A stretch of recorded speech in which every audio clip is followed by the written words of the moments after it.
Alright. As might be evident from the loading Asbury Pines, this is called Asbury Pines. Oh, and it's not responding, so hopefully it doesn't crash immediately.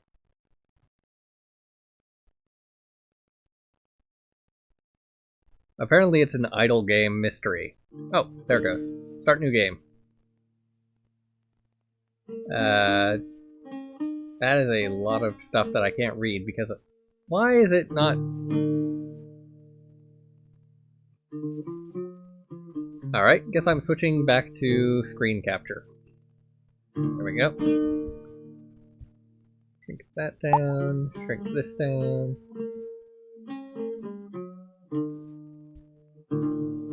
I think that's good. Okay, welcome to Asbury Pines, Windows EA 300.007, J-Star Unlimited, tree. Ah, so if you click on these things, it puts up different stuff. So that's main menu. Welcome to Asbury Pines by J-Star Unlimited. Alright, where is the sound settings? Because this is kind of annoying. There we go. Off.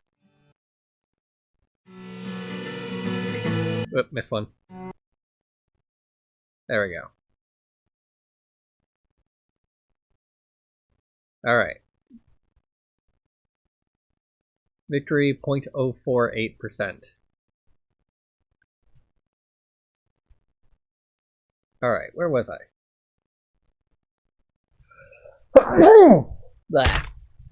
2025. Asbury Pines is a quiet town nestled in the thick of a vast pine forest. You blink and you'd miss its exit off of old Route 25, and you'd never know the place ever existed. But life as we know it hums along here in the heart of America. In many ways, the town appears as familiar as is forgettable. What sort of destiny can this place ever hope to hold? Click Live Life on the Sheriff to begin unlocking his story.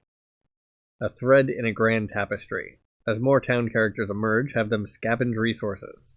Work to refine those resources and convert the refined resources into experience that enables you to unravel more of their lives. Welcome to the present. Science, astronomy, researchers, none, I guess. Ceramics also locked. Government. I can put this guy in there. And they are now governing. Current action length 5 seconds. Tribal consensus. Work locations actions are 5% faster. Formation, ascension, influence, decline, legacy. Current value is 0%. 8% of government life cycles complete. Alright, so we got the live life of the sheriff, currently governing. Age 54. Life and living, level 1. Governing, level 9. Artifacts, level 10. Bonus from perks, none. What is this? Question mark doesn't do anything. Animals. Empty. Plants, empty. Stories, empty. Perks, empty. Production flow. Okay, nope, I already did that.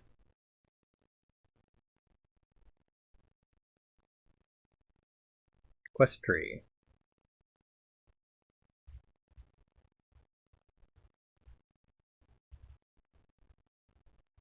This could take a while.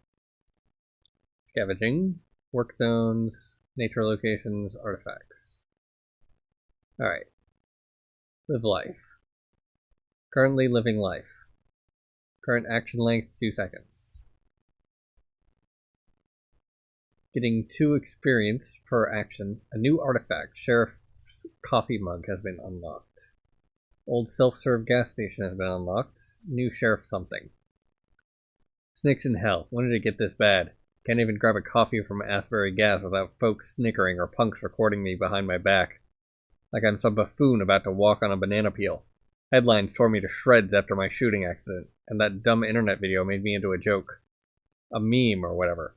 No one expects me to fill my father's shoes anymore. My pa, the great Aldous Snow, legendary lawman, hotshot gunslinger, bringing justice to the worst of them. I look around. Not a lick of respect for me or my sheriff's badge. Maybe that's the world telling me to turn it in. And new person. Story blocked. I gotta get a handle on Romina. Maybe come down hard on these social workers that keep shrugging her off. Her schizophrenic meltdowns are raising hell, damaging property all of a sudden, and it feels like only a matter of time until she hurts someone. I jailed her for the night, maybe the third time in a month. She was smashing beer bottles at the stop sign near the Pratis house, yelling about Beelzebub and demons and a reckoning to the one-eyed angel. Poor Everly Pratis, her voice shaking on the phone. Romina is gonna sleep off the booze and start hollering apocalypse at sunup. As usual, she's out at dawn and running off into Pine Hills Park, God knows where. The town is riding my hide about getting her off the streets, permanently. She's a piney, though, one of us Asbury people for decades now. What do we got if we don't take care of our own? She's never been this bad. Costs 3 seconds. Requires negative experience. Gas station manager. Let's see, quest tree. See if I can. Sheriff Snow. Wondering what to do about Romina. So that's a very late on the quest tree section, I guess. Alright. Scavengers. Stuff you in there, I guess. Have $0, have 2 wood. Alright, so there's a 30% chance of this coming to nothing, and a 70% chance of getting something.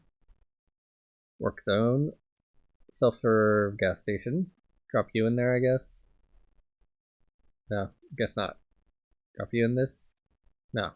Requires cash and wood to start building it. Nature locations. Supplies required. Food and oil. Exploring.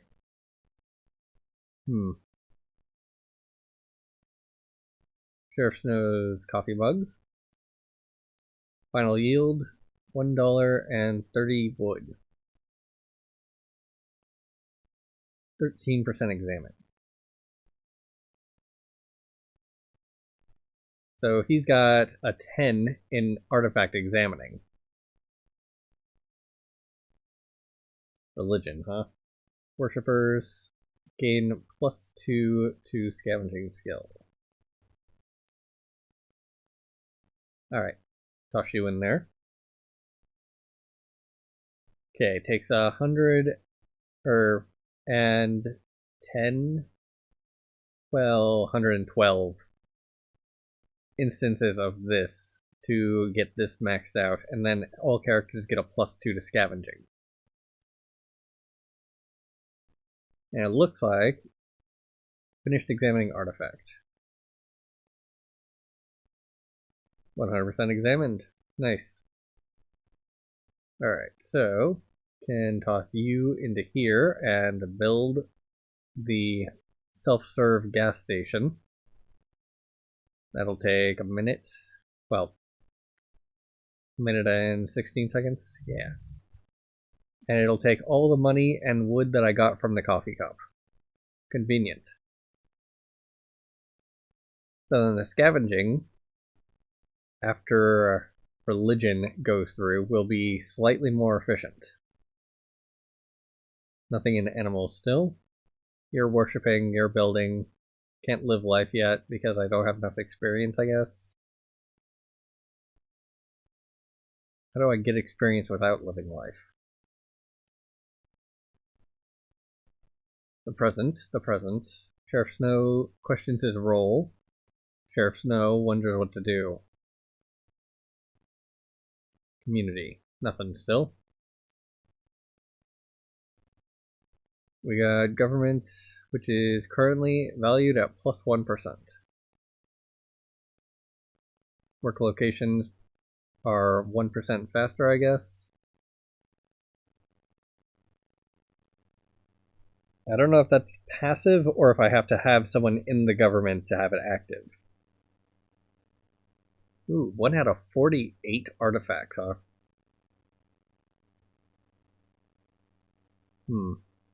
That doesn't seem like 48. Certainly scrolls down further than it. Oh, era resources. Okay. Dang it. Notification log? Nice. Okay, Sheriff Snow unlocked. A new religion, Sky Kingdom religion unlocked. New science, astronomy unlocked. New science, ceramics unlocked. New government, tribal consensus unlocked. New government, clan coalition unlocked. I didn't see that one. Ah, there it is, down here. Work locations produce 1 resource per action. Or +1.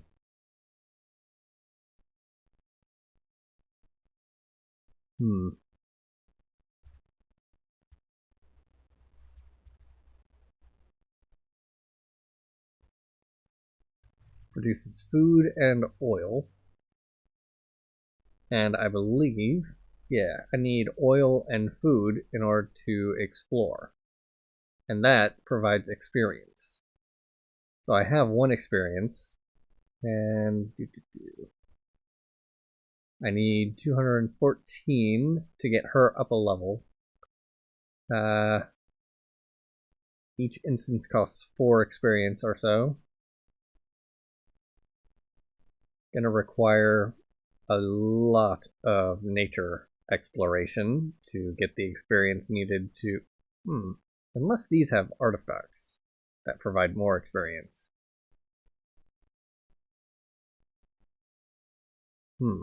Input is money now. Well, that's not great. Set you to that. How do I get money? Oh, right, scavenging. Scavenge the neighborhood sidewalks for cash. 20% scavenged. That's not ideal. Because if I run out of money, how am I supposed to continue working at the gas station? It's not like they pay me. Alright, 70% chance of success. So,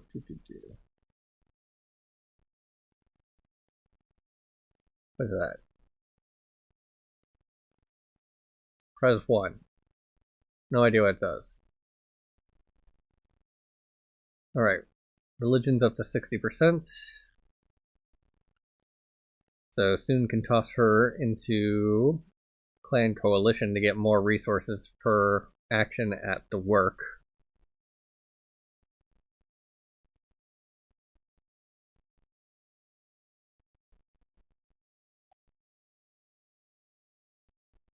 Religion's only really making the scavenging faster, I think. Yeah. Sky Kingdom Religion, or Star Judge, has its Neolithic myths inscribed across stone megaliths. Constellational deities, star gods, rule over the tribes, burning great fires in the night sky.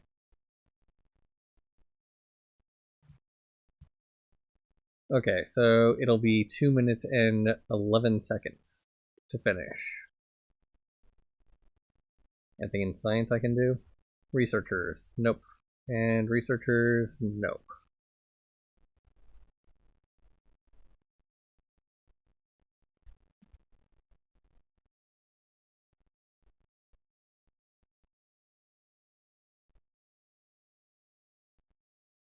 Alright, so 80, and it's getting 3 each, so 20 something more dollars I could get out of this.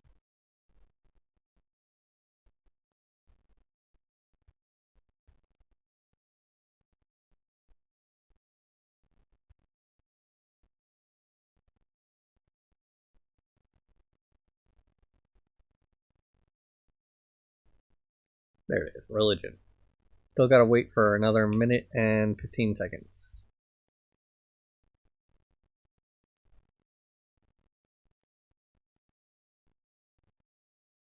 Help manual, huh? Stories make the town of Asbury pines grow. They unlock residence, eras, and resource production areas. You reveal stories by clicking Live Life on the characters in your people page.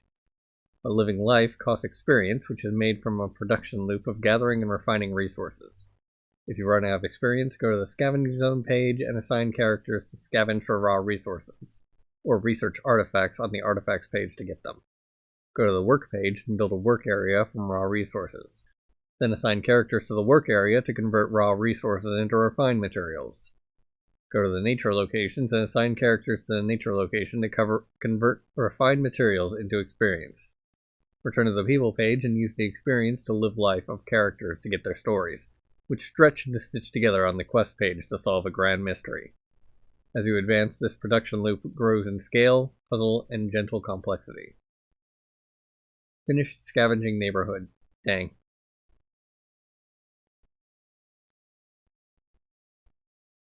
A new religion, giant sloth deity, has been unlocked. Obtained perk, Sky Kingdom religion. Living actions are 5% faster. Based on examination of recurring features, you know what, I'm just setting that there for now. Reoccurring features of Neolithic artifacts, such as sloth deification. Most researchers believe that at least some Neolithic persons revered Megatherium, commonly known as the giant ground sloth. Yeah, that's gonna take a while. 1 hour and 41 minutes? Nah. I'm gonna just shove her into... Oh, never mind. I'm gonna shove him into Clan Coalition. I'm gonna shove her into working at the gas station. I have to actually complete the thing for the perks to work, don't I?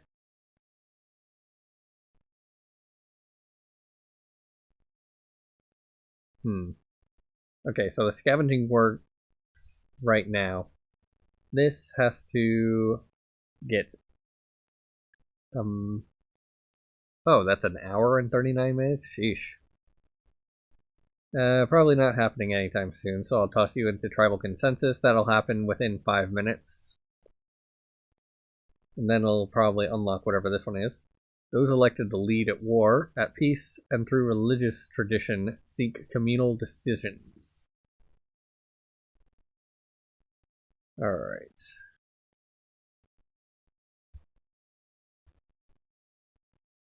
Have enough oil and food for 7 instances of nature hike. So hopefully that'll unlock whatever this is.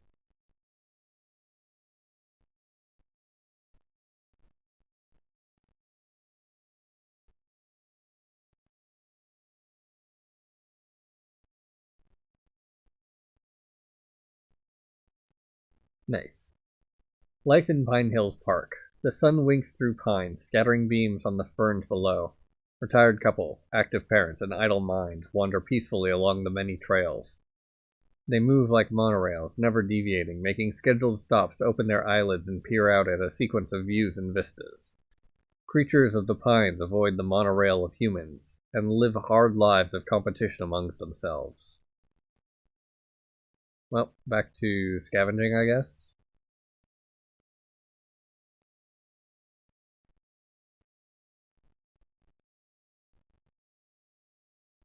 Scavenging is currently a 5. Pure scavenging, however, is a 4. So the religion was definitely worth doing. See if we can live life. Yeah, good. How much experience do I have? Well, it's close to getting this. Lord Almighty, hear my prayer. Sweet Lord Jesus on the cross, I'd like to offer today's prayer to Romina. She came into the gas station drunk again, and loafed around while arguing with them voices in her head. Smelled like something awful in her ratty coat. It looked like it took all my strength to remain polite and firm, even though she was cussing and throwing an imaginary fit in front of customers. Shameful. I gave her a free cup of coffee to get her to leave. But boy, how I wanted to slap some sense into her. Tell her to get like a mangy cat. I had these terrible thoughts of, wanting her to, I suppose, join you in heaven. Peacefully, of course. She's in pain. Everyone knows she chose drugs over salvation, and that's why she's lost. But I realize I gotta pray and hope and remember the story from the book of Mark, where Jesus touches and heals the lepers. So, even the lepers had the respect to live away from the normal townsfolk. Romina doesn't seem to care about anyone but herself. Plain selfish. Why won't she pull herself out of the bottle? Why put problems on other people? We all got our own. Doesn't she even have a pea-sized sense of decency? Lord help me, she really does boil my goose. Wilma Truitt, gas station manager. Mayor Alvin Van Eisen II, idle.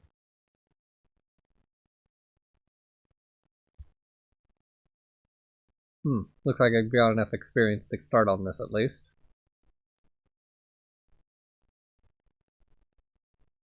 Living blocked.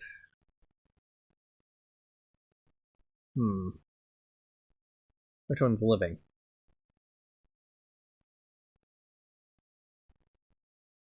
Alright. Toss you in there. And if I toss you in there, it decreases to 46 minutes, 45 seconds. Living actions are 5% faster. However, if I switch over to science, maybe I can do something here. No, mayors are useless for that. Artifacts. Ramina's ratty coat. Examiner. You get oil and meat, which is great because those are the... dang. Currently idle. Hidden. I need someone who is not unlocked yet. A new government, Puritan theocracy, has been unlocked. Unlock the perk. Finish the government. Alright, so you get switched over to this. 19 minutes and... oh, that's hours. 19 hours and 19 minutes. All characters gain +5 to work skills. If I put you here instead in the clan coalition, that'll be 1 hour and 39 minutes. If I put you here, it's 2 hours. So for some reason, the sheriff is better at government than the mayor. Religion. Sky Kingdom Religion. All characters gain +2 to scavenging skills. Production flow. 1 meal, 1 EXP, 186 wood, 1 barrel, $58. Okay.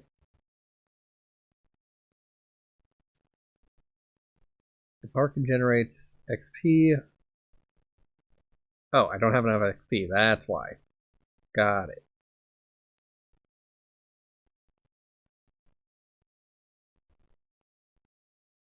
So I'll toss the mayor into there. He can scavenge for money. And then Wilma can work at the gas station to generate food and oil out of that money.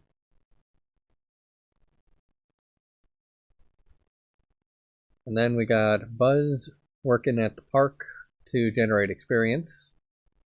And that'll get over here at some point.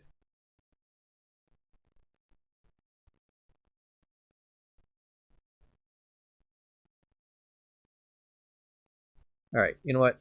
You're gonna stay on government for now because that was in fact going to take forever because I am blocked by production of more food and oil.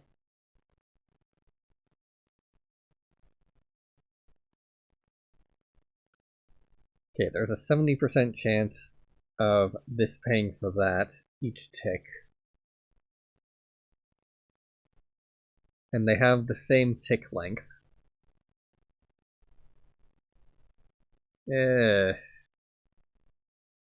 Eventually that's going to build up.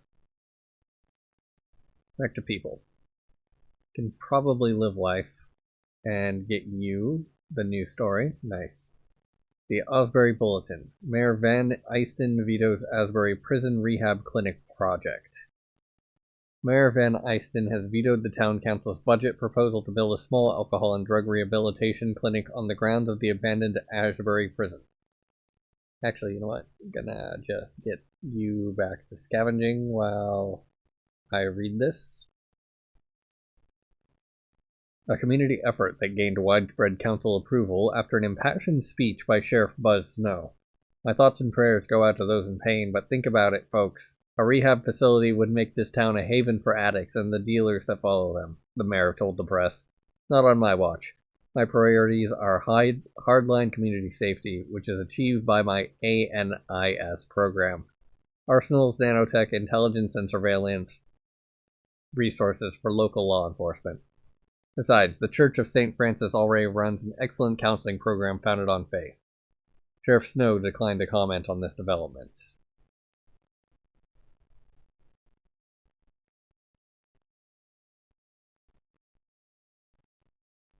Alright, how much experience do I take? Alright, doesn't look like it's too much to get there.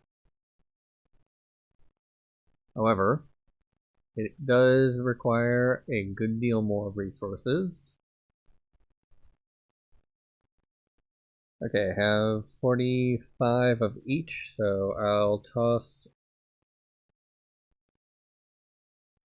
into nature Buzz.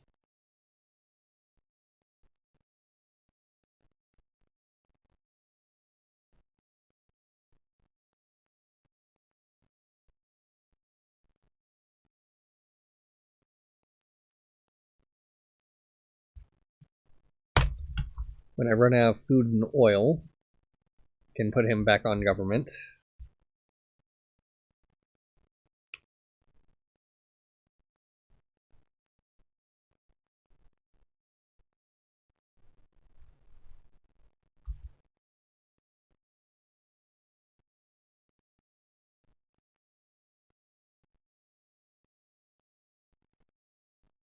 Aubrey Gas provides Pineys with fuel, decent automotive maintenance, and a good dose of town gossip.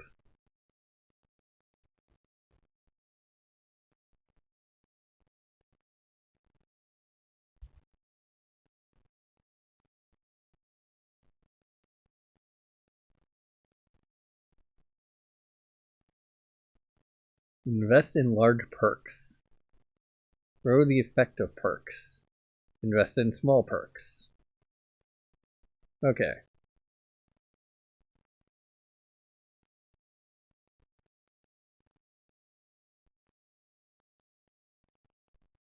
New Pine Hill Park story unlocked.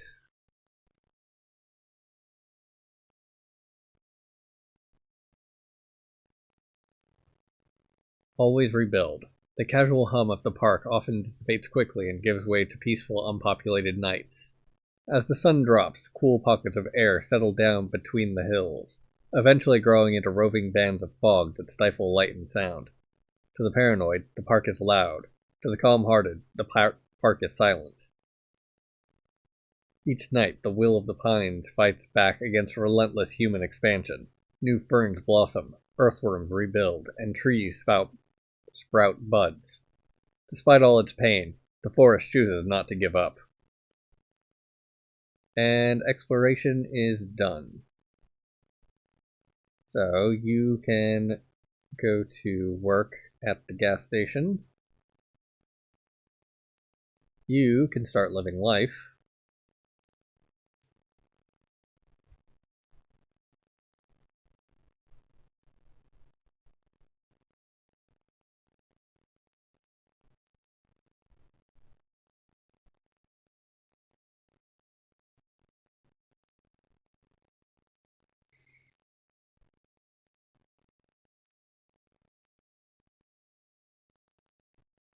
Nice, story blocked. So I can put you back on the gas station. Can put you back into the clan coalition. Artifacts. New artifact. Wilma's Blackberry Cobbler.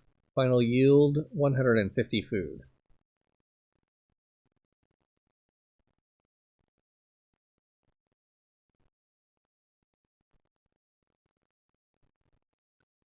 Phone log, January 7th, 2030, 10:08 a.m. Mayor's office. Hello, this is an automated message from the Asbury Pines office of the mayor. We are closed, but your call is important to Mayor Van Eisen. Please leave your name, phone number, and the reason for your call. We will contact you at our earliest convenience. Thank you. Wilma Truitt. Howdy, Mayor. It's Wilma. Just wanted to say it was nice chatting at the gas station this morning, and I think you've cooked up some really great plans to make our town safer. I think you're right. The days of Aldona Snow are long gone, bless his soul, and maybe Buzz's best effort just isn't enough. Anyway, I just wanted to mention that I've talked it over with the ladies in my book club, and you've got our full backing with your community safety plans and growing our fine police force. So we'll nag our husbands till they agree. Haha. Well, we're sending y'all a couple blackberry cobblers. Thanks as always. God bless. Romina Zappa.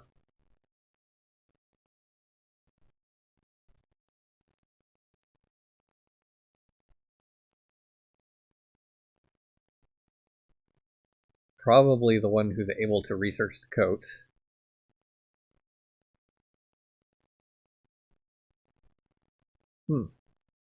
Not progress blocked. Her knife.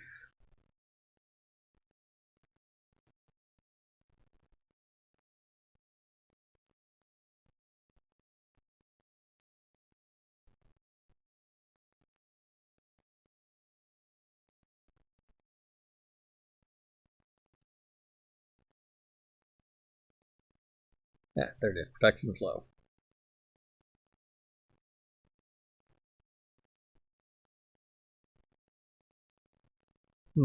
That 2.5 seconds is faster than this 2.5 seconds. I don't know what happened.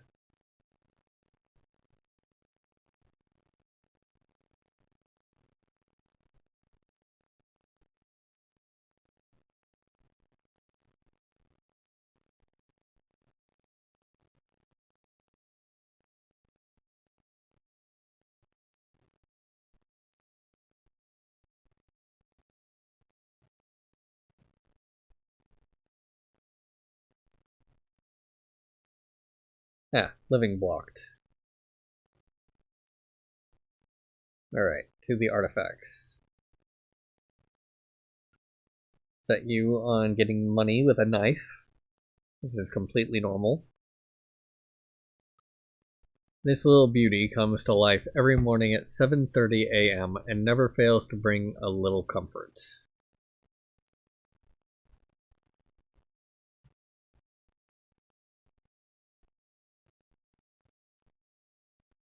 Wilma's Blackberry Cobbler. So for some reason, the sheriff and the mayor can investigate the cobbler. The mayor because it was sent to him, obviously, but the sheriff, presumably because this is evidence of a crime. Since he cannot investigate the coat or the knife, that implies that these are not evidence of a crime.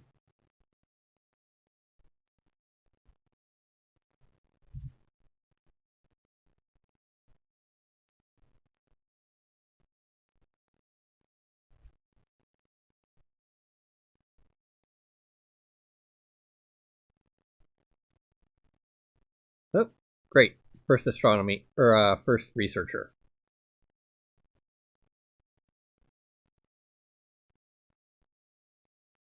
Now, where was it? Artifacts. Great.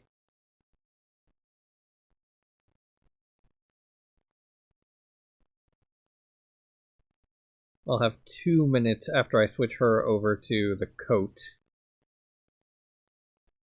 with which to read the story that I unlocked previously.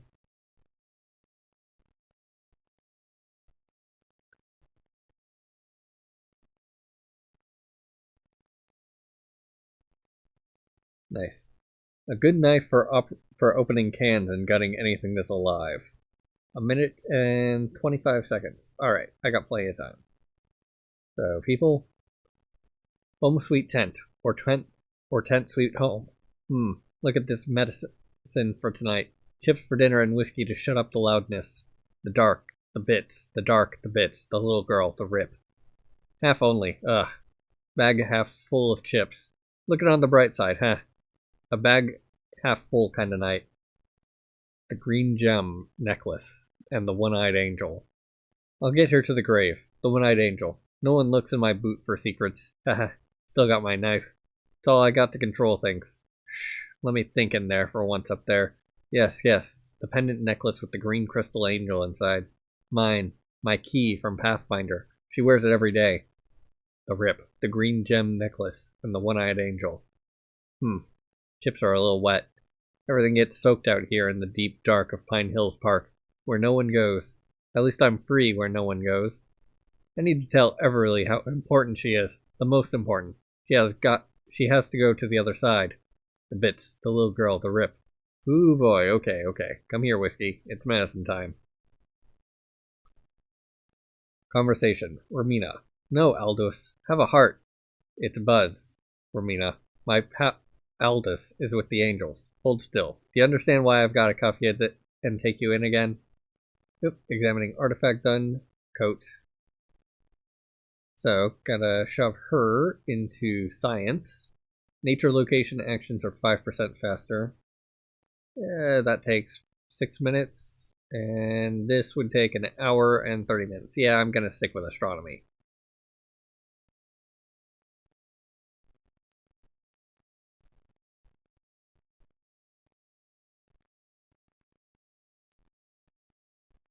My pa Aldous is with the angels. Why I've gotta cuff you and take you in again? Romina. Please, I hate the station. I'm just trying to get on my way. The dark, the bits, the little girl, the rip. Romina, you were scaring folks this time. What on earth were you thinking? Throwing pennies at folks walking into the grocery store. That's harm, you understand? Causing harm to other. They don't care for my feelings. I see these people seeing me with hate. I just need some medicine. Then everyone acts like I'm the only one that needs some medicine. We all need fucking medicine. And then need more experience to get this third story up.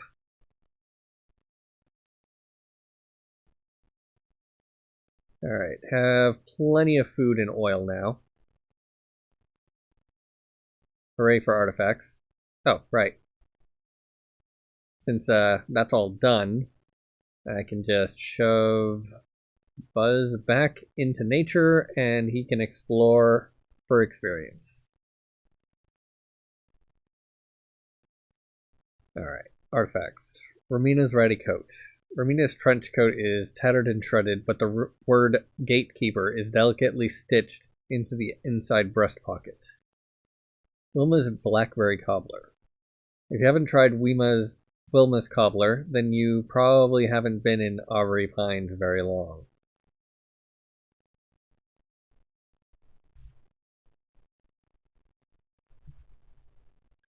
Nature location actions are 5% faster. That'll be useful. Theoretically. Large perks, huh? Well, unfortunately, I only have the one researcher, so this will take a while. And she's the one that needs the story for now, so just gonna wait for a moment and life action. There we go, living life.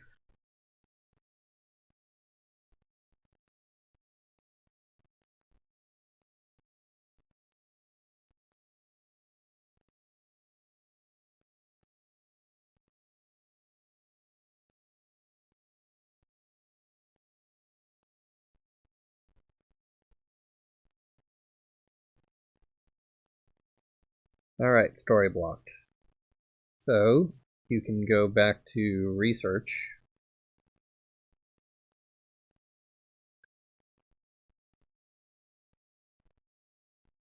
New story unlocked for you. And I can now do the mayor as well.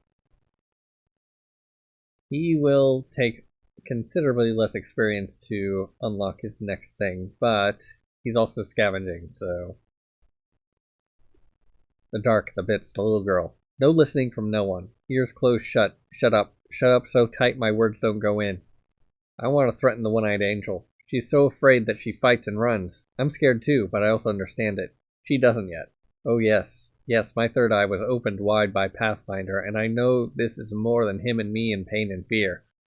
The one-eyed angel must reach the gate in the wood and be gone. Gone. Make her gone. Like I once saw. The rip, the green gem necklace, and the one-eyed angel. Oh no, how terrible. Oh, that is terrible. Let me decide. Then, okay, I'll decide how to use the knife and make her go. Run? Will she run? She won't open her ears, so I have to do with some danger, some threat. Oh, such a mess now. But my path. My path is mine, and it's all I got and all I want. Is the knife right? The right fear? Will it make her go through the gate and be gone? Maybe need a bigger thing for fear. A weapon of bigger fear. Fear is the true weapon. Oh, how terrible this is. The dark, the bits, the little girl, the rip, the green gem necklace, and the one-eyed angel. The dark, the bits, the little girl, the rip. Okay, so that story is unlocked again as well. And there's a second one going.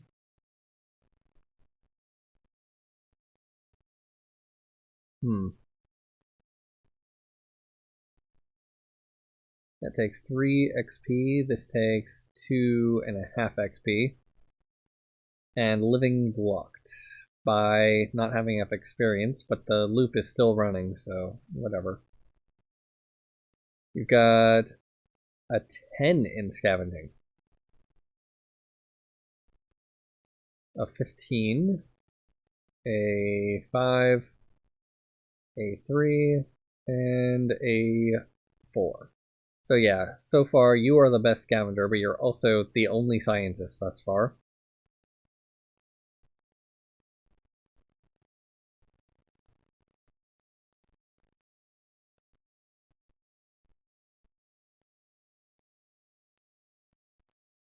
Digital Content Manager.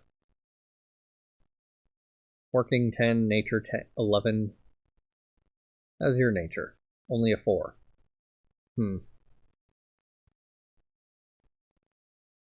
Ugh, Mom. I just had a perfect day. Kids splashing in the pool. Danny grilling our fave bratwurst, then naps all around. Dinner was pizza and brownies, and then we played Uno and caught lightning bugs in the yard. This is the stuff I should be living for, and I just feel detached. Like my skin pores close up and keep happiness from getting into my body. WTF. Did you tell your husband how you feel? No. I worry Danny's getting sick of this shit. My shit. He's given up like everything to take care of me. I just want to feel not depressed for once in my GD life. What has your psychiatrist said? The usual crap. I matter, I have to focus on good things, take my meds. It's not like I haven't been trying here. You do matter. How are the bad thoughts? Do you need me to drive down? No. IDK, maybe. Story blocked. So now I can set you to doing something useful. Like, say, nature exploring in place of him.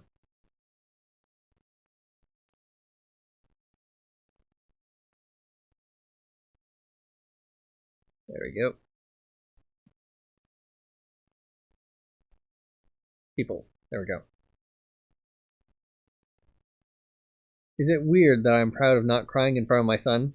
He even said some of the other first graders called him Captain Hook because he had a one-eyed pirate mom. He was all huffy and puffy when I picked him up and he asked how I could let someone poke out my eye. Why didn't you fight back? Real me wanted to shout that I'm fighting back every day.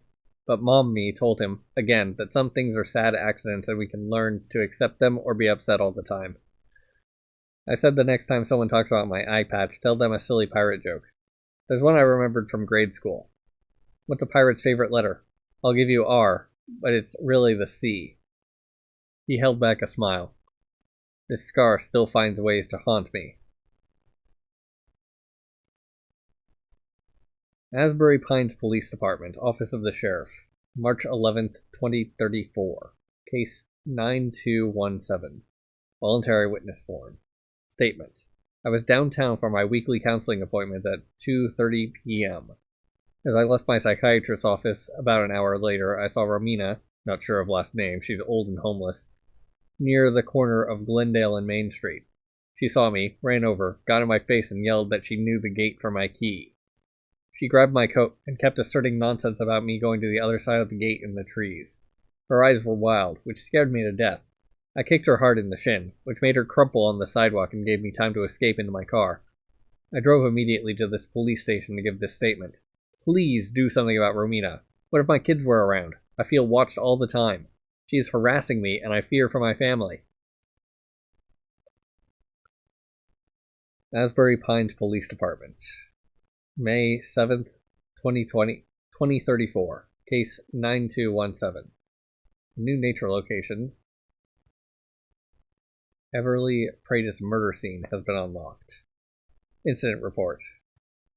Homicide. Reporting offense homicide. Date and time of the incident. This day at 5:42 a.m. Reporting officer Sheriff Buzz Snow. Officer's description of events. I called in a civilian assistance request 12 hours after Everly Pratis was reported missing. Bill Steely's bloodhound found her remains. Location of crime scene is Pine Hills Park. Coordinates 36.6831 degrees north, A3.8218 degrees west. Head is dismembered. Body is next to it. Appears victim was executed via beheading on a stump by an old grave and died immediately. Back of head has large welt from blunt force trauma. Standard 28-inch splitting axe, blood on the blade. Left it in the tree stump. Initial investigation reveals no sign of struggle from victim. No dirt, skin, or hair under fingernails. Lipstick, earrings, and makeup is intact on the severed head, save for dirt and leaves. Clothing appears unlusted. Nothing missing from victim's wallet. Bone and pendant necklace with victim's face found in coat pocket. 2 pairs of shoe tracks lead to execution site, both approximately same size and tread, identical to the victim's shoes. Tracks disappear at location of homicide. Bloodhound did not pick up further scents to follow from there. Assisting Officer Woolrod vomited near the crime scene. Sent him off to get a grip and bring coffee for incoming investigators. Actions taken by the officer. Deputy Gil Martin cordoned the crime scene, called investigation units from nearby Ronson and Riverneck counties. Notified Mayor Van Einsen of events and that crime report would come ASAP. Investigators arrive at 7:05 a.m. and take photos. Blood, hair, fingerprint, and saliva samples gathered for DNA analysis. Body eventually removed for drug testing and autopsy by coroner. I've got 2 idle now. Alright. Get you there. All characters gain +5 to nature skills. 22 hours. Yeah, never mind. I'm going to put you in ceramics instead. That's only an hour and a half at least. And then government. Toss you in there.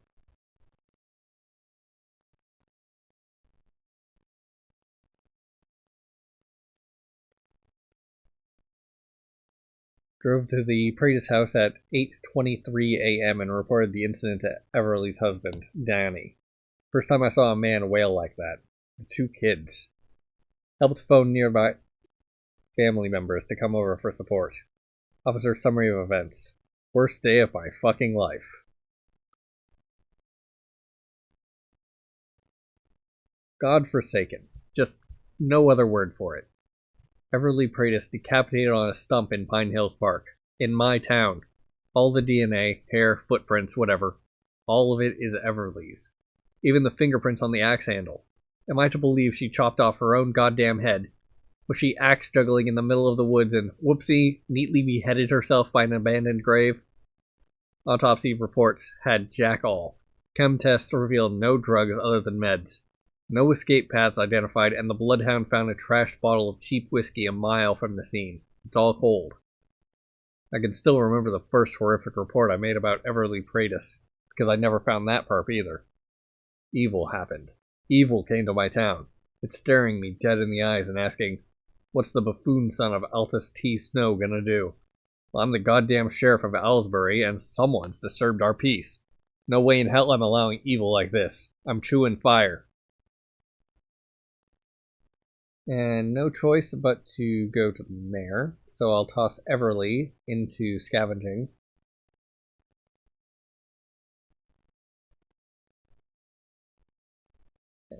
Put you in the prison, actually. Abandoned Asbury prison.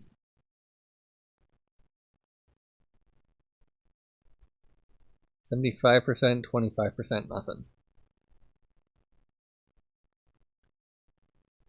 Everly Pratis murder scene. Requires 7 and 7 to get 8. So that is a slight increase in efficiency, for sure.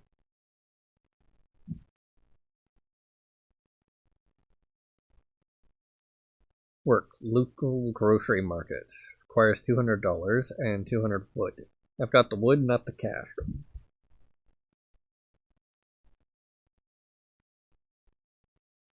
Danny's Toyota Corolla.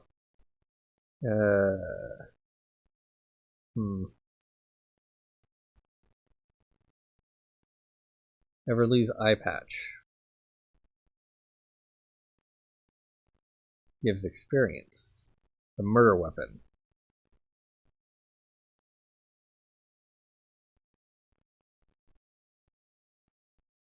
Takes an hour and 14 minutes. Everly, put that there. It takes 18 minutes. Currently living? Nah, you can stop living. Takes 4 minutes to get to the Toyota Corolla.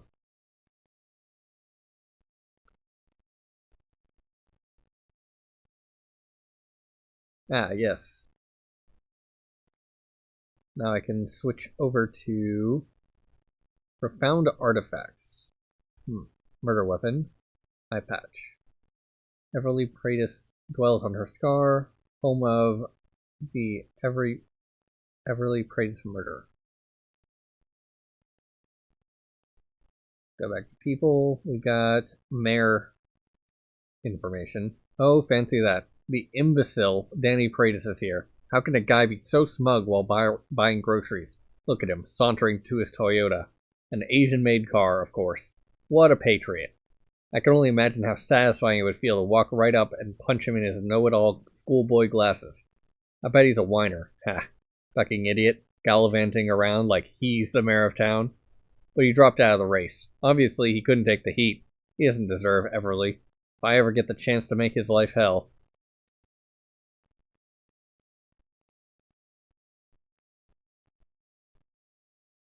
Okay, nothing in animals, plants, or that stuff yet. Scavenging, we've got the prison, which is not currently being done because I've got people doing other things. Let's see, religion. Living actions are 5% faster. Small perks, grow the effects of perks. Have enough for 2 in government.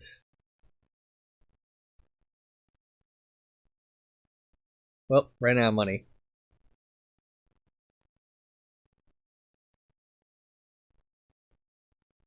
So I guess Wilma can start gathering money.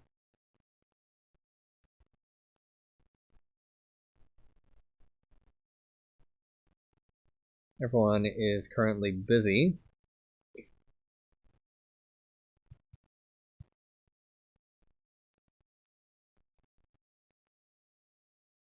46 XP, 70 barrels of oil.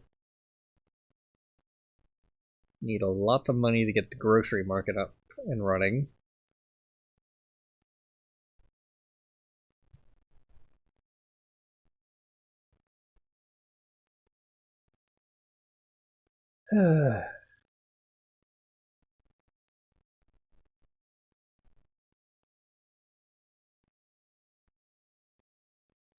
Alright, we've got the mayor investigating the Toyota Corolla so he can make Danny's life hell. We've got Everly investigating her eye patch for reasons. And we've got the sheriff investigating the murder weapon also for obvious reasons. So I think I'll just pause until something's... it's 50 seconds. I can read this and then pause for an hour.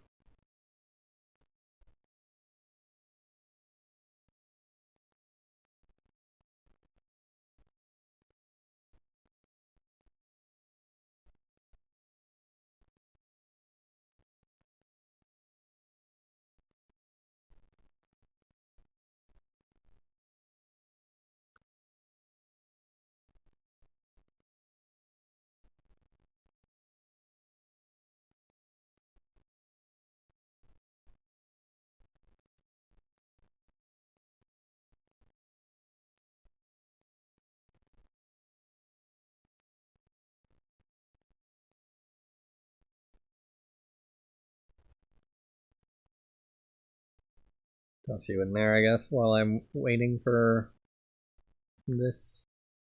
She doesn't turn any heads, but she's reliable and gets from A to B. Alright. Sheriff Snow's police report of the Everly Price murder.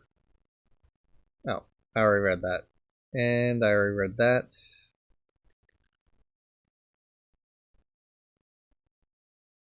Murder of Everly Pratis.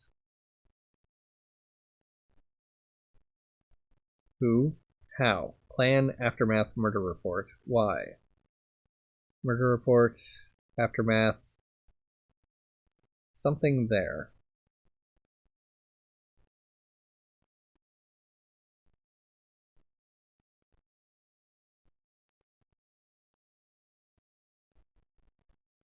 So it looks like there are 3 events to investigate, which all focus on this. So this, profound artifacts. What could relate to profound artifacts and 1, 2, 3 other things, one of which is the existence of the mirror.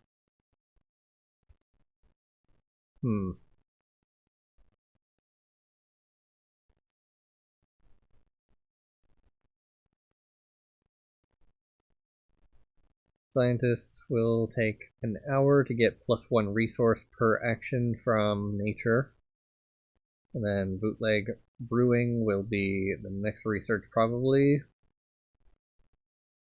However, it might be better to just put her on scavenging at that point because she's got significantly better scavenging than everyone else.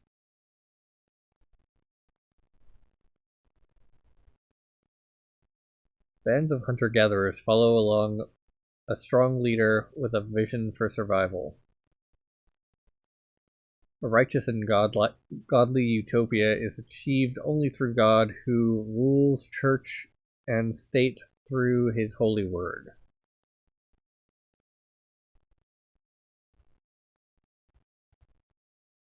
One, 2, 3, 4, 5, 6, 7, 8, 9, 10, 11, 12, 13, 14, 15, 16 more characters that have a government stat to unlock.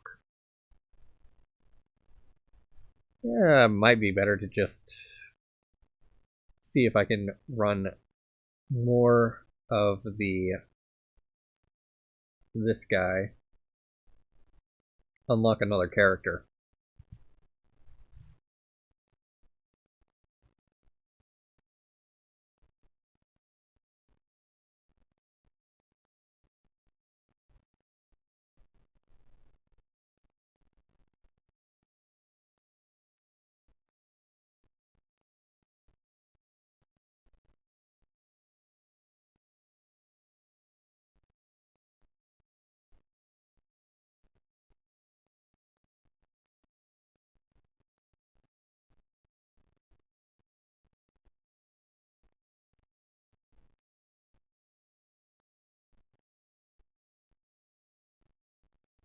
Oop, living blocked because don't have enough XP. So I'll send you out into nature.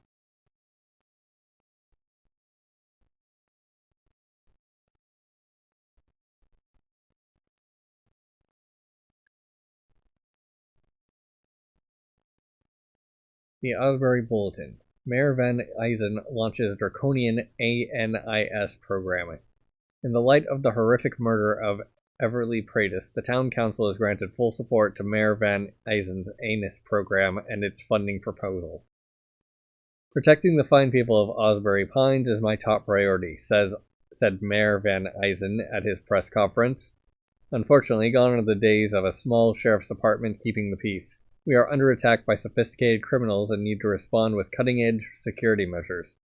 My Arsenal's Nanotech Intelligence and Surveillance Program, known as ANIS, will require the imposition of a local security tax that will raise funds to bolster our law enforcement numbers, gear, and technologies. There is no price too large for the safety of our beloved streets and neighbors. Obviously, my prayers and condolences to the Pratis family, and God bless our Asbury Pines. So, you are story blocked. You're scavenging, so I can task the mayor to the scavenging work. There you are. Artifacts. ANIS Field Manual. 30 experience, 50 food, and 50 oil.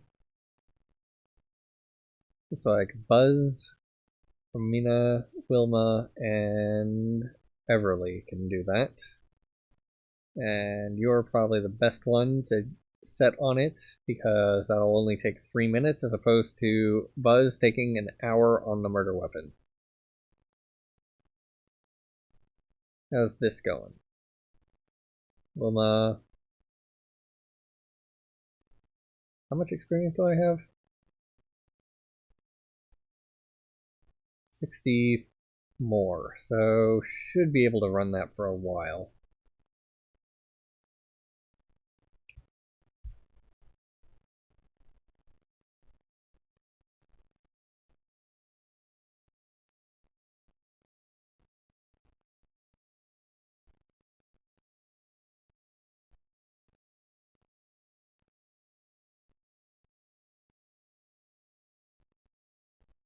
Ten in artifacts, 2 in artifacts, 5 in artifacts, 9 in artifacts, and a 6 in artifacts. Okay, so Sheriff is still the best for investigating artifacts if I have the option. Hermin is the second best, but also she's got a 38 in nature slash exploring, so she's probably the one to grab experience.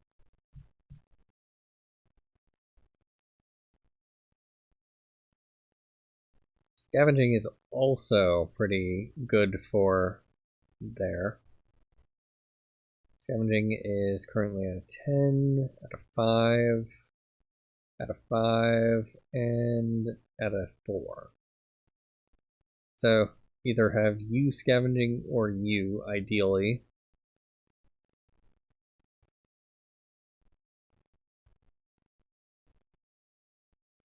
Unfortunately, I only have one option for each of these. Well, kind of. Anyone can do this one, but it'll be done quick.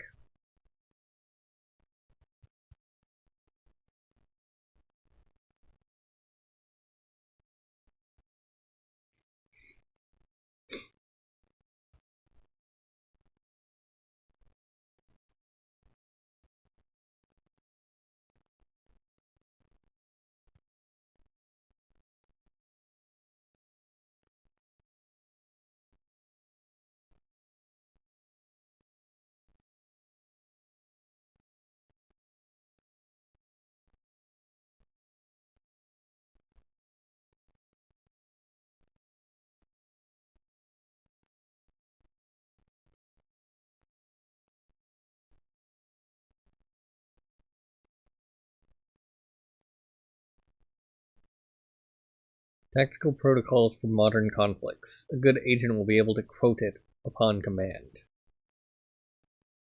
New Wilma Truitt story unlocked. Alright, so that's close. But then I'll have to toss you up onto it to unlock that.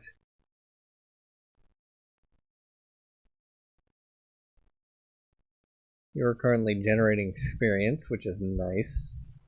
Okay, you're idle again, so toss you in there, and where's work? There you are. Toss you there, start building.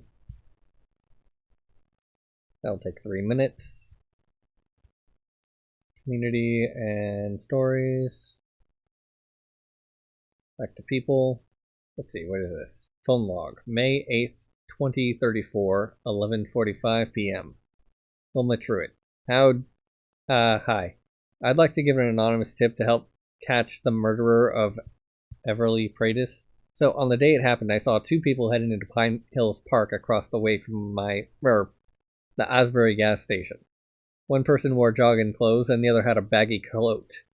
Romina always wears that big dirty coat and has these plastic bags for her head when it rains. It has to be her. She's crazy and dangerous. I know I should be calling the sheriff with this, but I think you'd get things done with less fuss. We'd all sleep easier knowing Romina was off our streets for good. Take care now. November 2nd, 2041. Wilma Truitt passes from heart failure.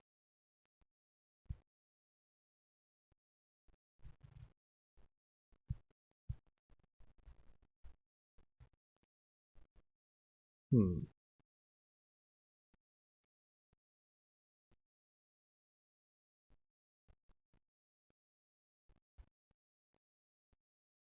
it looks like she was completely irrelevant.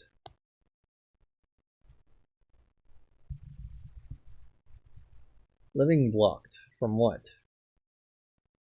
Lack of experience, I assume.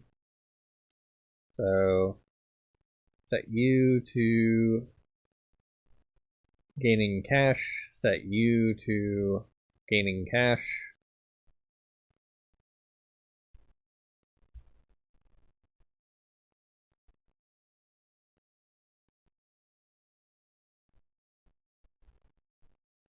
Work.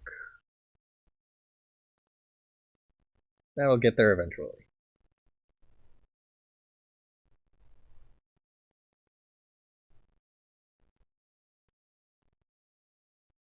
Let's see, you're a 2 for working.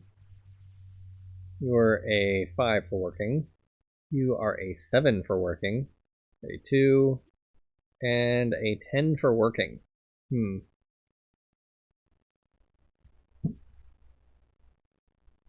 Might toss the mayor onto working after this gets finished built. Finish scavenging abandoned Asbury prison. Does that actually do anything? In the 60s, they kept the most dangerous nut jobs here. Lovely suburbs. These Asbury Pines sidewalks are rife with discarded treasures.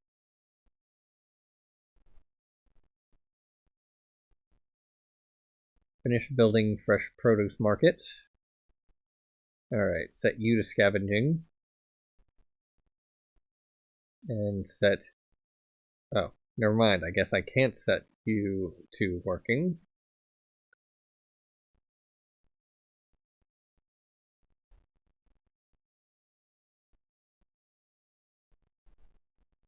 Imagine a mayor actually doing work. Alright, so that generates twice or 3 times as much as the gas station does, which is nice. And then here we're going to have to set you to investigating the murder scene, I guess.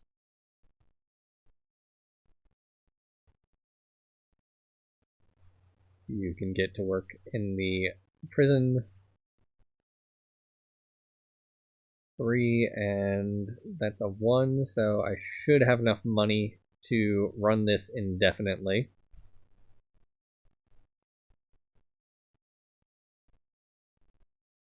And then I'll have enough experience once all of this is through to unlock a new character, hopefully. Alright, we'll need 120 experience to max you out. And currently have 58. Oh, never mind. Finished examining artifact Everly's eye patch.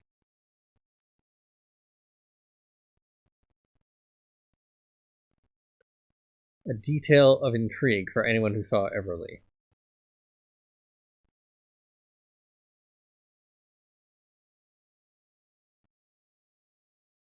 Alright.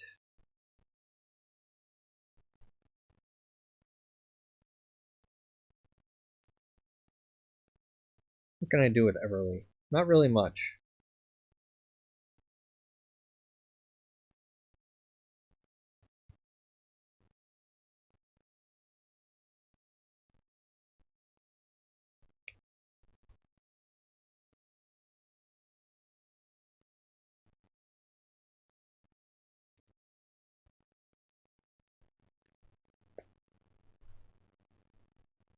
Unfortunately, I can't assign her to investigate her own murder scene.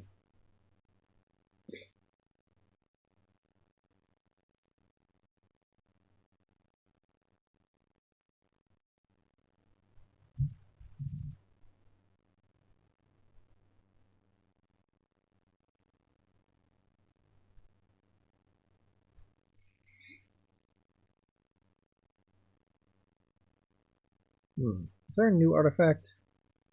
No, there is not.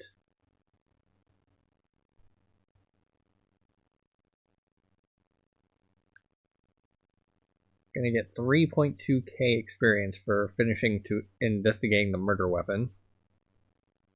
Takes 54 minutes.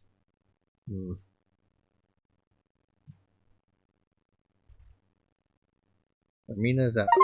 Oop. What was that? Enter a post-technology dystopia wrought by rogue AI. Welcome to Worm 83.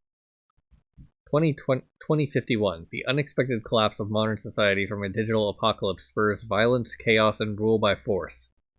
Asbury Pines grows unrecognizable. Roads crumble, buildings burn, sewers overflow, shops are looted, and many homes are dark and cold. Smartphones, microwaves, indoor plumbing, law and order, all are dreams of the past. Collective survival becomes the goal. Some pioneers stay boarded up in the suburbs, but many gather downtown and help erect fortifications around Town Hall, Asbury Gas, and the Recreation Center. In these troubling times, characters rely on resources from the past to live life. The Production Flow tab shows the amount of resources flowing to this era from the past.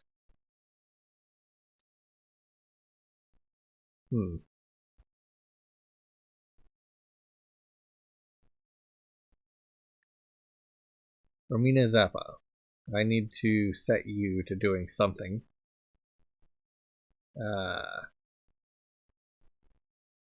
Put you there. Eventually you'll get the murder scene investigated. Alright, artifacts, nothing there. Work, we've got multi-purpose community building. Requires cash and oil. I'm getting the oil from the produce market. And Van Eisen barter market. 85%. 2 and 2. So I can move old Danny onto there, I guess. Scavenger. Oh, right, Danny. I remember you now. Plants, animals, nothing there. Let's see, work. Everyone's busy there. Government. Puritan bureaucracy. Nah. Science, maybe? Yeah, I can toss Gavin into bootleg brewing. That'll be 14 hours. And then all characters gain +5 to nature skills. What is Romina doing?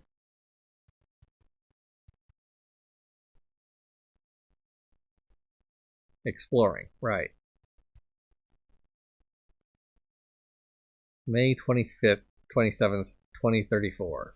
Romina Zappa is shot in the head. That would be May 8th. So, not too much longer. The Asbury Bulletin.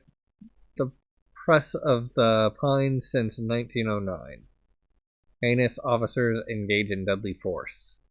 The fire team engaged in its first deployment early in this morning following an anonymous tip to the mayor's office of a dangerous person in Pine Hills Park.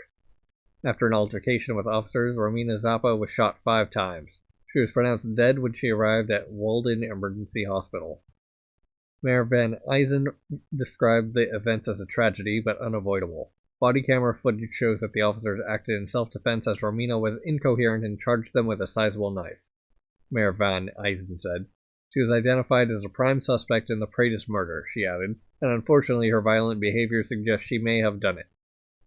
Sheriff Buzz Snow provided a rare, voluntary statement on the incident.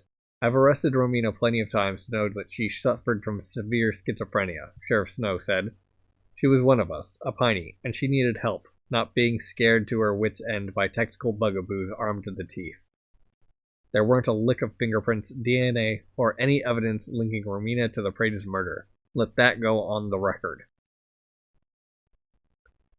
Okay, you need power. And you need recycling. 4.9 thousand pounds, not kilograms.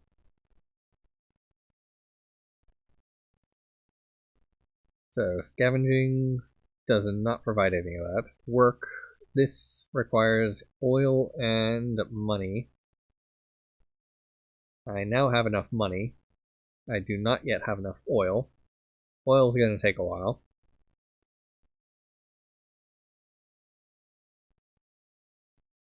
I can toss you into there. That'll get faster oil, I guess. Currently examining. Yeah, better to have more oil faster, I think.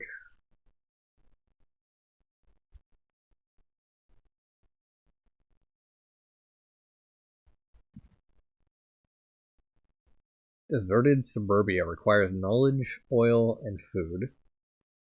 Township landfill requires computers, oil, and food. Well, I don't have either of those resources yet without generating this, I think. So the oil is going to be necessary.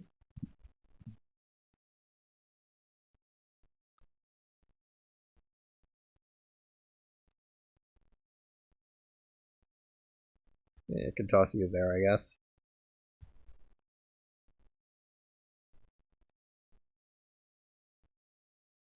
I've dropped down below the 2,000 mark on dollars, so as soon as oil's done, I'm gonna have to toss scavengers in again.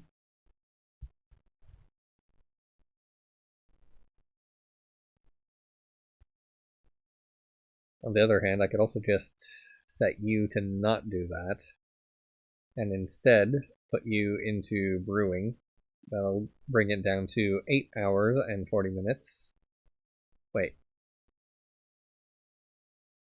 There we go. 30 minutes.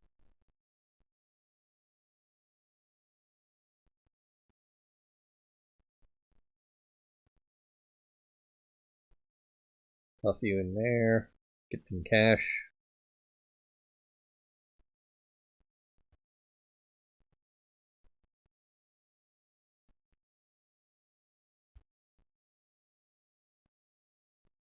And now oil is going up while not being consumed for investigating the crime scene.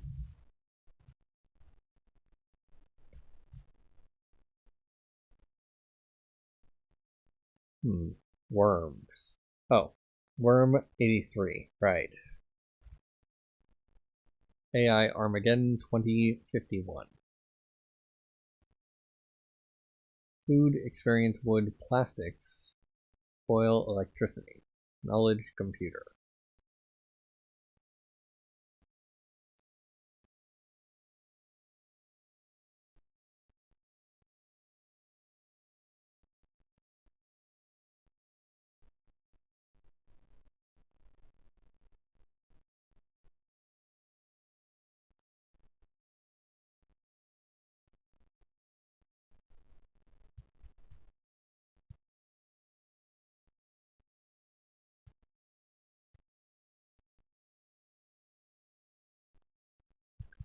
No computers generated yet.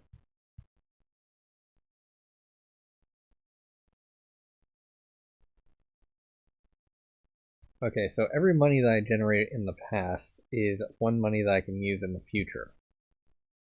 Or 3 money that I can use in the future. That's inflation for you. Oil, 75%.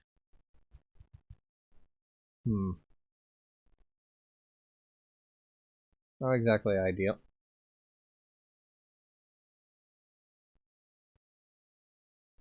Okay. 5% for wood. And then experience is 20% as well. 25 for food. Interesting.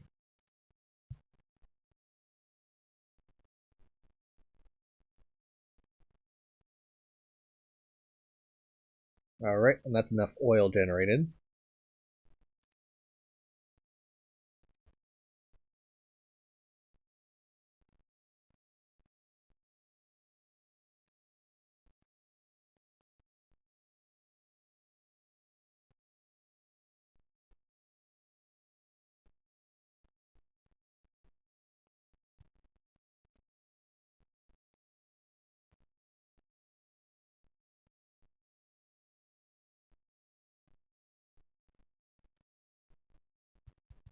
Need $100 more. Where's the money going?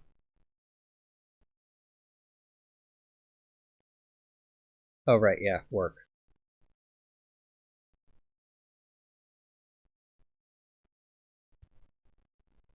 Well, that does generate more oil, so useful. However, I'm probably just going to want to shove you into there. Get some government running. And then, oh, I can live life on these guys again. Fine. Get you running there.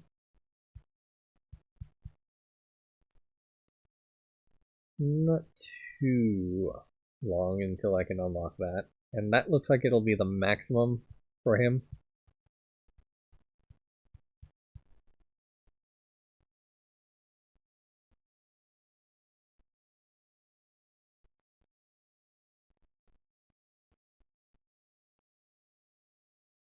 Okay, start building this multi-purpose community building.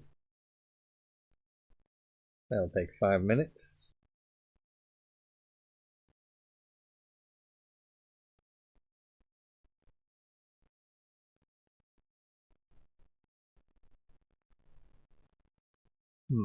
Old Buzz Snow.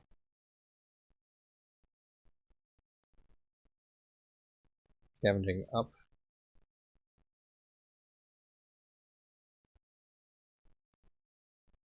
Artifacts is 36. Okay, well.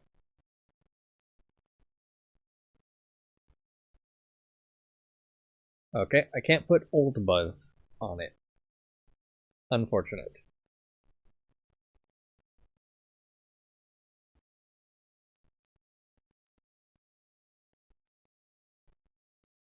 So I can put you on scavenging or exploring, maybe?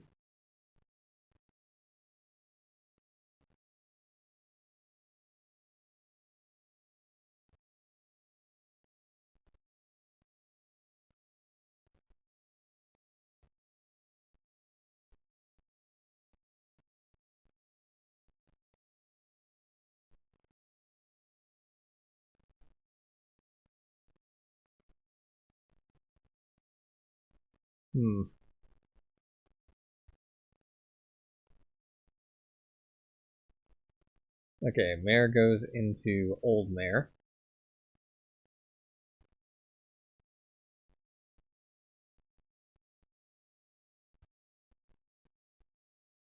Ah, your religion. That explains it. And Old Mare finally has governing ability. So toss you into currently living. I'll get there eventually.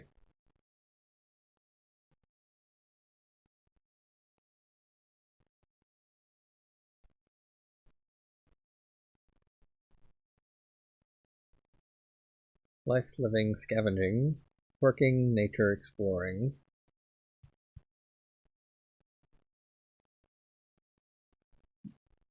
Who's this? Deborah Wolfe, Esquire. Former attorney. Artifacts governing. The Asbury Bulletin. ID Day event fallout. Updates, news, and guidance. We, the editors, apologize for the brevity of our issues ever since ID Day. National updates have been reaching us via dated radio systems, and our generators can only power a fraction of our printing capabilities. Remain sheltered, stock your goods, and observe curfews. Day 3 since Internet Down Day, ID Day for our everyday lexicon. Cybersecurity leaders have not ruled out terrorist motivations, though national intelligence agencies have confirmed that all nations on Earth have been severely affected. The unthinkable has happened, and our new reality is more dire than first expected. The Internet no longer exists, and any device with Internet capabilities has been rendered non-functional. Pentagon officials traced ID Day to an event in Sri Lanka, where a malware with advanced artificial intelligence rapidly spread across the oceans of our internet and everything it touches. This malware, named Worm83, is motivated to expand until it destroys all it touches via commands that cause overvoltage in circuit boards both small and complex. Worm83's destruction includes everything from our smart devices like phones, microwaves, and coffee makers to massive server farms, factories, power plants, and entire communications networks. Much like those on the other side of the world, our financial and economic systems remain at a standstill until a solution is found. Citizens are strongly advised to calmly follow the orders of national leaders and their local elected officials. Tomorrow at noon at Asbury Pines Town Hall, Mayor Alvin Van Eisen II will be announcing new community care and control protocols, including the rationing of food, fuel, and various goods. Yeah. Living blocked. By what? Lack of experience? I assume. Alright. Cancel you out. Set you to running the government. Deborah. Set you to running the government. Alvin. Set you to running the government. Got 14 minutes until clan coalition is done. And then resource per action at work locations will go up. Okay. Religion. Toss Wilma there. Yeah, toss Alvin there as well. He's better at religion than government. Living actions are 5% faster. And that'll unlock whatever this is. As well as these two.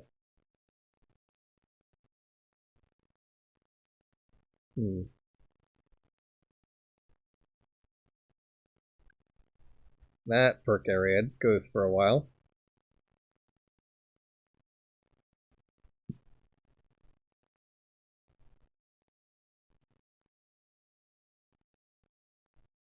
Ceramics will get done eventually, I guess.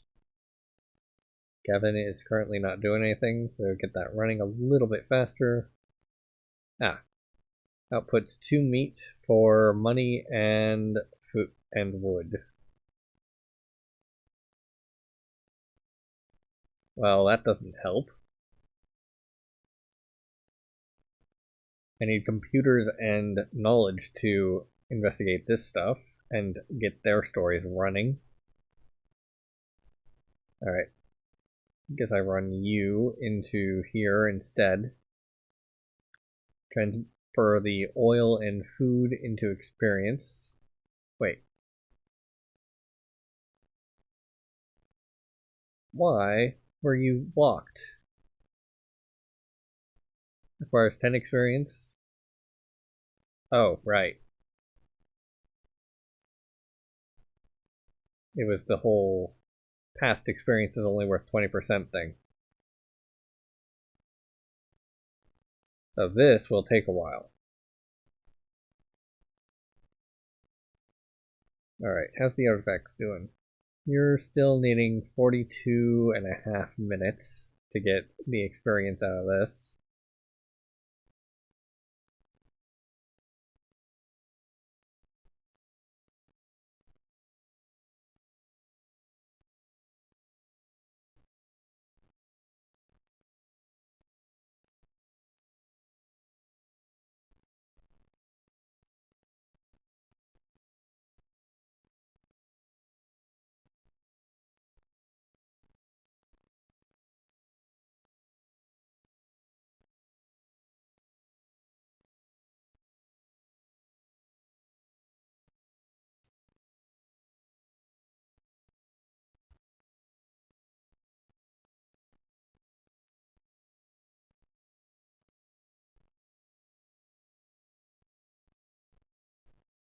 Currently have 25 experience, which is nowhere near enough. You need 767.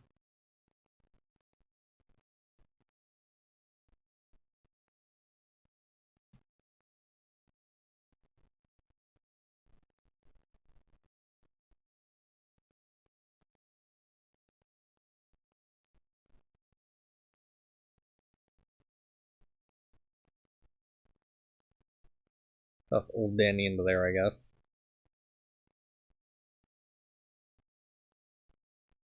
Where else can I run Old Buzz?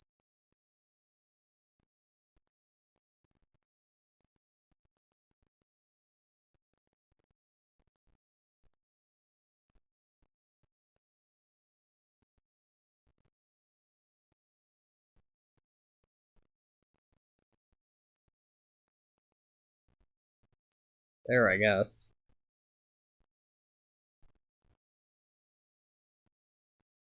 Alright, so everyone's active at least. Okay, you're an 8 for working. You're an 18 for working. You're a 21 for working. And you are a 24 for working.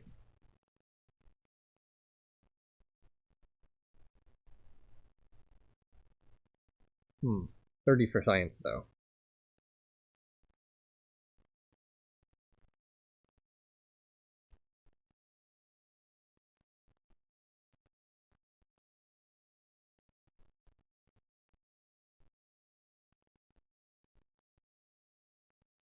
Yeah, I think I've got the correct person in the murder scene.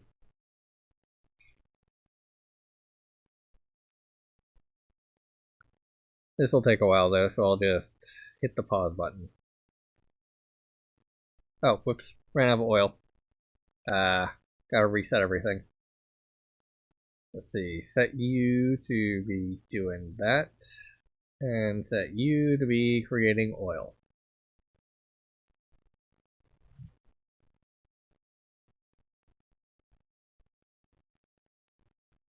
How's the XP situation going? Alright, you're just in government, so set you to living life instead. Eventually you'll hit that, and then I can hopefully have something else to do. A new government, constitutional republic, has been unlocked. Obtained perk. Alright. Constitutional republic. In areas that produce food, a small supply of +3 food is generated every 2 minutes. I think I'd rather have work skills going. So that'll take 8 hours. As opposed to here, where it would take 9 hours. New artifact, Alvin's megaphone has been unlocked. Where's this? There it is. Examiner. Old Alvin. Blocked from living. Final yield is $500.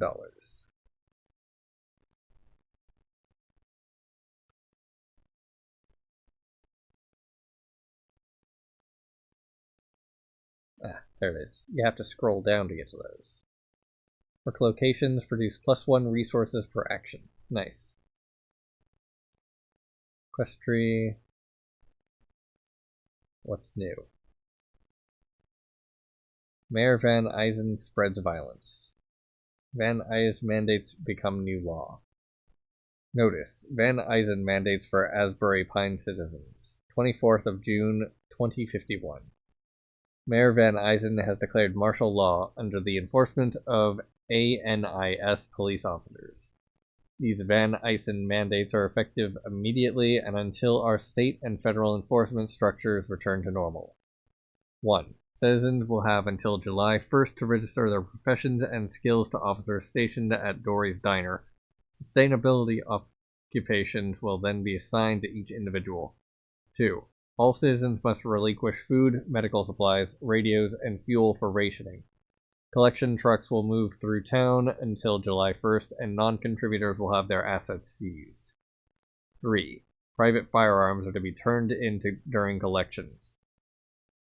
A select team of game hunters will be loaned rifles to replenish food reserves. 4. Extreme prejudice will be used against thieves, unregistered civilians, and propagandists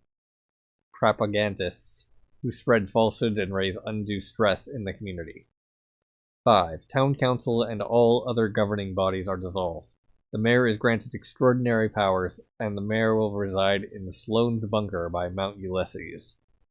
6. No one may be allowed outside of their homes after dark or 8 p.m., whichever occurs first. Observe, obey, and contribute.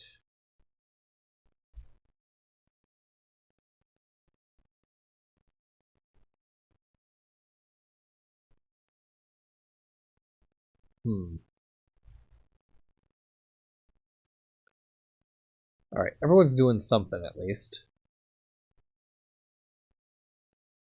Buzz Snow is the next one for Live Life. That'll be 7.4 experience per second.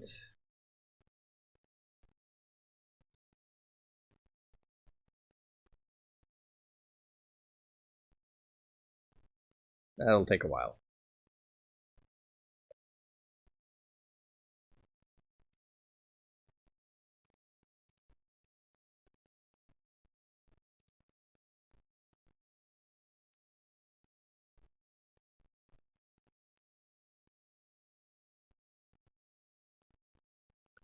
Still have about 20 minutes until that runs. Or finishes running.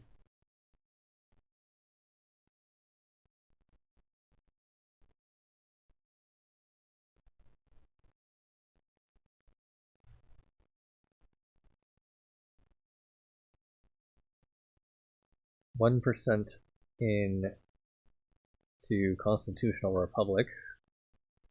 With limits to power outlined in a national constitution, local and national leadership is given to elected representatives.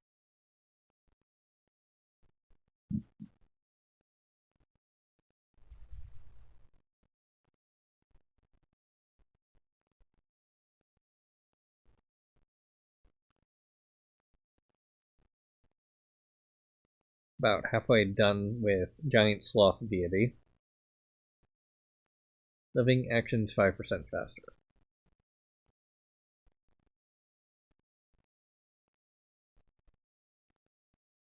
How's the XP doing? 1. Alright, gonna have to stop that then. And figure out where you are. You're scavenging in abandoned Asbury. Much oil? 390 something, and food plenty. Okay. Can set you to running this again.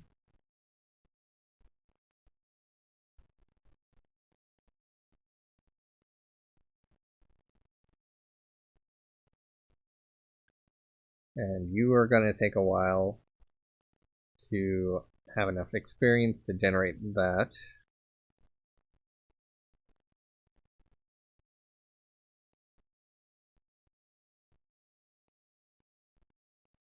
So you can get back into making food out of wood and money.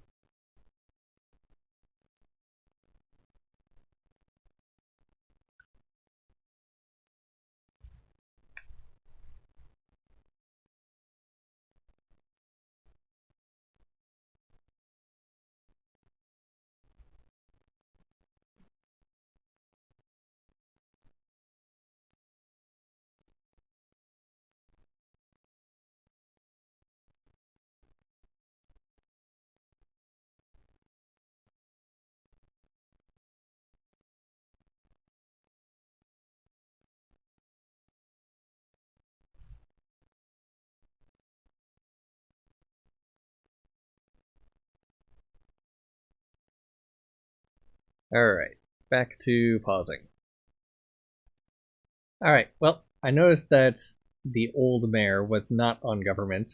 Also, I realized that this was a button, so I have no idea what it does.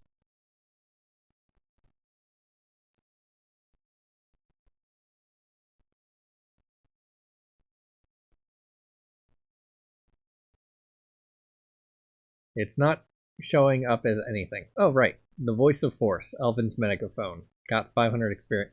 Got $500 for that. That's still running. It's got 7 minutes left. This is still running. Got plenty of supplies. I have plenty of XP now. Everly's untimely death near a forgotten grave, a grisly sight in the serenity of nature. A sea of rolling hills covered in pine forest. Little else but pines grow in these forest barrens, and many have lost their way in them. Hard times turn junk into precious materials. Abandoned dreams of normal life. Of a normal life.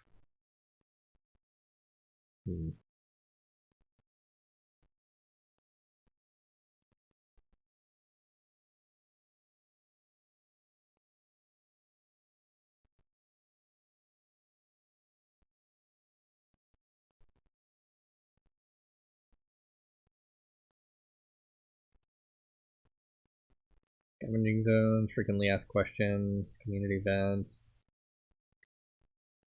Why can I still use a character that's dead?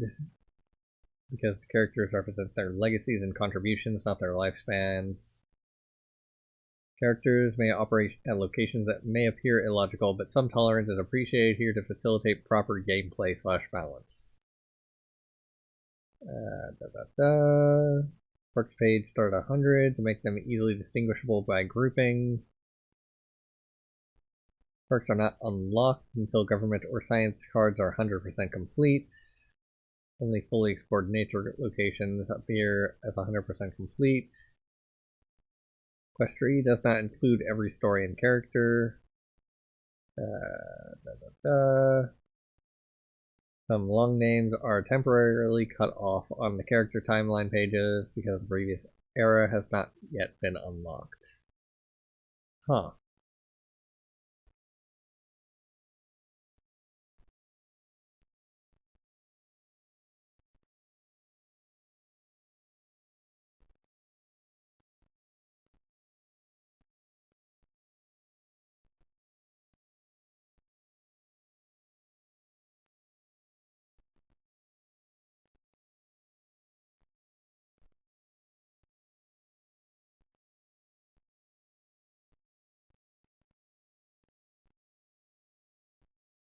Yeah, I still have absolutely no idea what that's doing.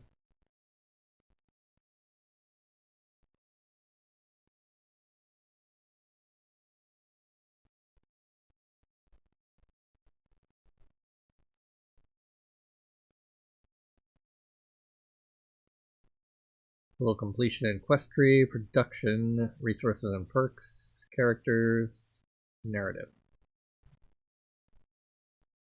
Oh, science. Looks like I finished ceramics. Nature location produce +1 resource per action. Nature locations that use oil require 1 less oil per action. Requires 8 hours, as opposed to this one taking 14 hours, and this one taking 11 hours. Nature locations that use food require 1 less food. Yeah. Alright. Civil engineering it is.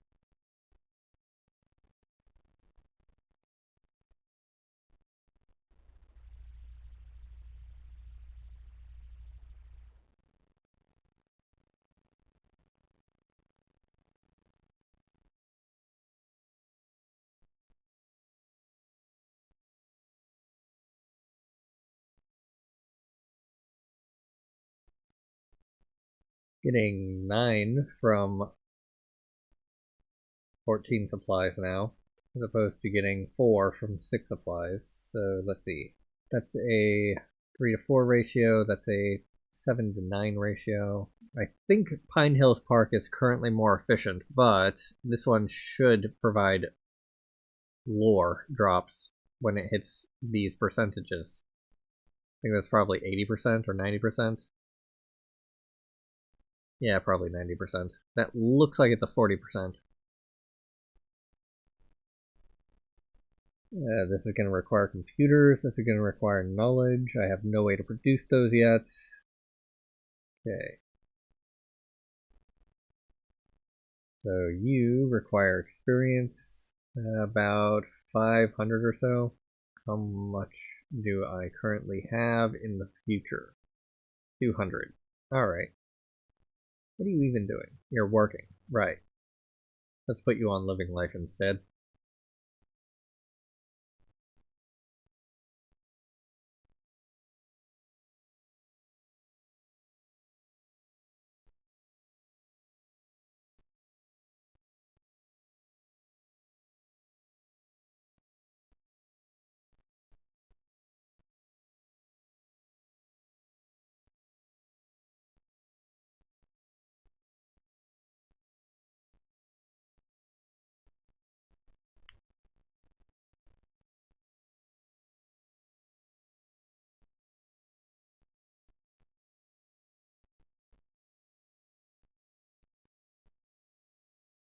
Story blocked.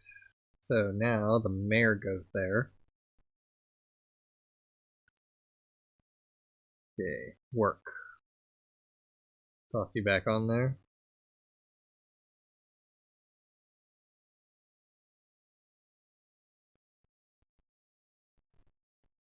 Aubrey Pines Police Department, Office of the Sheriff. Mayor Alvin Van Eisen II. It's plain to me that my authority as sheriff is worth pig shit. In fact, I figure I must be the last officer to hear about the new community policing matter y'all push through. Be that as it may, good folk are straining to survive this new reality, and the tactical goons from your anus program ain't helping. They cause harm and stir up resentment, smashing windows in homes if they feel insulted, beating a father of 3 kids half to death for trying to get emergency antibiotics after dark, withholding feminine hygiene products for favors. Disgusting. These ain't men. This ain't policing. Consider this letter of my official resignation as Sheriff of Asbury Pines. Not due to my old bones, but due to the fact that I refuse to enforce your so-called laws. Deputy Bryce Hawley, Officer Steve Lewis, and Officer Merle Ringgold have enclosed their resignations along with mine. We'll be giving up our badges and guns at Dory's Diner, registering for new occupations immediately, and helping Deborah Wolfe keep spirits up and hopes kindled. Do better for your citizens. Rodney Snow. Now it's your turn to get experience dumped into you. However, currently have you stuck onto government, and that's producing food theoretically at some point in the future. In other words, it's useless at the moment, so might as well. It said finish something, but I did not see. Notification log. Finished examining artifact, the murder weapon. Oh, finally. Religion. A new religion, Quakerism, has been unlocked. A new religion, Bancraft Puritanism, has been unlocked. A new religion, Ceremony of Spirits, has been unlocked. Obtained perk, Giant Sloth Deity. Finished worshipping the Giant Sloth Deity. Okay. Toss you into there. All characters gain +2 to life skills. Takes 13 hours. All characters gain +5 to scavenging. Yeah, that's probably more worthwhile. Gonna take 10 hours.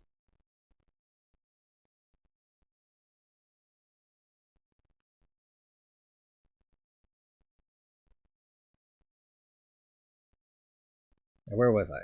Ah, yes. The murder weapon. Not exactly a delicate choice for murder, but undoubtedly effective. Gave a good amount of experience.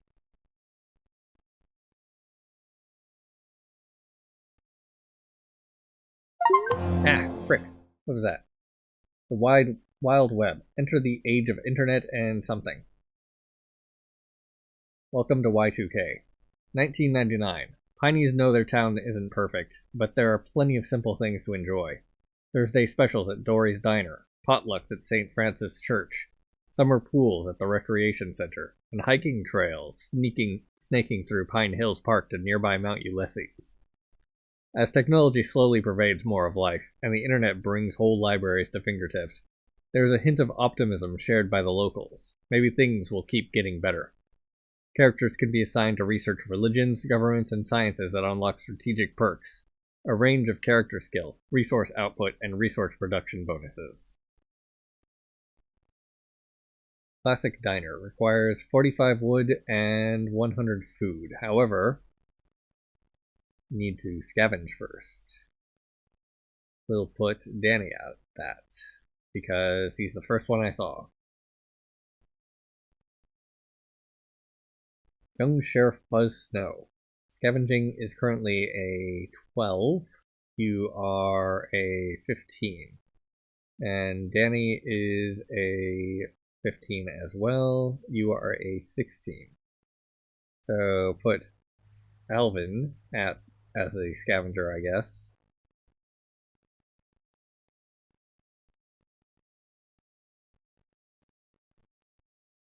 And then eventually I'll have enough wood and food to build the classic diner.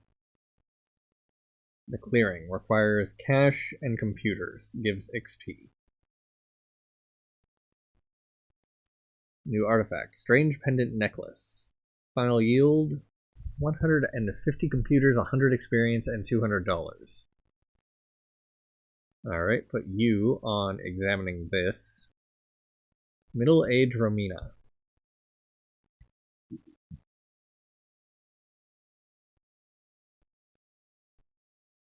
Giant sloth deity. Okay, where was it? All the way over here. Lieutenant Major Axel Hargraves. This is Lieutenant Major Axel Hargraves of the Military Intelligence Corps with an urgent radio broadcast to the people. Society has crumbled. The great nations of the world are rubble and dust. Violence will reign. Hold close your loved ones. God has abandoned us. Gunshot. Lieutenant Major Axel Hargraves. This is Lieutenant Major Axel Hargraves of the Military Intelligence Corps with an urgent radio broadcast to the people. Alright, so looks like that's just a loop. I'm not saying that 5 times.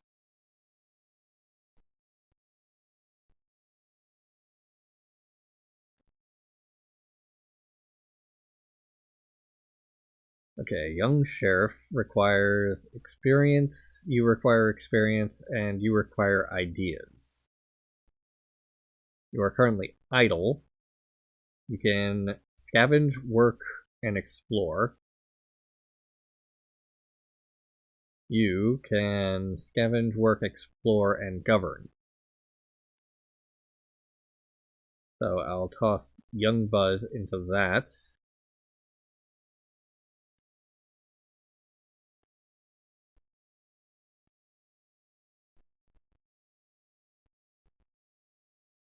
You cannot do anything useful. Neither can you. You can do science. But you're currently examining an artifact, so that takes priority.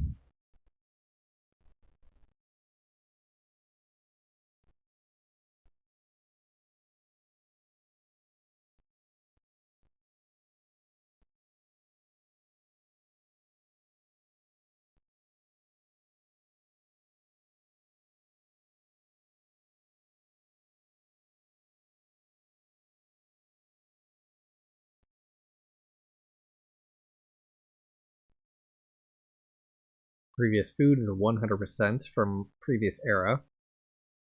50% experience. And 70% wood.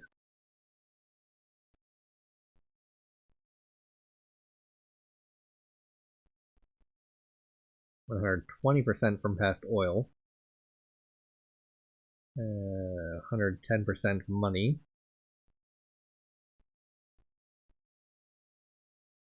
100 % from past knowledge, and you get from past prayers? There are prayers now? Might need to go through the religion tree a little bit faster.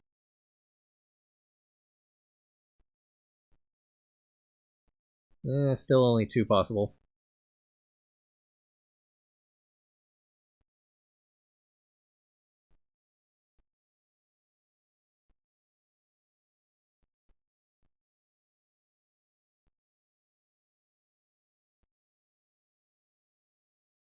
What are life skills? Oh, life and living. Right. So that'd be just doing this. Finished examining artifacts, strange pendant necklace. So now you can do science.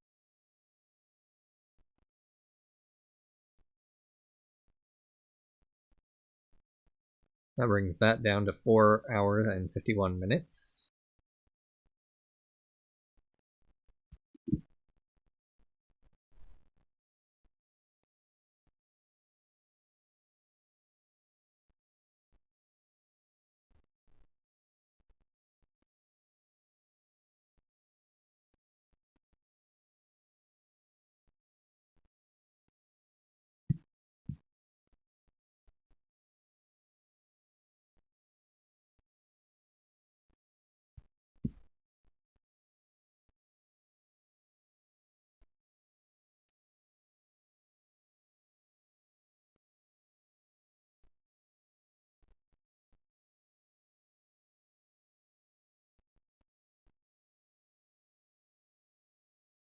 Danny can work in the diner.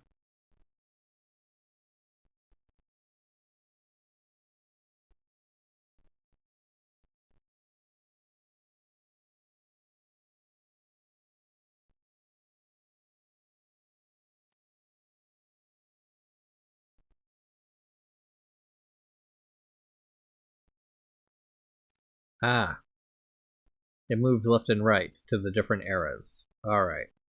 Well, the screen's big enough to hold all of them at once, so that doesn't actually do anything yet.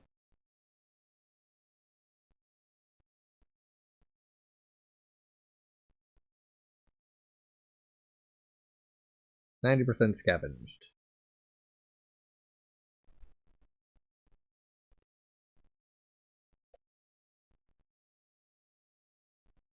Restaurants, businesses, and shops driving the town's economy.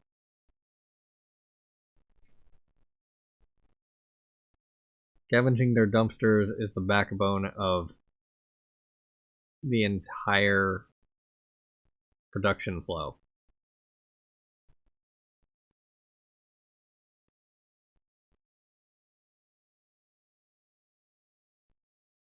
Finish scavenging downtown Asbury. Let's see, how's work doing? Still 50%? Alright. Toss you in there. Speed that up a little bit.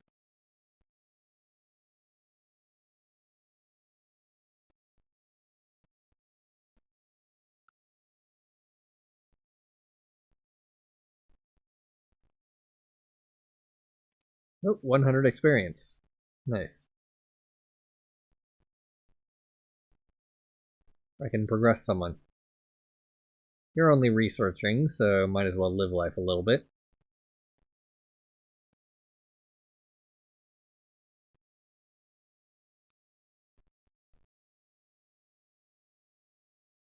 Finished building Dory's diner.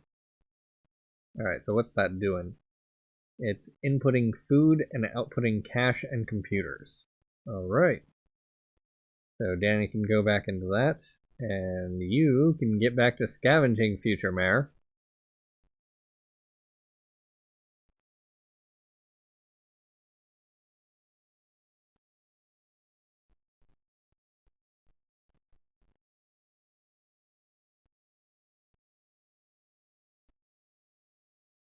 $28.43 to my name, and help wanted signs are a complete joke.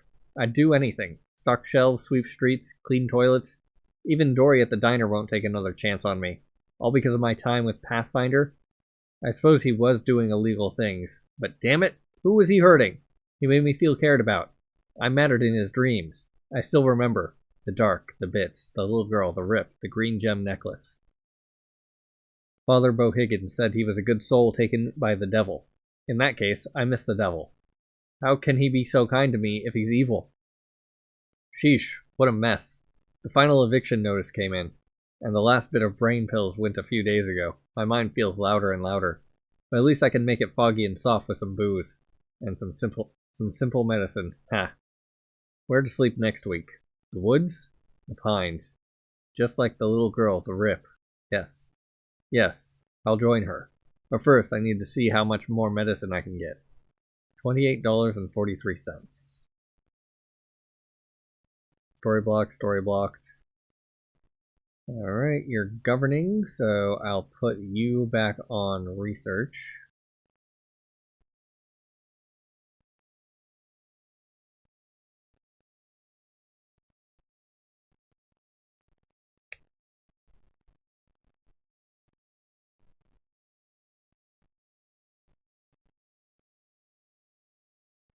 Living blocked because I don't have experience, which is reasonable.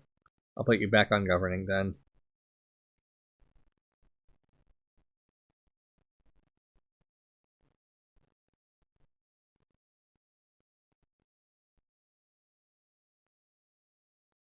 Ah. Supplies required, cash and computers. Provides research. Or experience. So, currently scavenging. How much food do I have? Not enough. Therefore, Danny Boy can be the one who goes exploring while everyone else is producing things.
There we go. Put you into government.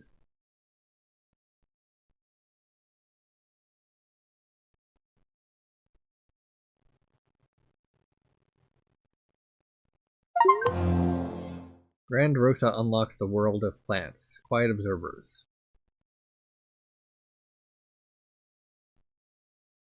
The Asbury Bulletin. Sheriff's badge likely to pass to familiar hands. Local legendary lawman Aldous T. Snow has retired from his role as sheriff. His son, current deputy sheriff Rodney Buzz Snow, is anticipated to run in the sheriff's election next month and win it by a landslide. Unsurprisingly, he runs unopposed. Aldous leaves behind a Mount Rushmore-sized legacy, foiling a bank robbery with marksman's skill and arresting infamous smuggler kingpin Cal Holt after a shootout are only a couple of tall tales that paint his legend. The governor has even shortlisted him for the Presidential Medal of Valor. Though his son Buzz has a giant shoes to fill, he may be well on his way. He was a top graduate from McKinley Police Academy with high marks for conscientiousness, grit, and commitment to duty, and he has served admirably in his deputy role. Asked how he feels about following his father's legacy, Buzz stated, "I'll add to it any chance I get." Plants. Idle. What am I supposed to do with this? It's a listener. It's good at nature and exploring, I guess. And life and living. What am I... Nature. Can I assign a tree to it?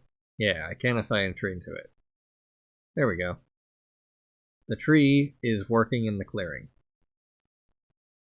So, you can go to work then, Danny. converting meat into cash and computers.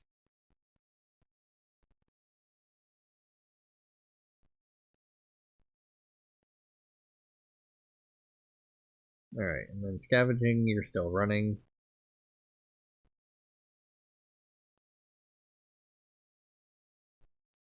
Cash is slowly decreasing. Have enough computers now to start exploring the landfill. I'll toss Danny Boy into it, I guess.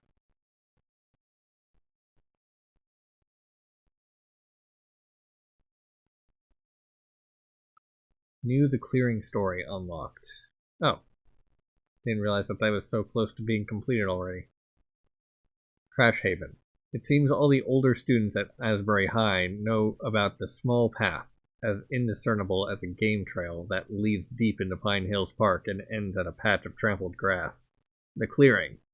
A plot for anarchy. Shooting empty beer cans after church, smashing bottles against trees for the thrill of the shatter. Smoking weed under the stars in peace. Spray painting dicks and jokes on fallen logs. Summoning Ouija board ghosts. Tugging each other's clothes off and celebrating the end of the school year with a bonfire of homework notebooks. How old is this trash haven? No one can say, though somehow it always stays familiar. And the clearing finished. Ran out of computers.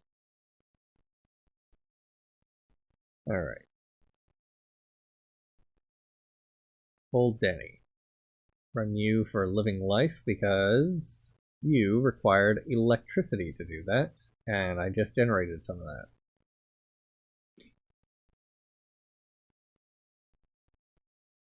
Crash Haven.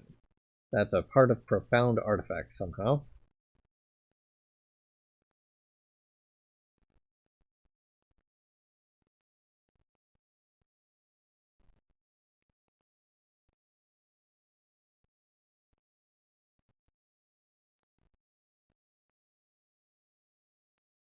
King Kong's Ding Dong 35, or 32, 5 days ago.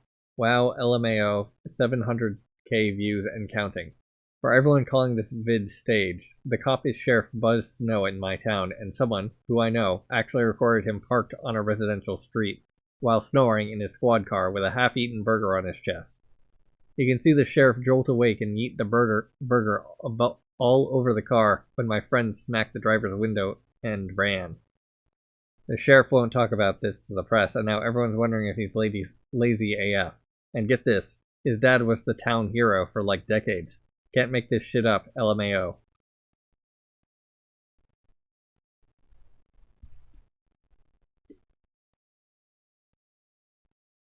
Okay, you require knowledge. You are not currently available. So experience is only mattering for you.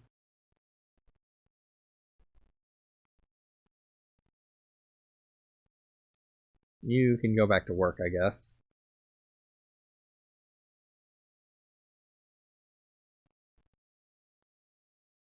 I do not recall what else you would have been working on.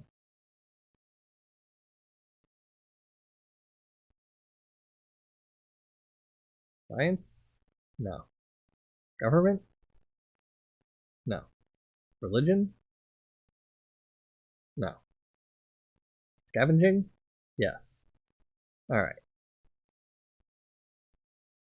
Danny gets into the scavenging market.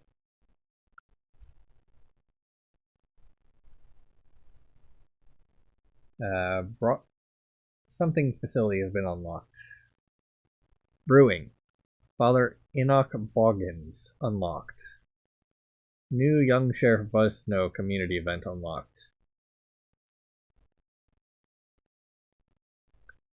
Asbury Pines Police Department. Officer of the Sheriff. Reporting Officer Sheriff Buzz Snow. Date and time of incident June 27th, 2008, 8:12 a.m. Reporting offense suicide by hanging. Case 077192, June 27th, 2006. Incident report. Officer's description of events. Sharon Huang was jogging at dawn and reported a 5.5k. Body hanging from Grand Rosa. Body identified as white male, about 6'2", gray hair, thin, older, rough tattoo of eye on forehead. No sign of life, no foul play apparent. Clothes/body suggest no struggle. Visible bruising around neck. Hold up beach chair knocked over by feet.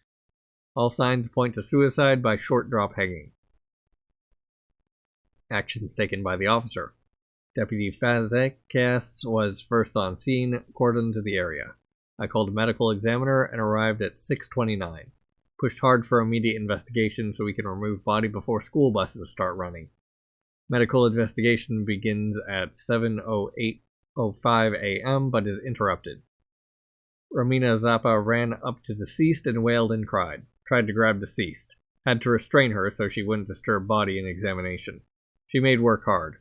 Called the body Pathfinder and told us he had used to live in the burned down farmhouse near town. Examiner took photos. Hair, fingerprint, and saliva samples gathered. Reporters showed up. We bagged the body at 7:32 a.m. Officer's summary of events. Romina's details helped us track down property records. Body is Isaiah Koztaka. Was resident decades ago and left town. Did in fact rent a farmhouse with some acres that had a major field fire. Abandoned since. Had previous out-of-state arrests for drug possession. Served 5 years for dealing acid. Selfish bastard hanging himself in the middle of town. Good riddance. What else was there?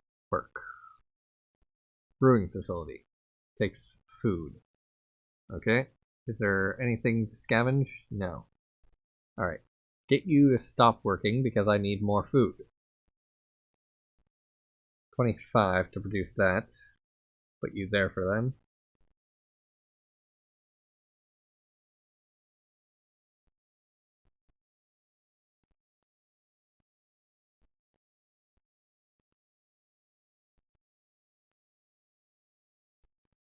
Couple Danny into there.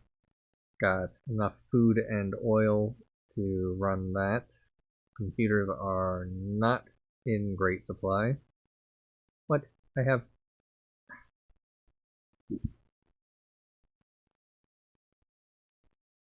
Back to scavenging with you, Danny.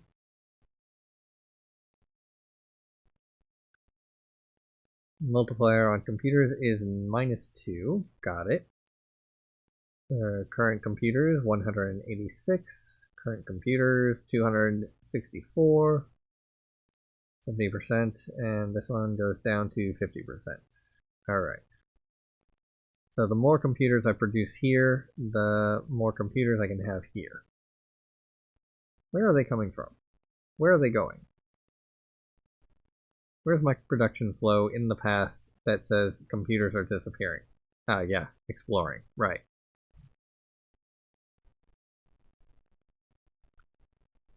Do I need experience? I don't know.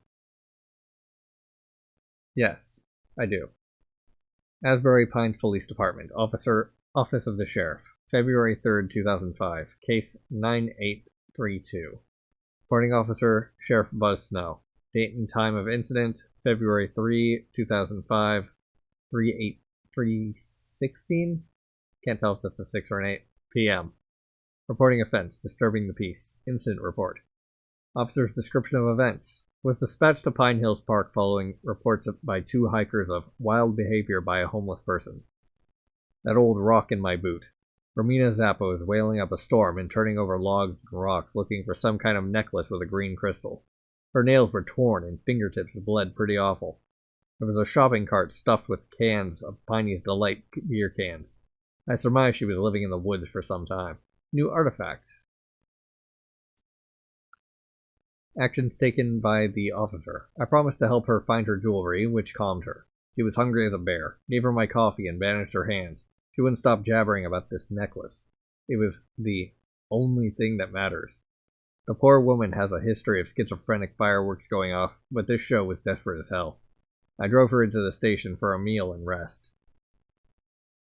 Officer's summary of events. Snafu. Artifacts. Sheriff Snow's missing toe. Can't investigate that with anyone. strange pendant necklace. A one-eyed woman's face is intricately engraved on the green gem.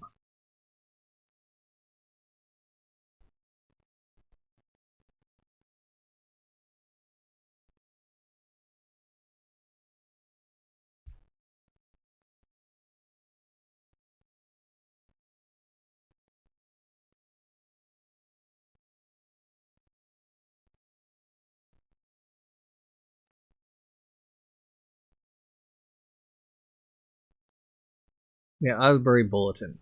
Buzzkill. Sheriff shoots off own toe.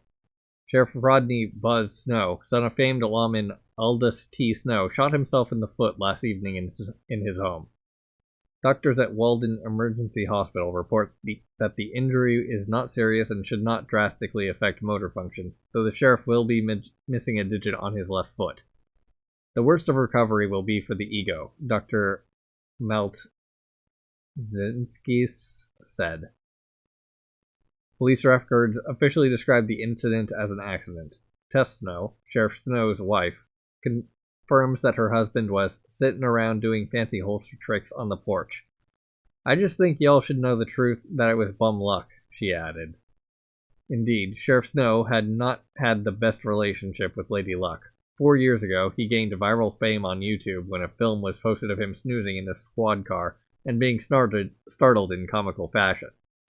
For a brief time, Sheriff Snow became the face of a Munchies internet meme shared widely by marijuana enthusiasts. We cannot help but roll our eyes when we compare the merits of our sheriff's fame to his father's, who was known for stopping a local bank robbery and arresting a notorious smuggler in a shootout, a feat that shortlisted him for the Presidential Medal of Valor. Sheriff Snow issued a brief statement that he will be taking the rest of the week to recover and will be on duty this coming Monday. Yeah, I need more experience. Dang it. Okay. Nature blocked, so I need more work. Build that.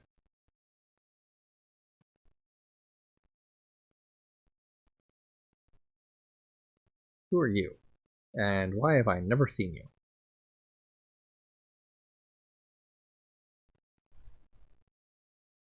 Ah, there you are. Father Enoch Bogaligan.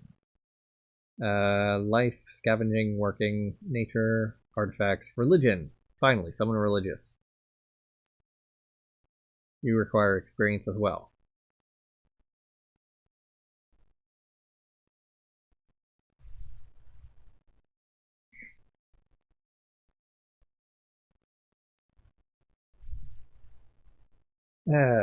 Dang.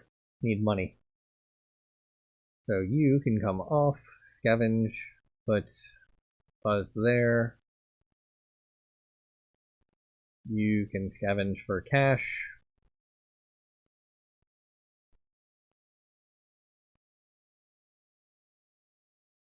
Currently at negative $125.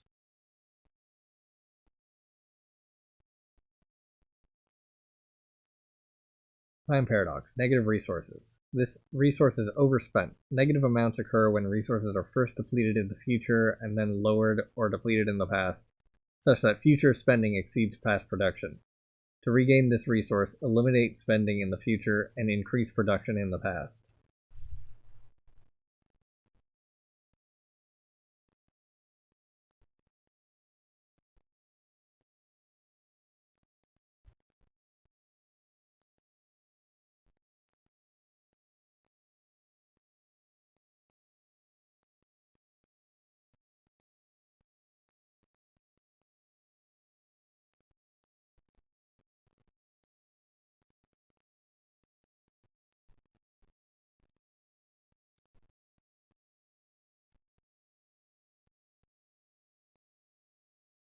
Okay, inputs money, or food, and outputs computers and money. That'd be a 4 and a 5. Brewing company, put you there. And then go to religion. And drop the religious guy in. That'll be 8 hours and 39 minutes still.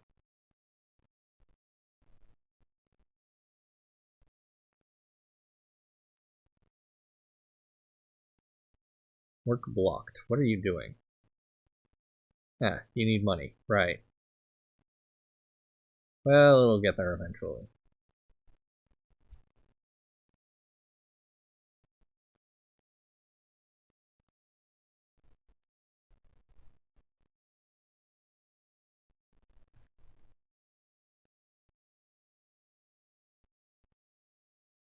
There we go.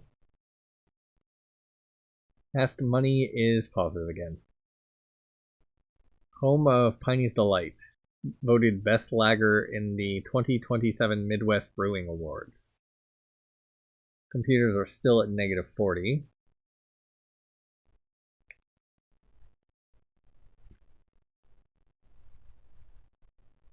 But scavenging should be producing enough food to be producing cash and computers of a storm. Let's see, nature, fully explored.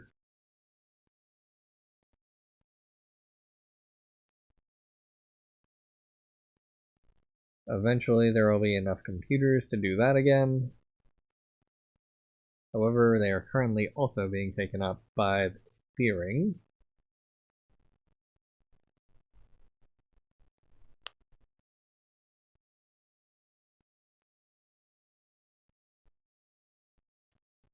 When this gets up to here,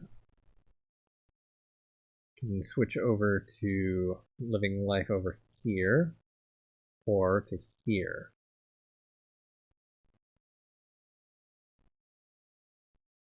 Let's see. What are you good at? You're good at governing, I guess.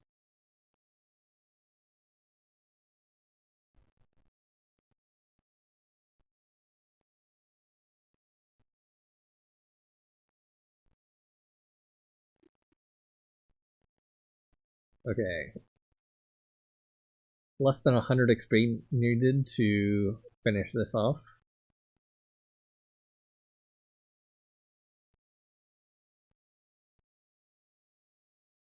And that looks like it has finished. Great. So now Buzz, young Buzz, can go into creating a constitutional republic. That'll take a little under 3 hours.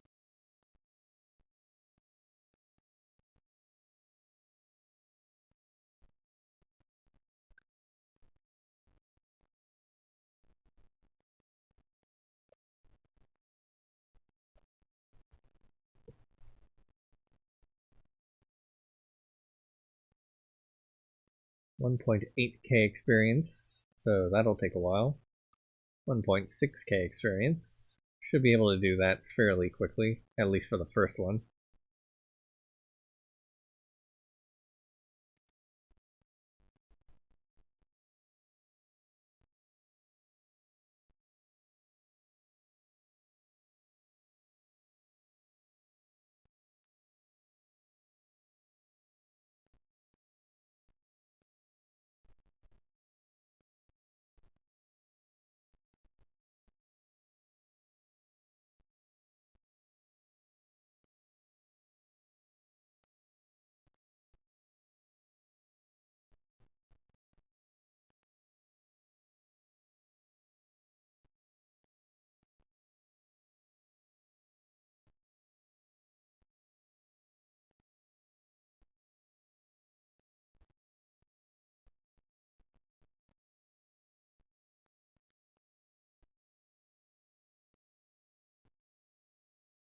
Great. New artifact. Father's Rosary has been unlocked.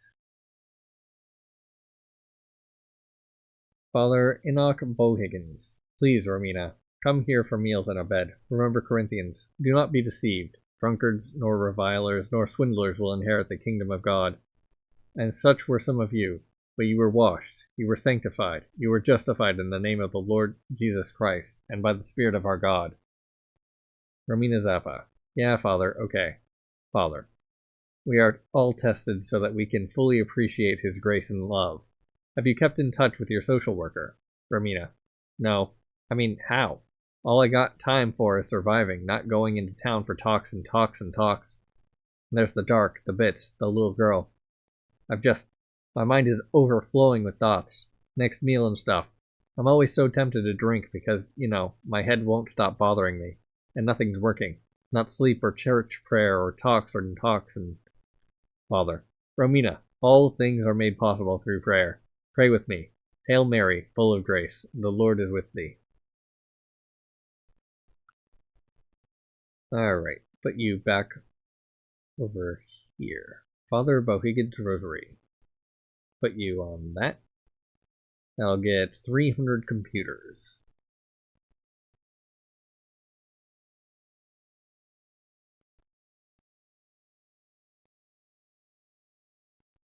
Yeah, and that was the only possible option. Sheriff Snow's missing toe. 3 possible options. Will provide food. Great.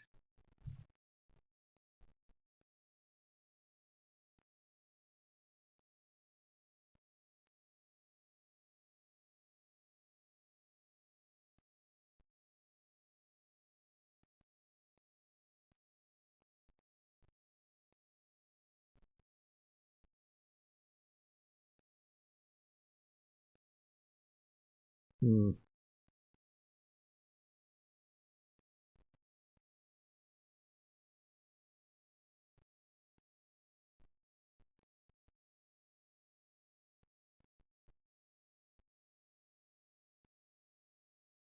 Scavenging is 16. Do I have anyone better at scavenging?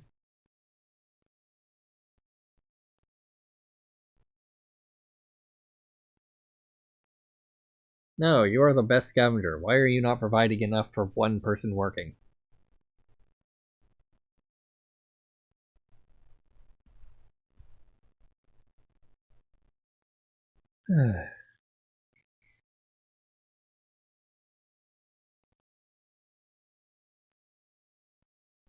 Well, theoretically, at some point, the Constitutional Republic will be generating additional food.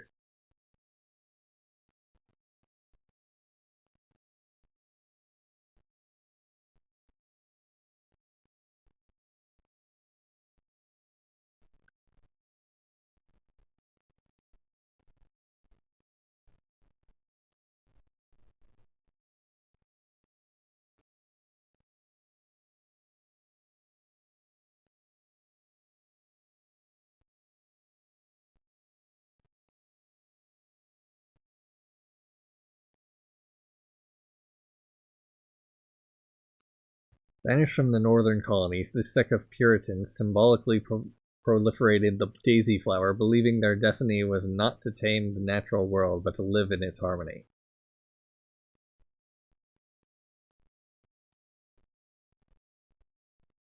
Well, eventually that'll increase scavenging skill. And that would give this guy a total of 18 plus 23 scavenging.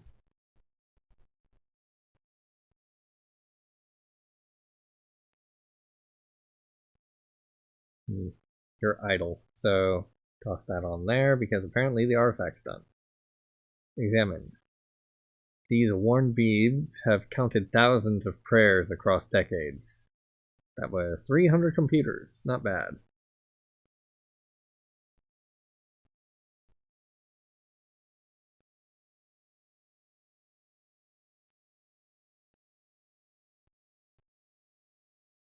Then he goes into creating the electricity.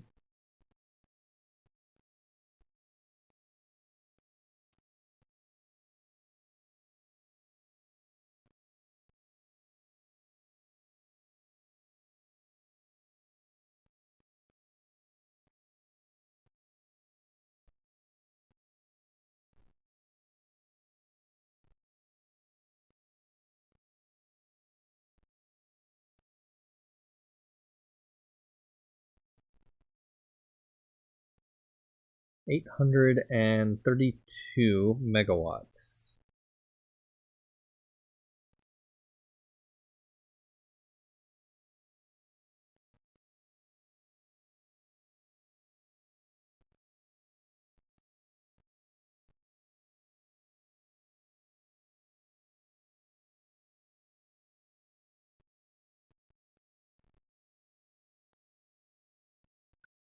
Once it hits about 700, can put that on there and heal max out. And then I'll need 1.5 megawatts for you. Or 1.5 kilo megawatts. So gigawatts. Sheesh.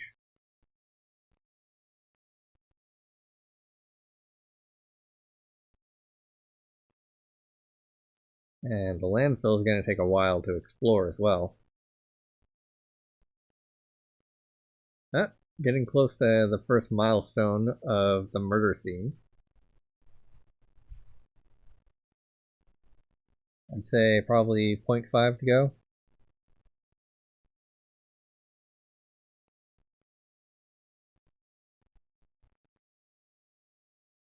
Plenty of oil, plenty of food, plenty of XP. And the computers are run out again, so Denny gets back to a new nature location. Abandoned grave has been unlocked. New Father Enoch Biggin story unlocked.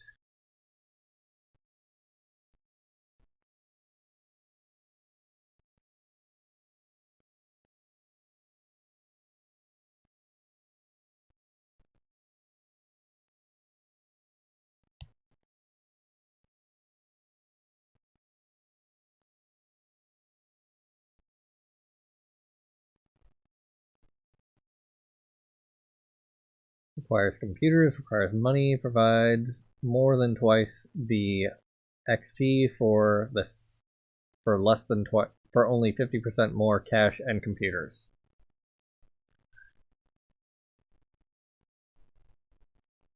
A cracked slab of stone covered in vines, moss, and bird shit.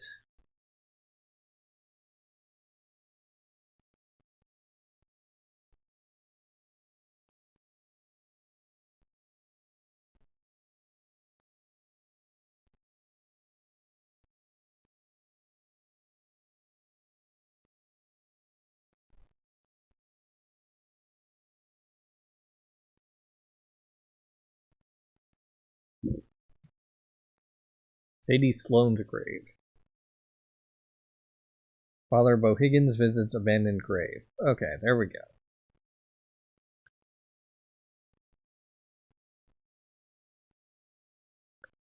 How quiet here in the deep of Pine Hills Park.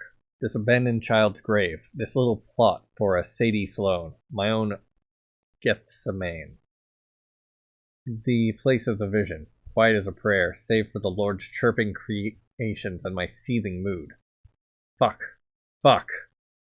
I cannot seem to shake the anger. Should I have done more for Isaiah? My dear Isaiah, I'll never forget the tender warmth of our time. There is certainly something I could have done or said to assuage his pain and awful drug delusions. What sort of shepherd am I that protects his congregation and not the whole of the Lord's flock?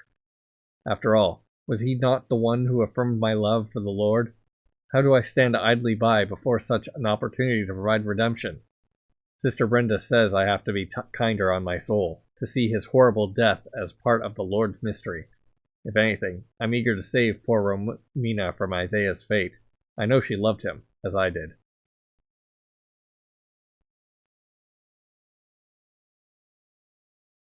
Still got a decent amount of XP. Unfortunately, require twice as much as I currently have to get to maximum for this time period.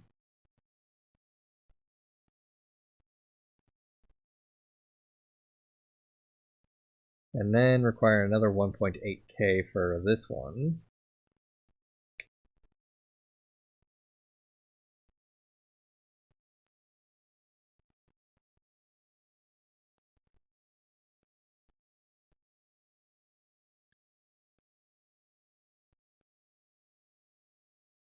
Got plenty of cash, got plenty of food, so I can set Danny to live life here.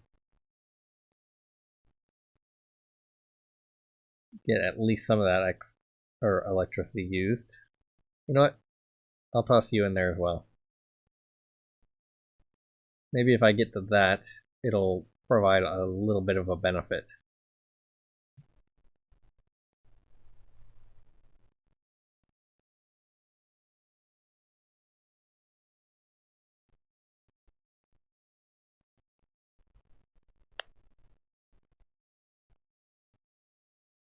New abandoned grave story unlocked.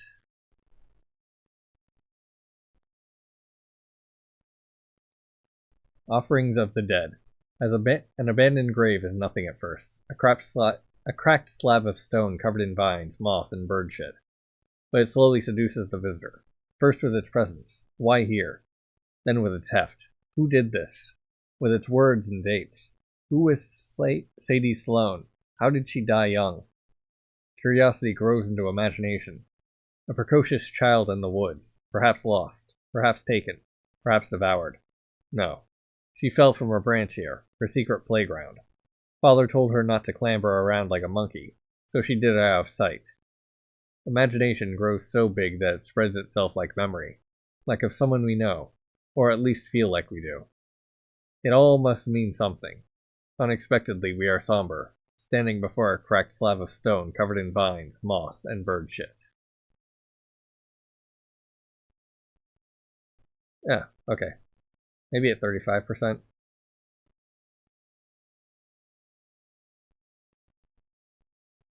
Geesh, that's almost done. 98.5 and 100. Finished exploring abandoned grave.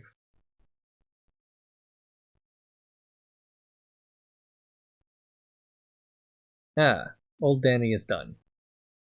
So, old Danny shall get back to scavenging.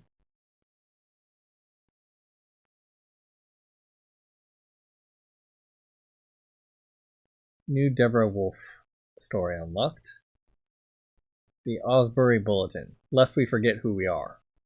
We, the editors of the Asbury Bulletin, spotlight its open letter on July 4th. News on regional and national developments will resume in the next issue. Thank you for understanding. My fellow Pineys, you knew me as Deborah Wolf, Esquire, your local tax attorney. Since occupation reassignments, you know me now as Deborah, the assistant community cook. To say that our lives are changing is an understatement. More accurately, we will never be the same. But some things must never change. The greatest power of our modern society is not in industry, military, academics, or technology. It's in something we live by every day, our constitutional democracy.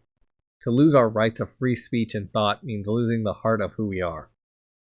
I look back to the American Revolutionary War hero, to our great town's namesake, deathless Nathaniel Asbury. Like us, he was surrounded by the threat of great harm and tyranny, and yet he chose courage. New story unlocked. He held meetings with neighbors to exchange ideas. Ideas led to action. Action spurred progress. Progress fueled unimaginable growth. Never forget, my dear neighbors, that hope is nurtured in a free and open forum. Hold fast to our little democratic values. Cherish that we can decide our path forward, if not for our sake, but for the sake of the lessons we shall pass to our children. Join me every Saturday at the Asbury High School Auditorium from noon until 2 p.m. to discuss how we can collaborate with our mayor for a steady future in these terribly uncertain times. Your assistant community cook, Deborah Wolf. Living blocked. So put you back in government.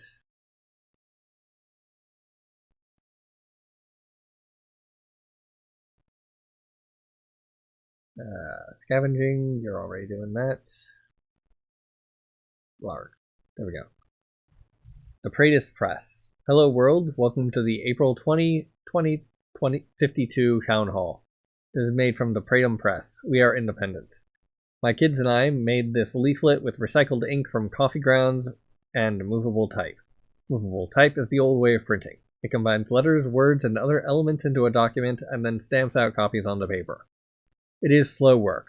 We make each letter and a word with baked clay, and we still need many more words. But this does not need electricity. It can grow from here and go on forever. My kids and I want to use this press to share good ideas, stories about progress, and bad jokes. Our first bad joke. Why do dogs float in water? Because they are good boys. Stay tuned for the next issue.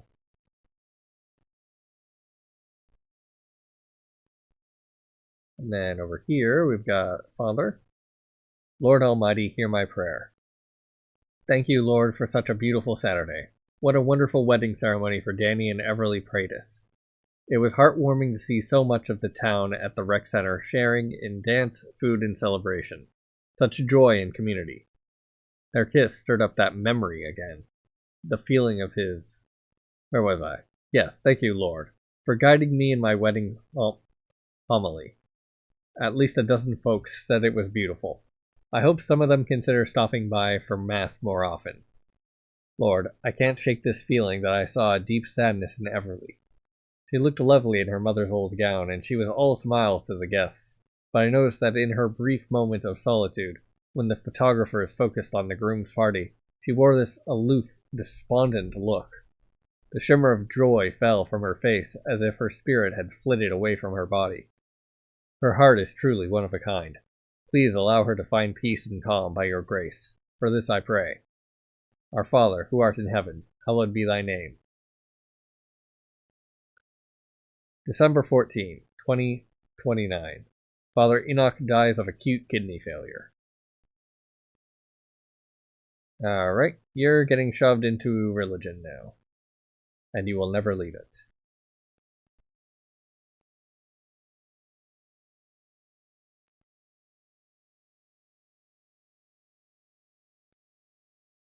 Science is working. Stories.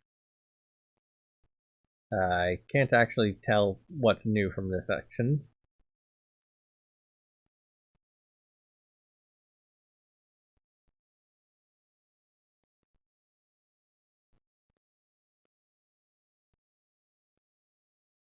Ah, right. Experience goes into here now. Forgot about that.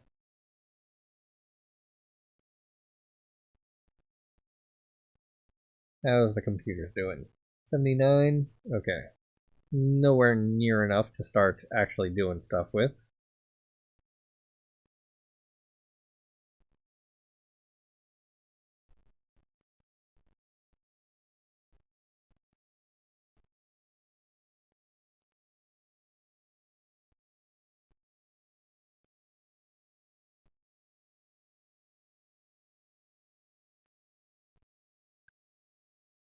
Scavenging running on all fronts.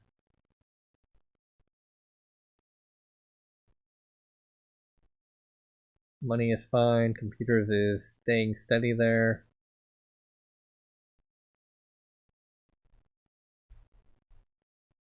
Computers is staying steady there.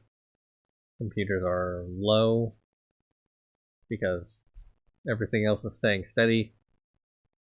And the future is the only time that uses computers. Work. Still need more meat. Okay, this fully explored. Ah, there we go. A dichotomy of two times. Upon sight of this horror, the location of Everly Pratis' untimely murder, a dichotomy of two times invades the mind. There is the now. Since the murder, time has eclipsed. The blood no longer flows. It has dried. It is earthly and dark. The creatures of the pines have begun to reclaim the site, and the forces of nature, too, erosion, sunlight, and wind are already beginning to hide away the scar. But there is also the then. The axe remains stuck in the precise position where it ended a life. From it, one can faintly imagine the positions of the persons involved. The footprints show some confusing dance through the fog and into finality. One can see the dark biblical chaos of this moment as if it were still present. Yes, there were two times here, then and now, each pervasive, each searing, and each relentless in its control of the memory. One cannot forget these two times. One cannot tear them apart.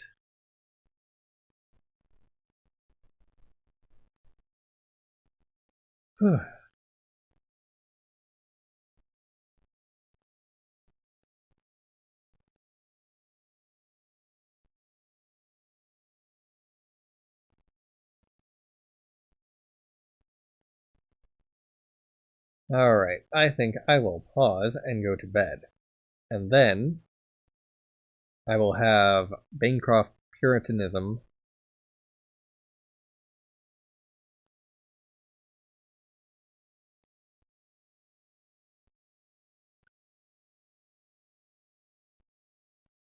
Puritan theocracy, and constitutional republic researched.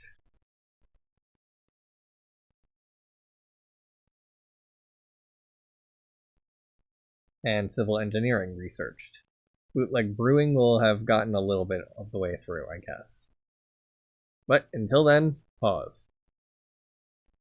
Alright, well, I just remembered that, well, not just, but I remembered that I need to do this as well. And since that'll be the last instance of needing experience in the past, what is this? Oh, you can live life for the tree?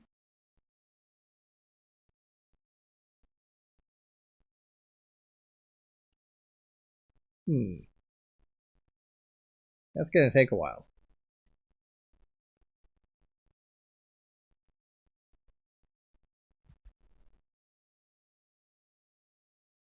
I was thinking, like, half a second ago, well, I'll be able to take off the tree from exploring the abandoned grave since I won't need experience anymore, but I guess not.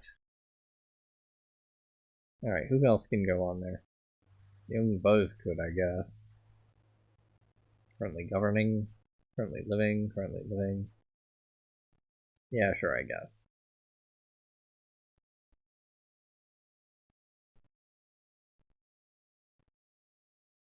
How's the government doing? You're still gonna take 8 hours, you're still gonna take 5 hours.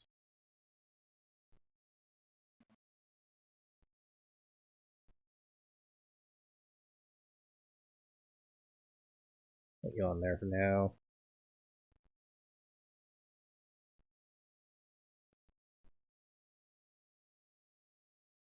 2.8k experience, sheesh.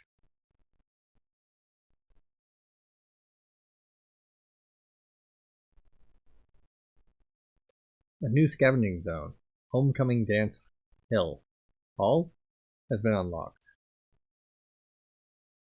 The people hung almost everything from me. They were obsessed with using my branches like the nesting birds. On warm summer weekends, piñatas swayed from my boughs over squealing birthday children made wild by sweets. Witches and bats and cottony cobwebs covered my branches around the Halloween time. All of it left behind and forgotten until the people realized that their winter holidays would soon begin. Those wretched cobwebs were never completely removed. And so came the novelty-sized ornaments, candy canes, and strings upon strings of twinkling yellow lights at the expense of some of my smaller boughs. By springtime, my branches are invaded by multicolored plastic eggs and clumsy bird feeders made by the Asbury Seniors Handicrafts Club. As cyclical as the seasons, the people continued these rituals year over year. But recently, I found that they are not like the robins, starlings, blue jays, and crows. Death changes the people entirely. I see that the nesting birds return and see me as the ideal nesting tree, close to worms and grubs, and also to breadcrumbs and trash. Every year, many birdlings tumble to their deaths or fall prey to owls and hawks. The young die in droves. Yet even after many deaths, the birds return each year, obsessed all the same with nesting, on schedule and unwavering. The people saw me as perfect for hanging many things, which, to their own horror, included a person. A single death. One death, and the people break their decades-long obsession of decorating me. They shun my branches. They reject a joyful pattern in their lives. Why?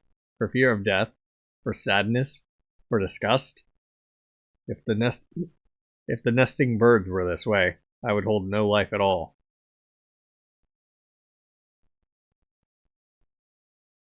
Scavenging zones. Homecoming dance hall. Great.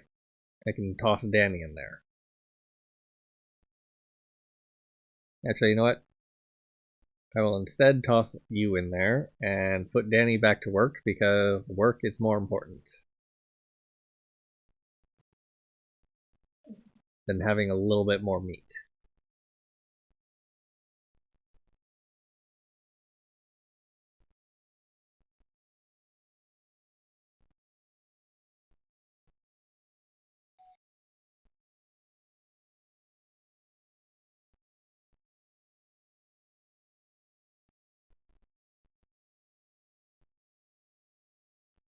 Just burning through XP though.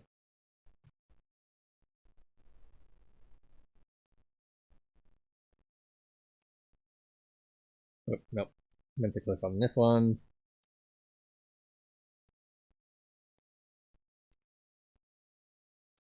Yeah, that's gonna take a while. Fresh scars in my bark. Why are the teenagers so obsessed with crudely engraving their catharsis on me? New middle-age Romina Zeppa story unlocked. Their expressions are meant for permanence, but nothing lasts as long as they want. Even so, they carve up my lower trunk in all manner of feeling. J&K 4E19ER. FUK-U. Will rules. Becca equals Ho. Danny plus Everly. Tonight, a teenage male with a jackknife stabs into me. Ah, the blonde boy. Van Eisen, I believe. His energy is destructive, angry. He wants this message to last, it seems. Nearly an hour it takes him. Dick, this town sucks.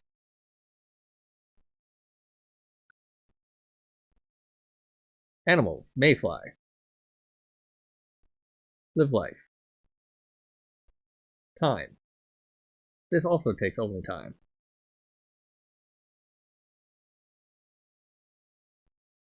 Working bug, scavenging.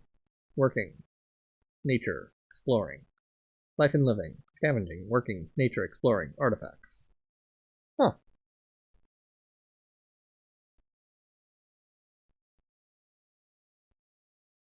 Nope, I cannot use the ladybug or mayfly to scavenge.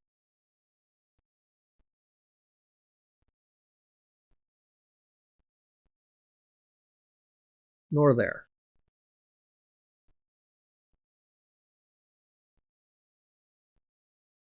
Oh, right, yeah. What's her name? My love, oh my love, my lovely light. The police lights at dawn made me see it. See you. You hanging from Grand Rosa, and I died again in my body. I died first in your arms in the field, and awakened. Then you left me long ago, after your fields burned, and I died again. Now you come back to kill me all over. But why? But try to remember. Okay, yeah. Eyes closed and go digging. Deep. Dig up the memory. The dark, the bits, the little girl. Oh, can you hear me? I miss the sound of your words, Pathfinder. Never have I doubted the vision of your third eye. I still got my mission. Yes, it has always been to keep the gateway open with the one-eyed angel. I feel it in my skin. I know what you mean now.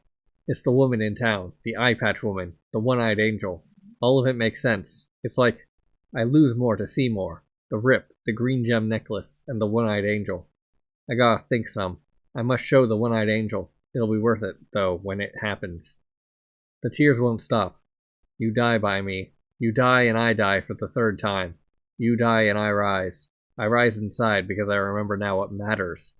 I cry because of the sadness of dying and happiness of remembering. Obviously, so obvious. The green gem necklace and the gate and the one-eyed angel. It comes together as the path. I remember my path as clear as rain. The dark, the bits, the little girl, the rip, the green gem necklace, and the one-eyed angel.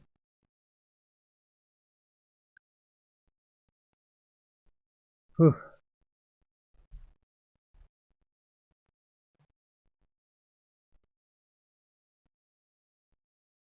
Alright, put the tree back on that. And put, let's see, government, young Buzz back on there. So 2 hours, 12 minutes. And pause again. New artifact unlocked, and new story from a bug unlocked. Ladybug. Not do it, they say. So dumb, all agree. Big group. Cousins and siblings clumped together with me. All hide under leaf, clumped for heat. Could freeze if not. Time of cold air. But I have question. They never question. They. Eat daisies, mate, hide, sleep, eat daisies, mate, hide, sleep, on and on. Me. What there on top of mountain? Make way, I say and fly. I fly up and up, through many tree. Wings whir strong. Follow long slope up. Only bug in air is me. I worry. What if hungry bird watches? I fly up and up. Less tree and more wind the more up I go. Wind and cold makes wings harder to move. Antenna lose feeling. But I see top close ahead. Top close ahead. So I pushed hard. Then it happened. Big cold wind. Wing, front leg, middle leg, back leg. Whole body stopped from cold as wind carry me up and over mountaintop. I am prisoner of wind but sight. Amazing.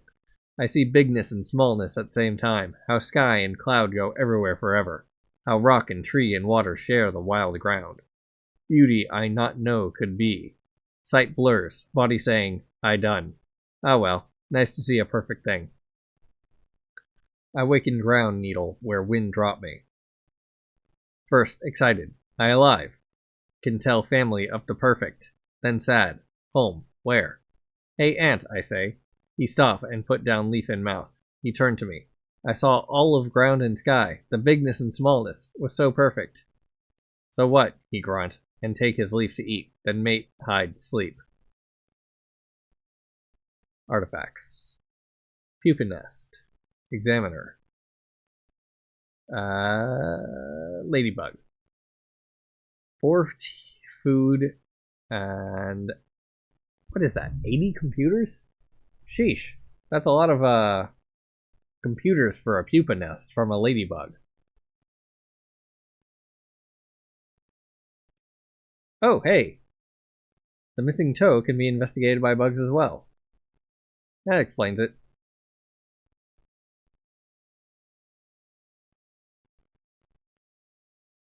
Quiet cocooned cluster of insects at the penultimate form of their lives. 120 computers for investigating the toe with a ladybug.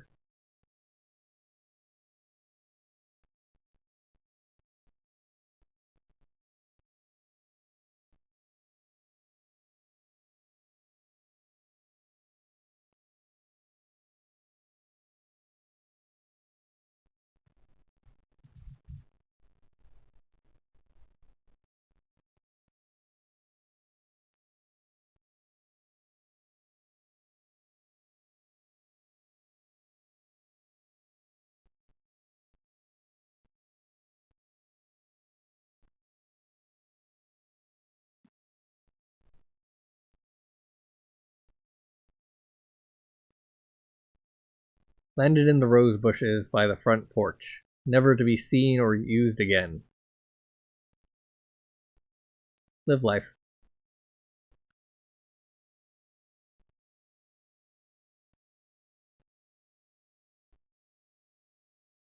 Note, animals do not require resources to progress, only time. Nice.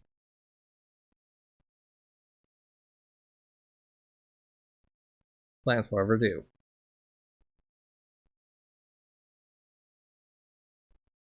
Oh. Looks like I do not have enough experience to be doing this. So you can get back to science.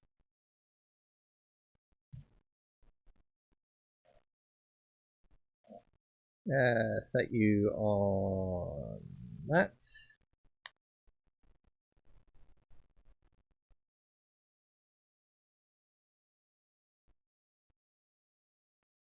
Quest tree.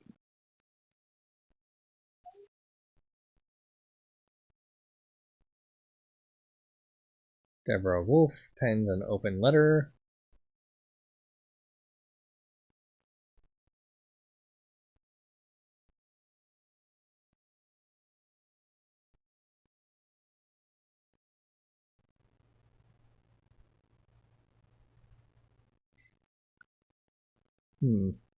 Okay, so we've got the full timeline for Zappa, but she is currently not available on any of the other lists, so...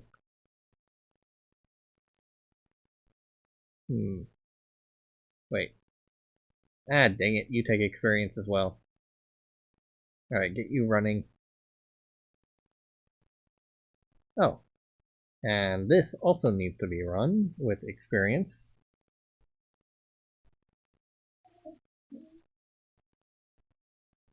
Cargo wants out, but it is very dark, so we will not be doing that.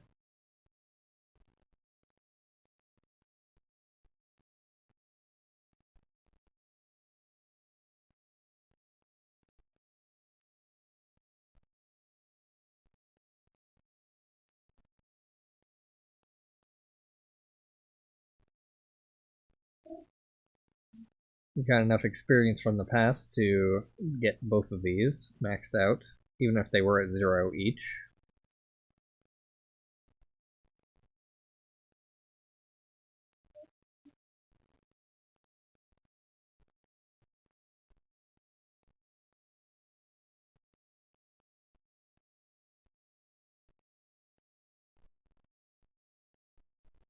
Can work on the government later.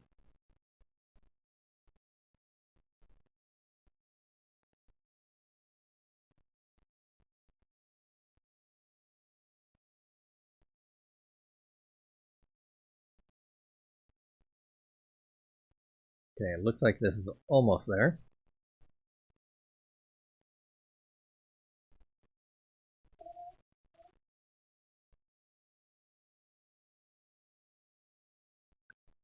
Incredible. I'm now completely in charge of the town. No, I rule this entire territory. Poof.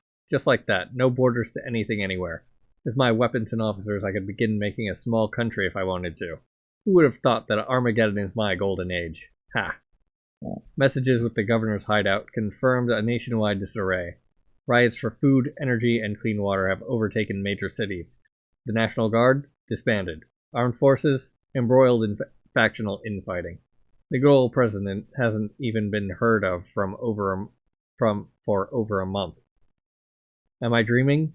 Cultural cesspools like New York City and LA are burning, and I get to do whatever the hell I want? First things first, I have to stock this bunker with food for who knows how long. The people need to be told what to think. I'll issue an immediate ban on the Asbury Bulletin and outlaw any press, become judge, jury, executioner for all its crimes, and then implement mandatory field labor. Oh, and dispatch my officers to raid neighboring towns for fuel. Shit, I think I'm actually feeling a little giddy. Ha!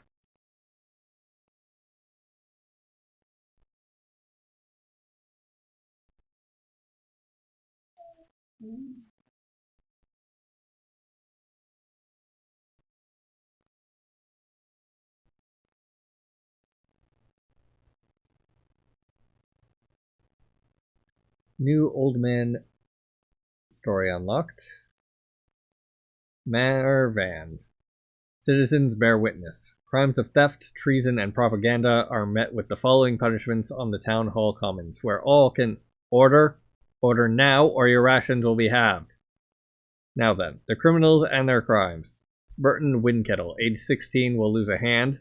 Silence! Interrupt me again and you will all starve. As I was saying, will lose a hand for selfishly stealing canned beans from my delivery to the rec center. Lila Huston, aged 18, will also lose a hand for spray painting treasonous death messages against me on the back of Dory's Diner. And Danny Pratis will be given 15 lashes for continuing his makeshift press after the ban on all unapproved news production. Do not, my friends, stray from my mandates. Order is paramount in these hard times.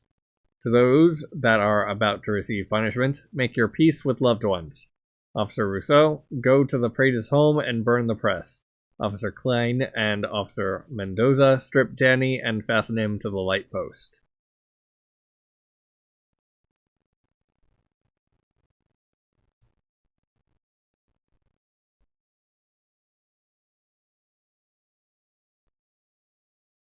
And one more. Okay. May 4th, 2054. Mayor Van Eisen burns alive in his bunker.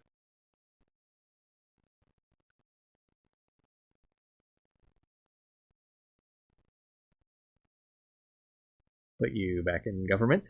There we go.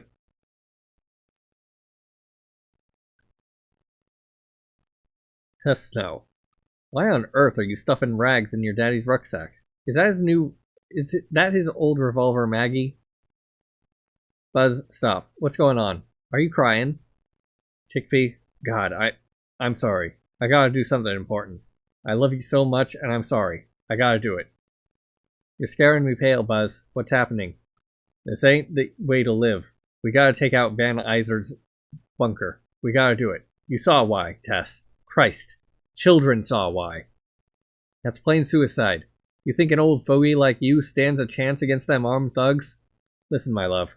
Listen close, because I love you so much, and I'll only say this once to protect the folks I'm going with.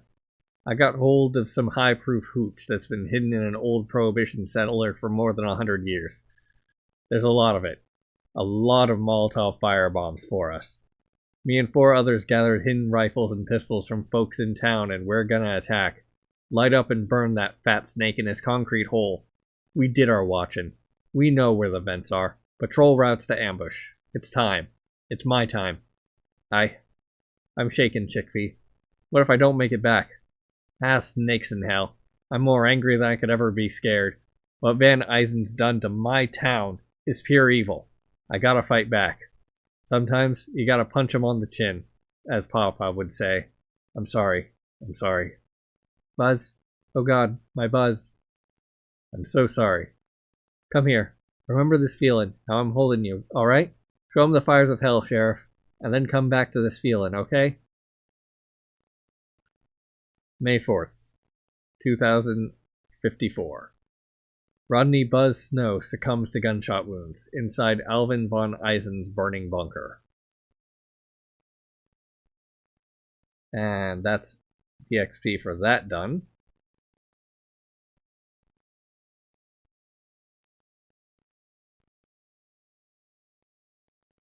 Mayfly, July 7th, 2004. Mayfly is eaten by a magpie.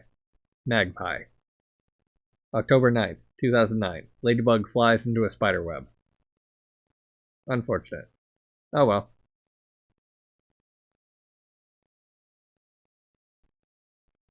Well, the experience now goes to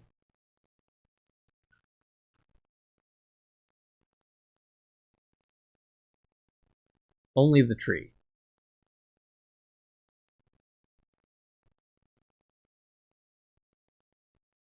Need 1,500 experience to get the tree maxed out.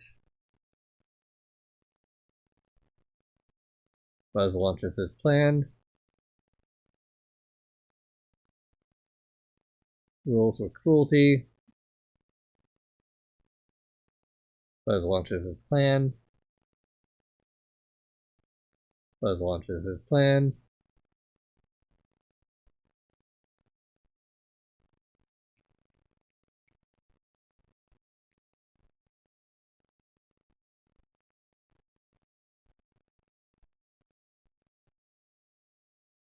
Alright, artifacts. Nothing in here. Natural locations. Still have just that. This is still running. These require computers. How's the computer situation doing? 500 or so? Or 800 or so? Almost time to start exploring that then. Let's see. Old Buzz needs to go back into government. Or no, work.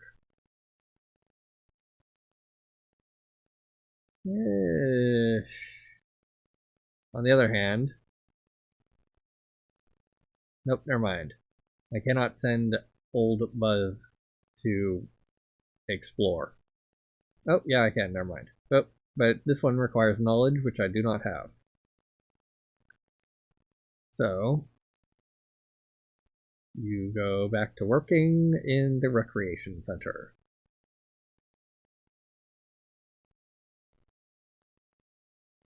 Not like I'm low on food or wood.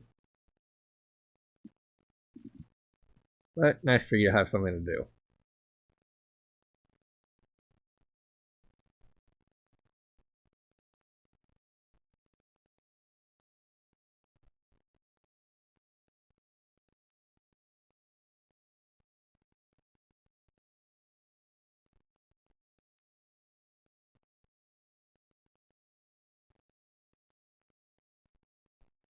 Okay, knowledge needed to get plastic, and electricity needed, so someone has to be scavenging. Or scavenging the nature locations. I think it's gonna be Danny.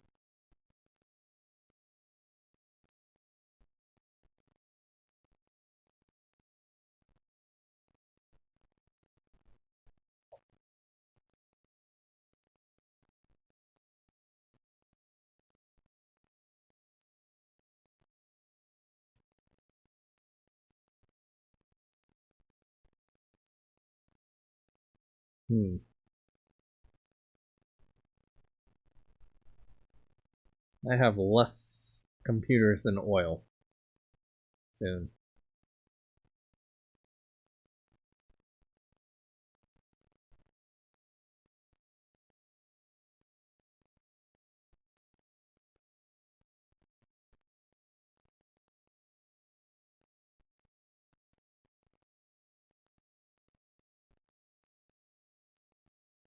Already do have less oil than computers.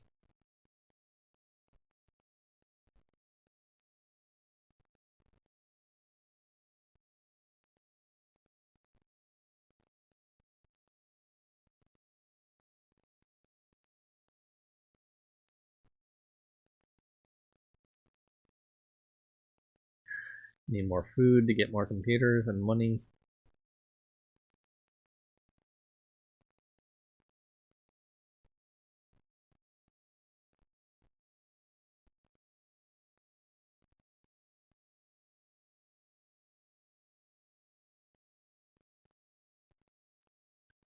There, additional oil yet.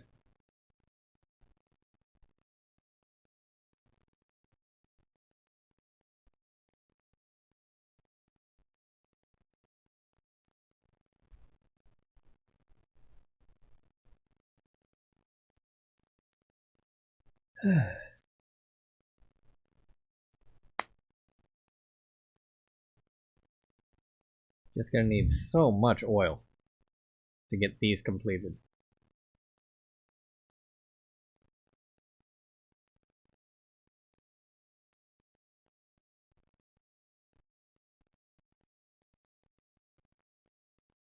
One, two, three, 4, 5 for 0.1%.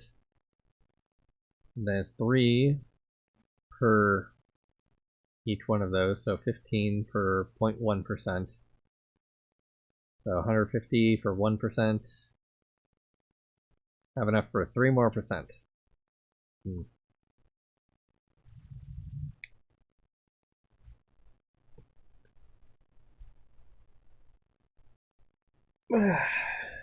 This will take a while.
Yeah, the output from here is more than making up for the input there.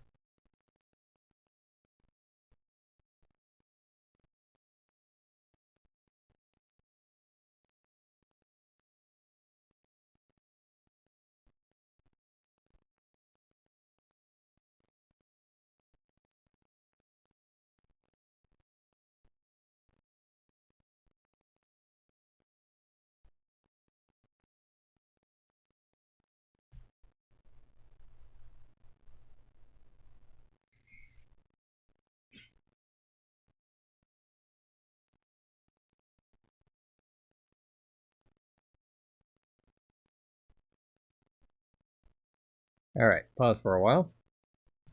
Alright, awake.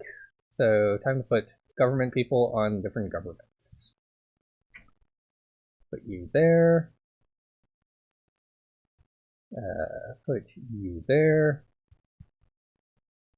Put you there. And put you... Put you there. Copperhead democracy. In areas that produce wood, a small supply of 10 wood is generated every 2 minutes. A grassroots, headstrong, and sometimes conspiratorial movement, fiercely opposing the Civil War, its drafts, and the growing influence of money in government. Wartime nationalism. Work locations produce +2 resources for action. Uncle Sam states that we must all make sacrifices like our boys overseas to keep our flag flying. Elder Council. Work locations require 50% less resources to build. Knowledge, wisdom, and social direction derive from those who have managed to survive the longest. Work locations are an additional 10% faster. Tycoon cronyism. Robber barons pulled the strings, buying government positions for their subservient underlings. Alright, so, let's see. How are the people doing? Looks same as before. How are the animals doing? Same. Trees, still like that. I cannot tell if any of these are new.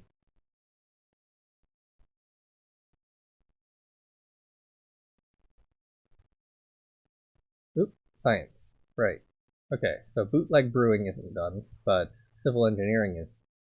Let's see. Anthropology. Nature locations provide +3 resources per action. Focus on understanding the key elements in human history that elevates man above animals. Culture. I'll toss you back onto there. That'll be 27 hours. Religion. Bancroft Puritanism is done, so toss someone into Catholicism. Toss you into baptism. The flow of oil across eras increased by 10%. All people gain +2 to every skill that they possess. One of the most powerful forces to shape Western history and civilization, all in the name of Jesus Christ. Bible scripture holds no errors. Immerse yourself in the holy waters. Vow to reject depravity and emerge to accept that salvation is through gospel. So then there's High Church Lutheranism, Mormon fundamentalism, Quakerism, and ceremonial spirits.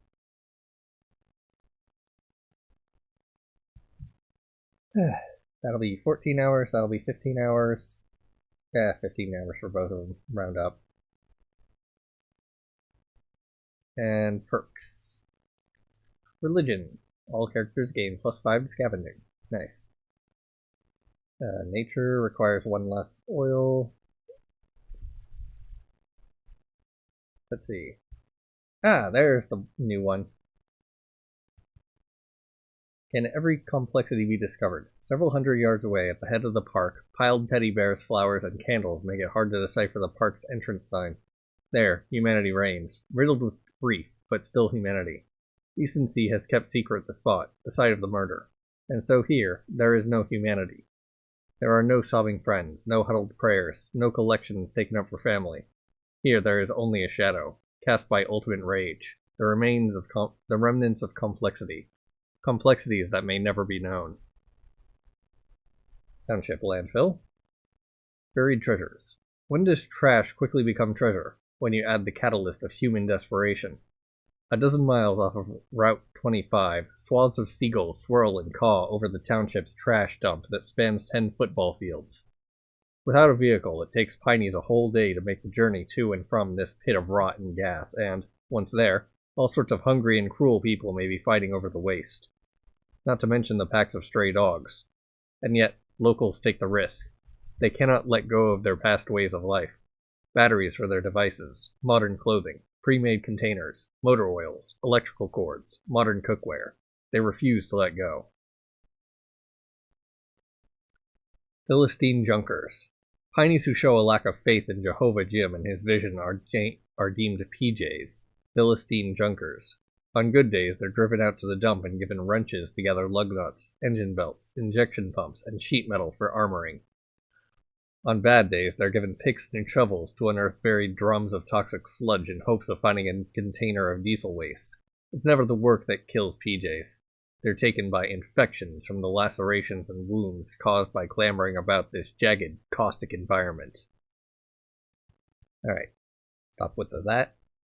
You can also stop with the that, and you can stop with the that.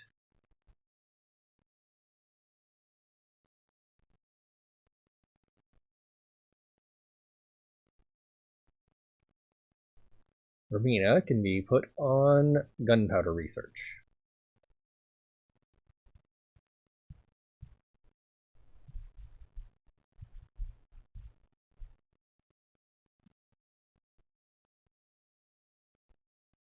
And you require electricity, and you are the only one who is left that I can actually do anything with for now. Okay, have 29k electricity. Have way more than enough XP to be living life of the tree. And I'll just call it there until I get back from going outside with the dog. Oh, looks like the space age has come.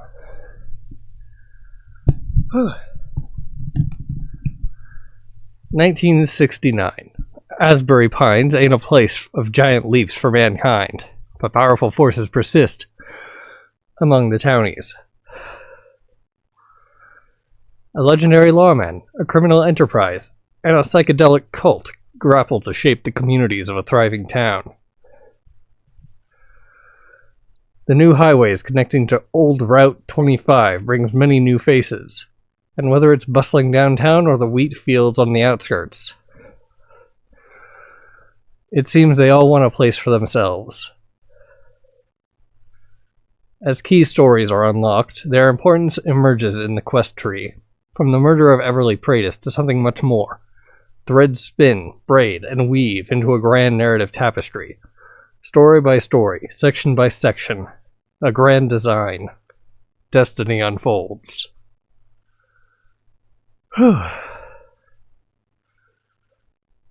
Well, the tree's still going. Notification log. New scavenging zone, regional bank, new scavenging zone, new nature location, new artifact. Ah, there it is. Deborah unlocking the event. Unlocked all of that.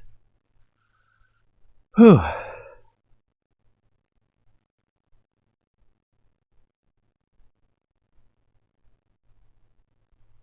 Town Hall meeting minutes, Sunday, January 2nd, 2052. Moderator Deborah Wolf, Secretary Wendy Greaves, and the usual 3 officers from the mayor's police force were present and armed. Deborah wished everyone a happy new year, introduced special guest Peter Swack, former owner of Swack Plumbing, and laid out the agenda. Moment of silence for Jillian A. Benton and Hector P. Benton, elderly neighbors found frozen to death in their home. Funeral set for next Saturday. Request for substitute teacher volunteers for grades kindergarten, 4, 6, and 9, in case of seasonal illness. Roof of Doug Fennison's home collapsed from heavy snow. Volunteers needed to house a family of 4 until permanent solution. Discuss proposal to mayor to increase rations. Discuss proposal to mayor to allow firewood gathering from Pine Hill Park. Discuss building outhouses as sewage system start to fail. Peter Swack to share methods for preventing freezing of pipes in buildings/home. Heroes of the Asbury Pines Revolt of 2052. These brave fighters gave their lives on May 4th, 54, to free this town of cruelty and oppression. Remember their names. Sheriff Rodney Buzz Snow, Rhonda N. Can't tell what letter that is. Something Mauser? Monber? Lanslow Cantley?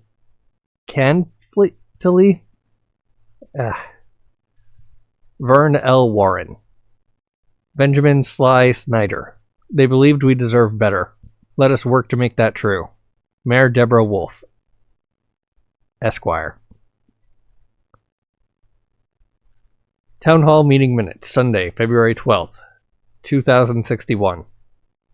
Chief Deborah Wolf, Secretary Wendy Greaves, Community Officers Mandy Lakota, Harris O'Neill, and Paul Wiseman were present. Another death is announced. Mayor Wolf discusses regional reports in population. Councilmember Harris reports on looting. Councilmember Mandy discusses overdue books. Prayer/moment of silence for Helen Souza, murdered by 3 raiders for resisting sexual assault. Burial set for Wednesday afternoon. 2 other victims are recovering from sexual assault. Chief Wolf reports on rapidly growing violence in region per outside sources. Raiders and gangs emboldened and armed. Town population has grown to 313, mostly travelers turned settlers. Proposal from Chief Wolf to double town defense force and allocate resources to training/readiness. We are sitting ducks. Officer O'Neill warns of massive rise in looting of town supplies in rec center. Officer O'Neill goes on record to oppose town defense expansion, wants to allocate resources to expanding crop fields. Best solution for looting, trade and growth. Officer Lakota urges all those in attendance to return overdue books. Library is greatest source of knowledge in this day and age. Do not rob cash each other of growth. Officer Lakota will begin publicly shaming those who do not return books. Following unanimous vote, town officially renamed to Fort Asbury. Alright, doesn't look like there's any new people. Oh, wait, yeah, there is. Danny. Alright, so new mayor goes into government again.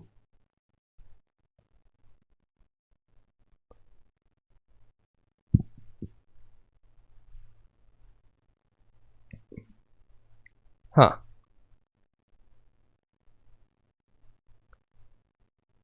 Grand Ponderosa Pine is now in the present and has 14 government. Not bad. I cannot do anything to research it though.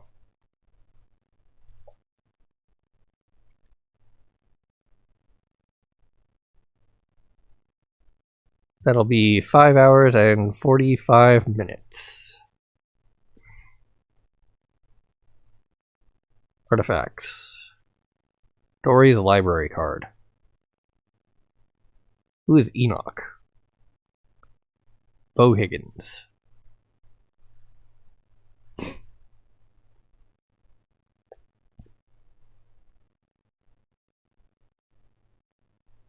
Deborah's occupation badge. And you're the only one available for that, so might as well. Okay, nature locations. Wheat fields. Requires knowledge. Provides XP. Requires cash and wood to create the bank. Service station and playground. So this will give... Oh, hey, a raccoon.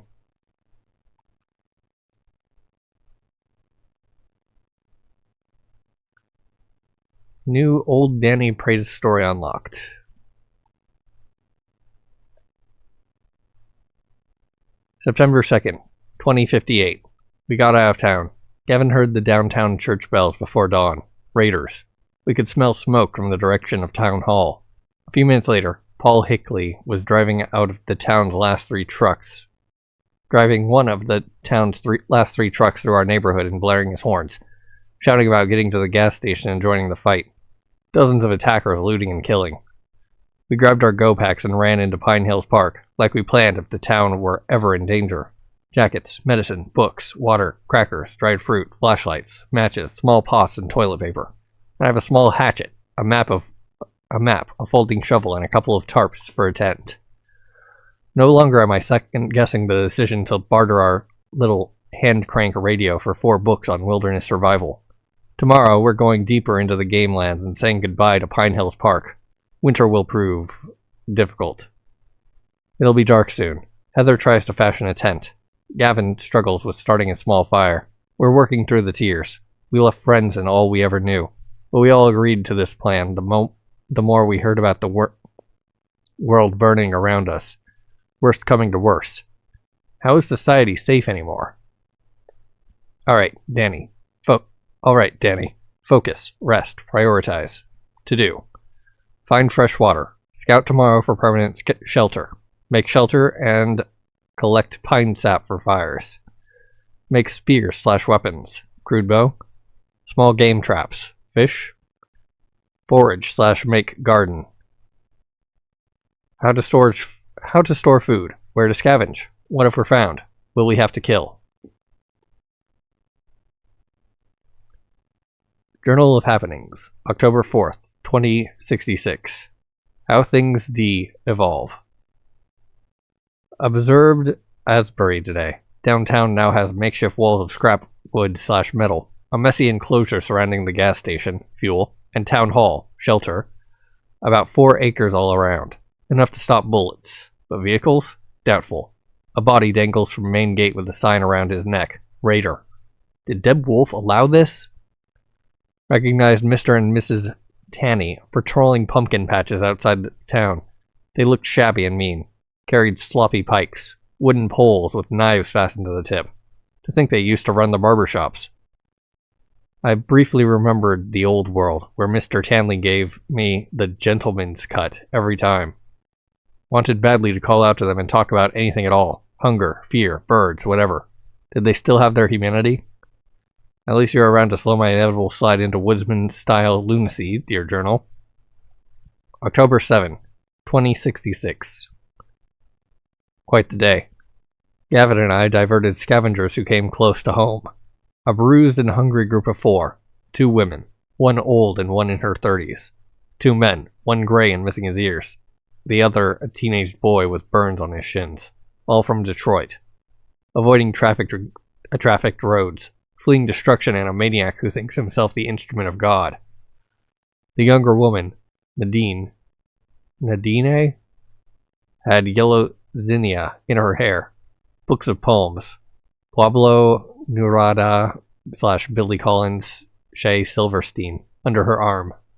She told Gavin that he talked like a thesaurus. He said, indubitably, and she laughed. Gavin was stubborn and wouldn't let me abandon them. We led them to the obsidian cave as a good place to rest.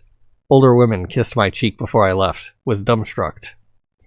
Forgot how tender a kiss feels. I told Gavin that I thought this was a bad idea. He said loneliness is a worse idea. Happy 72 years, you old wizard. Can you still walk? I hope so. Because after reading this card, you need to join us down by the stream for some trout we found wild dill and apple compote. Compote? Yep, your eyes do not deceive. Heather made the good stuff. Tonight, I'm busting out the harmonica. I wrote us another song inspired by your obsession with the Quentin Brown guy. No aching feet or sunken heart.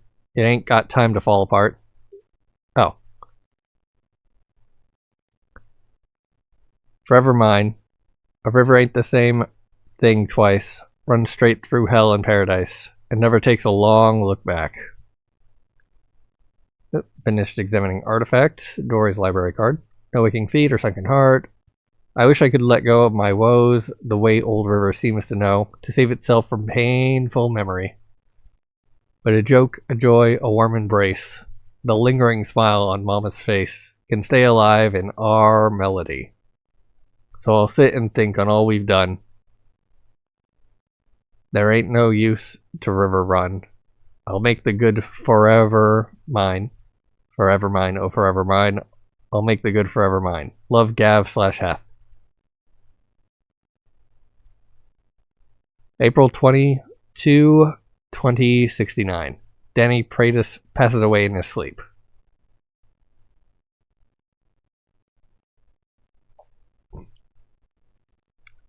Okay. So Isaiah and Enoch require experience. Oh, I can finally do Alvin.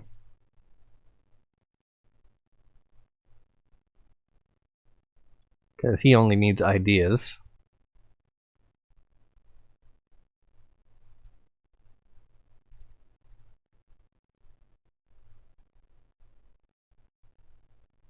Raiders force the Paredes family to hide in the pine forest. Paredes family heads for the woods. A herding town strives for noble goals. Town concerns change with the world. Remembering the heroes of the Asbury revolt. Deborah holds a town hall.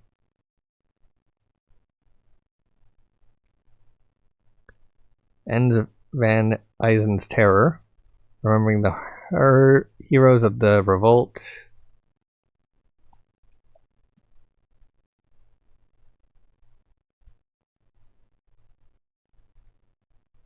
Alright, that's all that done. So, artifacts, we got a prized possession for active imaginations. And over here, occupation badge. A reminder of a world wherein law degrees were useful. Alright. Put you on living life, because at least can get the start of that one. Okay. Oh, the raccoon can do science.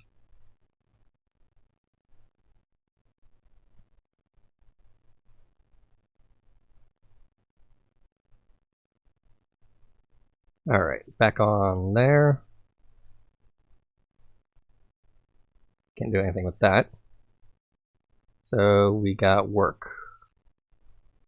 Put you there. Build the regional bank. Nature locations, wheat fields. Need food and knowledge to generate XP. So you are going to be needing that. Wait, what is the other guy good for then?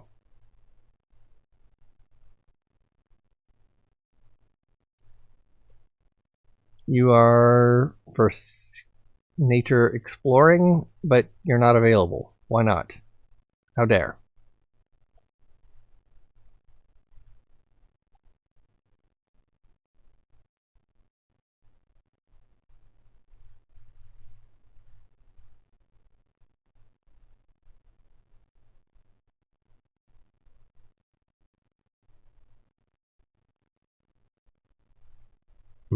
Don't have enough wood.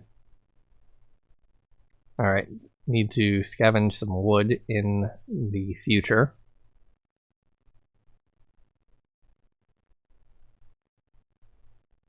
Oh, wait, no, put old Danny there. There we go.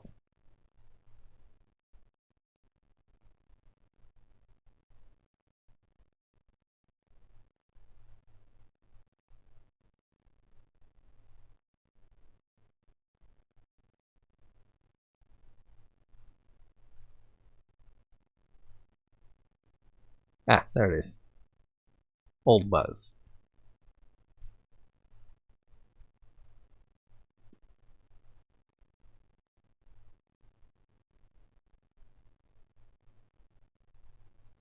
There's only one person I can't figure out what to do with right now.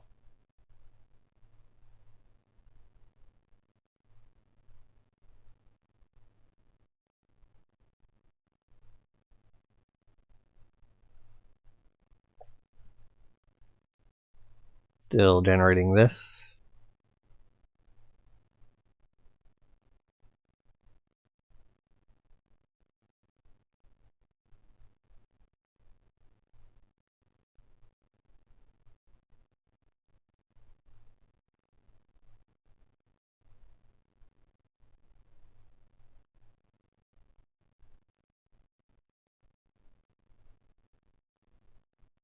Alright, that's enough living out of you. Oh, okay, there it goes. Never mind. Raccoon can continue living.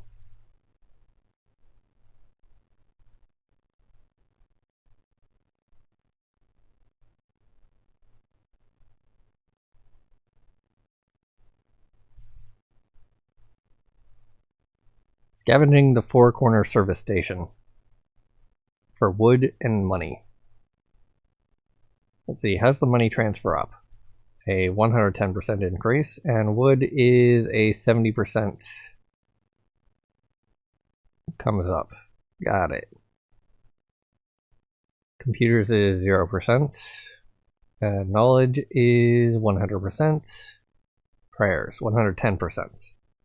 So if I ever find that, it'll go cascade up.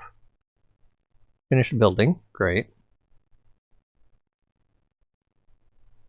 So now you can begin crafting knowledge out of wood and money.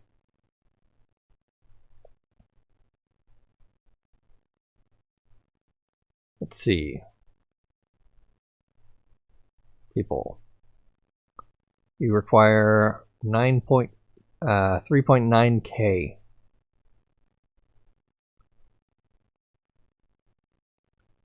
So that'll take a while. However, might as well get started.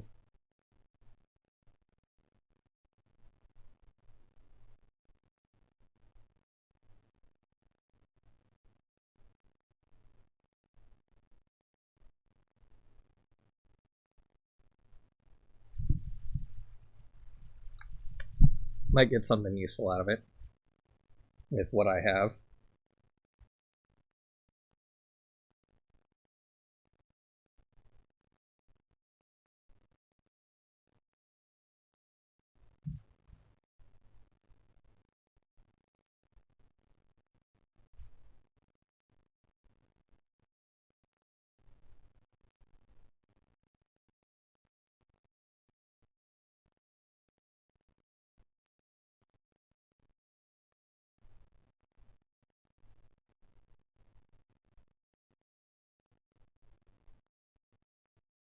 Dory McGowan unlocked. New White Raccoon story unlocked. Urge so strong. Feels deep. Feels ancient. Cannot resist anymore. Now time to leave shiny black cave home. Ma says I have the itch inside. Itch to go search. Same itch as father and grandmother and older grandmother and older grandfather. Far, far back it goes. Goodbye, Ma. Lick, lick. Goodbye, big sister. Lick. And younger sister. Lick. And youngest sister. Lick. And young brother. Lick. Urge tells me to go find Thinglet and protect it. Every muscle in me says, do it. Stag beetle unlocked. Thinglet close to town in humans. Humans love thinglets. Not know what is, but will know when see. Alright, get the stag beetle running.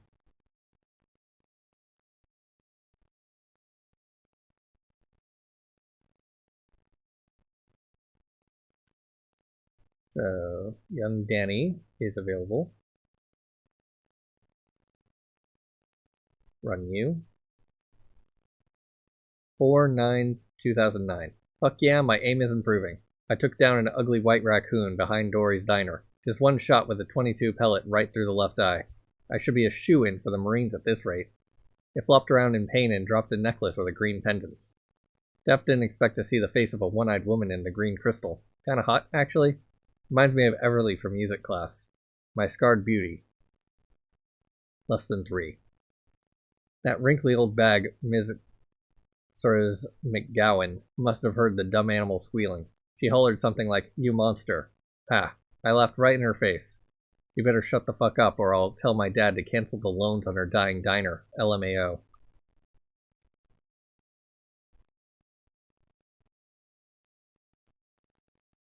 Alright.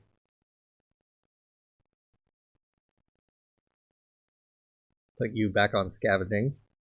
So it's the only thing you're good for. Dory. In the playground.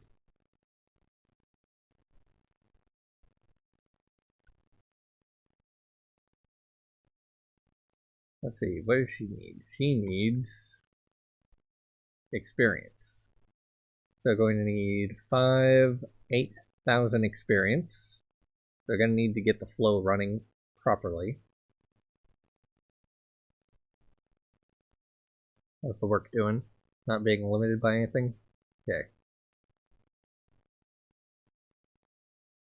Yeah, generating money and wood faster than it's being consumed, so we'll have enough knowledge at some point to finish off that.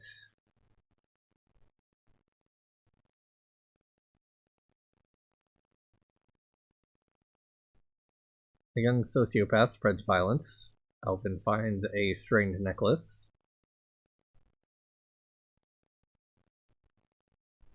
Y2K. Alvin finds a strange necklace. Murder. Yep.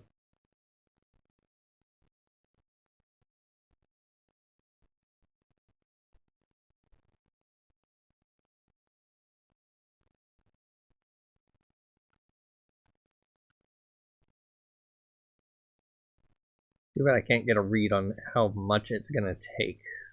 Looks like 300 or so, based on how far this one was.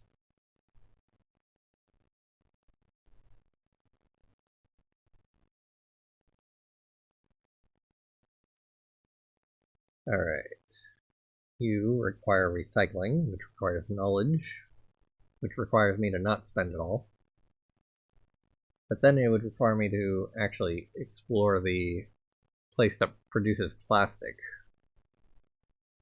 in the future as well.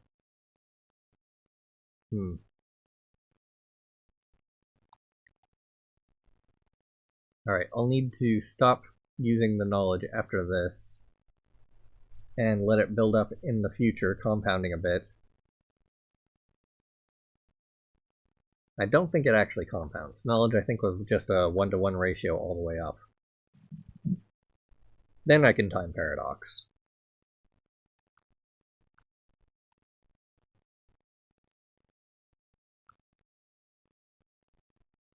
Once I have enough plastic to finish this guy off. What is that, 4.9k? Okay, and nature locations. This is 11 per 2 knowledge. Child Everly Praetus unlocked. New young Danny Praetus story unlocked. Nice. And you require experience as well. Roses are red, my football is brown. I wish there was more to do in this town. I hear there's a prom, which won't be the bomb, but if you could come with me, it might just be. So what do you say, Everly? Danny.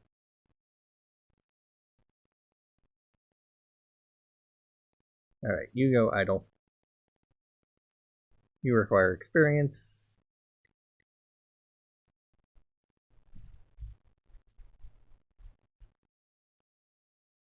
Absolutely nothing until all the way over here. What are you good for? You've got nature exploring. Great.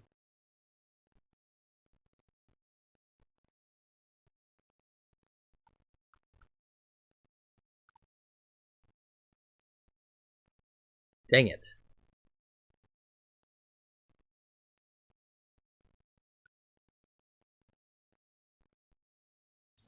New nature location, Insect Realm, has been unlocked. The Insect Mega Project has been unlocked. New Stag Beetle story unlocked. Alright, I'll toss the Mayfly on it, I guess.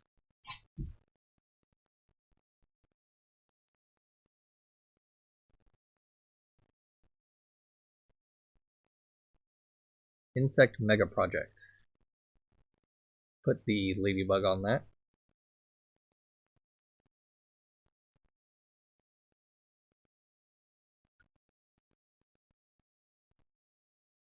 Stag Beetle. Me, I kill you, I yell, scared and mad. Enemy Stag Beetle step closer and open jaw horns wide.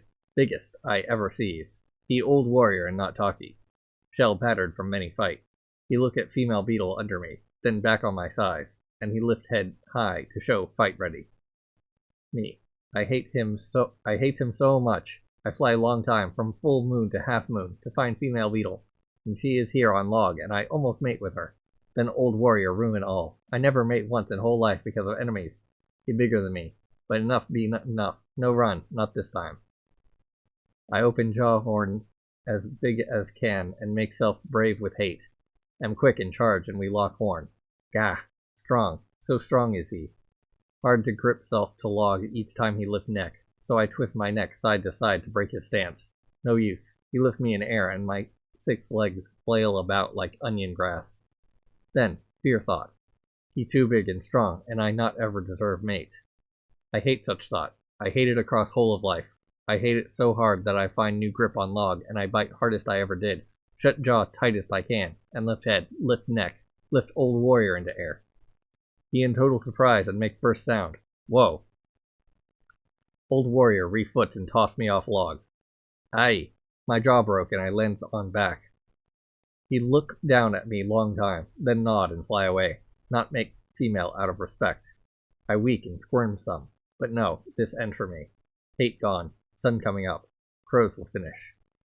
First chirps of morning happen. Soon it will end. Not matter, I not mate. What a battle.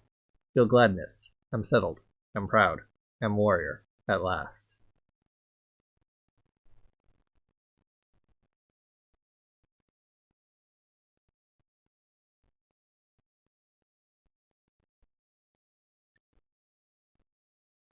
Alright.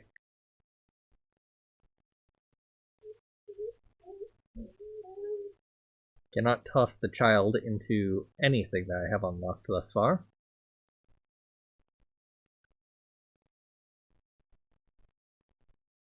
Doggo, we were just outside.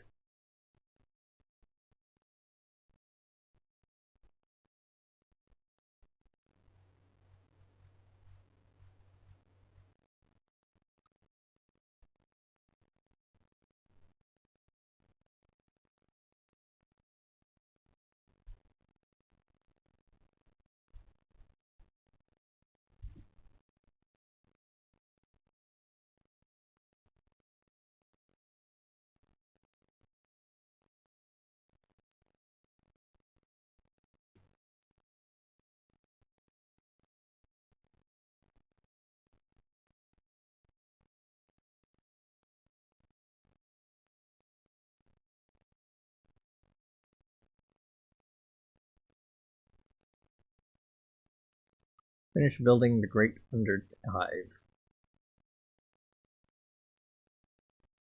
Inputs 1 wood, outputs 3 food.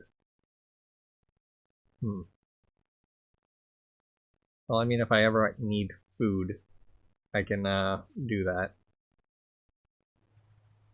But, like, I do not need to, so whatever.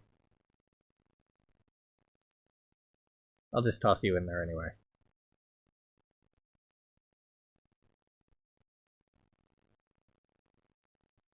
Insect realm, still exploring. Wheat fields. I'm gonna need the raccoon for that.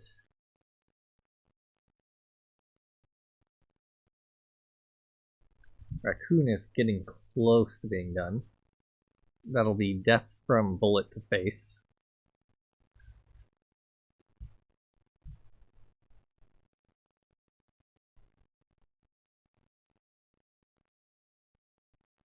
Any plants unlocked? No. Just have the one tree that's doing government work.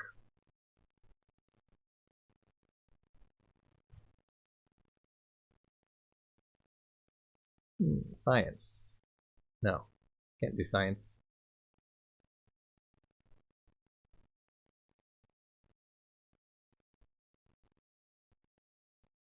Well, if I toss everyone into bootleg brewing, then it goes down to 2 hours and 26 minutes.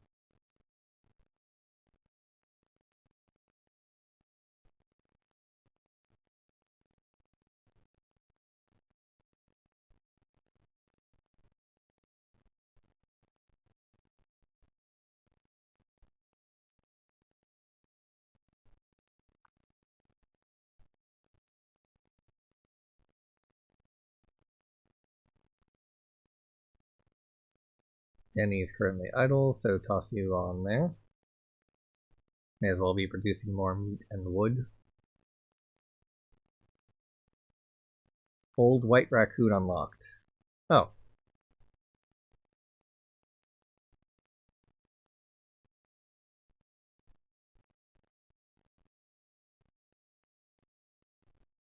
So now I can toss you into the wheat fields. And that'll be generating plenty of XP.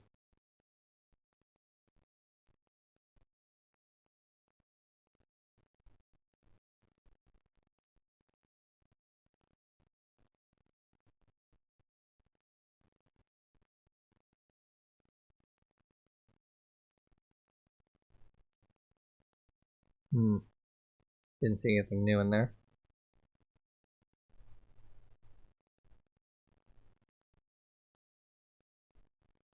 Okay, you've got 60 nature exploring, 4 in artifacts, 3 in science, 2 in working, 32 effective scavenging, and life and living. Okay.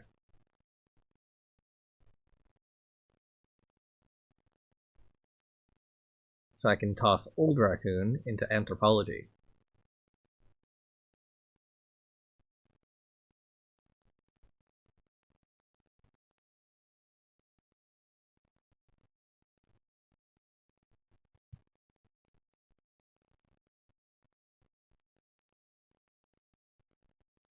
Raccoon is slightly better at slightly worse at scavenging than Gory. I can't scavenge with Old Raccoon. Enoch is best there.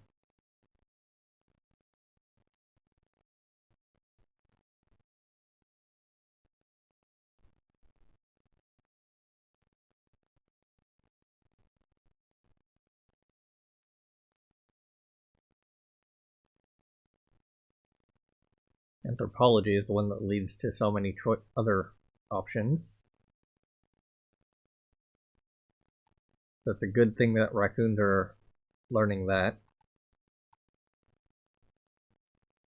Brewing will lead to this. Enterprising bootleggers chemically neutralized industrial alcohol, the key ingredient for inks, perfumes, and good old bathtub gin and moonshine.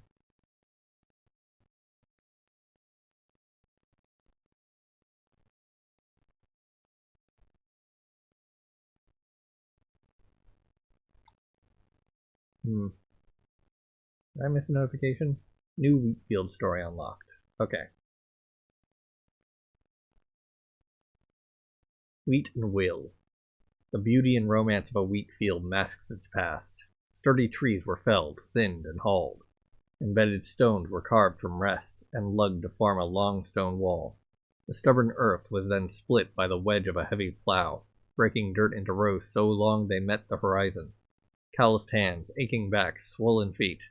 A wheat field is an act of sheer will onto the land. Where does such will get its strength?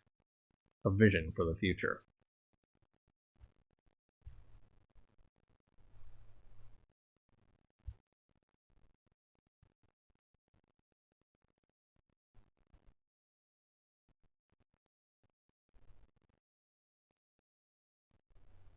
Ah, right.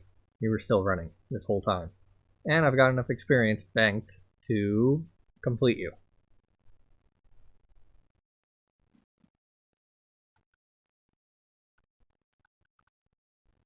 I might be better off just getting the first instance of each of these guys. But meh, I've got the flow running already.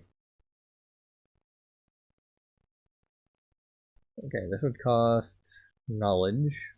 You need 3.2k. I have 1.1k. Future is 500.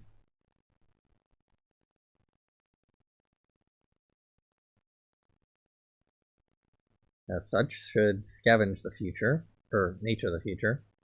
New young Everly Praetus story unlocked. Fine, go back to that.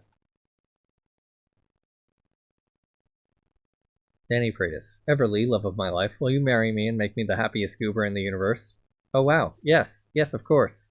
Are those happy tears?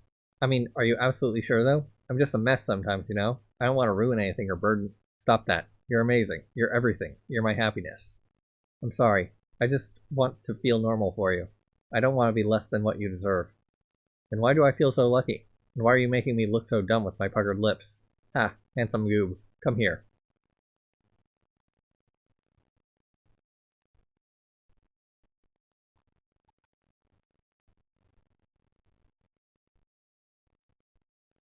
Alright, now where was I? Right, nature locations. Deserted suburbia. Let's see, who's good at scavenging? Gavin. Currently researching. Fine.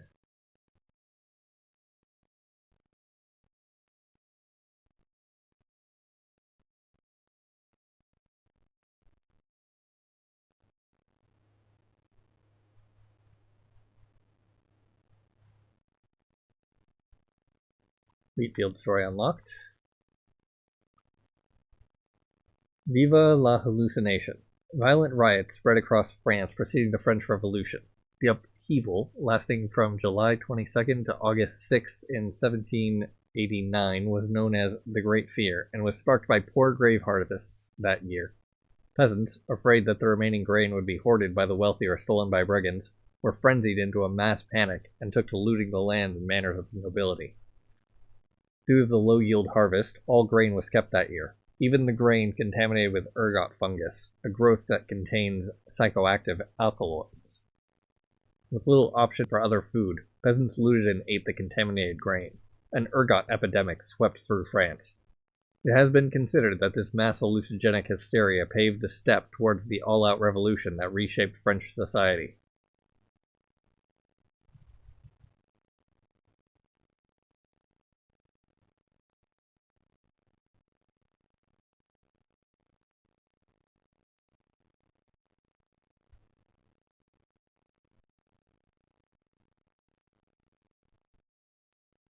Stag beetle dies.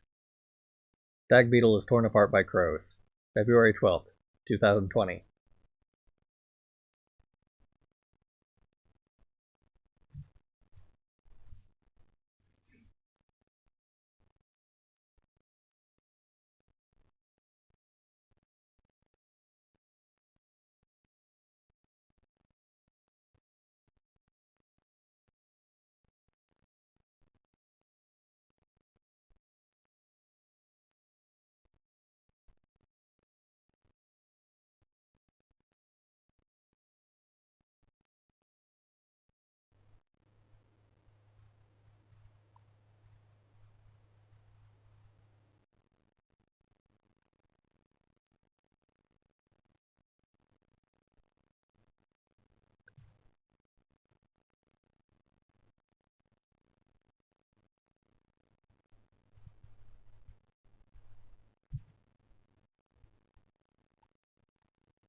That mayfly sure is generating a lot of experience.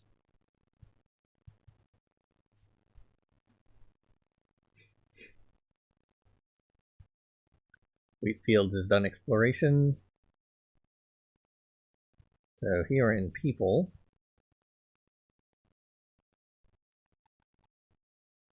you require knowledge, you require experience, and you require experience. You're scavenging, you're working. Oh, whoops, nope, wrong one. There we go.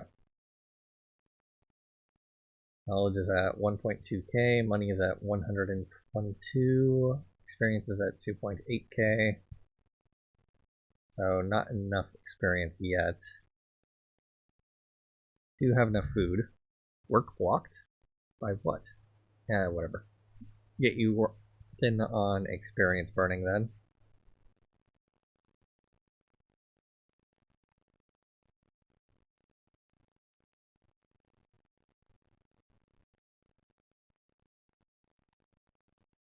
Ah, wood.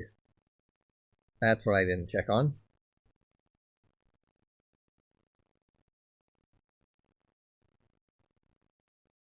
Alright, you are the better scavenger, so better to keep you on that.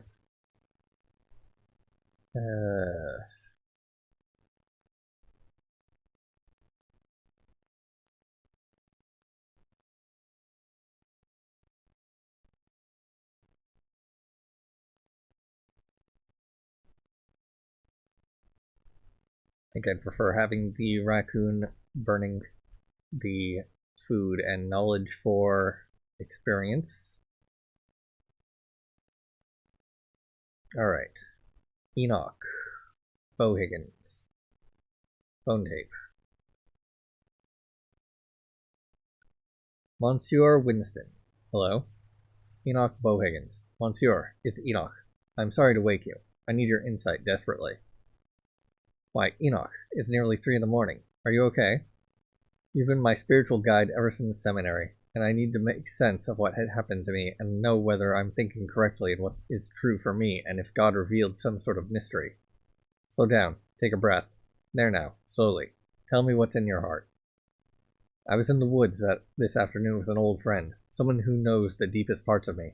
We'd indulged in drugs, something like LSD, and yes, I know, monsieur, but please listen. I'm ashamed, I confess. I was testing my resistance to temptation. You see, I wanted to know if I was ready for the vows of priesthood, whether my love of God would be stronger than my love of another kind. And suddenly, by this small abandoned grave, a spirit appeared and glistened in heaven's light. It had a look of sadness, and it pointed at me and said, you must, before fading away. My friend saw it too. It's how I knew it couldn't be a hallucination. We shared the same look of awe, of acknowledgement. I fell to my knees and prayed. I cannot sleep or eat. I've only prayed. I am filled with prayer and crave nothing more. Enoch, if what you say is true, then rejoice. You have been called to serve by the angel Gabriel, through God's wisdom and mercy.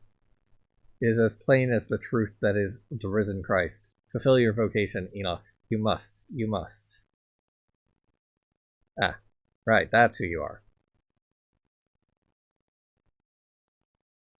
So you're good for religion.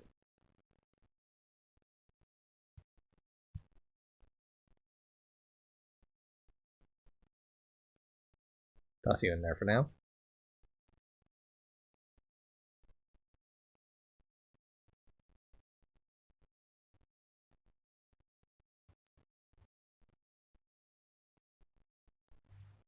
Let's see where that went on the quest tape. Danny proposes to Everly.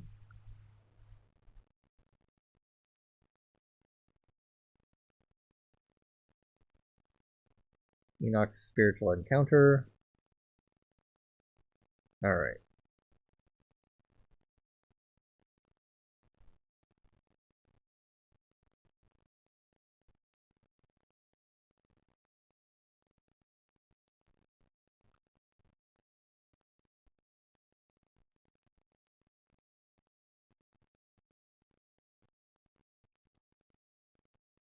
Plastic production is up to almost 1K. Down to 300 knowledge, though.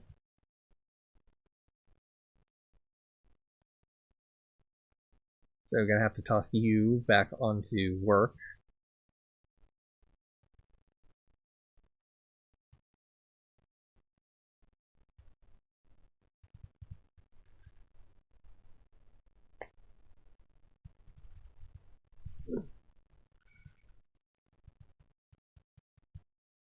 How's the experience? 3.4K.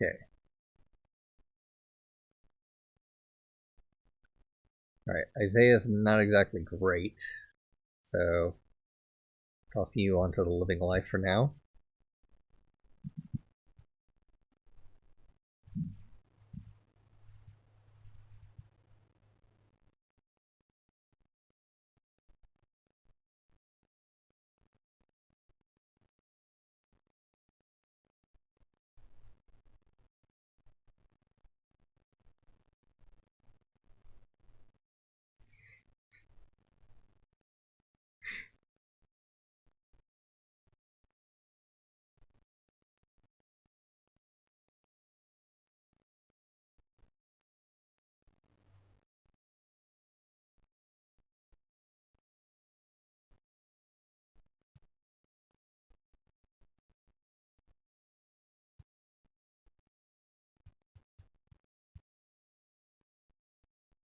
Isaiah Kostika.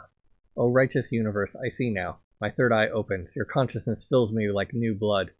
My soul is sunlight, moonlight, starlight. All the light shows me my golden path. I must enlighten humankind. We both received your vision, Enoch and I. We were vibing through the Pine Hills woods after a spring rain, dropping some acid, catching up on life, and exploring God's garden, as he calls it.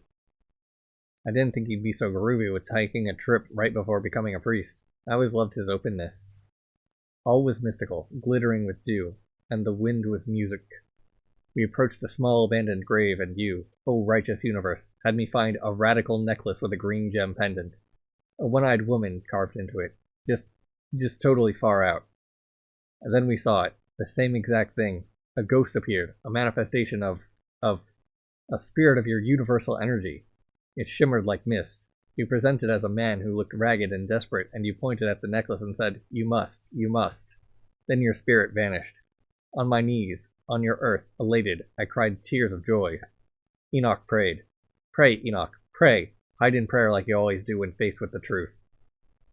Acid cultist.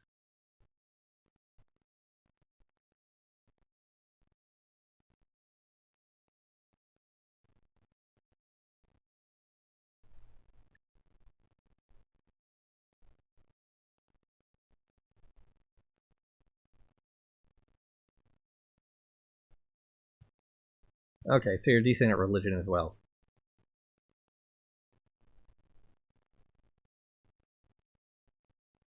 Finished exploring the insect realm.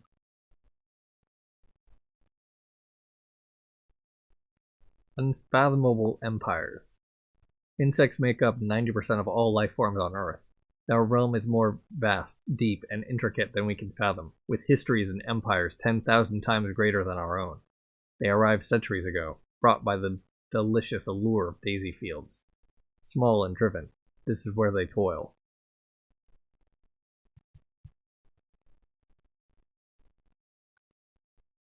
Require meat. Alright. Well, since you're being limited, I'm going to toss you onto scavenging.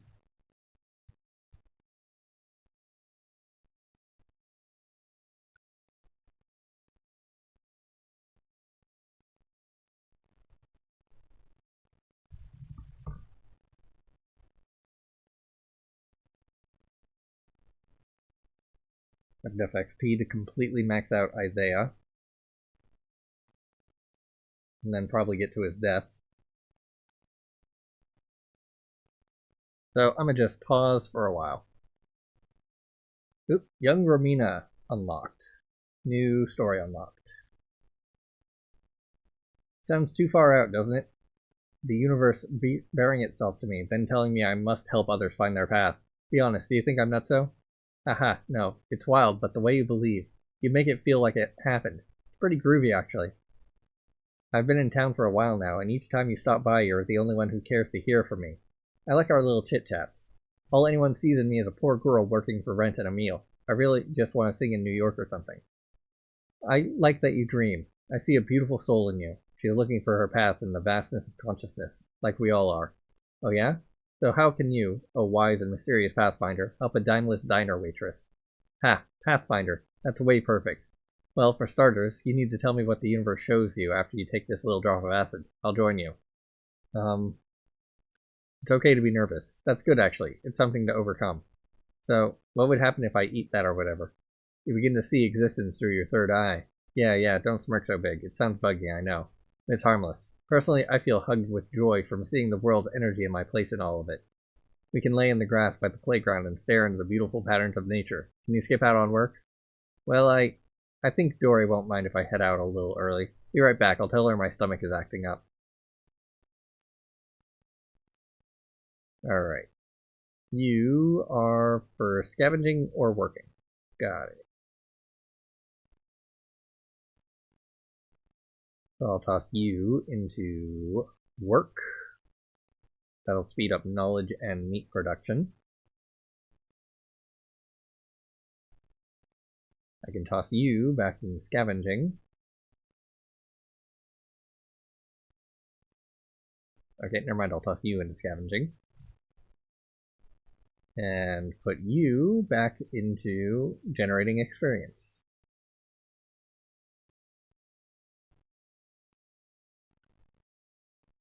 Which will allow me to check this, and it's up to 2.2k plastic. Still need 2.7k.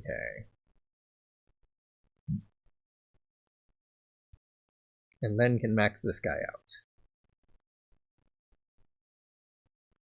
Till then, pause. Alright, work is getting blocked by lack of stuff, so gonna set you on living life and pause again. Oh, there is a deserted suburbia thing. Preppers. About 26% of suburban adults identified as preppers leading into the Great Collapse from Worm 83. They carefully allotted their time and wealth to stockpile, fortify, and prepare for anticipated threats. Relaxed and comfortable, they ordered bunkers from the internet, shopping for ones that appealed to their particular tastes for kitchen, bath, or greenhouse amenities.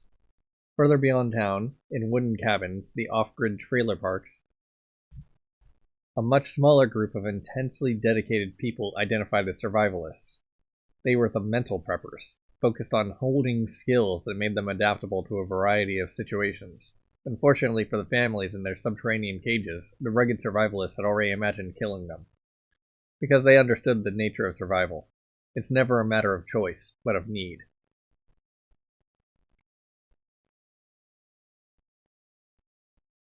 Alright, I think that's enough plastic to start running that guy.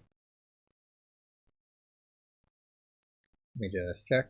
Yeah, only need 4.9k and have 5k.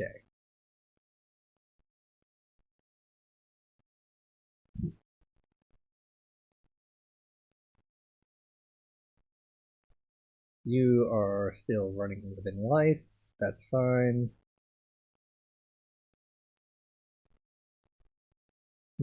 Work blocked.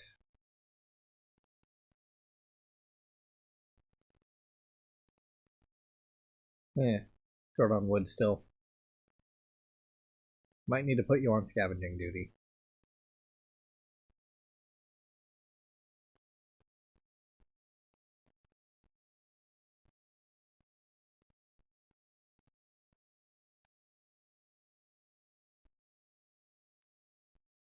And you can be on religion.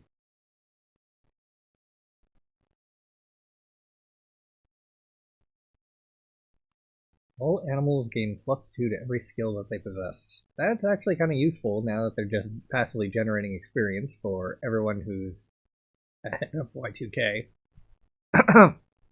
Hem.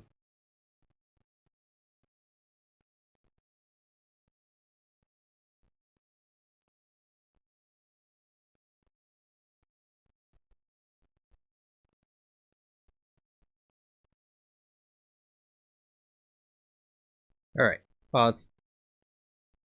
Whoops. He went idle because reasons. Let's see. Scavenging is full? Yeah. You are slightly better at scavenging than he is. Let's see. I'll just toss you in there then. And you are doing religion? Good.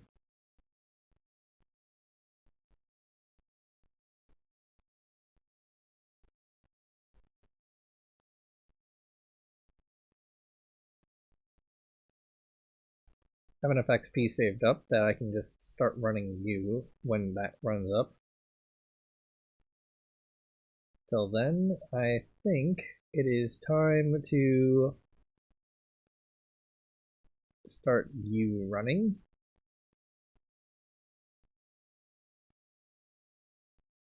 This is almost halfway then. And pause again. Oh, this activated a new person. Leia Guthrie. Life and living, scavenging, working, nature, artifacts. Check the notification log in case I missed anything else. Nope, just unlocked and story unlocked.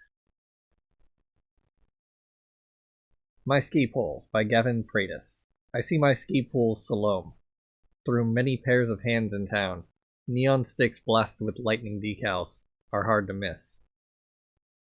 A new artifact, Isaiah's acid tabs, have been unlocked. New young Romina Zap story unlocked. I bartered them for a small flashlight, which has proven to be useful for gathering dust and cobwebs among our pile of battery devices. First, my ski poles worked hard, poking holes in tilled fields for seeds to bed and grow.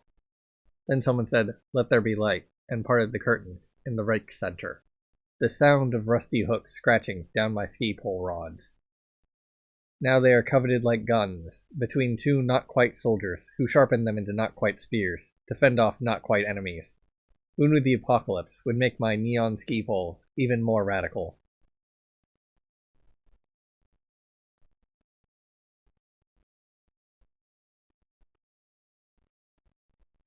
Alright, so Isaiah can work on the acid tabs. That'll give 300 knowledge, 300 wood, and 300 cash.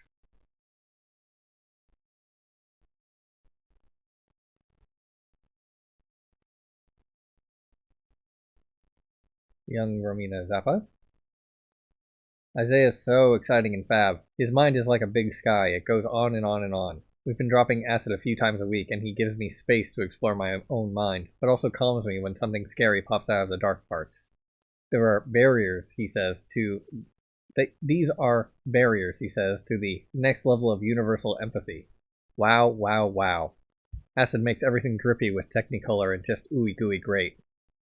I'm a little nervous, but mostly excited to be part of his little farm project right outside of town. His big plan is to start a community group. No, a commune for lost souls. He won't tell me exactly how he makes money, but, I'm pretty sure it has to do with the hippie friends who visit us once a month to drop off acid for us to push. He says I shouldn't get distracted with money anyway because it's a social construct thing used by fat cats to destroy humanity's brotherhood. I think that's what he was saying. He's too smart for me sometimes. I feel like such a space cadet. I just hope he loves me. It's been so fab having him in life. We shag all the time. He calls me Sunshine. I'd do anything for him.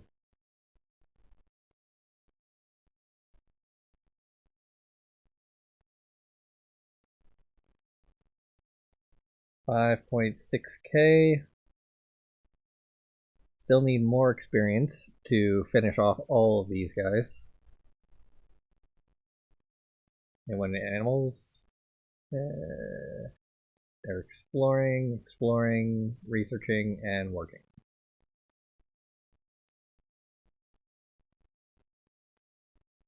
You're generating experience still, which is always nice. Needs more meat.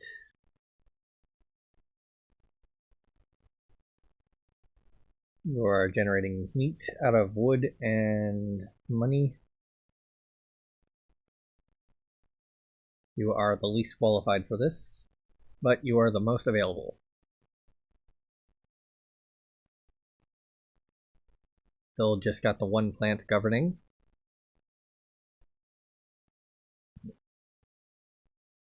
You need plastics.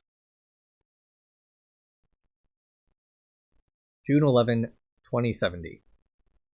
The Neve, our daughter, our toddling tadpole, our world. How you amaze me. My hope in this chaos. Raiders forced us to leave our lives behind only for me to meet the Nadine and eventually you. Topsy-turvy destiny. Horrific. Beautiful. Nadine and I took Neve to her grandparents' tree. The oak sapling on Dad's grave is about 3 feet tall now. We cleaned the moss off the crudely chiseled grave.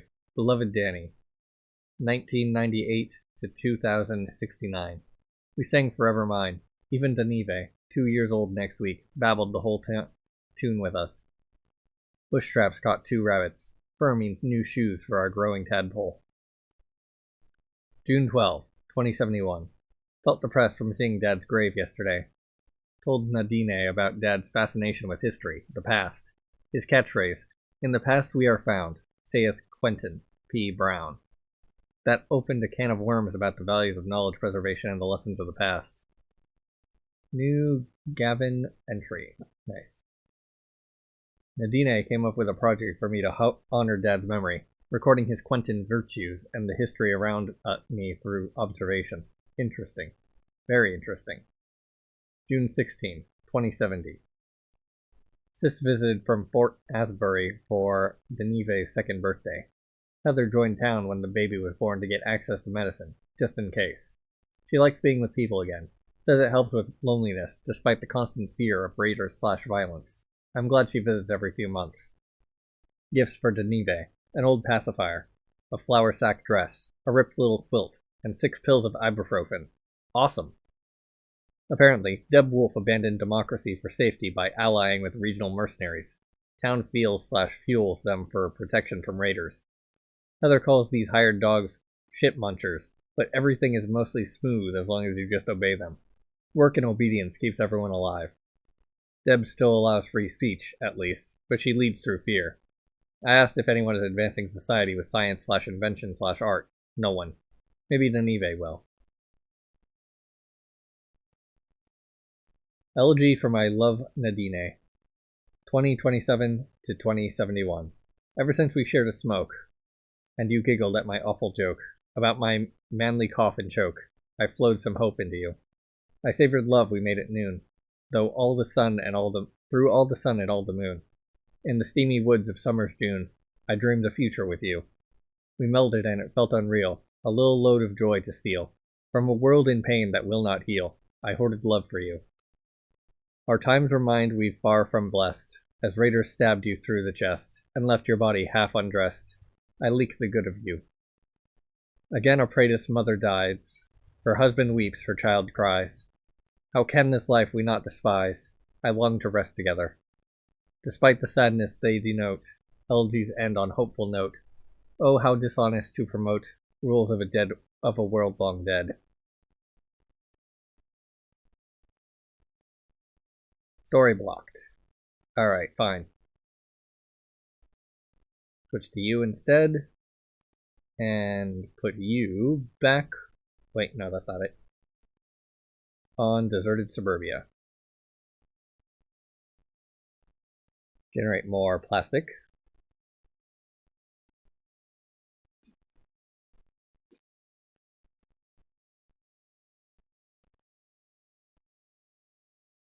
Need 3.9k plastic to complete you, and then another 1.6 for that. So 5.4 at this point. Yeah, that sounds about right. And let's see.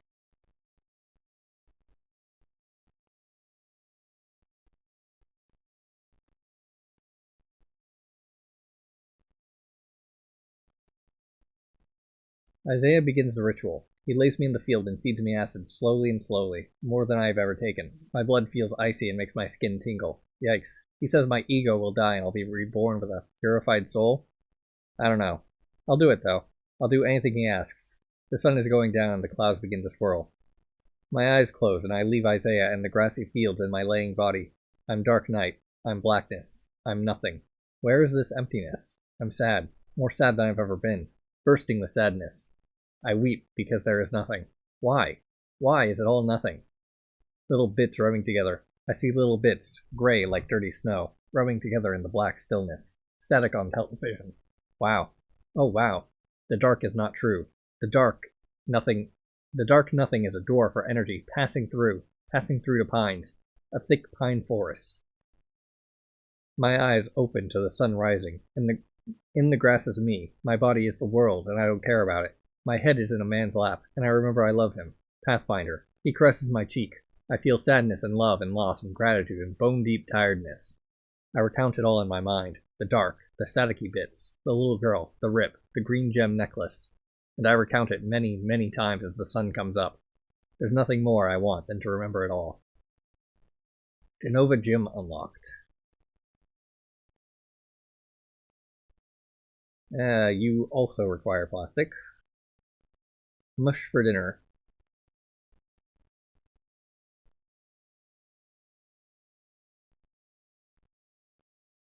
You are religion, nature exploring, life living, scavenging, working, artifacts. Alright. Any artifacts? No artifacts.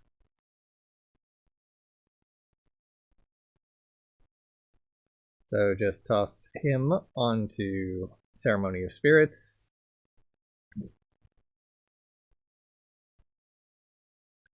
And the people are mostly running. Except the one child that I can't get to work on anything.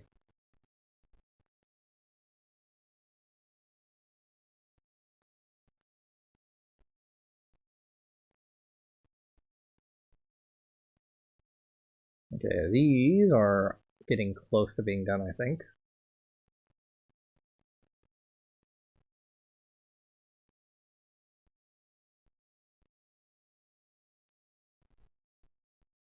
You, at the very least, are very close, and then I can put you back to work.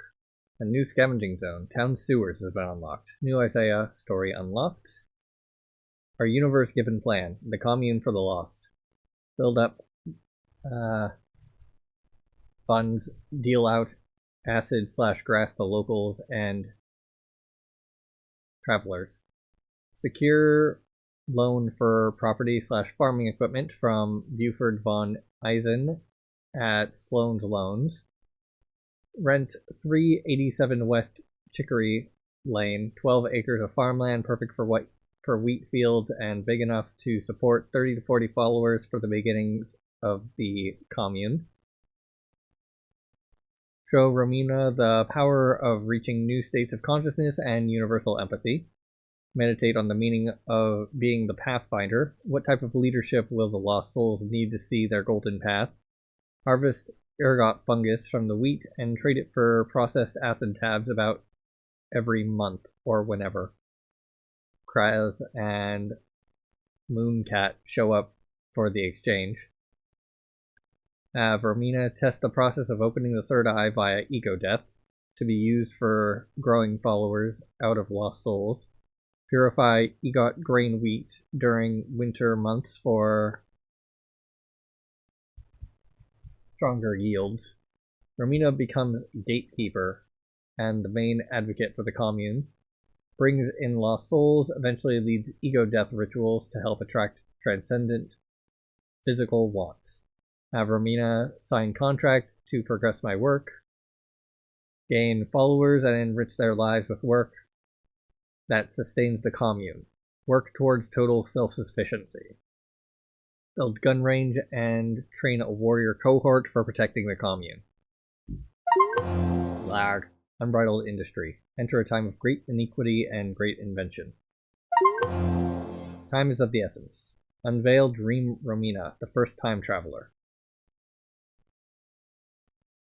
The Long Depression, 1874. Reconstruction policies after the Civil War and a long-lasting worldwide recession have brought opportunists to the growing town of Asbury, immigrants seeking work, entrepreneurs pitching their visions, and shadowy groups trying to influence social order. Blood, not money, is the more important currency in this time of great public works and community division. The timeline of the old town continues to expand. Quickly flip to different eras by using the hotkeys on the era tabs in the bottom right corner of your screen.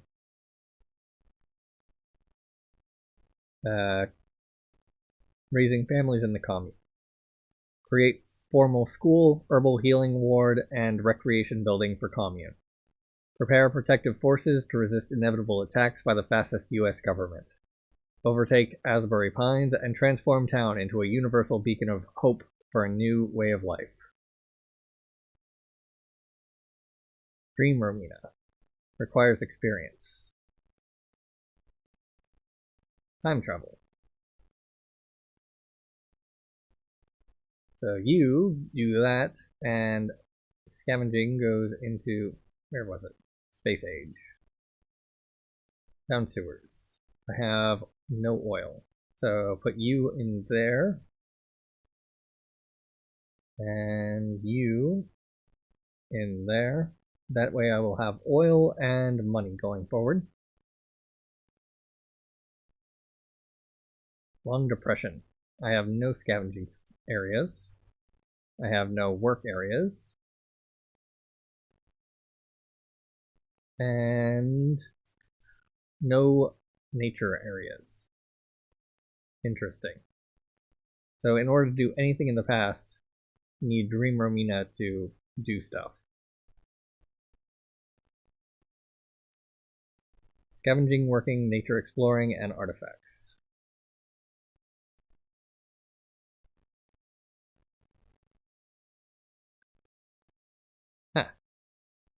Name, Leah Guthrie.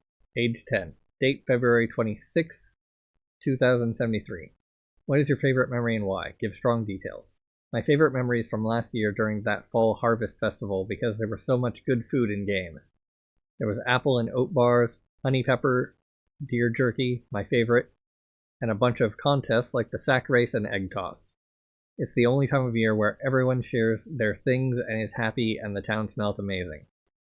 My best friend Jill and me came in third place during the three-legged race because we practiced all during spring. Our prize was a bag of maple syrup cookies, which we ate in probably 2 seconds. We even beat 2 soldiers who fell over during the race. Then at night, some people got out instruments like a guitar, a pipe, and a harmonica, and they made music. The old folks knew a bunch of dances, so we just watched them and tried to copy their feet. Imagine if the fall festival could happen all the time. If I was the leader in town, I would make every day like this. Why can't we do it now?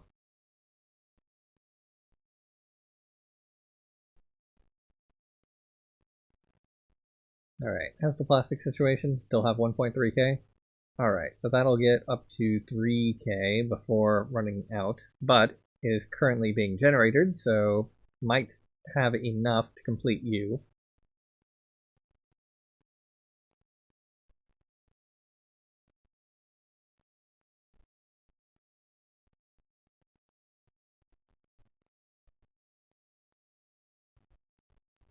Isaiah. Contract of Eternal Devotion to the Commune for the Lost. Vessel of Enlightenment Consciousness, Isaiah Kazenska, hereby joyously vows to serve as Pathfinder to the Lost. Pathfinder is highest enlightened, master of the grand plan for universal enlightenment, and grand protector of the commune for the lost. Pathfinder is the guide who opens the third eye for each soul to see their golden path. The golden path is born of psychedelic ritual and founded on love and empathy. Pathfinder holds the sacred duty to grow and defend the commune. Vessel of Enlightened Consciousness, Ramina Zappo, hereby joyously vows to serve as gatekeeper to the commune for the lost. Gatekeeper is the seeker of lost souls. Gatekeeper finds the downtrodden, the rejected, the yearning, and the hopeful, and brings them to join the commune. Gatekeeper assists with the opening of the third eye and assures the one-eyed angel welcomes lost souls as they pass through to the enlightened plane. This is the golden path of the Gatekeeper. Gatekeeper holds the sacred duty to expand the membership of the commune. I, Pathfinder, with my own lifeblood, vow to uphold my radical purpose. I, Gatekeeper, own lifeblood to uphold my radical purpose. Romina Zappa.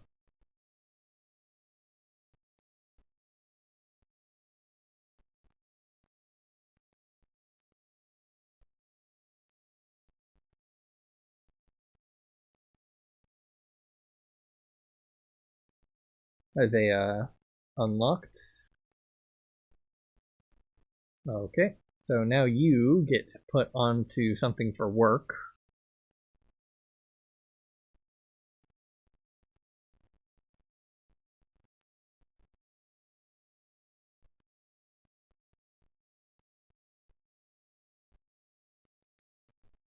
And we've got a flow again. The Asbury Bulletin. Wildfire blazes across swath of crops. Asbury awakes this morning to the smell of smoke and ash. A wildfire on the edge of town raised a dozen acres of wheat crop in the sleeping hours of the morning. Fire departments from 2 neighboring towns were called in to subdue the flames and keep them from reaching residential areas. The fire was contained largely to the property of 387 West Chicory Lane, an old farm with 12 acres that was being rented and used by a small but growing counterculture group. No one is reported hurt, though, to the concern of the housemates, the property leasee, Isaiah Kozka, is nowhere to be found. Fire Marshal Jack Duggard remarked that there is no conclusion yet as to the origin of the fire, whether it started in the fields or in the farmhouse.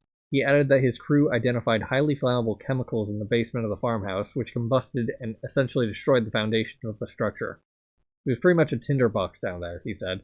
Investigations are ongoing, but we suspect the basement held a makeshift drug lab operation, harvesting the wheat fungus and making LSD or some such. Not uncommon these days. We will continue to follow this developing story and report on emerging details. So you are idle. You do life and living, scavenging, working, nature exploring, and artifacts.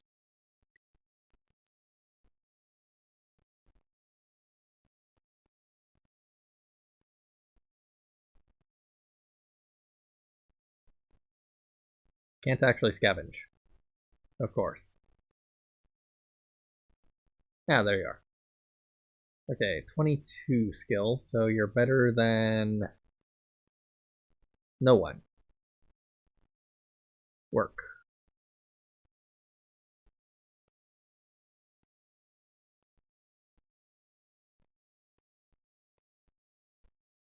Alright, you could work there.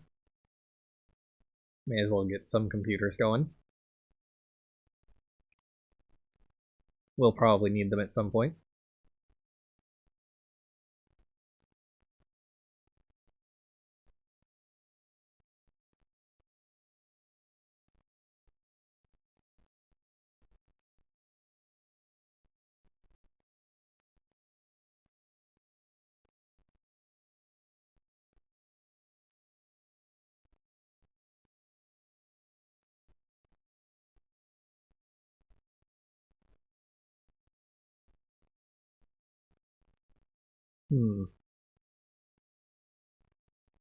Passing through dark, passing through to pines, a thick pine forest. Awake, humming in all things like God, beyond feeling, I am the energy everywhere in the air, warmed by the sun, and the energy that carries the bird songs between the trees. I see a little girl shout abracadabra and charge through the woods at a scurrying white raccoon. She screeches excitedly and says, "Run away, or I'll turn you into a troll with my witchy amulet." Her hand juts forward at her escaping target, the raccoon kicking up crunchy leaves as it disappears into the woods. He holds a necklace with a green gem, a gem carved with the image of a one-eyed woman. The little girl cackles. "No one dares challenge me," she says with a puffed chest. Then she skips along and flails the necklace around by its chain in looping arcs. The necklace suddenly slashes through the little bits all rubbing together. The little bits holding everything together, and a great flash rips a tear in the world, and the girl, startled, trips through it, flinging the necklace behind her into the pine needles. She is gone.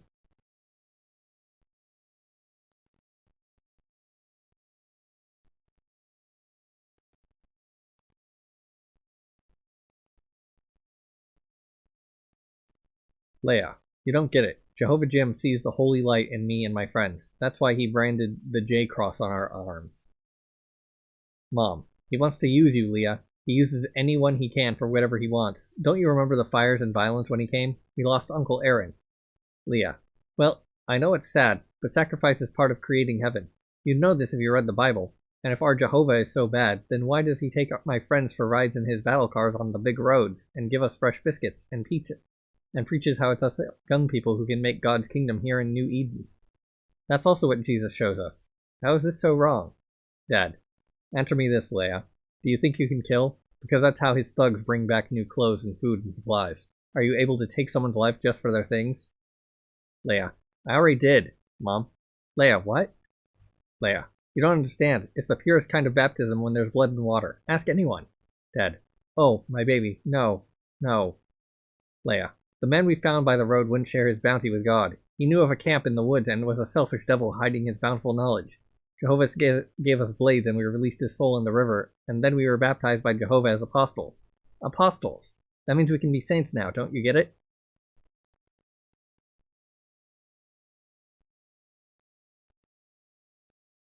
Alright, still need more plastic? Still need more plastic. Alright, get you running. You aren't good at anything and probably can't be used for anything.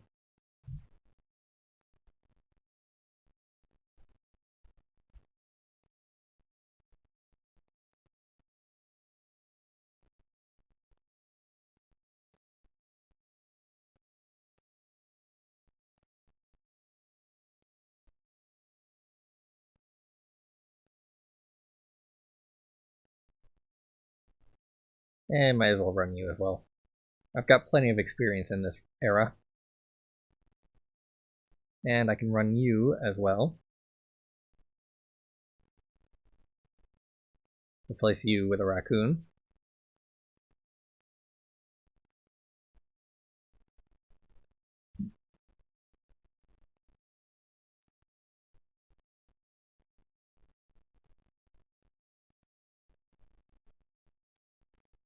Actually put Romina there and put the raccoon here.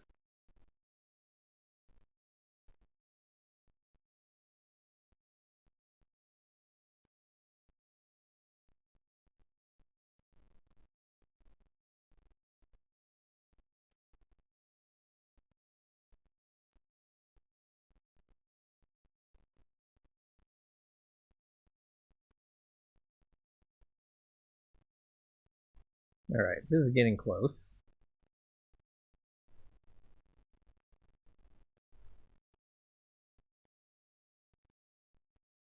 $200 more experience, and then a new artifact. Romina's apron has been unlocked. New Dory McGowan story unlocked.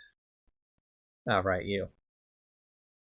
Well, Romina, this room ain't much, and all that greasy smoke from the diner below makes the walls a bit sticky. But you're off the street and warm and dry. You can wash up any time in the bathroom down the hall. It's perfect, thank you, miss. Ha, a miss is for a pretty young thing like yourself. Dory will do, sweetheart.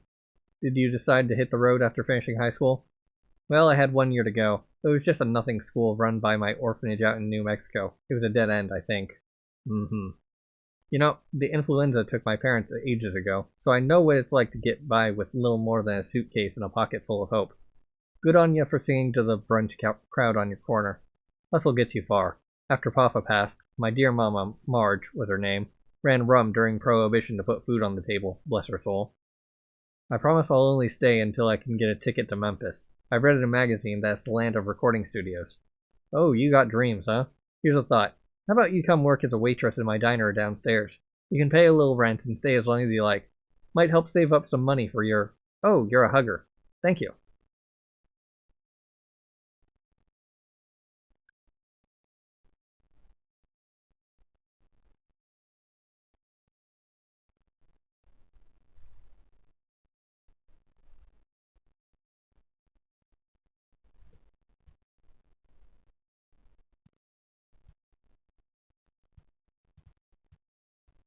Okay, no more than 100 more to get this done.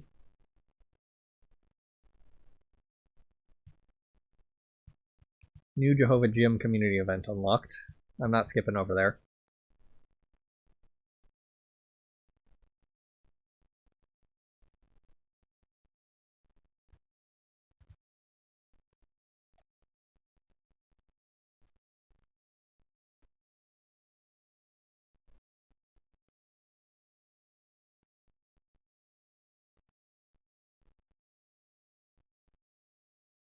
There we go. Time travel.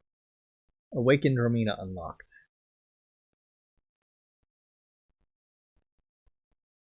2.4k XP. Hal Holt unlocked. New Dory McGowan story unlocked. I guess I need more XP. August 11th, 1975. My dear old diary. What a sleepy summer it's been. Like the whole town is napping after a big lunch. Those Revolutionary War books from the library really stoked the imagination. What would our town hero, Deathless Nathaniel Asbury, be doing on a day like this? Laying a trap for Captain Ratliff and his terrible Black Cloak Dragoons? Pitching a secret camp in the Pine Woods? Maybe whispering about ambush plans with compatriots at the tavern? To be a fly on the wall. Seems like trouble is the growing pains in history. Trouble is the fire and the forge that shapes people into heroes. If I'm reading these books rightly, it was that awful Ratliff terrorizing the local citizens that made Deathless Nate Asbury step up to be a legendary leader and become our town's namesake. Turkey turds. I just opened the electric bill and it might as well be for an arm and a leg. I suppose this is normal with Romina as a guest. Nothing brings me back to Earth quite like bills. Earth. Asbury. Well then, let me remember what's all happened lately. 1. We got a new priest at the Church of St. Francis, Father Bograms. Young, Bo Higgins. Young, but seems really passionate. Romina has been around for 3 months, and she seems to like it here. She's a little lost in the clouds, but sweet all the same. Aldous Snow is our new town sheriff. Such a serious fellow. I suppose Vietnam does that to vets. To the lucky ones. 4. Some teenage boys went to dig up Crazy Huck's concrete tomb and ended up bursting a water line. 5. Those abominable bankers, the Van Eisens, raised rent on the diner. Folks tell me several other businesses in towns are getting the same squeeze. Makes me wonder. Maybe it's time to wear some quartered hats like Nathaniel Asbury and stir up revolution. Ha.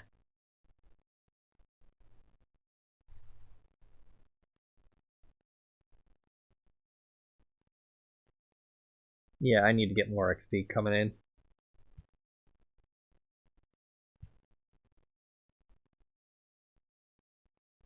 Let's see, nature locations.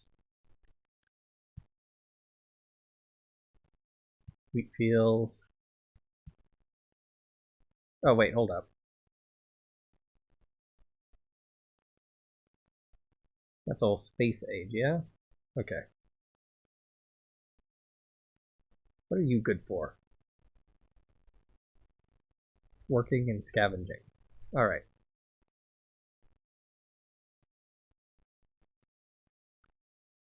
So I can toss you in here to scavenge in the sewers and toss the raccoon back into the wheat fields.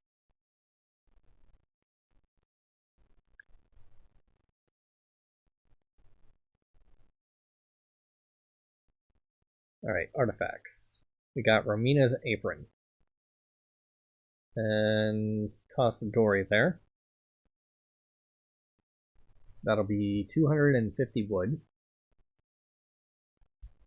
Over here, we got nothing. And over here, we got nothing.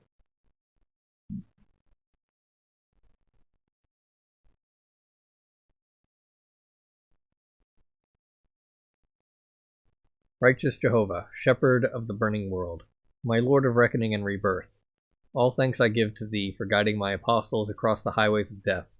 We live in the burning of the world, the noble destruction.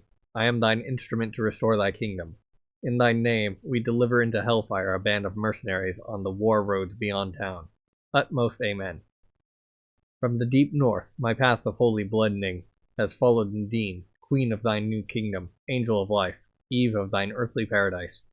My dear sister, 10 years gone, 10 years lost, 10 years yearning. The divine mission, in thine good name, brought me to the pagan hold of Asbury. We rammed through the barricades and took the town like fires in Babylon.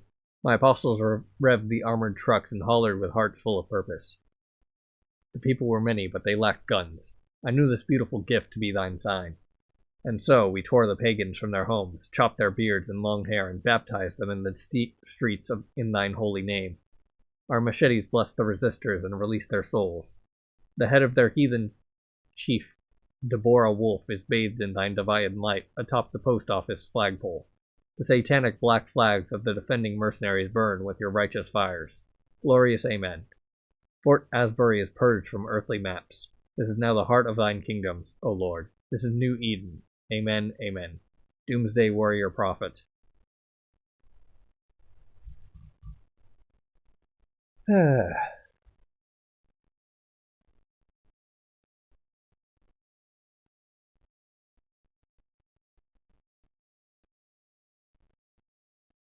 Awakened Romina. I'm still bananas over what we did last night. Me and Pathfinder started talking about my ritual, my trip, the dark, the bits, the little girl, the rip, and the green gem necklace. I've got it memorized like my own little prayer for when my head gets loud with other things. He caught me mumbling it, so I described it all, and he got all serious and heavy because he mentioned he found the necklace right when the universe revealed itself to him in the woods. Wow.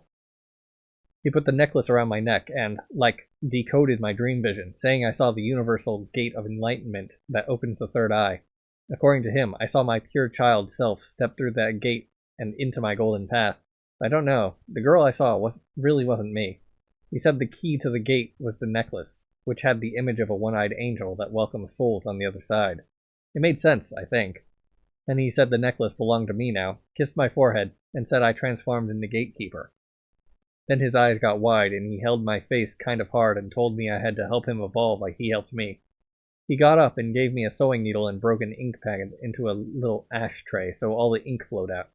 He said I had to do a stick-and-poke tattoo of an eye, a third eye, on his forehead to complete his transformation into Pathfinder. My jaw dropped. It's a really freaky-deaky thing to do. He said he needed me, though, and obviously I love him, so I did it. I was so worried, and I tried not to shake. It took a while, and he sort of liked the pain because to him it was the feeling of transformation. Pathfinder was so off-the-wall happy when he looked in the mirror that he picked me up and danced, haha. I don't know why I'm always nervous when Pathfinder asks me to do things. I feel so much better after it's over, and we reach new levels of happiness together. Pathfinder and I, our souls are bonded so deep, and I want to give him every little vibe of happiness and warmth in my earth body.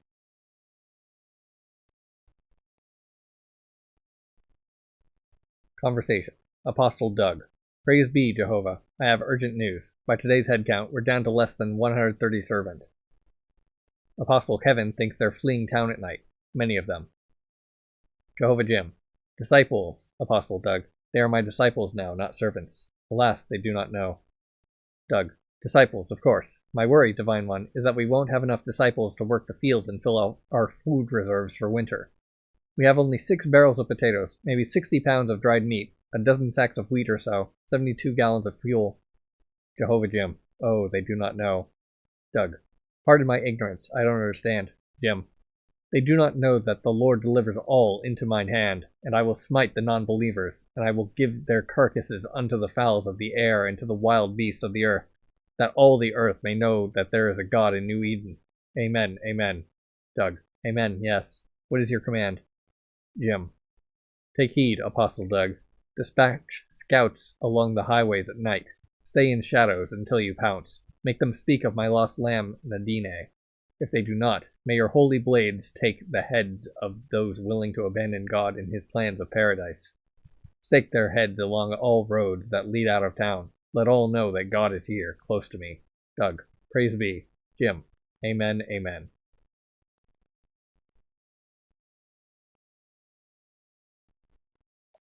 Okay, looks like I can Deborah Wolf to her death right around here.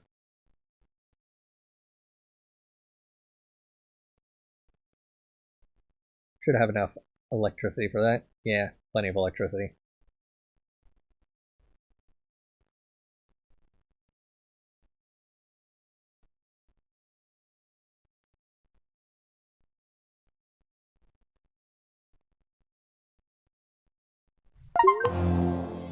(1924) Ideology abounds. Across Prohibition, a Great Depression, and post-war booms, the townies of Asbury find ways to make sense of rapid change. Some seek solace in the liquored jazz clubs of divine Pine Street, others in the strict observance of religion and law, and some in the pursuit of new intellectual heights. As it turns out, some perspectives will last longer than others, resonating into the future in subtle yet profound echoes. The Jazz Age.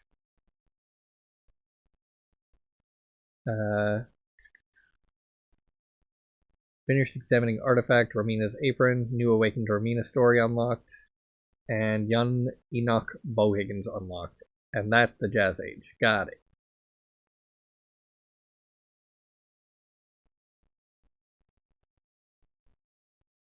Church of St. Francis, Township of Asbury Pines. Missing. Isaiah Kozka. 37 years old. Last seen August 3rd, 1978. Description. Date of birth approximately 1941. Male, 37 years. Height, 70 to 74 inches. Weight, 160 to 170 pounds. Blonde hair, green eyes, tattoo on forehead. Wearing poncho, frayed jeans, sandals. May respond to alias Pathfinder. Disappeared morning of fire at 387 West Chicory Lane. Persons having any information are requested to contact Friar Enoch Bohiggins, St. Francis Catholic Church, Romina Zappa, residing temporarily at 43 Hillcrest Lane. Story blocked. So, gotta see if I can set her to be doing anything. Let's see.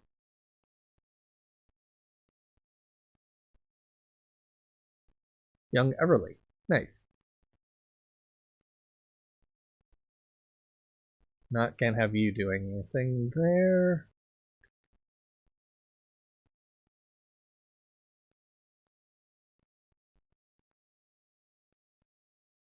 Dory is currently idle.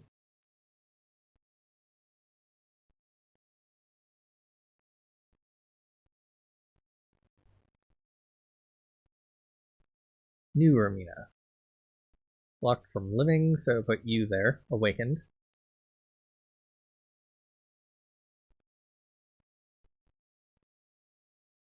And put regular Romina there.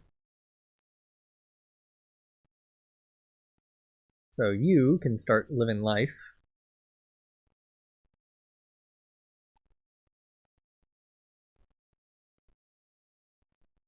Aldous Snow unlocked. New Cal Holt story unlocked. Phone tape. Cal Holt. Talk. Senator McTweed. Oh, well, good news there, Cal. The Department of Transportation officials approved exit ramps and service station plans along the 4 highways outside of Asbury Pines. I think soon you can break ground at construction end. Cal Holt. Soon, you think? Senator. Yes, I mean, there's still some red tape with state and local zoning ordinances, land use permits. You know the deal. I'm afraid bureaucracy can be. Push it through. Sure, of course, Cal. Timing is tough, though, you know? These administrative hoops can delay even the best. It's campaign season, Senator. Maybe the media find some party photos. Maybe these photos got a coos on your lap, shoving your nose in a platter lined with white powder. Or maybe these photos don't exist. So I'll say it again. Push it through. Yes, right. Consider it done, Cal. Legitimate businessman.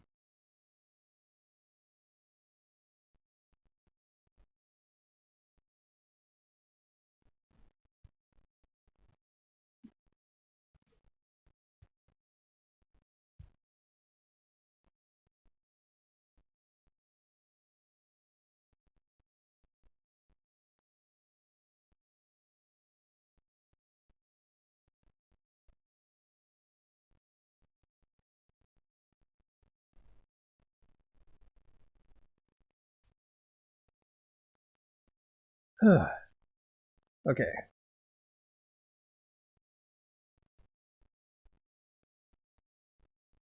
Alright. 8K experience, I think, covers all of this, so I don't think I need the raccoon to be exploring anymore. Unless someone else new pops up. So I can take you off and put you onto science. New Jehovah Gym story unlocked.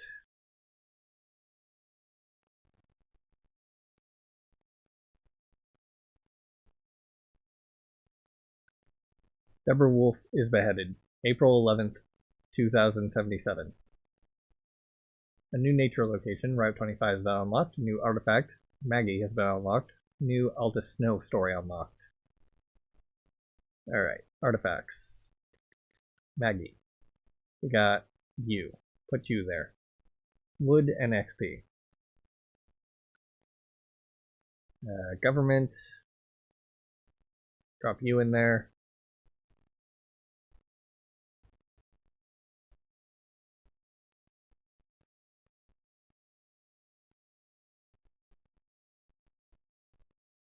Route 25. That is food and knowledge for experience, so I guess I put the raccoon back on exploring. Just so I can get these. Don't need the experience.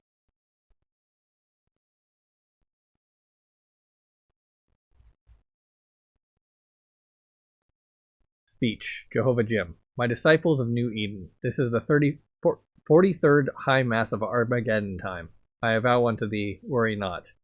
Worry not of hunger and clothes, for you are in Jehovah's light.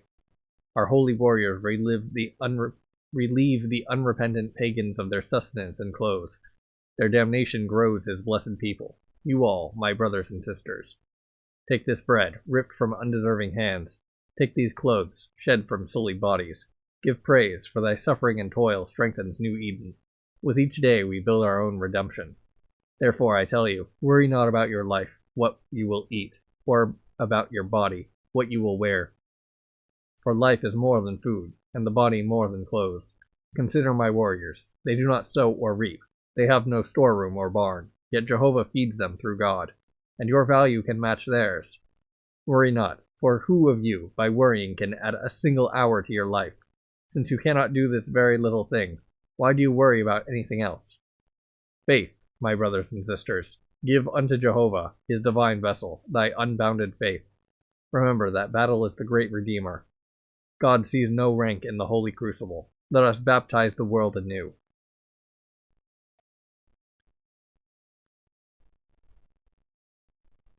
Need more plastic. Alright, put you as idle, and toss you into religion.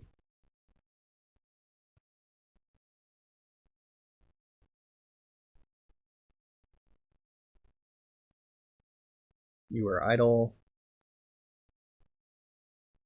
Oh, hey, New Romina's the highest religion skill I've got.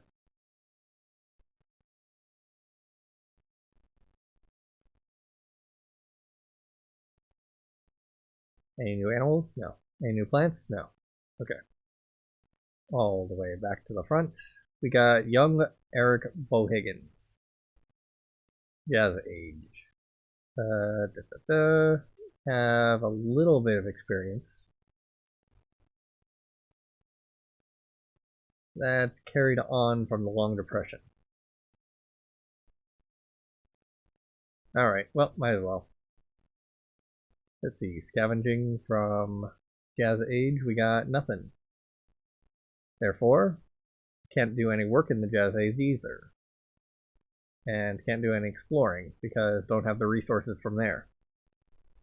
So it's just, hopefully there's enough for you to get to here, and that'll hopefully unlock something. Certainly not enough XP to get all the way up here.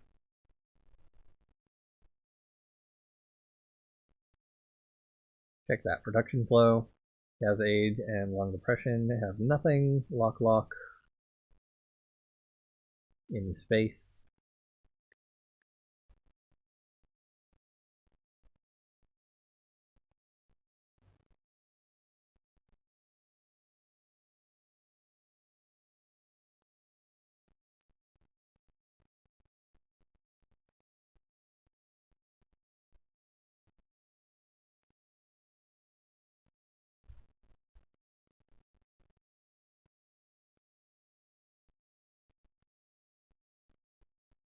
Ah, right, yeah.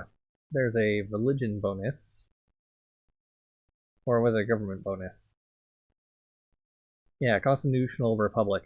+3 food every 2 minutes in every single era. So that'll make food slightly less necessary, hopefully. Finished examining artifact Maggie.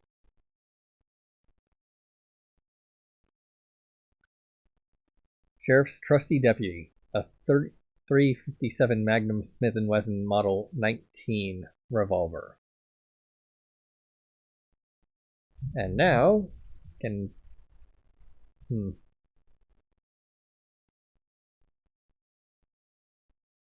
There it is, people. Get you back to work in living life.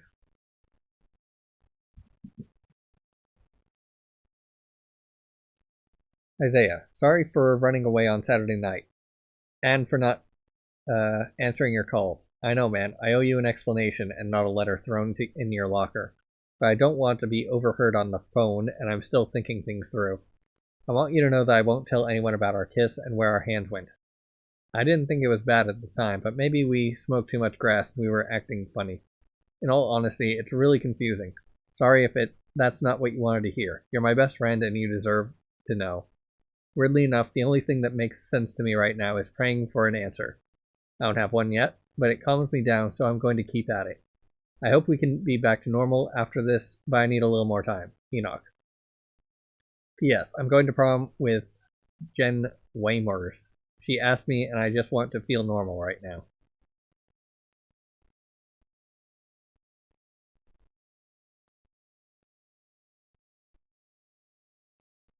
June 13th, 1977. Oh, diary. Terrible day. Just awful. I can hardly speak. There's an elephant-sized lump in my throat. I came down hard on Romina. She was staring out the window again in the middle of her lunch shift. She's been such a hippie lately, with flowers in her poofy hair and saying man, this and that.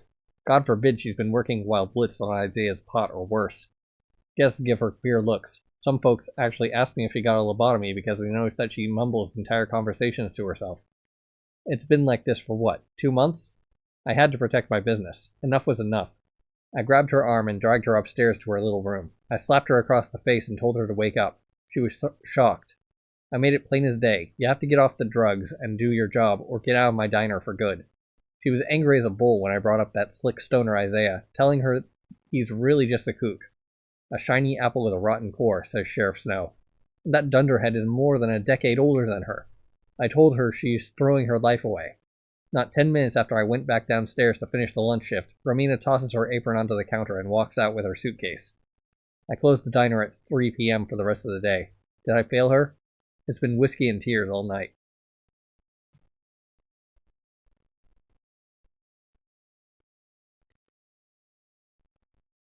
Gateway, pioneered by French fur trappers in the 1700s, trampled into a worn dirt road by settlers heading west, and paved in the 1930s to bring jobs back to the depression-damaged town.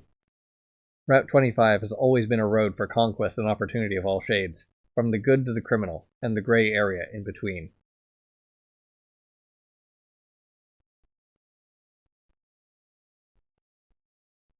Ah, artifacts, that's what I was trying to get to. Romina's apron.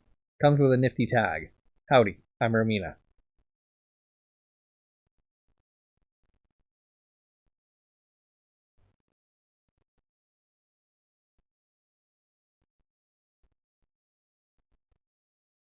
Okay. Marlene's still breaking down and crying about me winning the sheriff's election. She guilts me over our baby boy Buzz. Says it's foolish to wear the badge after being lucky enough to survive the shit in Vietnam. How can I explain? It's my damn hands. The war showed me I got strange hands. God made men with hands for plowing, building, writing, drinking. Not mine. He made mine for shooting a gun. I ain't one bit nervous about bombs blasting around me so long as there's an iron in my grip. My hands know what to do with trouble around. It's the calm that grates me, the waitin'. The calm, like right before a dozen Viet Cong charged through the brush, whooping and howling for blood. Ever since Nam, I'm kicking like a wet hen if everything is too quiet. Makes my hands nervous. I know it ain't normal. I want normal too. I want peace and family. Marlene knows I do. But nowadays, my hands need to find some trouble. A good fight calms their bones. Christ, I wish they'd be happy holding a book or fixing a car. But they're strange and broken and barely my own. I suppose as broken as they are, these hands are good for putting down trouble. As far as I see it, I ain't got no other choice but to wear a badge and so my hands can go looking for trouble. The Asbury Bulletin. This town ain't big enough for bank robbers. Sheriff Aldous Snow might as well be a gunslinging lawman straight out of rough and tumble Dodge City. Several eyewitness testimonies confirm that he single-handedly foiled the attempted bank robbery at Sloan's Loan and Savings. Reports detail that the sheriff pulled up just as the three shotgun-toting robbers were piling into their getaway pickup truck. He fearlessly stepped out of his squad cruiser, shot out the truck's rear tires, and told the armed bandits, after blasting a side view mirror with marksman accuracy, that they could leave the town in cuffs or body bags. All three chose cuffs. Sheriff Snow, preferring to work without a deputy, declined to go into detail, though he patted his holster and said he had to give some credit to Maggie, his .357 Magnum Smith & Wesson Model 19 revolver. Holt. You best have a good reason for waking me up, Snakes. Snakes. I'm sorry, boss. It's that fucking Hicks sheriff. He stopped another one of our smuggler trucks heading out at dawn. Second one this month. It ain't counterfeit handbags this time. Our driver's locked up on drug charges. Hard-ass federal bullshit. I swear, that bastard cop and his dope-sniffing mutts don't sleep. Did our guy talk? We don't know. My crew's waiting to get him out of the minute the judge sets bail. It's gotta be real pricey, boss. Pay it. Bring the driver here. From now on, I want someone watching that shit-bucket sheriff. And I want your crew to put down any dog that so much as sniffs his hand. Let's see if that gets him to stick to donuts. Yes, boss. I was thinking we lay low on smuggling for... I don't pay you to think. Understand this. I moved goddamn mountains getting this service station built for my distribution enterprise. It's a highway nexus. You know what? You know that word? Nexus? It means I control trucking around here. I connect this whole region to whatever damn thing they want. Like hell, I'm going to slow down and lose our new clients in St. Louis, Nashville, and Cincinnati to some podunk pisser with a badge. Legendary shootout brings national fame to local lawmen. With a shootout arrest of a smuggler kingpin, Cal Holt, Sheriff Aldous Snow has cemented his legacy as a local legend. Collaborating with the Federal Bureau of Investigation and state troopers, Sheriff Snow spearheaded Operation Carousel, which involved judicial-approved wiretaps, undercover agents, and tireless physical surveillance. All of it was delicately coordinated to prove that the Four Corners service station was a hotspot in an illegal trucking network for shipping contraband and drugs across the region. Nearly a year of investigation culminated in a formal arrest warrant, which Sheriff Snow then used to charge after Cal Holt on the smuggler's own turf. A shootout ensued at the service station that would rival any major budget Hollywood production. Miraculously, Sheriff Snow emerged with a bullet to the calf as he took down 3 gang members and cuffed Cal Holt himself. Asked about what prompted his fearless bull rush, Sheriff Snow, economical with words, said, "I knew I was dealing with cowards when they kill a man's police dogs and can't face the man." National news media is currently spotlighting Sheriff Snow's bravery, and the governor has shortlisted him for the Presidential Medal of Valor. Okay, artifacts. The Kenworth W900A. Put U on that. That'll give $700.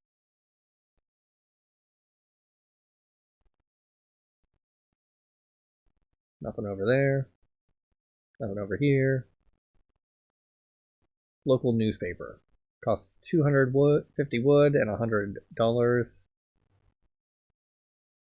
I'll put U on that. Start building it.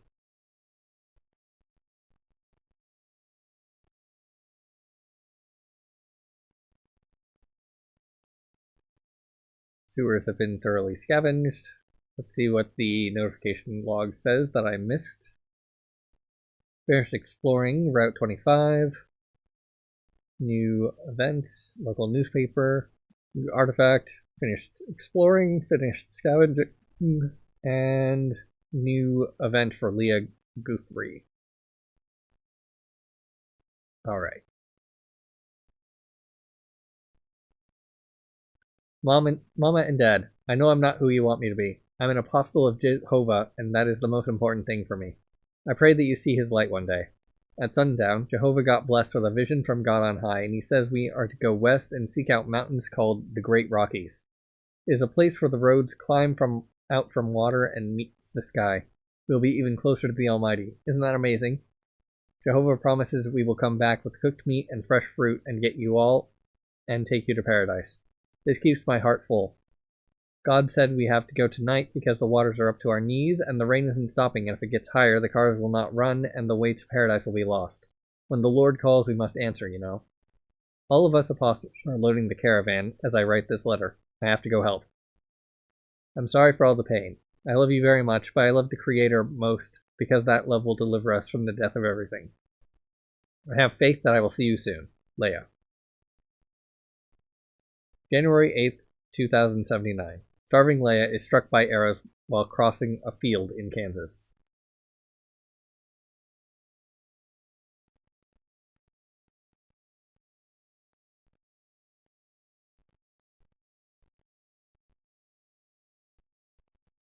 Controlled burn. Sometimes a farmer chooses to burn their field to drive out an infestation of disease-carrying rodents. Better to kill the crop and the vermin with it than to let the problem spread. Every Monday and Thursday, a small group of armed Pineys leave Fort Asbury and burn a few abandoned suburban homes in the sprawl around them. Better to destroy these structures than to let the scavengers and raiders use them for shelter and concealment.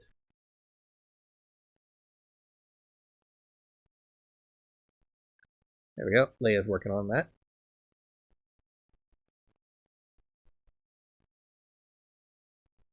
And so you are living life instead.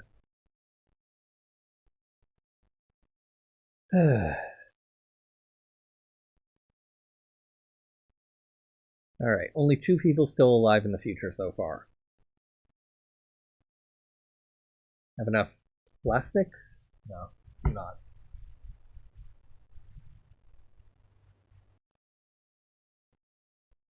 Oop, Isaiah. Died.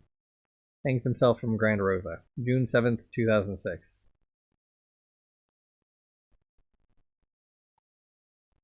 And Dory has become Old Dory. So,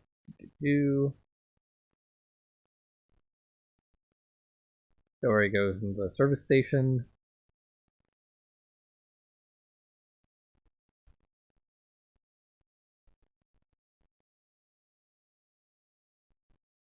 Can't do anything there.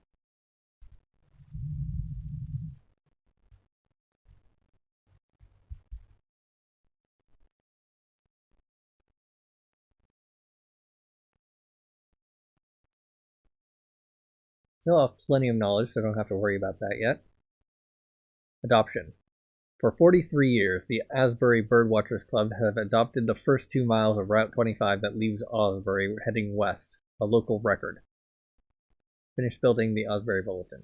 Twice a year, they take to the roadsides with neon vests and trash picker sticks, as habitually as geese migrating in fall and late spring.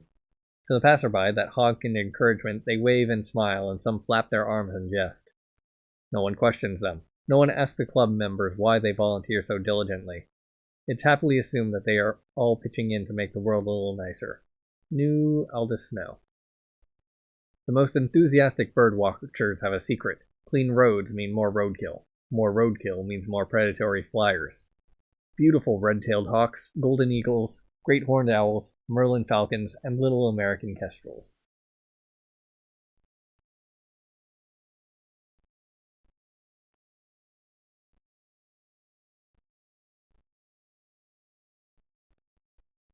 You didn't. Out of my way, I got a shower. You're covered in soot, and what's that smell? Gasoline? Is that wheat straw on your boots? What on God's green earth are you thinking? You breaking laws now? Don't wake Buzz with your racket. Look at you, drinking in the morning now. You. I've long stopped asking a damn thing of you, Aldous. You go play Wyatt Earp while I keep house and raise the boy. That's the deal with us, right? Right? That any day I could get that phone call saying how Mr. Hometown Hero finally found his way into a body bag. And now, after all that worry I gotta bear, you ain't even following the law? Listen, woman. This town's been overrun with lowlifes looking to score dope, acid grass, or join up with that lunatic Kostka.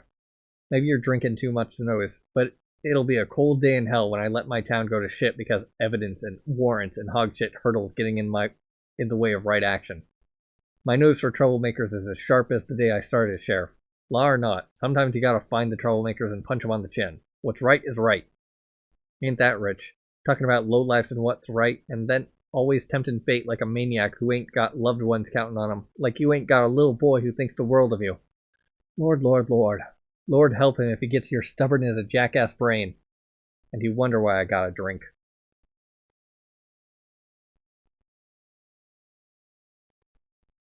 Okay, artifacts. Ah, it's the truck. Big rigs with plenty of capacity for hauling and hiding goods of all kinds.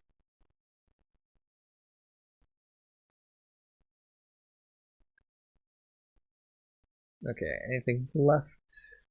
Ah, you do not have experience, so I can no longer continue on that. The Jazz Age is thoroughly dismantled.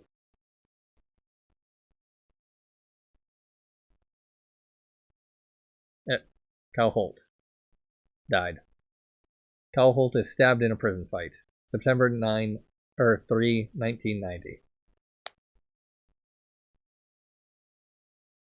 So I can put you to work in Sloane's Loans and Slavings. Put you to work in the Asbury Bulletin. Actually put... Yeah. Figured.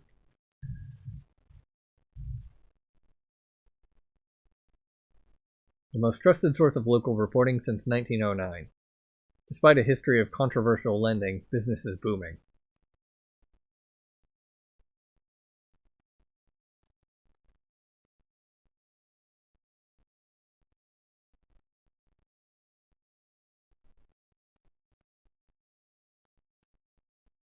You can stop on that, because I need science.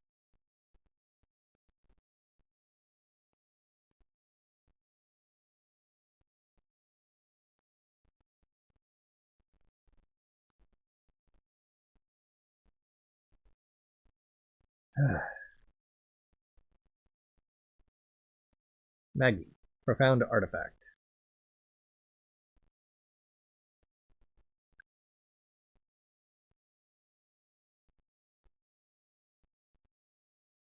Highways are laid for a smuggling network.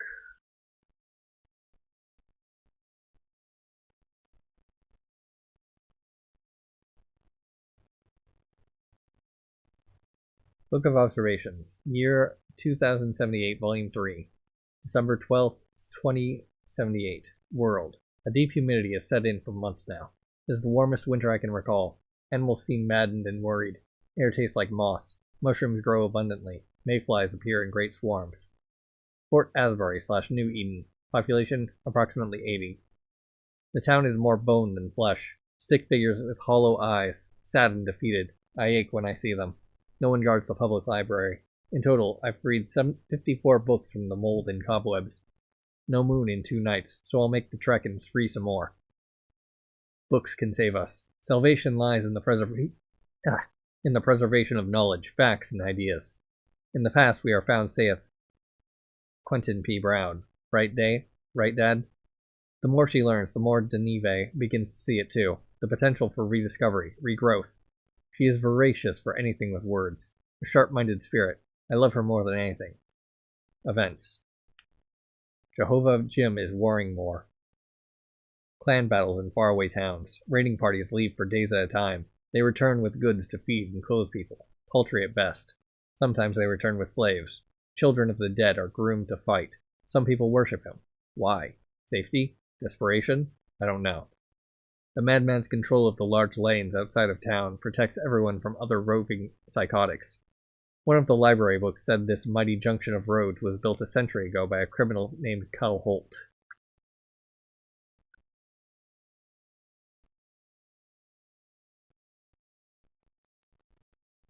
Isaiah.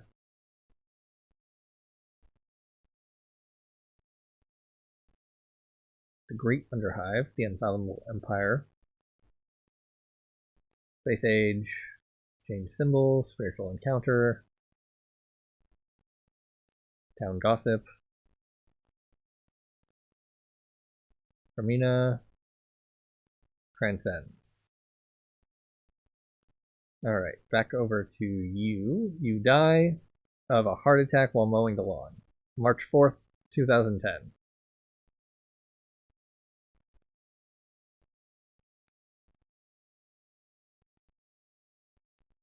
What are you good at? Working and scavenging. Artifacts and governing. I guess I'll put you in government.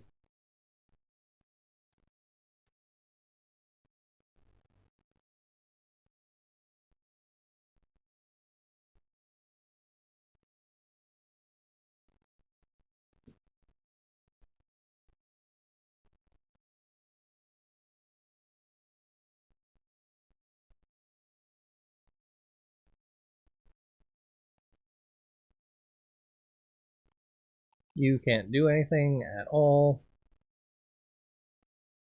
Let's see. Dory is living life. Got plenty of experience, so that should be no issue. You are scavenging, but you should be living life because I've got plenty of ideas, I think. Yeah, enough knowledge to max you out. And then eventually there will be enough plastic to get you and you maxed. Currently only 500. Wait. Your work's blocked, huh? How's the scavenging doing?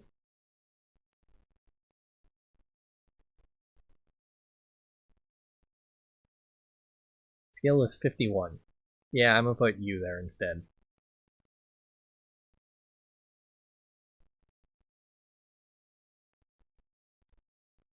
Put you in the playground.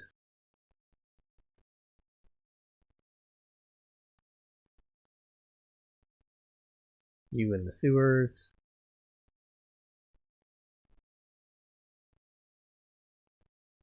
Currently researching. Alright, yeah, she's probably better for researching than the raccoon is.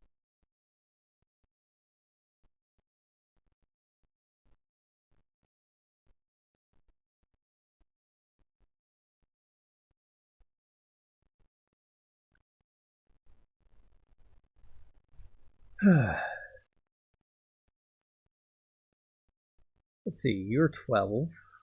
You are 18. And you are 23, so I'll put you there instead. And you can have this Romina. 1 hour, 1 minute to finish that. And I will pause until something happens. Looks like something happened. Since stories is lit up. Gotta check the notification log. New Young Danny Prius story unlocked. Alright. Where would that be? There you are. Just left the principal's office, suspended for 2 days. Are you okay? I didn't think Alvin would just sucker punch you like that. He asked me to prom, and I said I was already going with you. Lol, all good. He's legit crazy. And now in much worse shape than me. Oops, lol. Serves him right. Pretty much everyone saw you hand him his own ass, haha. And he's a senior. Yeah, I was just in survival mode. Apparently he's thrown out of student council and suspended from going to prom. Thank God. Hope you like dude with battle bruises. Rawr.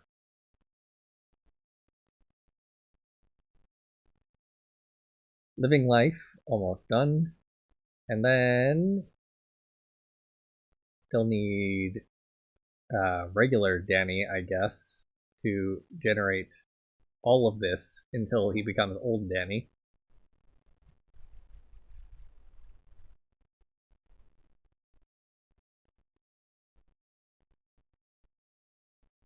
Isaiah. Friggin' hell.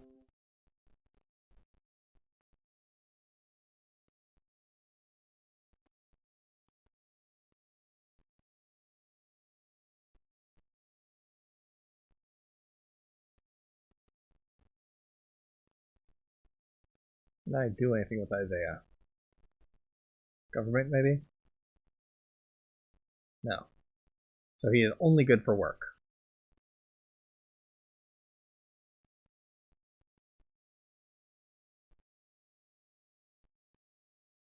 Who's this? Oh, the child, right.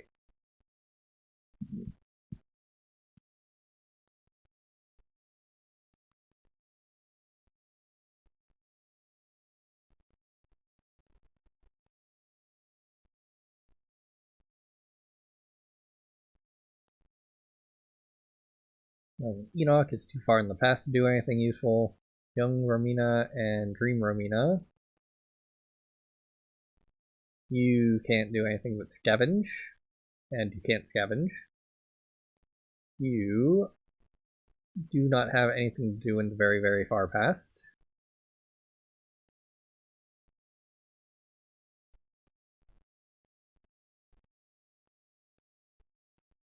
Alright, how's the plastic doing? Alright, should have enough now. Live life and live life.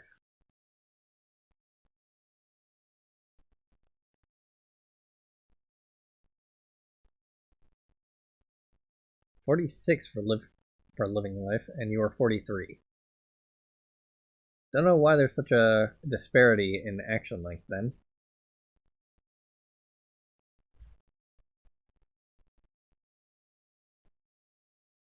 Book of Observations, year 2079, volume 2, June 9. World, unthinkable. Today marks 100 days of unceasing rains. To recall a blue sky feels impossible. Clouds are gray and laden with moisture. The forest is mud and swamp. The Nave and I had to relocate to Mount Ulysses last week because of unceasing floods. She cried inconsolably when we had to leave books behind. Each day it's harder to keep our goods dry. I live in constant fear of mudslides. Arrow hunting remains unviable. Bush traps wash away. Fur blankets rapidly rot. Rabbit, foxes, and underground critters drown and putrefy in the muck, leaving a feast for snails and worms. Amphibians abound. We can hardly find anything to eat besides wild radishes, mushrooms, and bullfrogs. We are sick of it all. Our attention is focused on writing and poring over the books we saved. The Nive, 9 and strong, is authoring a compendium of useful facts in case we have to abandon more books. I fear her intelligence is wasted on this world. Fort Asbury / New Eden. I've been too preoccupied with relocation to observe the town with any consistency. 2 months ago, when I met Heather, so thin, in the pine forests outside of town, she described New Eden in disarray. Drainage systems have clogged, streets are shallow pools, and the rec center has flooded along with many other homes and storage buildings. Food is even more scarce. Jehovah Jim claims there is a mighty harvest to come from this deluge. He has forced the emaciated people to build a large wooden platform tented with tarps so that his war cars won't suffer further water damage. Alright, Danny has advanced Now, where is he? There you are. Okay. You're running off of this pool of experience, so it should be fairly easy. And are you good at anything? No.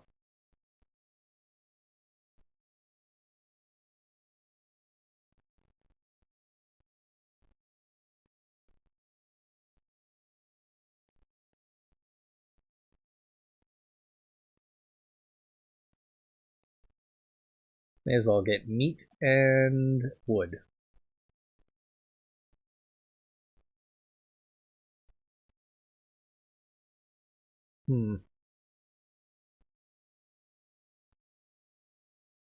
You're banned from the dance.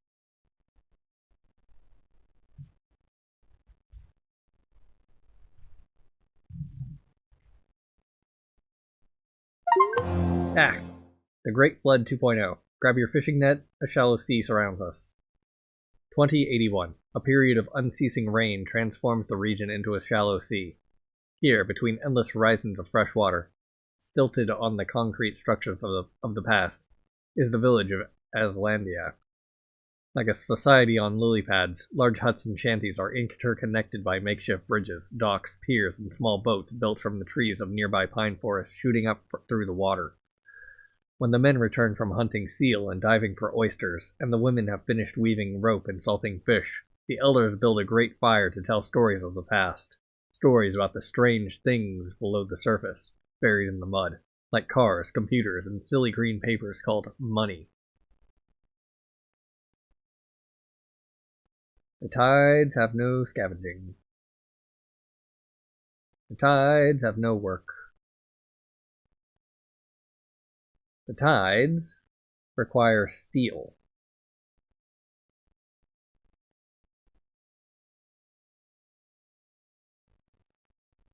Billboard for mayor's race.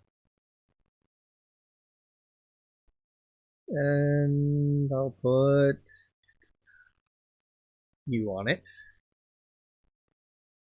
You have the highest artifact skill of the options available. No one in there. People. Greatest for Mayor 2024. Posted in Asbury Pines, 5 hours. I'm deeply humbled and thankful for all who signed the petition that made this announcement possible. I'm officially on the ballot to be your next mayor of Asbury Pines. You may know me by my roles: social studies teacher, soccer coach, grill master, biggest fan of the Asbury High Grey Wolves, a woo. But the one I've cherished most is simply being a citizen of this town and community, our home. There's a period there. Missed that. It's very small. I hope you'll come out to the rec center during debates and follow me on here or on my Instagram. Praise for Mayor, as I delve into my platform, which is focused on community support systems, budget allocations for rural school busing, and a whole bunch of economic sustainability initiatives. Best of luck to my mayoral opponent, Alvin Van Eisen II, Sarah May Linden, and Jack Duggard. And thank you to my wonderful wife, Everly Pratis, for her unending support. Let's make this happen. Pratis 2024. Liked by Everly Pratis and 82 others. Conversation. Dr. Matt Wolf. You described the feeling as disconnected. What do you mean by that? Nothing feels permanent, I guess. Like there's something beyond my control. It's as if what I'm doing now, even having my little boy Gavin a couple months ago, isn't enough to tether me down into feeling present. And I worry that if nothing feels like it matters, then I don't really matter. How's your husband, your family? He's a saint, and it guilts me to death. He takes care of me. I think too much. Checking up, making meals when I don't leave bed, tending the baby at night. How do I deserve this? He's leading the mayoral race by a huge margin, but he had to stop campaigning and debating to stay home. It destroys me to see that I'm the speed bump, the obstacle. I'm getting in the way of his dreams. None of us are immune to needing help. I am glad you're talking about this, because it gives us the parameters of the issue. In my professional opinion, we're in the area of postpartum depression and exploring possibilities for medication. Surprise withdrawal shocks mayoral race. Leading candidate for Asbury Pines, Mayor Daniel B. Pratis has officially withdrawn from the race per his announcement on social media. Mr. Pratis, who teaches social studies at Asbury High, cited personal reasons for his impromptu departure from a race he was poised to win. My family needs my full attention at this time, and running a campaign in addition to teaching at a high level is not currently possible with my limited time, wrote Mr. Pratis. We have a great set of mayoral candidates, and I'm sure whoever wins will do a fantastic job. Thank you from the bottom of my heart for supporting me and my vision for our town. I'm sure you'll see me again on the ballot. Mr. Pratis could not be reached by our reporters for comment. With him withdrawn from the race, Alan von Eisen II, whose family roots in the town span decades, is the clear leader to take the mayor's office. Story blocked.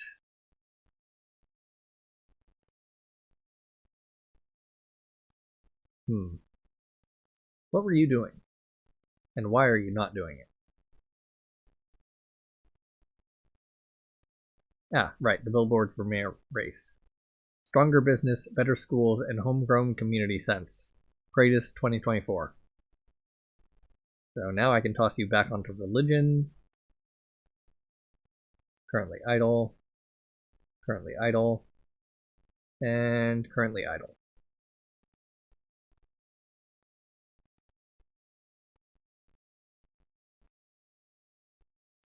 Old Dory McGowan. Dory dies of lung cancer. November 3rd, 2023.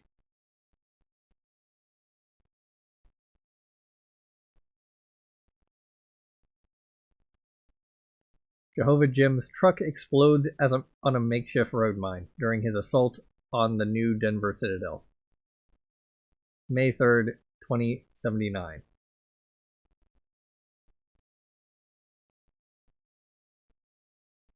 Gavin Pratis. Requires additional plastics.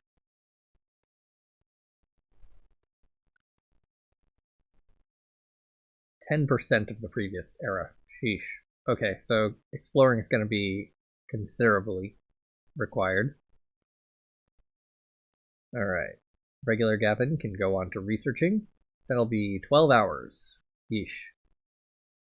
Okay, regular Gavin can go over here, I guess. That'll be 40 minutes.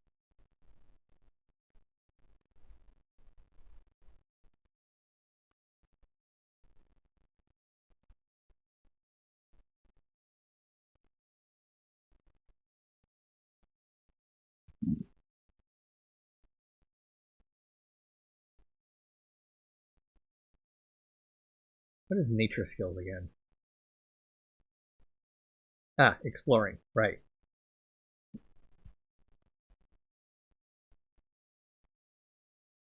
Living blocked. By needing more plastic. Alright. So you can go into researching gunpowder. That'll be 8 hours.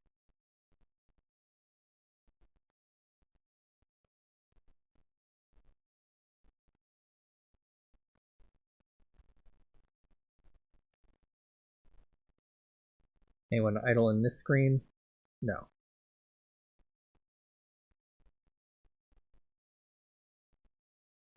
Yeah, you're better for religion than for research, I think.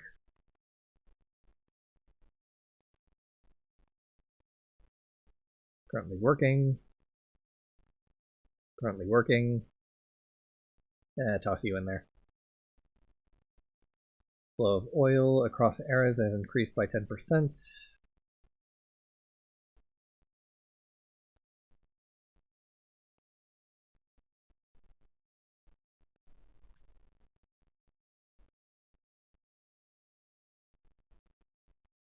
Alright, time to pause again. Oop. Have the live life over here to do. So stop you from scavenging and get you living life so that eventually you'll get over here and I can forget about you. Now pause again. Oop. Romina got an unlock, so take you off of religion and put you onto living life. Alvin. Ugh, basic training can't start soon enough. Once I'm out of this small shit town, I'll get some combat skills with the Marines. Dad says I gotta go do something useful, and I can't have access to my trust funds until I turn 25, so I might as well have some fun in the meantime. Blasting terrorists will pass the time, LMAO. Guess I'm gonna sell my PS3, that green crystal necklace with the lady carved in on it, and my drum kit to that new pawn/fortune teller store. I was gonna sell my AP chemistry textbook, but I had a better idea. I'll toss it in a trash bag and hold a funeral for it at the clearing with the boys. I'll have enough to score some low and cheap vodka for one last rager. Fuck this town. Department of the Army, 8th Infantry Division HQ, Fort McAllen, Kentucky 20945. FT 206, 6th January 2012. General discharge, unsuitability for military service. Subject. 2. Recruit Alvin. You are being issued a general discharge from the Army of the United States. You may request a review of this discharge by the Army Discharge Review Board. You have demonstrated aberrant personality tendency during Army individual training that is incompatible with the military service. Officers have recorded numerous incidents of irresponsibility, selfishness, immaturity, disrespect to authority, and violence towards fellow recruits. Mental health evaluation have diagnosed you with severe to extreme sociopathic narcissism, which is grounds for immediate discharge. You may not re-enlist in the armed forces in any capacity. KB Thompson, Major AOC? AGC? I can't tell what letter that is. Assist Adjunct. Stu. Yo, I'm back in town for a few weeks. Oh word, you done with army stuff? Now one for me. Too easy, lol. Lamau checks out. What you up to? Dad is getting me into some college in South Carolina and making me start ASAP. He's hella pissed and riding my ass about getting a degree. He says if I don't complete a 4-year, then he's not letting me get my trust fund payout at 25. What do I F-kin study? Like politics so I can run shit? IDK, man. Makes me want to punch him. Yeah, that blows. I'm just working at the gas station and chilling. You want to blaze at the clearing later? 100%.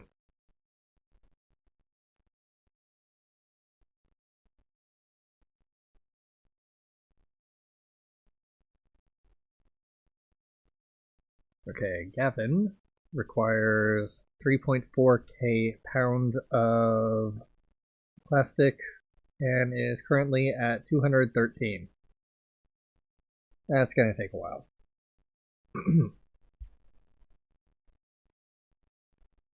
Actually, you know what? I can probably get up to the first milestone.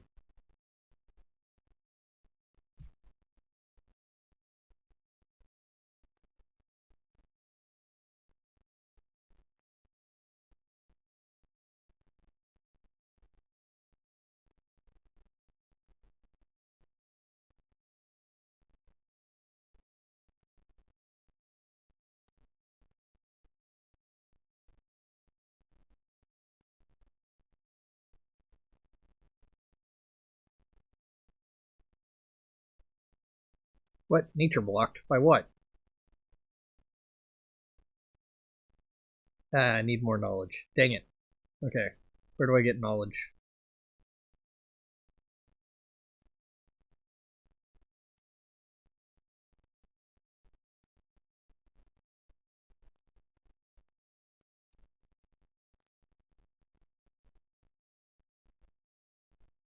Right. Sloane's loans and savings. Or savings. So set you to work and set you to work.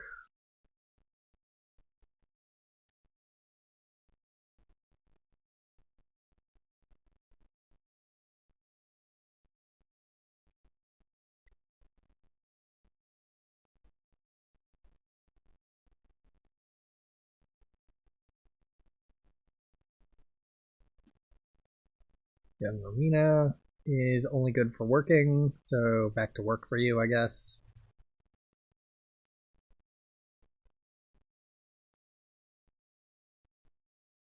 Have plenty of wood, have plenty of money. We'll be generating plenty of knowledge. And that will be generating plastic.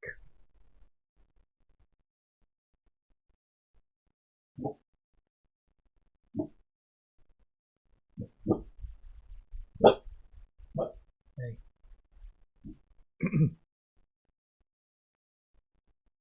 You are almost there. Living blocked, though. What is it blocked by? Lack of plastic. Dang it. Alright. Let's see. Knowledge is at the negative. Unfortunate. Well, I guess that Gavin can get back to working on that. You're currently living. Need 1, 2, 3, 4, 5, 6, 7, 8, 9, 10, 11, 12, 13 more researchers.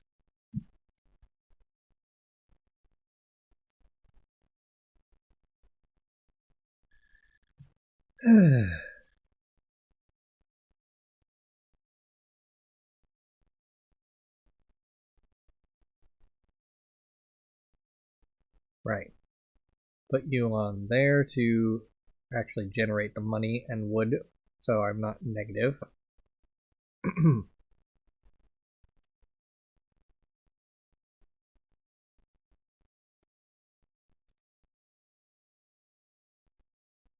Knowledge, oil, food. Knowledge is being generated. Knowledge is 100% from previous era. Knowledge is 100% from past knowledge.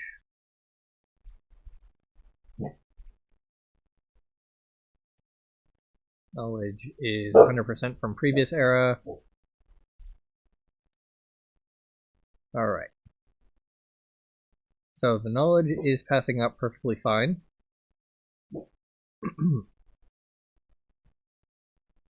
And we'll have enough plastic at some point to generate whatchamacallit, progress on this guy.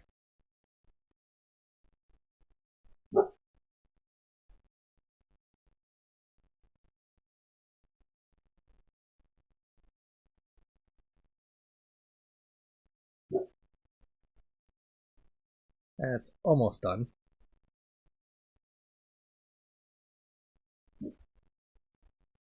Ah, right, that's why I'm running out of ideas, because I'm spending them on that guy.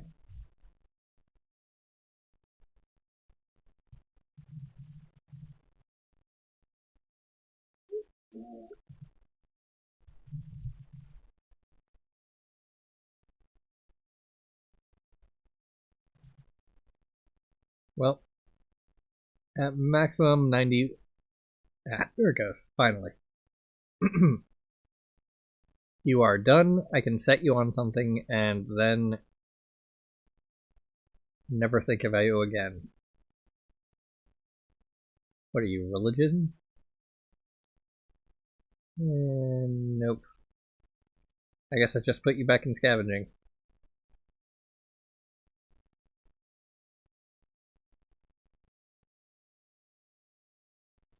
Alright. Any new animals? Yes. Old white raccoon.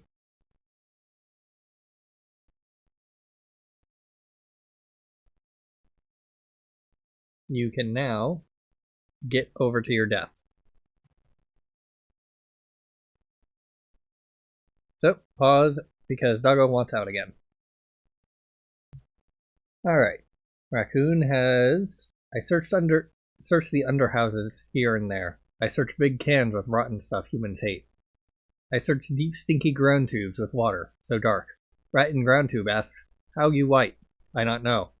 I not know a lot. Why white? Why urge to search? Why not normal and want mate? Thinglets. Big, small, shinies, colorfuls. I find, many. But urge not leave my bones. Why? Why?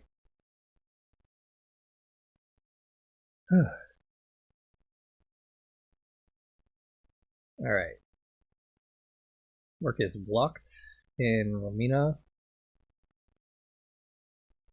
You have time traveled over to here to become awakened.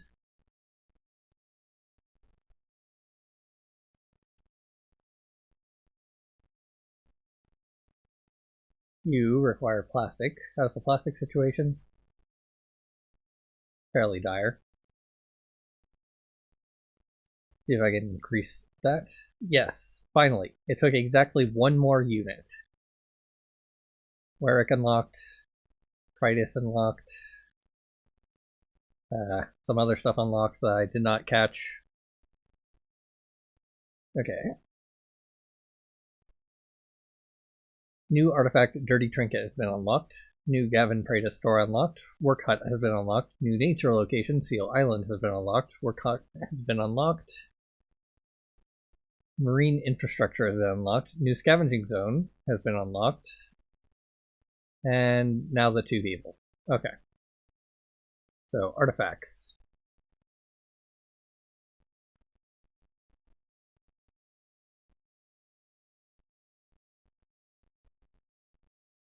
Dirty Trinket. The only examiner is Raccoon.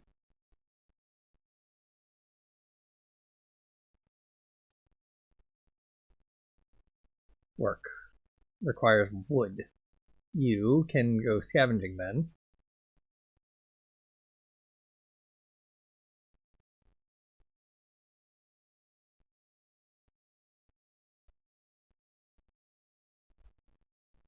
So, up in the future, we've got wood and food scavenged there.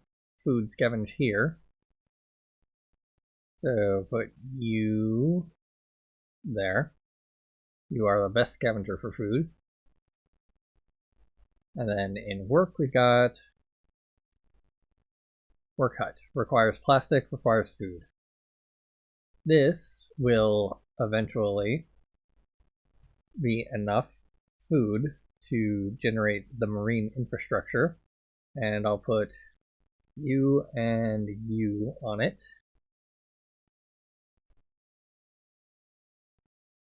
Okay,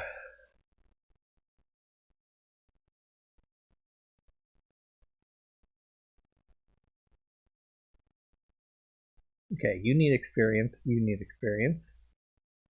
You are better at scavenging than working, better at exploring than either of them. You are better at working than scavenging, so put her on scavenging duty. And you on working duty forever, I guess. Book of Observations, year 2082, volume 1, March 30. World. Danive found a crumpled trail map dated 2034 while searching for flint on the west side of Mount Ulysses Island. We studied its pictures of sprawling forests and colorful fauna, a distant dream. The year of rain had turned the world into a shallow sea, an entirely new marine environment that seems here to stay. Who knew I could take land for granted? Perhaps 6 months ago we floated away from Mount Ulysses and built a flotilla home. A sizable log raft tethered among the trees, trunks of the great pine forest sea. The waters brought desperate, hungry people to the island. Desperate, I tell Danive, is a spark for danger. Storms brew powerful, unpredictable waves. Winter is unusually brutal. Sunrises and sunsets are incredibly beautiful. Per my monthly measurements, water depth remains at 12 feet, and the swathes of algae growing on the water's surface continues to expand. This ecosystem has spawned fish abundantly, and with them, many predatory birds and terrifying underwater beasts. One of our storage rafts, lashed together by bark rope, was torn apart by a 10-foot crocodile. Seals have also become highly aggressive due to the hunters from Aslandia. I cannot repel such growing dangers at my age, so I was relieved when Danive showed great enthusiasm towards the idea of returning to society. Aslandia. Unclear why New Eden/Asbury was renamed to Aslandia. Their people have grown tribal for better and for worse. They are protective of each other and share their pooled resources, but seem prone to fear and mysticism and exist in a hierarchy of their own making. They leave us be. Their wood gatherers know me as the Sap Man, and Danive as the Mackerel, because her mouth is always flapping. I provide them a bi-monthly tax of sap and syrup in exchange for living in their pine sea. Danive talks their ears off, asking questions about the town's various professions, but also sharing all sorts of ideas for potential developments. Fishing farms, biofabrics, gull hatcheries. My sweet Deneve. She does indeed need a place to keep growing.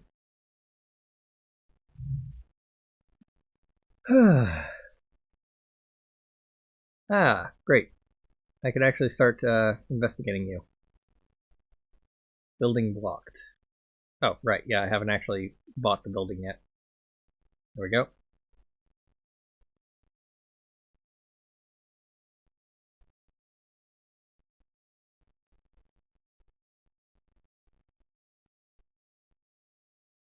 Seal Island only takes oil to get experience. So I can toss you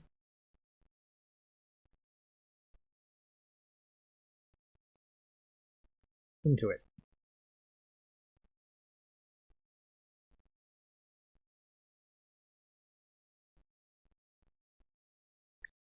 Claimed by aggressive seals to nest, birth, and battle for leadership. Submerged concrete ruins blooming with coral and mollusks. Requires steel. And provides snails.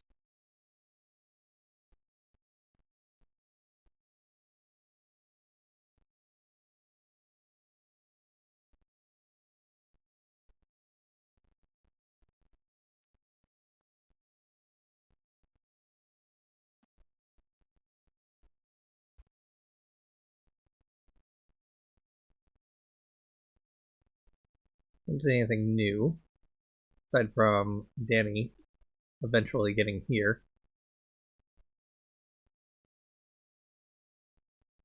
Ah, there it is. Yip, finally mine. I take Thinglet from snoring female human in pine forest and run. Run fast as old legs carry me. Fast to home near the big cans of rotten stuff, but good food. Oh, Thinglet, shiny like dew. Green stone clear as stream. I take you all places from now on, not leave sight. I not know how, but urge now calm. Urge calm like pond. Am free of push. Am free of worry. So nice. Muscles not say go anymore. They so tired. Can rest now. Finally. Can rest this old body.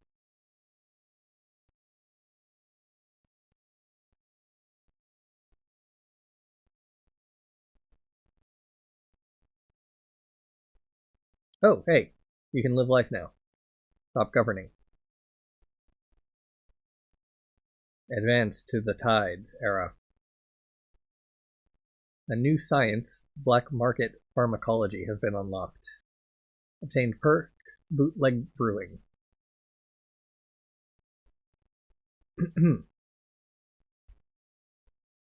Nature location actions are an additional 10% faster.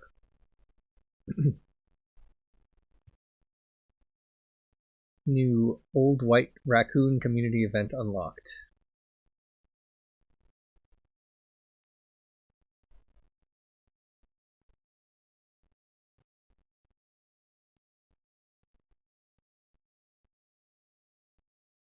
White Raccoon is shot through the eye with a BB pellet. April 19th, 2009.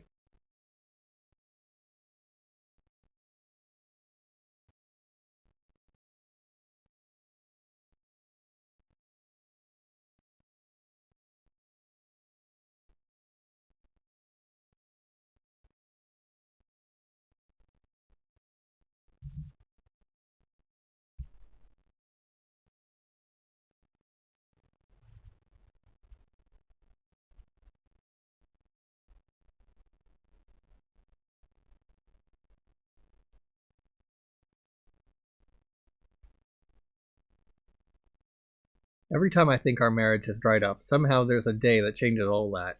Another Valentine's Day in the books. Dress nice, fill up on red wine and pasta at Anna, Trey, Bianca. Send the babysitter home. Sex, bedtime. I can't sleep because it was all normal. Perfectly normal, actually. I didn't realize how much I missed normal. Everly loved the necklace I bought her from the pawn shop. The salesperson had no idea about its history, said it was found by some teenager in a parking lot long ago. A pendant with a green gem carved with a one-eyed woman. Everly thought I had it custom made. Her new sigil, she called it. Her little good luck trinket. I don't know if it was the gift or the wine, but her mood was golden. Laughter and jokes, and sweet conversation. When she laughs, she is the most beautiful woman in the world. It's like, in that moment, the months, the years of gloom and struggle with her mental health disappear.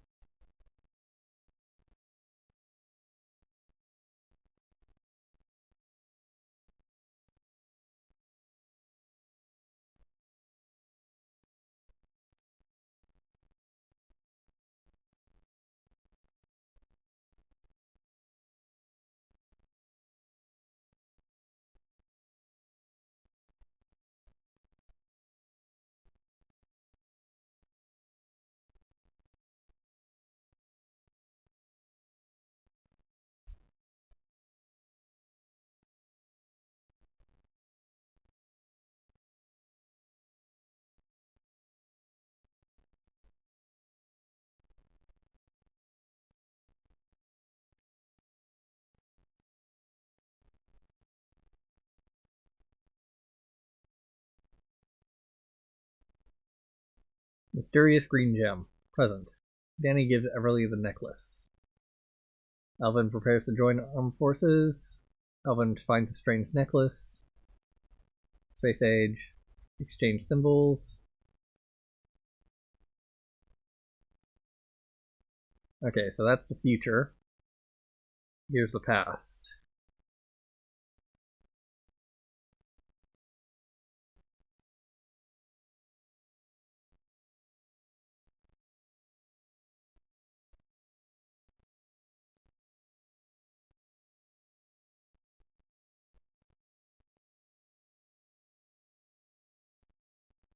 Yeah, right, artifacts.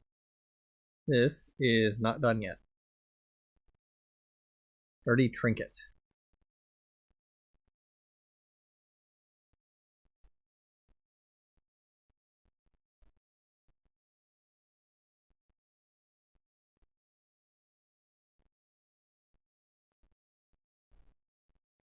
Well, it'll finish eventually. Dirty trinket. A Victorian era pearl brooch deemed worthless by the White Raccoon.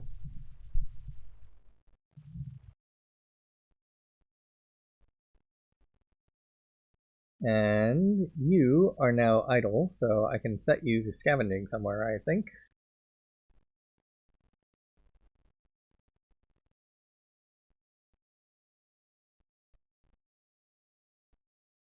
If I can remember where to scavenge. Yes, there you go. You go and scavenge for oil.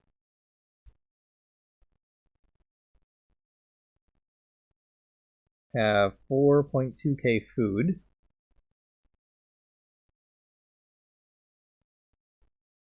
And how's work doing? This is input of money and output of experience. Floating signal fires. The beacons of Aslandia beckon to the weary, kept bright by a fuel source once treasured.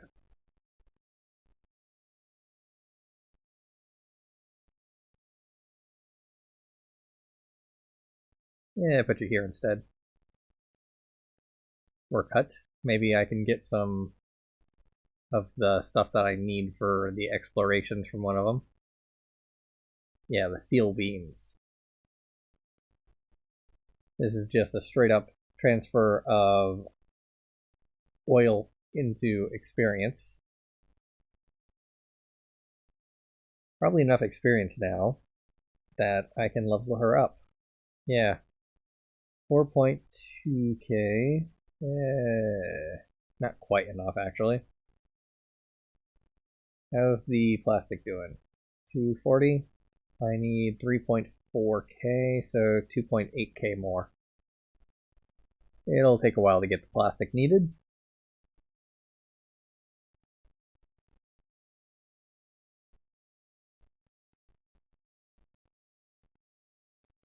At the very least, he can work for a little bit of experience while she's leveling up.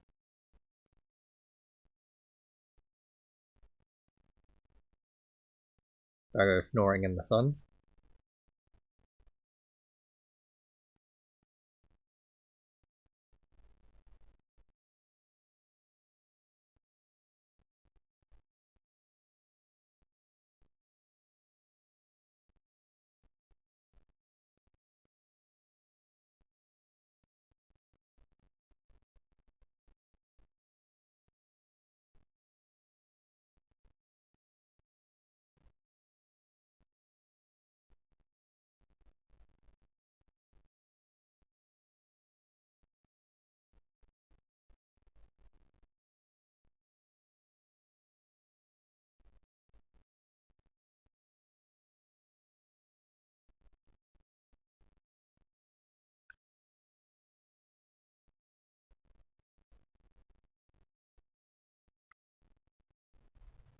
Only source of plastic.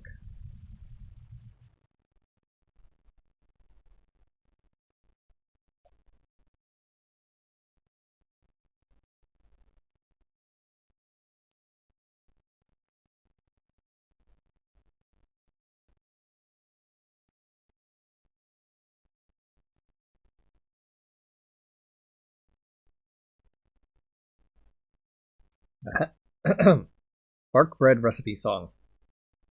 Oh, a song to give us more to eat. A baked and brown and toasty treat, made from the skin of a pine tree tall. In winter it can feed us all. Bark bread, bark bread. The lovely smell will turn your head. Bark bread, la di dum. Give it here with seaweed rum. Flay the pine till you see white and peel it out. Dry the strips over over a flame like smoking trout. Pound it all into a powder. Add water, yeast, and sit the flour. Then bake until it makes you shout. Bark bread, bark bread. The lovely smell will turn your head. Bark bread, la di day dum. Give it here with seaweed rum.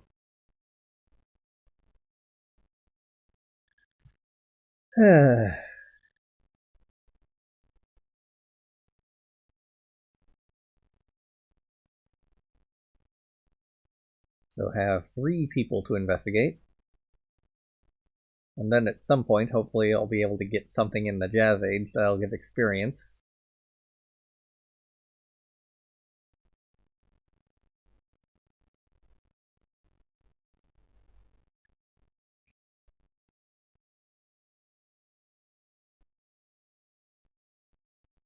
This'll take a while though, so pause. Grand Ponderosa Pine got story unlocked. A voice is a powerful thing. Animal or insect, a voice can shape circumstances. The long-eared owl hoots to signal its territory. Baby squirrels softly chirp for food from their frantic mother. Cicadas chatter in chorus to attract mates. People talk so much that their entire lives derive from the tactful use of voice. I wonder if there is an overdependence on making noise. Noise replaces action. People gather around my trunk and hold paper signs in protest over some sort of town policing measures. They chant, encourage cars to honk, pat each other's backs, and do it all again from morning until early evening. People are diligent with their noise and believe in it. All while 2 cameras, fastened into my middle trunk, glare right at them. Their voice has given them much in life, so they do not consider looking up. Just the other day, an eagle dove into my canopy and tore a hooting owl from its branch.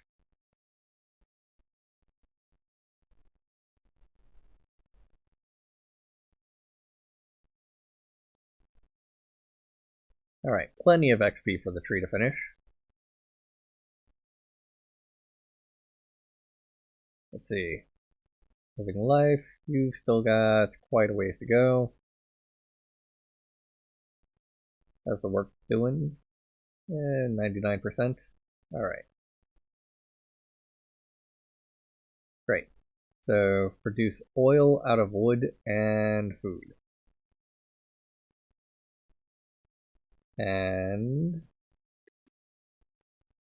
dang, you're currently living, so build the work hut here. You can work here, thank you very much. Reducing a little bit of experience.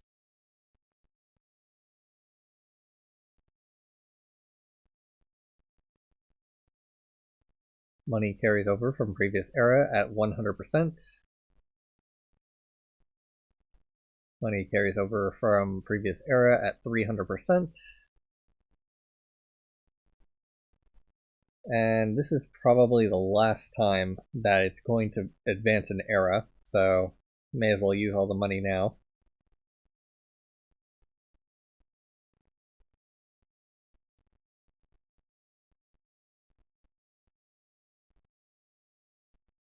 Anyway, pause. Lance has a notification.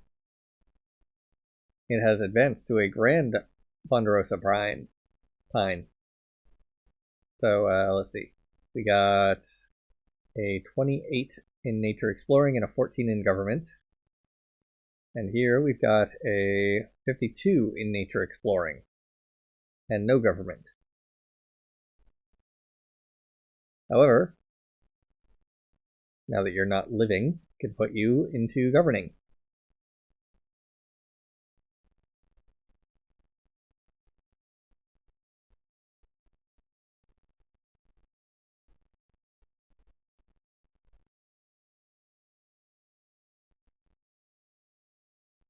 Put you there instead.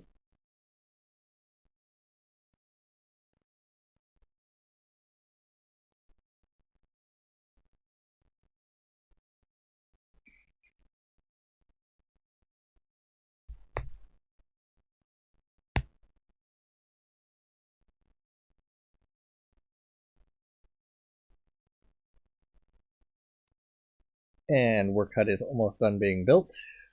There we go. Crafter Lodge. Creates experience. Dang it. Useless. Alright, put you back on the fuel hut.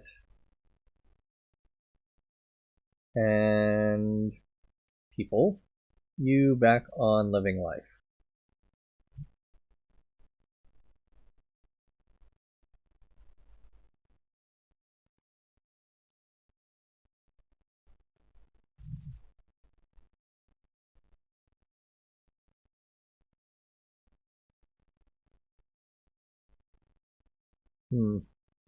Actually, you know what? I'm gonna put you on live life as well.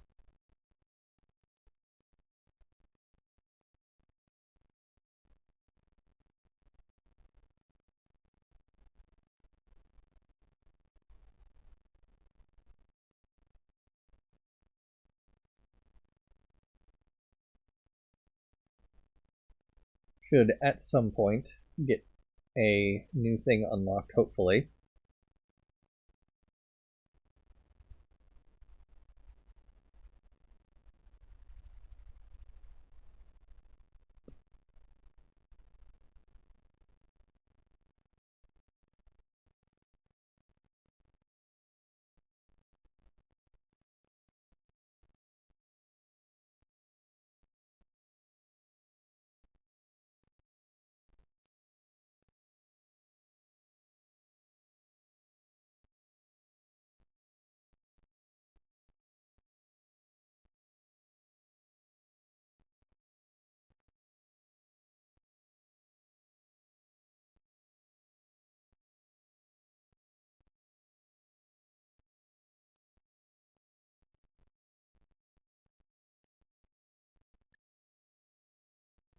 Wangaki?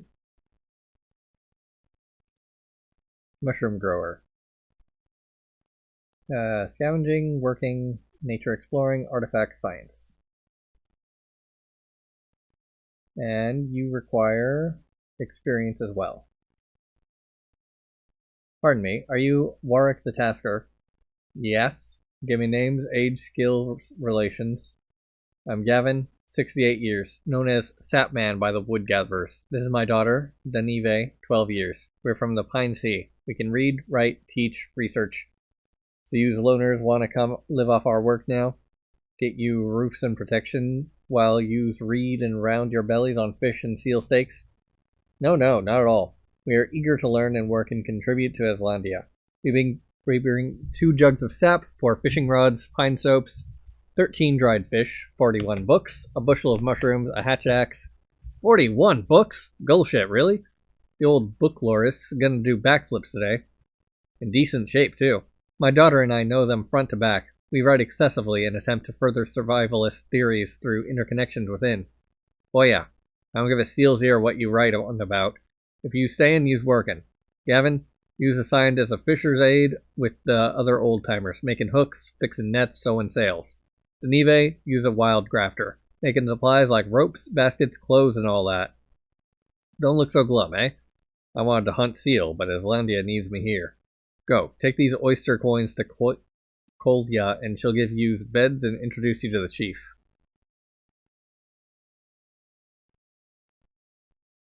Oh yeah, another long day stirring the pots and sifting the oil. Got you some yummy guts. Catch. Ah! Dad said it's good I learn. This business is safe and will always be needed. But to spend all day rendering seal blubber and fish guts into fuel? Fuelman Kloss. Kloss the boss. Making the sauce. Ugh, it's just so... Ah! Ack is right, my feathery friend. Little does he know my mushroom hustle is taking off. I got Gavin the old science man to gush about hydroponic farming, and now I'm growing 3 new shroom varieties in my oyster shell setup using his methods. New mind betters. Can't wait. Oh yeah, listen, I know I asked you this yesterday, but I'm asking again. Do you think I have a chance with the Nave? Ouch, brother. I keep thinking about her. We tease each other a lot, you know. Her mind is quick as a minnow. I can't compete with those muscle-headed oyster divers and seal hunters. They always get the girl. I can't bear my own reflection. Wearing the yellow belt and tassels of the science advisor of Islandia. A mother soon, too. I should have been faster. Fungaki says I'm too hard on myself, but he's just saying that because he loves me. The father of my little sprout. His imagination led us here. He dreamed of the possibility. I added my knowledge about fertilization and scientific method to chart the path toward a cure for Blue Death, which returned with the mosquitoes every summer. The mushroom paste antibiotic is not totally effective, a roughly 70% recovery rate. Incredible, though, with our limited resources. I should have been faster. That snake, that scheming witch, Circe and her star worshippers. They delayed our testing when they demanded to know what poisons we were brewing, spreading lies and fear when people needed hope. That brainwashed drunk Warwick stormed in and smashed our grow lab a year ago, setting us back months. I would have strangled Cece by now if it wasn't for Fungaki. But I should have been faster. Dad. I should have made this antibiotic long ago, expanding the lab, testing more rapidly, ignoring tribal drama. I should have been ready for when you started wheezing. I miss you so much. My best friend. What do I do? Your grandchild will be amazing, just like you. I promise. Story blocked, so set her back to investigating Seal Island. I guess he's got to do something. So put you on... Oh, no, never mind. You're still living.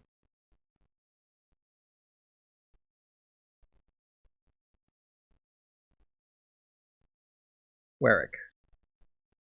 Oya, the pounding in my skull. I've hardly a voice either. What a feast. What a gut-busting feast. Long live Chief Ondolmon. Eh? What all did I eat? Oysters, fried bass, seal fillets, bark biscuits with sweet syrup, roasted pine nuts, and those wild strawberries and potatoes old Gavin found a way to grow in water. My good fellow Klaus, the fuelman, gave me seaweed rum to blow fire for the dancing. Explains the sandiness in my throat and the gull shit taste in my mouth. Heh. That Deneve sure can sing. Melody smooth as oiled sardines and words that stay in the heart. And then, yes, then I had the rainbow vision after her songs. Good old mindbender mushrooms, to watch the stars shoot across the dark. Last thing I remember is the dark. Oh, you fool, Warwick. He was getting too brittle in the bones to revel like he did in the dry world.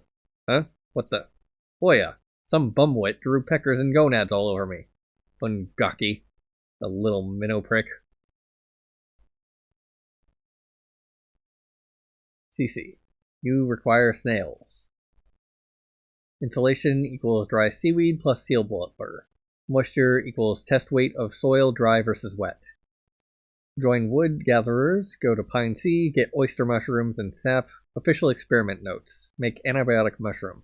I blew the dust off my favorite ancient book, the 2032 Mushroom Field Guide of North America, and after a couple days of research I had enough for a theory. Cultivate and breed the oyster mushrooms for their antibacterial properties as a medicine for Blue Death. Old Man Gavin explained a bit more about the science part. Petri dishes and sterilization and selective fertilization and bacterial strains and variables like grow beds, temperature, and moisture. Oh yeah. And I thought growing mindbenders was tough. Fertilize new batch, oyster mushroom. Test mushroom spores on infected lung culture. Isolate dominant antibacterial mushroom. Attempt to strengthen growth conditions. Repeat. To do. Sterilize my plastic growth containers and oyster plates. Get soil/wood for grow beds. Get wild potato from Gavin and get sap to make petri dish agar gel. Find infected lung culture to use. And test? When to ask Daneve to help. Alright, and you are story blocked, so need to get you working on something.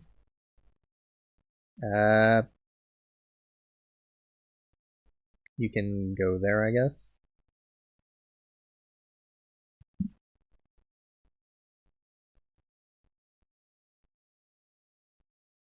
There instead.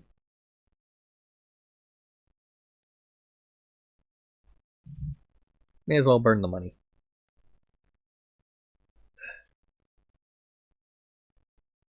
Okay, something is new that I haven't clicked on. Just gotta find it. You know what? It's probably an exploration. No, it's not. Okay.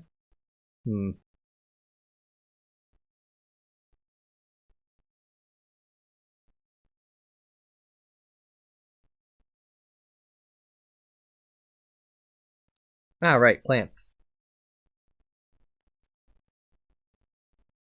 March 2nd, 2080.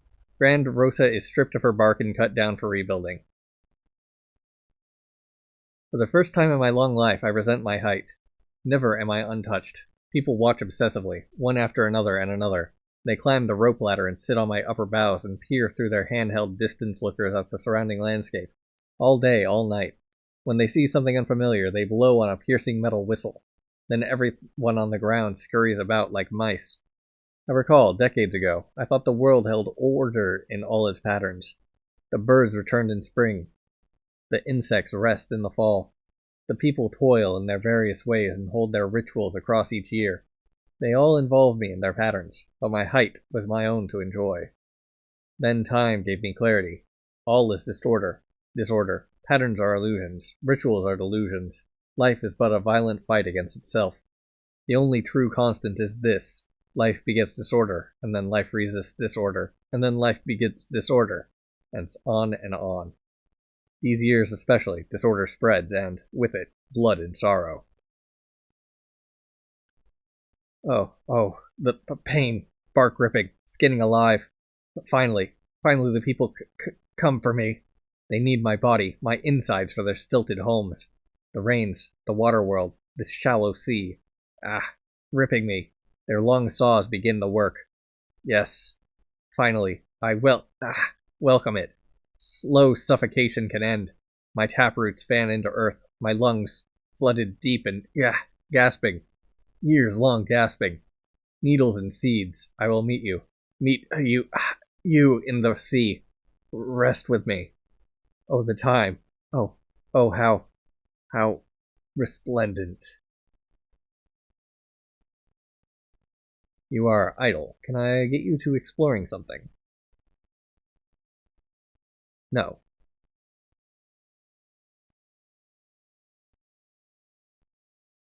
I'd rather have the tree governing than getting experience on the way back in present when it's gonna go through 2 filters of,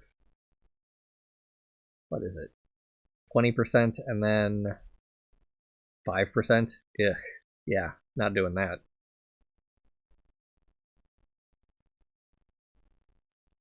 Now, where do I get steel?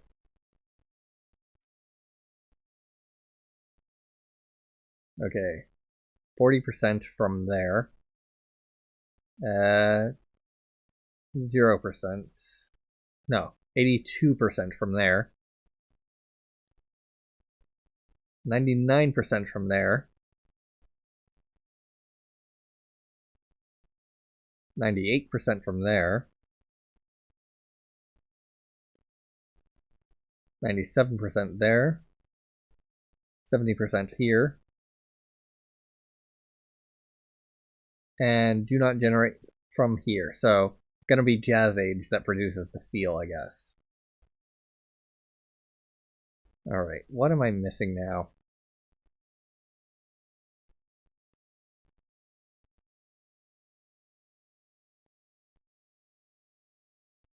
Warwick hears troubling rumors. Okay.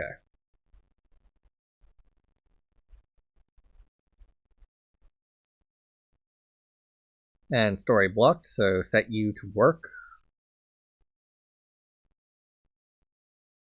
at the fuel hut. You are out of money, of course. Put you there instead.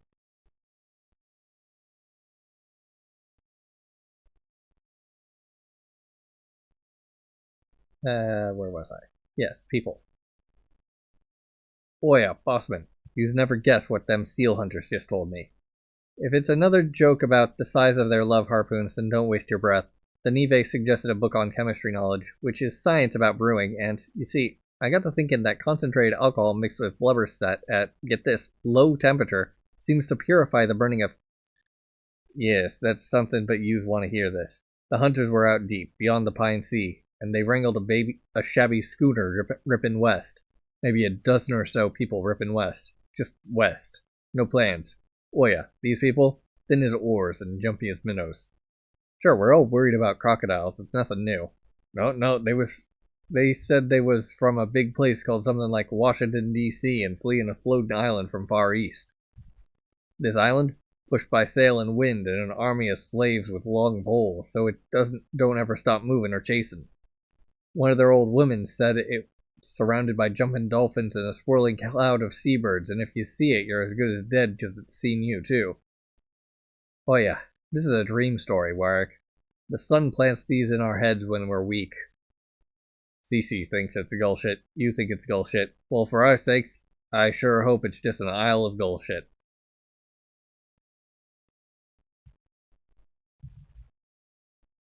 Alright, need enough plastic to get to this. And then hopefully that'll unlock something in the past that I can use to start getting snails. You are religion. Okay. Toss you in there. Any animals? No. This tree.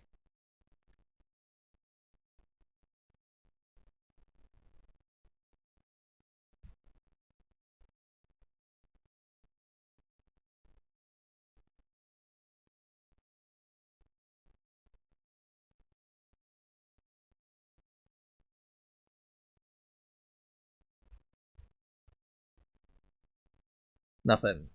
Okay. May as well see what I can get with it.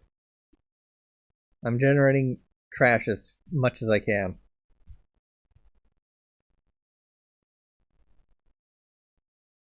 Pause. Okay, that hit a massive pile. Book of Observations, year 2088, volume 4, October 2nd.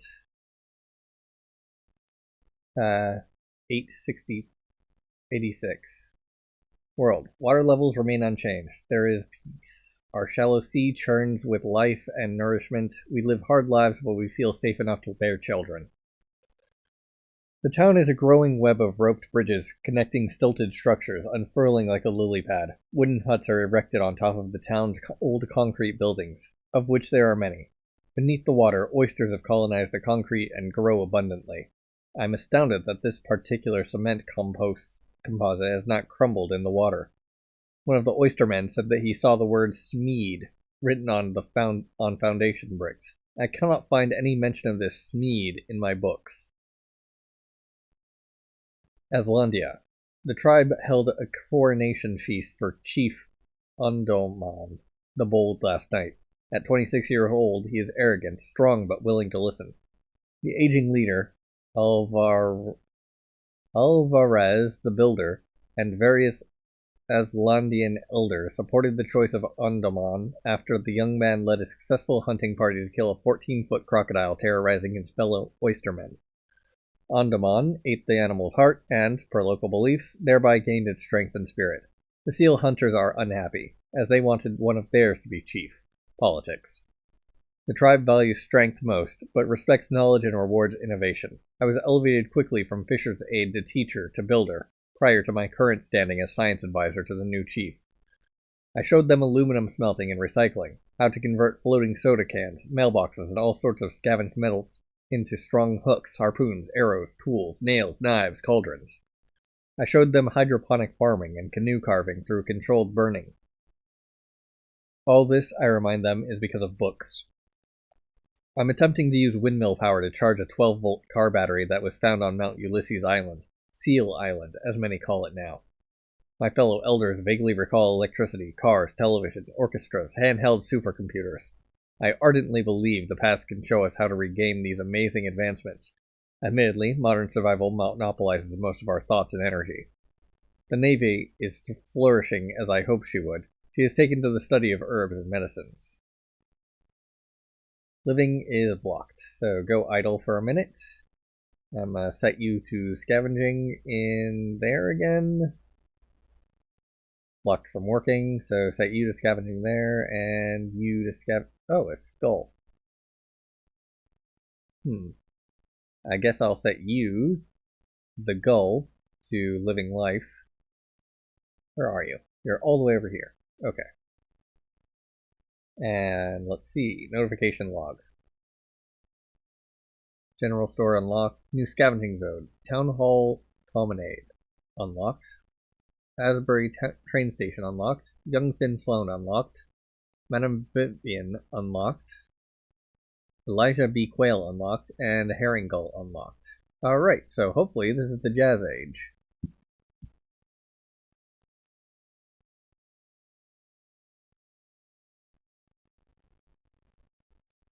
Yeah, there they are. Nope, it's the Long Depression.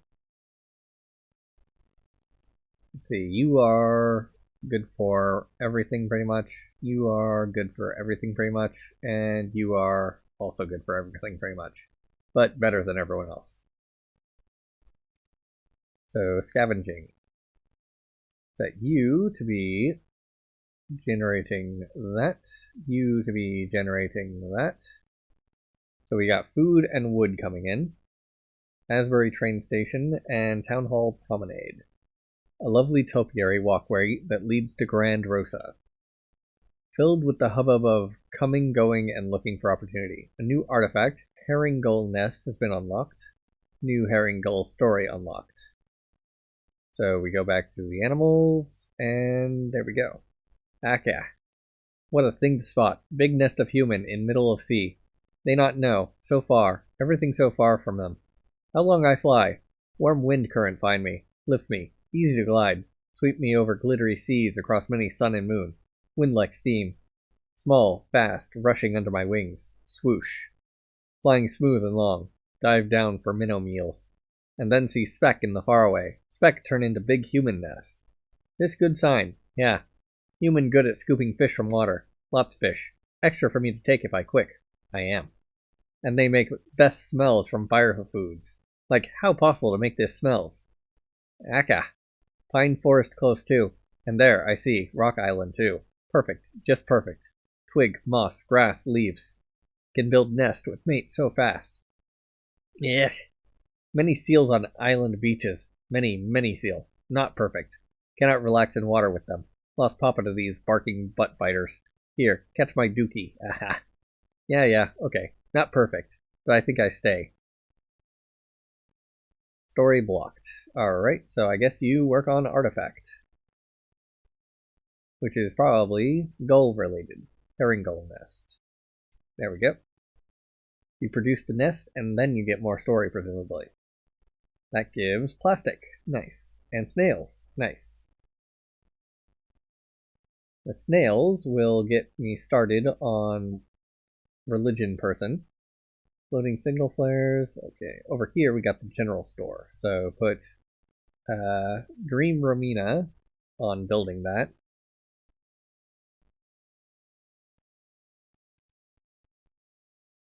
Daisy Pond requires money and prayer.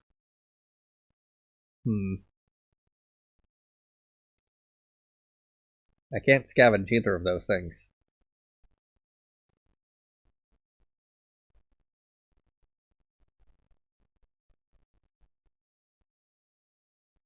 You require experience, you require experience, you require experience. I could get you all started on that because I've got 1.5k there. Start with you. Young Finn Sloan. Warwick, work blocked. What are you blocked by?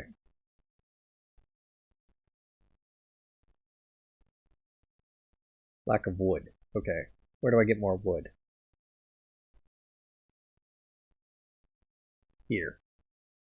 You're my best scavenger, I think. Yeah.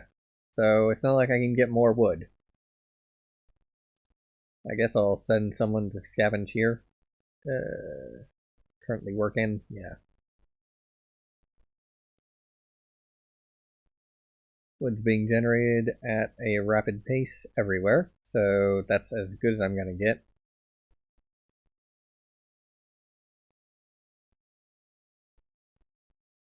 Not like it'll be rolling up at 100% anyway.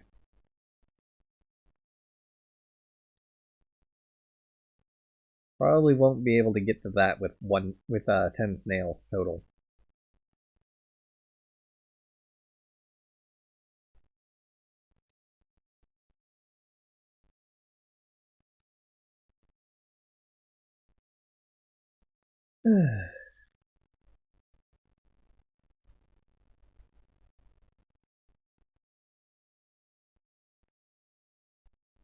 Alright, pause. Alright, herringold nest. Home is home, even if it's twigs, seaweed, and trash. Let's see. Cannot do anything with you now. Can I do scavenging with you, perhaps?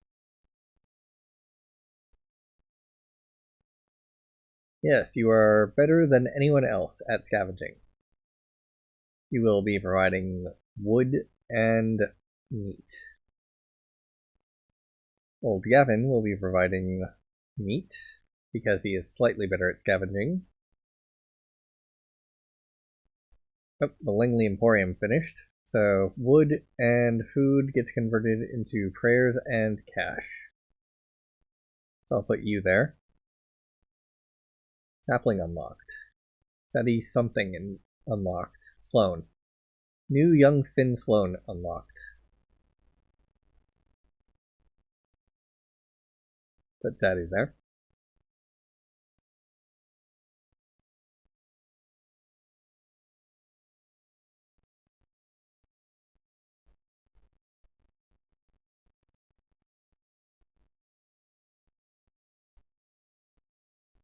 Dear Sister Joanna, I am sorry for my vagueness, ungenerous correspondence. I have had nary a chance to enjoy a peaceful breath. I hope these few lines find you in good health. Does Pa still enjoy good health? Ah, right. 2 weeks ago, I arrived from Chicago to a busy town called Asbury, perhaps no bigger than Carrickmacross back home in Ireland. Mr. Langley, owner of a general store called Langley Emporium, has offered me work for 50 cents a day. It is no fortune, to be sure, but I am eager to give it a lash in the hopes of growing a mind for business. I curse the rake bells,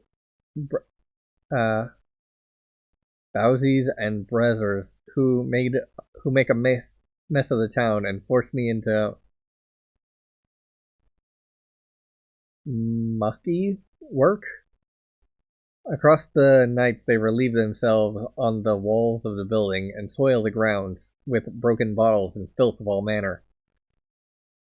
Joanna, were it not for the paycheck prayer book you gave me before my departure to America, I fear I may have been banjaxed beyond redemption. I thought myself the world's greatest fool, adventuring to this country for fruitful labor, only to feel hunger, loneliness, loathing, and worry like never before. However, my soul is buoyed by faith in the Lord, and He always provides. In fact, Mr. Langley says he will teach me inventory and the register if I keep a respectable appearance and show the wits for maths. I am determined to make you and Pa proud of what I become. Your devoted brother, Finn.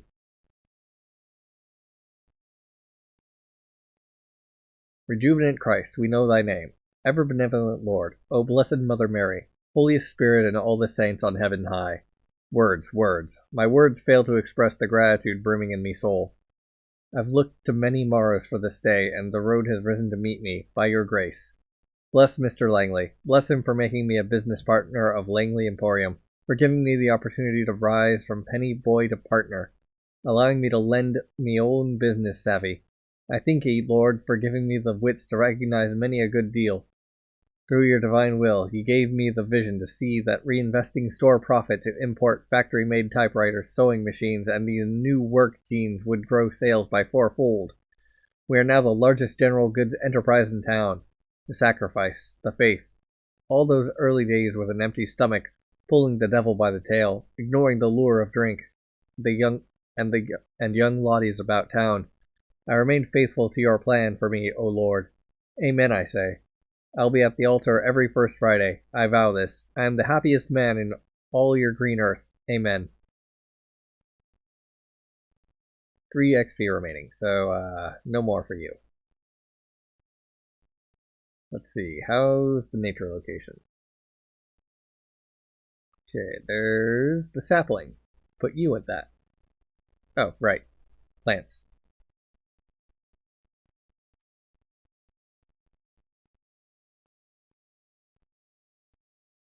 Takes experience for that. So need 2.9k experience to grow the sapling into Grand Ponderosa Pine across 3 ages.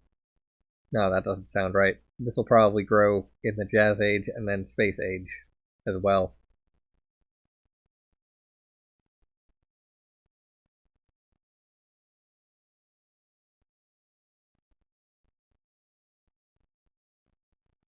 Till then, it'll consume money and faith to generate experience.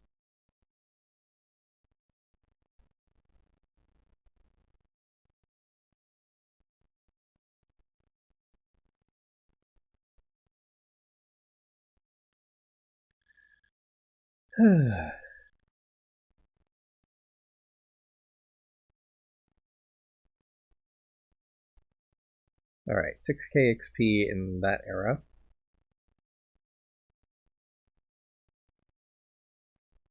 Which is useless to me. I do not need experience for anyone anymore. Wait, yes I do. I need 6k for these two together, and then another 3k on top of that, so I need 10k total before I can take her off of exploring. And I'll need a good amount of plastic. How much plastic do I have? 200. Yeah, that's not enough. Need 10 times as much. So may as well work on this. You should be scavenging or living or working or something.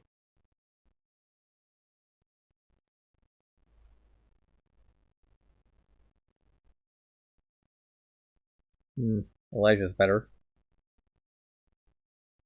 She's better. Work, I guess. I'll put you on the register.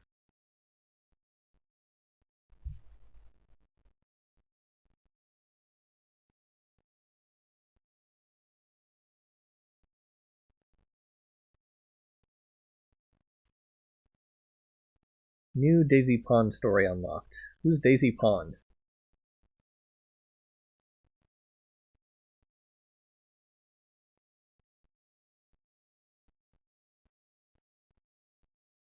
Oh, wait. Nature location. Right. Pond pre-designed. Daisy Pond is an artificial creation, man-made, carved, filled shallow, and bordered with daisies by the nephew of an old Puritan who established the first European settlement in the area, Bancroft. Sitting between shrublands teeming with snails and wild fowl and swaths of shade-drenched pine forest, a bronze plaque welcomes visitors with a curious statement. You were always meant to be here.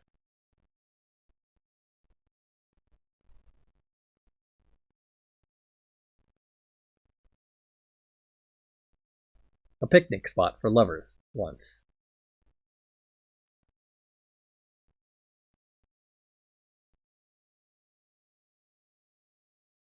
Negative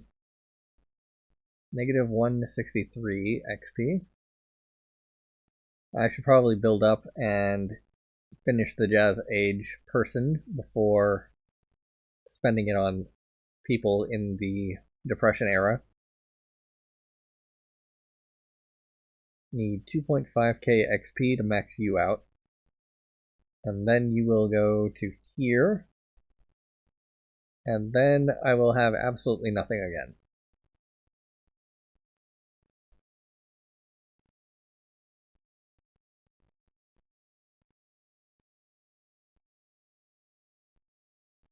Anyway, pause for the minute.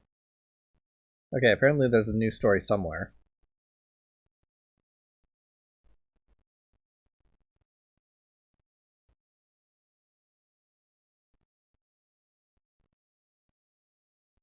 Looking for that red dot on the left.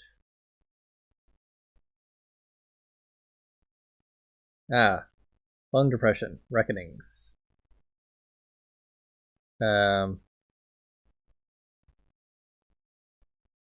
There are reckonings for the souls of places. Bombastic reckonings, like the American Civil War, can shape entire nations. Quiet reckonings, like grudges between loved ones, can forever change a home. Somewhere in the middle of it is a town, a place with a collective soul that is tested by changing the world. With blood blended in its water, Daisy Pond saw a reckoning for the soul of its town. And as with all reckonings, a path forward becomes clear. I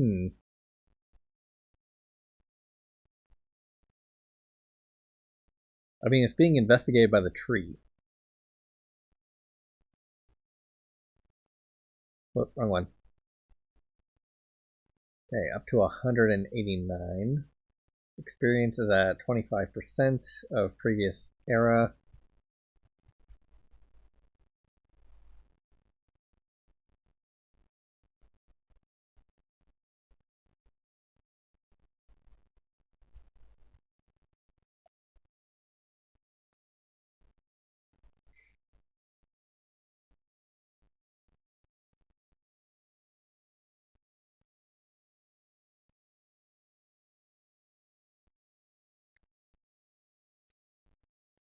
Alright, get you started on that.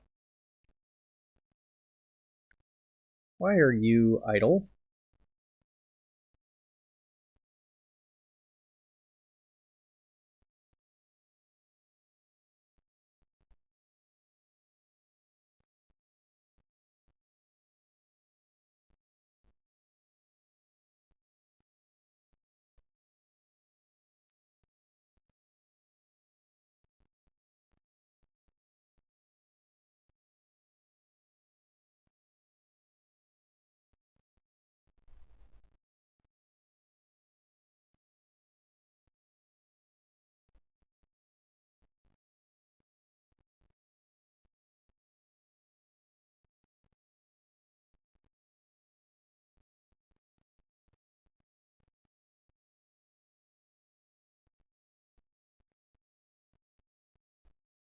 Alright, got black market pharmacology, anthropology, and gunpowder being researched.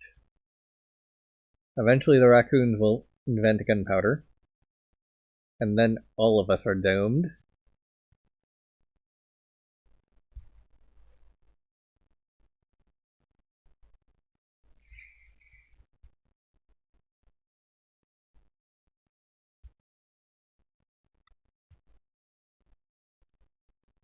Let's see, how's the government doing?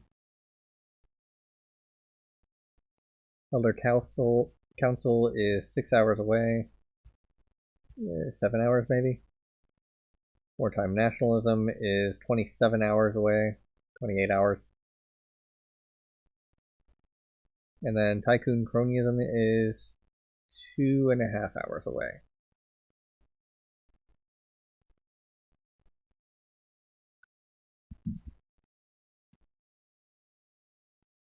%70 done, so it's currently providing a plus 7% work speed.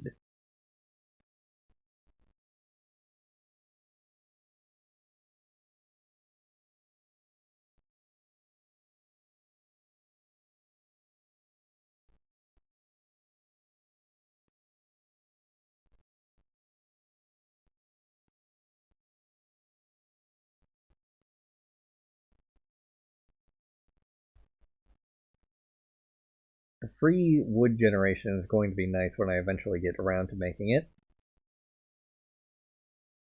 Nope, new story. It's probably the pond, yep. Muck.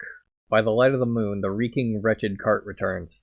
Excrement drips off of putrid barrels as the horse pulls up to the swamp of fetid muck for another delivery. The local night soil man has emptied another home's privy and brings it to the dumping ground, this forgotten swamp, away from polite society. His business is booming. There is always waste to clear in a growing town, yet without sewers. He wraps his face in a thick cotton rag and he dumps the barrels of filth into the muck. He doesn't believe his father. It can't be here that his old man joined the Johnny Trackers to whoop the hooded bigots straight out of town. No, a glorious place like Daisy Pond could never turn into such a cesspool, could it?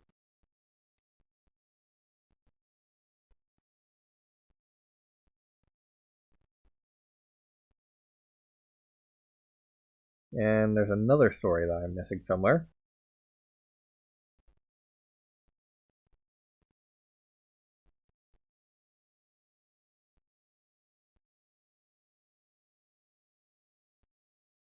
New artifact. Sadie's green bow has been unlocked.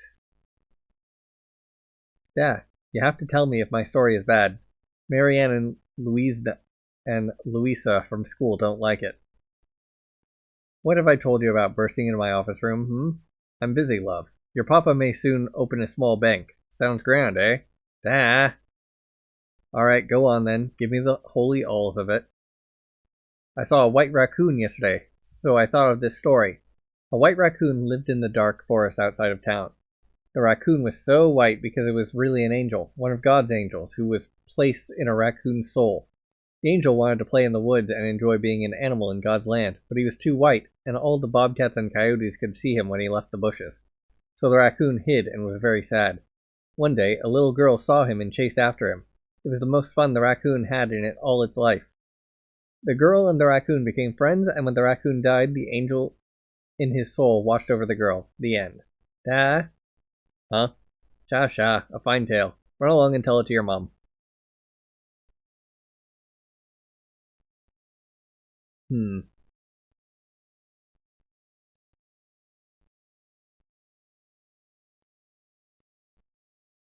Sadie to investigate her own bow and get 100 prayers. Or is that a 4? I can't tell. Yeah, that's going to take 10 minutes, so check what story. Tides. Running of the Bull. When a boy turns 13 and wants to be a seal hunter or ice diver, the older teens training for these roles take the boy to Seal Island for a ritual of bravery. All during seal breeding season, when the 2-ton elephant seals are particularly aggressive. The ritual commences soon after dawn. The boy must sneak his way through the snoring mass of elephant seals, slap the biggest bull on the beach, and escape the startled roaring frenzy back to the canoe. When they see the slap, the older teens beat on pots and yell themselves hoarse on the shore, frothing up as many seals as possible for the young aspirant to juke and dodge on his sprint back to the safety of the canoe. Each year, the cacophony echoes all the way to Aslandia and wakes the tribe. The elders admonish the older teens upon their return, and, as is customary, the brave boy receives his first hunting knife.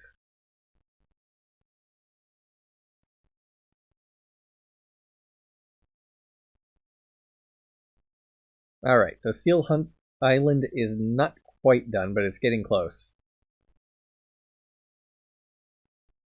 Then I can take her off of exploration, since I have enough XP, and I can just toss her into research for a while.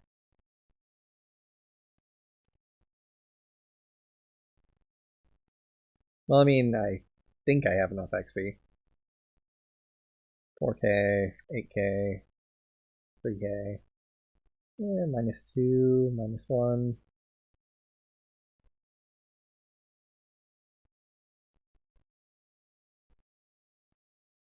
Seems about right. 9.7. Yeah, I've got enough XP.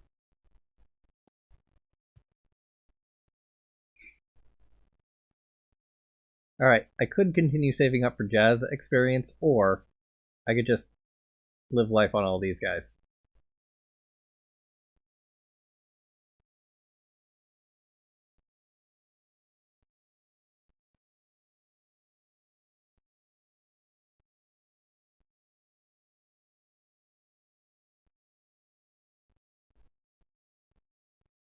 Get at least one thing from all of them, and then get back to experience grinding. That'll probably unlock something or other. Maybe it'll unlock jazz. Probably not. That would probably require me getting Finn Sloan maxed out or something.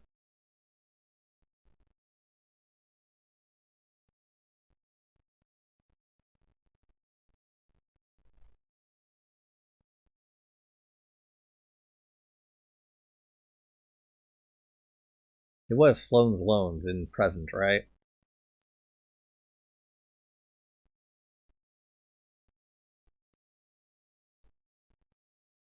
Yeah.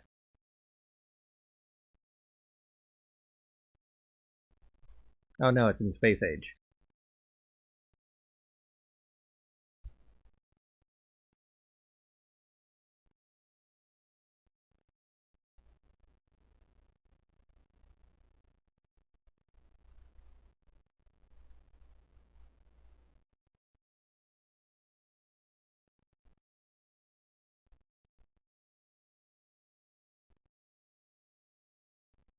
New Elijah B. Quayle story unlocked. Speech. Gentlemen, you all have my gratitude for coming to my lodge at this late hour. There's a curiosity about your faces, and I can tell you're wondering, what's this whiskey-loving old turkey farmer want at such urgent calling? Well, I'm afraid it ain't whiskey. As you should well know, it was my greatest privilege to serve as your captain during the tragedy of our nation's Civil War. Without exaggeration, I believe you are the bravest black soldiers to wear the Union brass and deliver a whipping on the graybacks they haven't yet forgot. Unfortunately, gentlemen, that is why I call on you tonight. These vile, abominable white devils are founding a chapter of the White Man's League right here in the town of Asbury. And devils they are, disrespecting your property, insulting your women, and scaring your children, all so you cower from the ballot boxes and stay healed. As for myself, I don't have good men breathe their last in my arms. Didn't have good men breathe their last in my arms just to allow this malevolence to roam creation. So I humbly stand before you to propose forming a militia, a group willing to take arms and protect our town, keeping it as free as God intended. Now, the good Lord made this decision easy for me many years ago when he embraced the souls of my dear wife Mary and son Matthew following their bouts with yellow fever. Let it be stated in the clearest terms that there is no shame in leaving right now and returning to your families. You already have my respect unto death. Those who will honor me with one more fight, please stand and make it known. This license expires June 3rd of 1893, dated June 3rd of 1892. Class number 2, license number 115. License. The Board of Excise in and for the County of Asbury hereby grants license to Claudette Vivian, permitting the sale and dispensation of strong and spirituous liquors, wines, ales, and beer in quantities less than 5 gallons at a time in premises named Vivian's Cabaret, to be drank on said premises for 1 year from the date hereof pursuant to the provision of the County of Asbury Ordinance entitled Ordinance to Regulate the Sale of Intoxicating Liquors and the Amendments thereof. This certificate must be hung up in a conspicuous place on the licensed premise.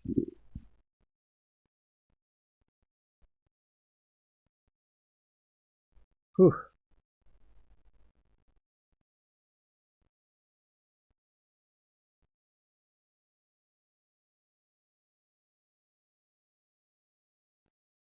That one should be near being done. Check the plants. We're still exploring. Everything's fine. Need 2.9k experience to max you out.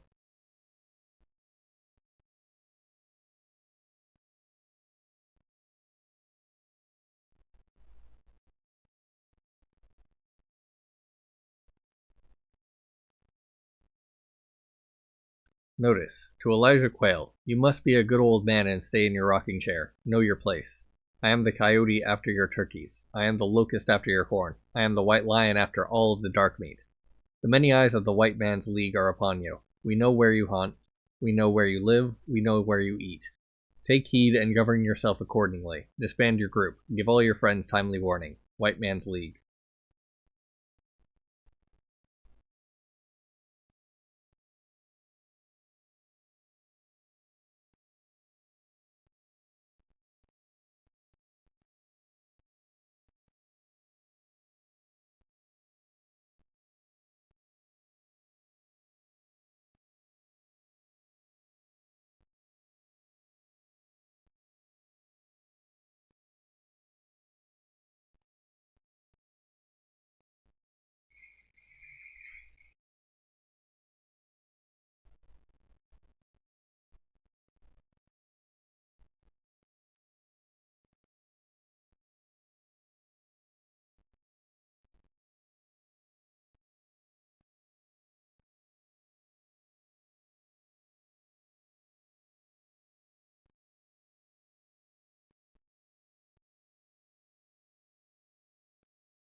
Okay, Seal Island is done, so I can put her onto anthropology. There we go.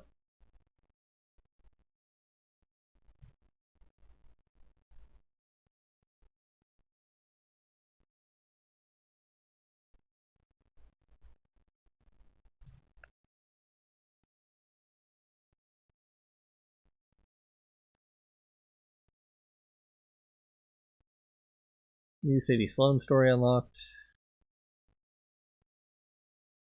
Good evening, Miss Vivian. You have the prettiest dress tonight, I wanted to tell you.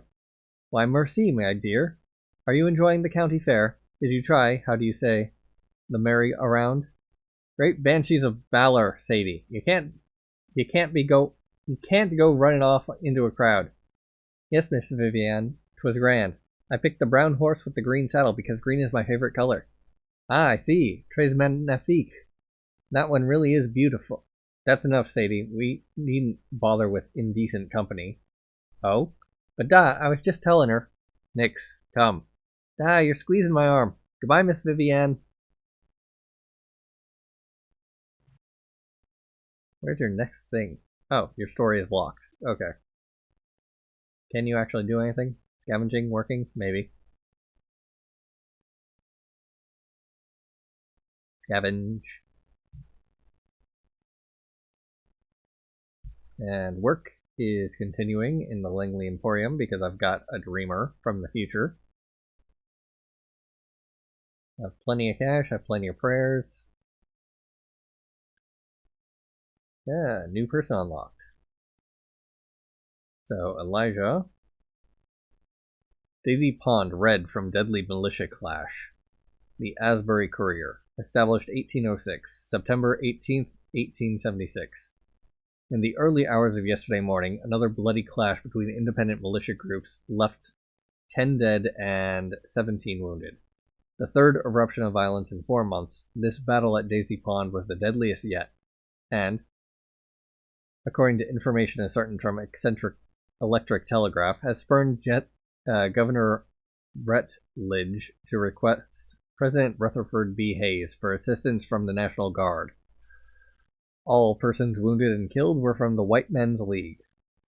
White Man's League, a self-described club seeking political results that oppose freedmen.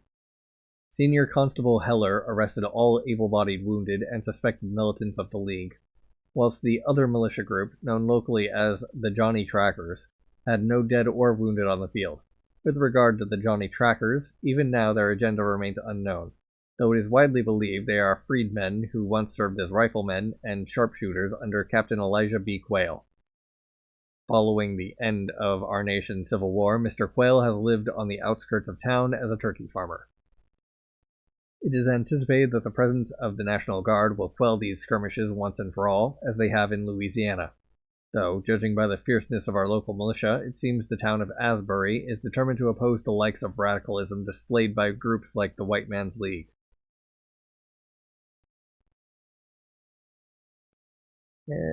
Story is blocked. Okay.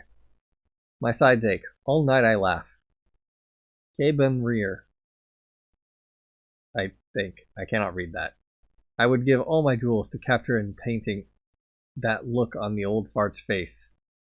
Finn dares denounce me as indecent so publicly. I should think he would respect a fellow business owner. Hellas, another ignorant dolt. He never expected I'd attend Sunday Mass in my most elegant laced gown and seek out his little belle Sadie with a gift. Gasp! Gasp! Their jaws hit the ground. Ha! I gave Sadie the green pendant necklace from my dear friend Elijah. Finn was furious. His eyes were daggers. Je l'amir. Sadie was overjoyed. Oh, if only to have that moment captured forever. When Sadie said she would wear it everywhere, I bit my cheek to keep from laughing. Finn mumbled some sort of threat about getting me run out of town. I departed with a curtsy and a loud au revoir. Such a wonderful day is cause for a celebration. Something in French. So you can get to scavenging because Sadie needs to be living life now. Oop.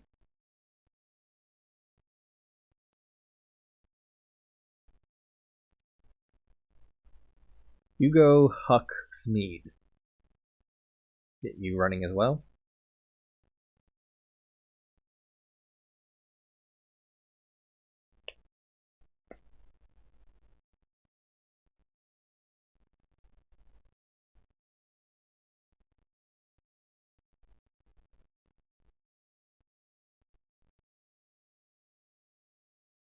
And pause. New story unlocked and new workplace unlocked. Smeed Concrete. Miracle building compound of the future. Hugo Huck Smeed. Genius architect and utopian visionary. Your home or business can last centuries when built by Smeed Concrete with reinforced U.S. steel. For houses, business, and public structures. Save money on repairs. Last for generations. 36 projects completed in Asbury. Satisfaction guaranteed. Will you build the first eternal town? Invest in your future. Visit 382 Roslyn Street, downtown Asbury. Industrial factory. I'll toss Smeed in there. Build that. And pause. Well, this procced for some reason. Welcome to the Dust Age. A corrupt and colonizing empire consumes itself, and then black clouds of ash choke the land. A new environment is arid with dust and death. The remaining tribe clusters hut and shanties around fortified ruins called the Ring Fort, which protects the locals' greatest resource, a well of water. Children are taught to always listen for the Ring Fort's bell, for there is but one certainty in this life: raiders will attack. Though a sect devoted to memorizing past knowledge offers visions of progress, the most savage warriors are the ones who lead. They plunder the borders and bring meat. The kind only the starving would eat without question. So that's future. Any resources? There's some meat produced from government type. I have no idea what caused that to happen. Notification log.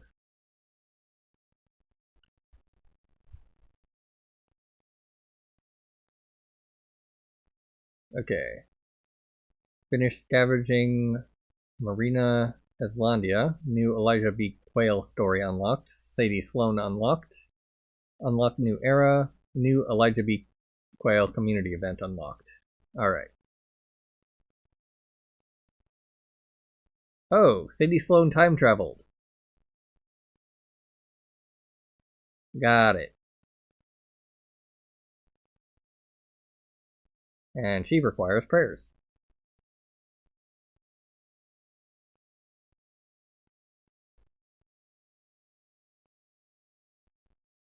So you, Sadie Sloan, need to be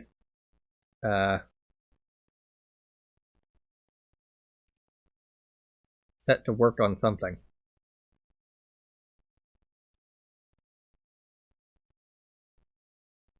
Put you in there. And then Smeed can start producing prayers out of meat.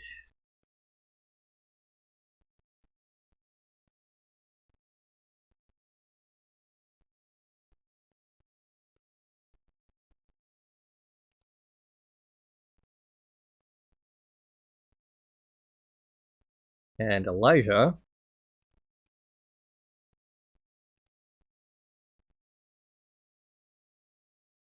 is better at scavenging than Sadie is. So she can instead work. Not there. She can work here. And then Finn can live life until Sadie Sloan is actually born. Yeah, you can live life too. Let's see. Hugo Huck Smeed. Tomorrow. It must be tomorrow. Tomorrow. Cease this cowardice, you old goat. Look at your bruises in the mirror. All sorts of coppery hues, aching for weeks. She will appreciate the gesture. You are getting longer in the tooth and riper for claim by the good Lord or the devil, so act while you have your faculties. Another brawl may be your last, so be prudent. Bow out. What I'll do. What I'll do is walk into Vivian's cabaret tomorrow morning and respectfully resign my position as chief of security. Then, as a sign of my unfaltering respect and gratitude, I'll gift this green pendant necklace to Claudette. She's like a beautiful gale, whipping my old sails into making some headway through life. Were it not for her trust in my character, I fear, by now, I would have drowned in the bottle. Lord knows she gave a broken man the salve of some purpose. Pride swells in my heart. Does she know my gaze? Does she sense my admiration, as a father would adore the success of his child? Ah, well, tomorrow then. This lovely gem necklace from that mysterious prisoner can, at last, enjoy a lovely home upon her neck, and relieve me of its pained memory. My dear Claudette, I feel I may pass any hour. Dr. Wolveram says my lungs rapidly fill with fluid. Worry not, I am ready. I want you to know that you showed me great kindness in my life, when I needed it most. You gave me work when others only saw a haggard, pugilistic old sod. Working for you was among the chief pleasures of my life. I asked Parson Lonick about the state of your business, and with contemptible glee, he tells me you struggle with harassment from temperance-obsessed chuffs. Never give in. Rather, brew your own moonshine in the secret depths of your building. Thrive in the face of muddy toads, like Finn Sloane. Moldy. Lastly, heed this advice. Seek out the musical freedmen for your stage. They are spellbinding talents behind a growing jazz movement.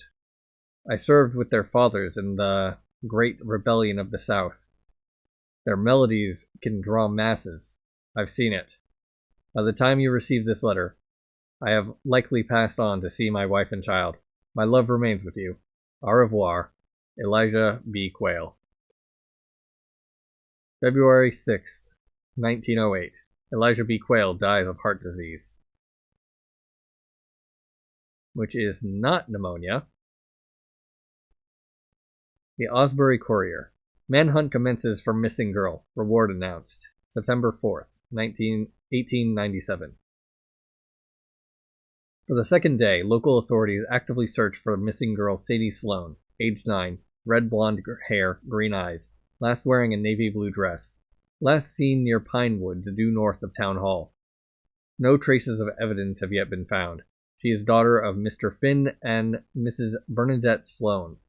Mr. Sloane is offering a reward of $500 for any information that leads to the location of his missing daughter.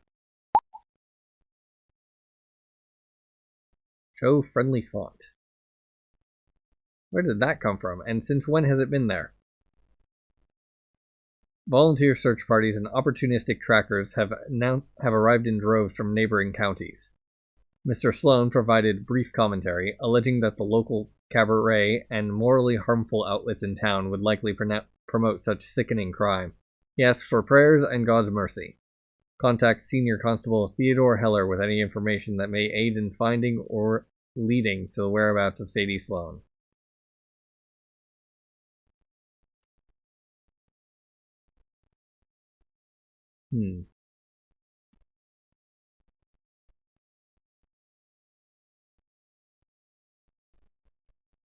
Prayers do not come from this era.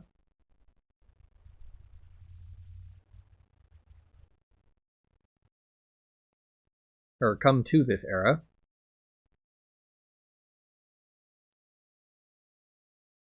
Alright, how's the plastic situation going? It's at 1.2k, which is still not enough.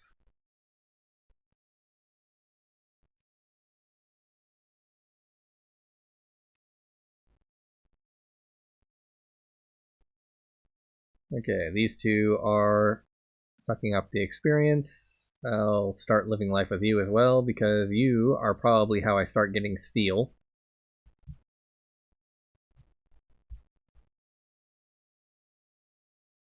And pause. Alright, Flynn got an unlock, so see what happens after his daughter time travels. Look at yourself, you old shit. Traipsing out to Sadie's grave in the middle of the woods and drinking away, properly scuttered on the very day your daughter Muriel is born. I couldn't hold her. Oh Lord, I couldn't hold me own daughter. My heart flooded with the pain of losing my darling Sadie. The light in me snuffed out when she was lost here. Right here, her memorial grave, in the dark hell of the pines. Why not a boy, Lord? You damn well know I prayed for a boy. Gave ye double tithe for a boy. Why torment me with another baby lass? Punish for me pride, eh? Humbling me, eh? Built a fortune and a good name only to see it die with me, eh? The bleatin' state of ya! Watch me drink to feck tonight.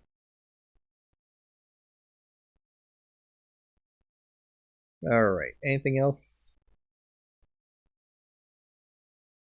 Finish scavenging the train station.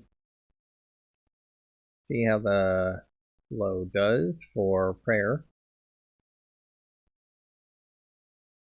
Okay, have negative experience in jazz, but that's fine.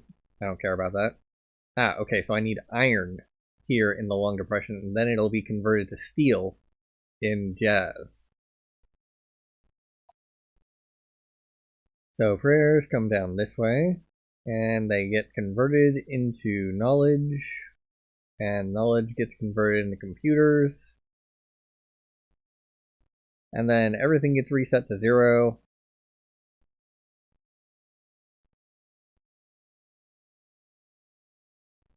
And I have 0 iron, and 0 snails, and 0 prayers.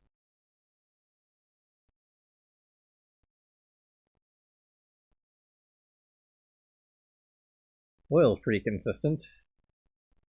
Finish scavenging Pine Sea. Okay.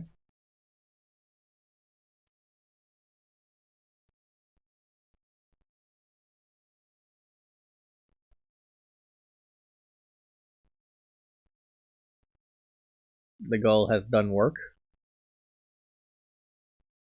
Old Finn Sloan unlocked. Alright, and that's jazz. So you can get to doing something else, I guess. Let's say you're working in the concrete plant.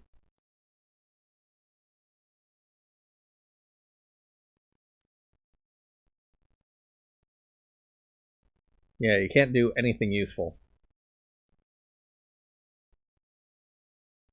You can also not do anything useful. You cannot do anything useful. You cannot do anything useful. And you cannot do anything useful. Dang.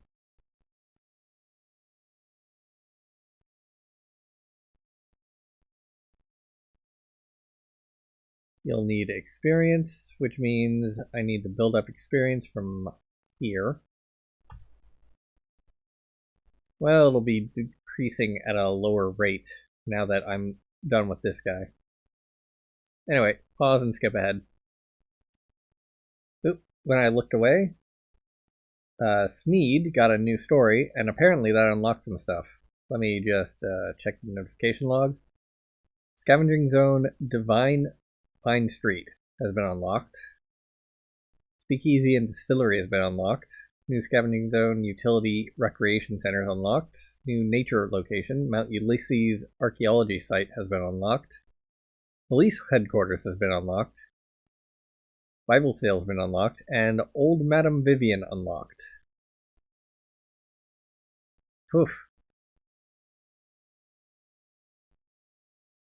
So Jazz Era is coming along, I guess. Hucksmead. My dear denizens of the great town of Asbury, this momentous day shall be remembered for millennia. We are gathered on this soil to break ground on my most visionary project, a testament to the town's pioneering spirit, a monument that shall, across time eternal, draw the awe and curiosity of our great nation. Your town council, emboldened by your ardent enthusiasm in the future of reinforced Smeed concrete, has entrusted me to fulfill a dream shared by every man, woman, and child here and at home. Do you feel that, beneath your feet? For the last time, behold this soil, for it will bed the future Asbury Grand Library. The structure shall defy gravity itself, as the greatest concrete dome ever seen since the Pantheon of ancient Rome.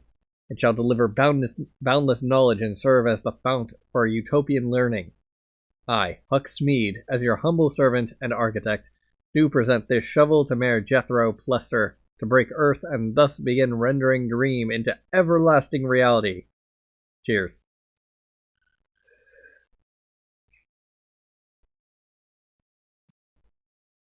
So you also can't do anything useful. You also can't do anything useful. And you also can't do anything useful. And you all need experience. Scavenging zones. However, I can set people to doing this now. Buford, Bible salesman. Working on the meats, the woods, and the knowledges. And then work, speakeasy, and distillery. Need knowledge. And knowledge. Need food to generate prayer and money. So how's the scavenging? Put Sadie here on the promenade. Generate a little bit more food. Future locations need steel, cash, and that'll generate XP. Can't do it with anyone.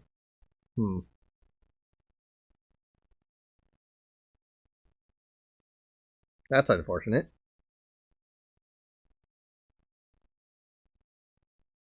Let's see. Young Enoch. You can build the police headquarters. It will take you 7.5 minutes. The Asbury Bulletin. Okay, yeah, that's been there for a while.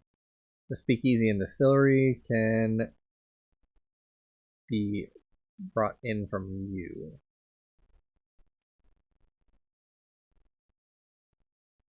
So let's see. Scavenging, getting Old Finn some knowledge from that. Great.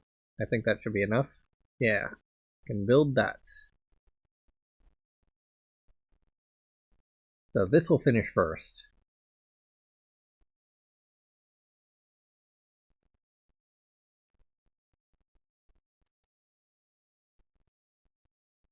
And you have a new story. Fools, imbeciles, small town, small-witted simpletons. Why, according to this letter, the numbskulls on town council actually did it. They terminated me for my own project, my own vision. Oh, how they spit on Huck and soil their own legacy. Monuments are born of time and artistic obsession. History-making is not rushed. Huck employs strike breakers after a few local wage disputes, and suddenly a magnificent, everlasting dome is no longer needed? The project can be abandoned without its crown? Left as a round foundation and walls? And, oh my, ha, Huck is now, somehow, a villain to the everyman? Rubbish. Huck is the dome. Huck is the concrete. Smeedus forever. Well, well, well then, Asbury, prepare to knuckle up with old Huck. Slander, stolen intellectual property, municipal, corruption. Yes, abuses of office. Oh, Huck will use every red cent from Smeed Concrete to bleed this town with lawsuits. Whatever it takes, Huck will manifest his vision, his opus, which will outlive this backwater nothingburg.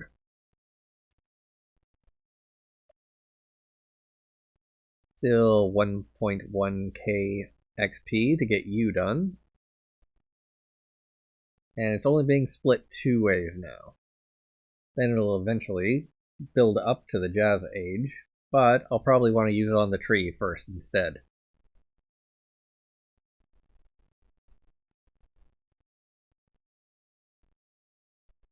Get the tree to grow into the Jazz Age, so I'll have a unit there to start doing nature locations and getting experience in Jazz Age.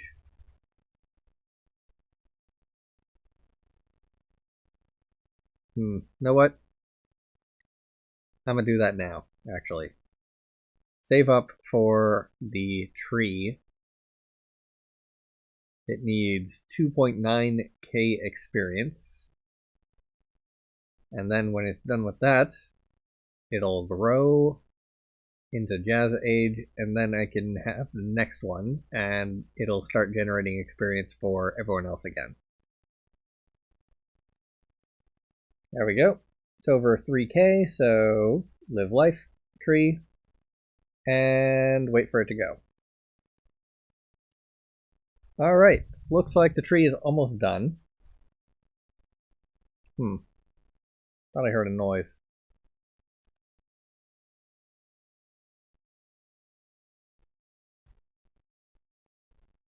Oh, never mind. I thought that was an 8. It is in fact a 6. Whatever. I'll just read this. Finish scouring Divine Pine Street. Honoring the turn of the century, on this spring day, May 1st of 1900, we commemorate the turn of the century with the planting of this ponderosa pine before our great town hall. May her growth remind us of our progress. May her shade give us the peace to enjoy it. Donated by Sloan's Loans and Savings. A Family Bank. Young Grand Rosa of the Pine. Listener.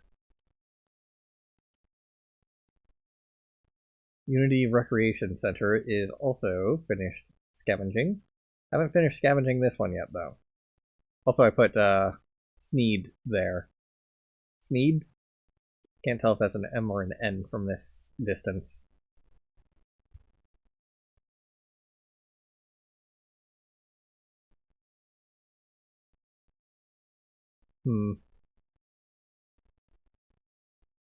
Anyway, he has a 60 skill level as opposed to Sadie's 48. So we'll put her back on there when I need to go back to grinding him for XP, but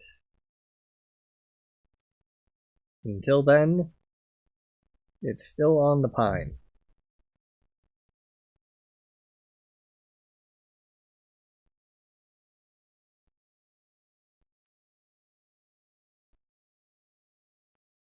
And there it goes. Grand Ponderosa Pine in the Jazz Age. It's going to take 5.5k XP, so back to you running there, and you will be running there. It just needs steel first.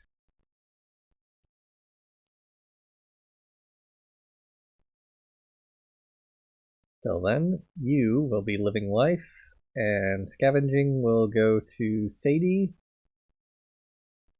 Actually, Sadie, you can go there, and Elijah can go here.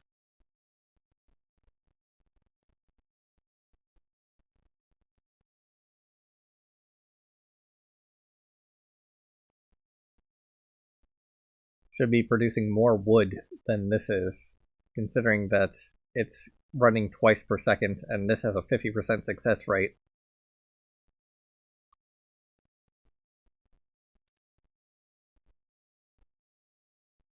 Alright, once Huck's Mead is up to 5.3k, that'll unlock, and then either he dies, or something happens. That something happening may be just me turning him off and switching over to Madame Vidiampian.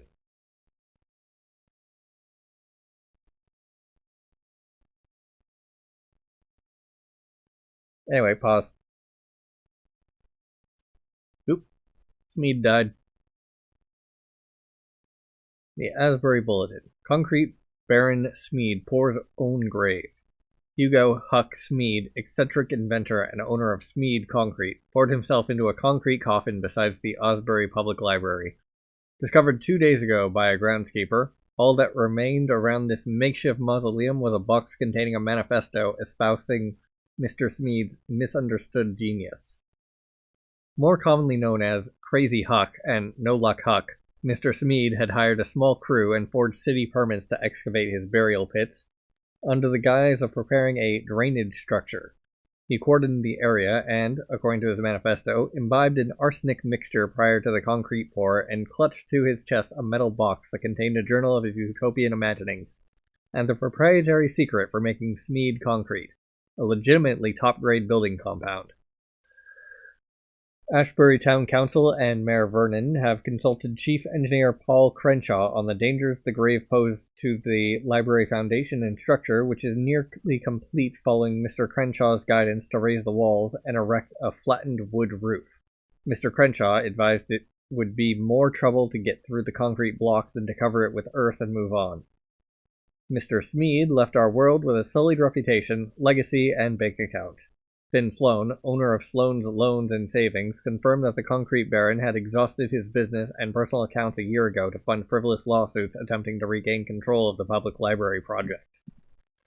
The manifesto revealed the yammering of a destitute megalomaniac who was determined to outlive all of this wretched town. It appears he was correct and will outlive us all, though only as the town's favorite joke. November 30th, 1910. Huck chokes on his vomit from arsenic poisoning. Well, better than suffocation. Scavenging, switch you over to him. And then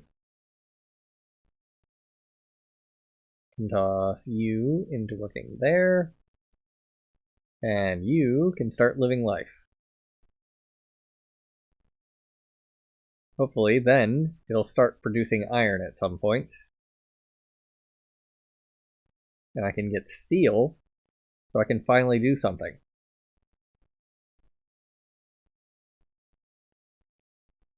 Pause. Alright. Vivian's Jazz Cafe, where swanky sips meet swinging sounds. Enjoy an exquisite pairing of melodious entertainment and rich liquors. Live music 4 nights a week featuring world-class jazz talents. Lively young crowds. The greatest shows in town. Space fills fast. Doors open at 8 p.m. Dance the night away, doughboys, dandies, and debutantes. It's probably pronounced differently, but it's French, so I don't care. Okay, 700 and some odd experience. Try living life with these guys first. Because they look close to leveling up. I'm just gonna check the notification log real quick. Finish scavenging, new event, new story, new community event, and does not look like any of that let me use iron. Guess I'm just gonna have to resort to siphoning XP from the past for a while.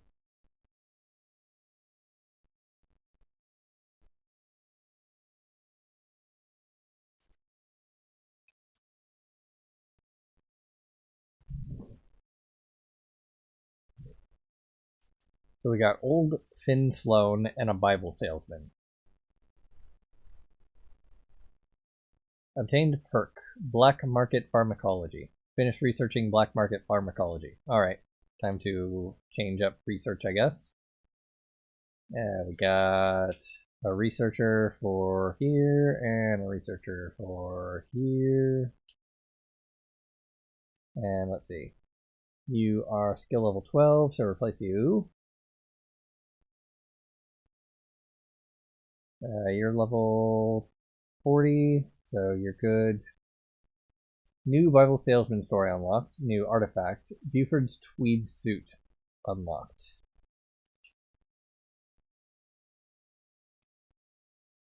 Put Buford on that because that is 100 steel, finally.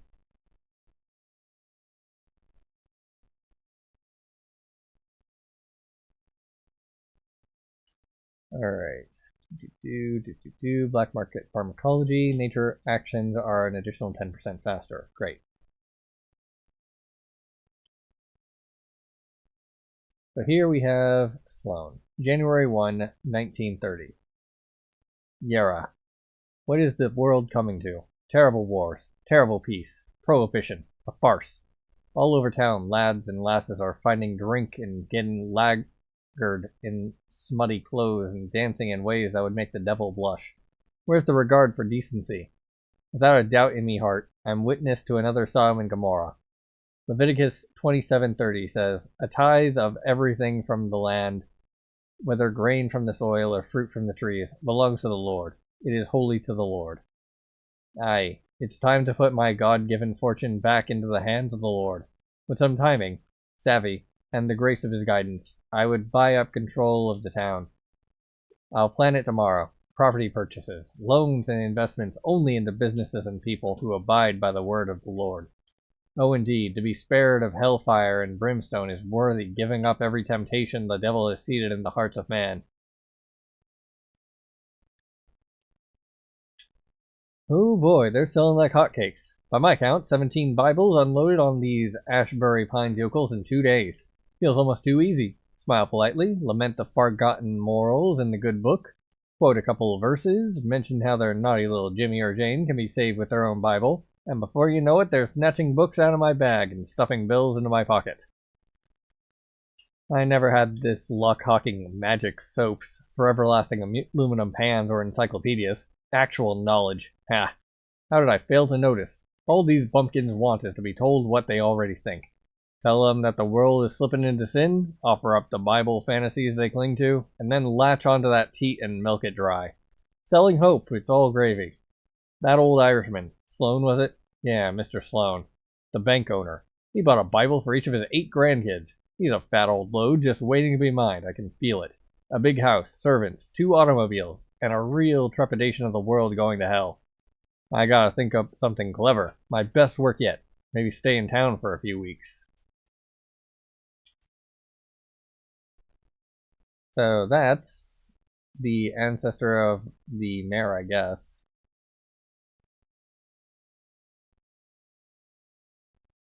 You'll finish living life at some point. And go idle because ran out of XP. Great. Work. Aubrey Police Station. Great.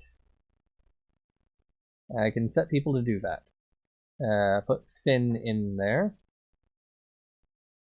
And put young Enoch in there. Because I need the steel. And the steel goes directly into the Mount Ulysses archaeology site, which then produces the experience. Alright, I probably should have noticed that earlier. Ooh, government did something. Tycoon cronyism finished, it looks like. So we've got organized criminal enterprise. All characters gain +10 to work skills. Bribery, extortion, and murder corrupt the vast networks of influence on our everyday lives. Modern plutocracy. Work location actions are an additional 25% faster. Flashy entertainment and fear-mongering divide and distract the masses from an uncomfortable reality. The supremely wealthy are in control.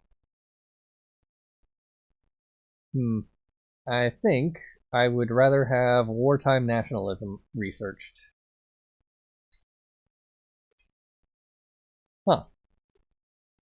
Since when is Sadie such an amazing government user? And then toss you into Copperhead Democracy. The Elder Council will get there eventually. 4 hours, 5 hours, 32 hours.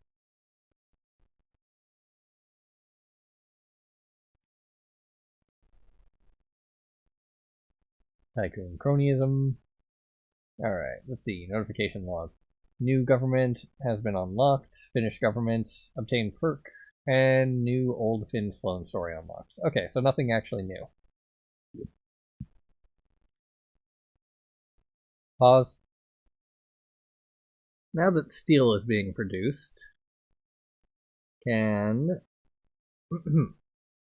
put you into living life and burn through some of this experience.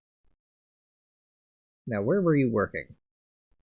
You were at the cafe, I think. Nah.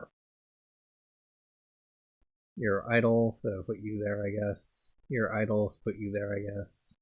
Ah, you were here. So put Buford here instead.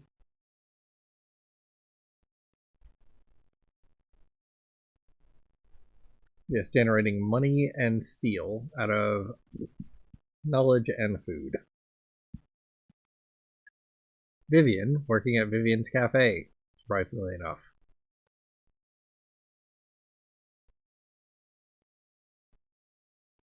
Okay, nature locations. We've got Mount Ulysses archaeology site. Layers of life. The strata in the earth reveal settlements of the past pressed into the soil. The deeper the dig, the deeper the history. Farm animal bones and feed seeds. A ranch from the mid-1800s.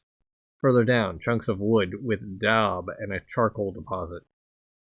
A log home and hearth from the late 1600s. Below that, ornate bone beads, wooden bowls, and flint arrowheads.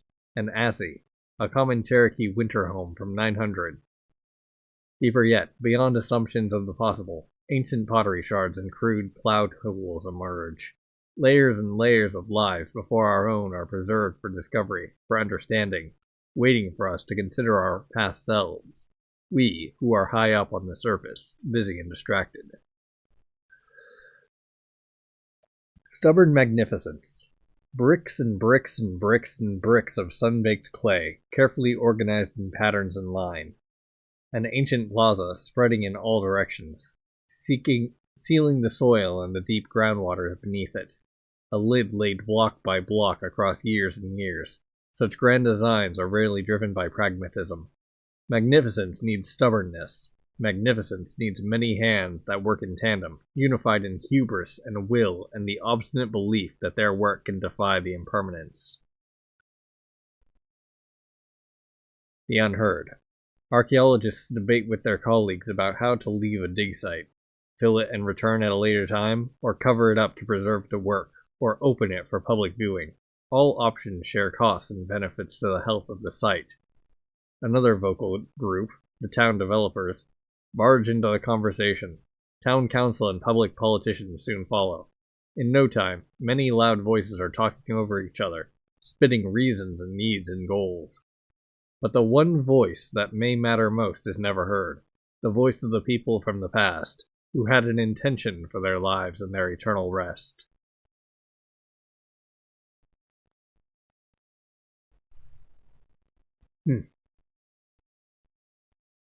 Alright, so once young Enoch Bohigan is maxed out, can toss him into religion or something, and then work on these guys. Actually, how's the plastic situation doing? 2.7k. I think that you can start doing stuff now. Start living life. Might need a new scavenger. Let's see, we got... You're currently researching, you're currently researching.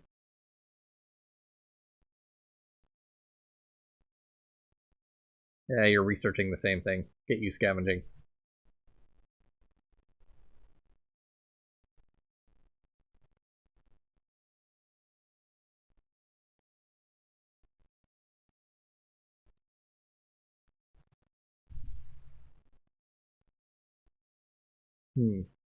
There's no one scavenging in the Jazz Age. Put you there, I guess. We'll need knowledge.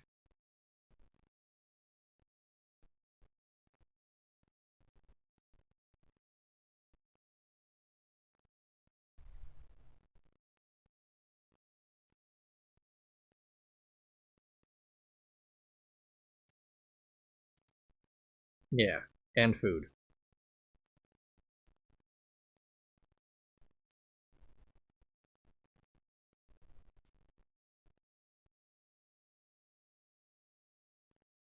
I have enough steel and cash to run the archaeology site for a while.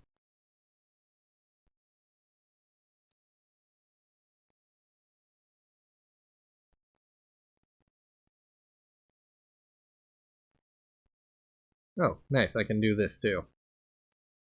Let's see, who's good at this? You are surprisingly naturing. Put you into the oyster reefs, and eventually we'll have enough snails to figure out your deal. You need 4.4k.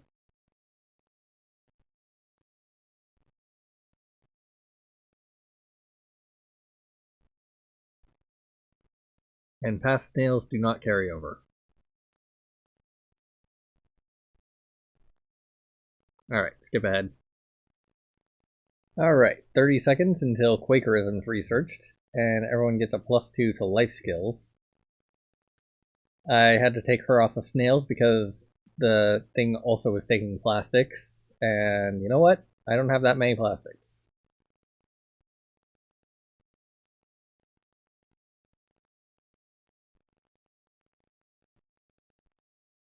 Okay, that's Jacob, Guyface, and someone else. The flow of experience across eras is increased by 3%. Alright, sure. And toss Isaiah into there. So that'll take 4 hours. Scavenging zones produce +1 resource per action. You know what? That's probably a better place to put them. Put you there, and let's see. You are level 27, level 36. Great. So that'll take 4 hours.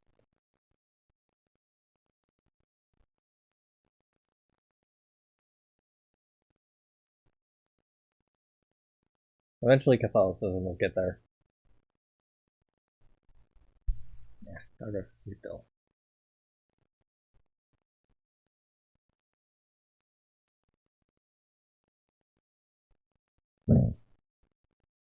Hey.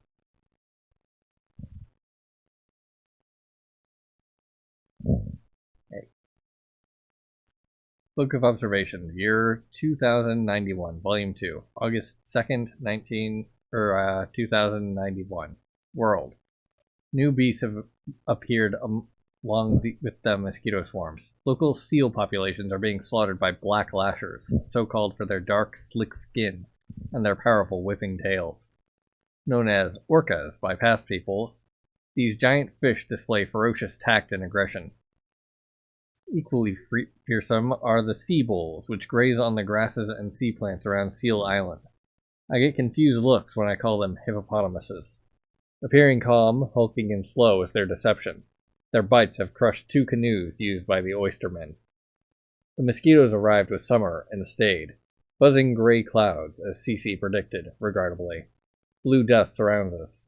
One of the greatest frustrations as science advisor is reading all of the survival guidebooks to find that burning lavender, citronella, and mint can keep mosquitoes away, but having none of these plants available to do so. Aslandia. Blue death is spreading through the tribe. Sick, 17. Dead, 9. Chief Ondomon has faltered in leadership, grieving his deceased son of 3 years. So, I managed to have him order all people to wear body-covering clothing, as we do for winter, and rub pine needles on cloth and skin to mask the scent of our bodies. 7 fires burn across day and night, creating great plumes of smoke for deterring the death buzzing around us. They remain. The Neve has pored over the few medicinal books we have. She hardly sleeps. A few days ago, after examining the sick in their blue ears, fingers, lips, and toes, she realized that people had a respiratory infection causing blood deoxygenation. The discovery led to her collapse tearfully in my arms. We have no such thing as antibiotics. All the while, Cece, the quack priestess, postures and moans and chants and prays. She has gained a following of Sar worshippers and is now among the chief's spiritual advisors. Her antics are nothing but froth and distraction. January 17th, 2093. Gavin Praedis succumbs to the Blue Death. And now that you're idle, I can stick you on scavenging in place of the Neve.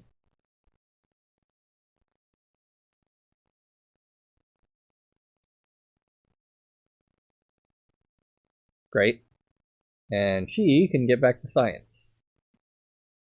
Hate to do it to you, Raccoon, but I think I need to get you out in favor of someone with a skill of 40.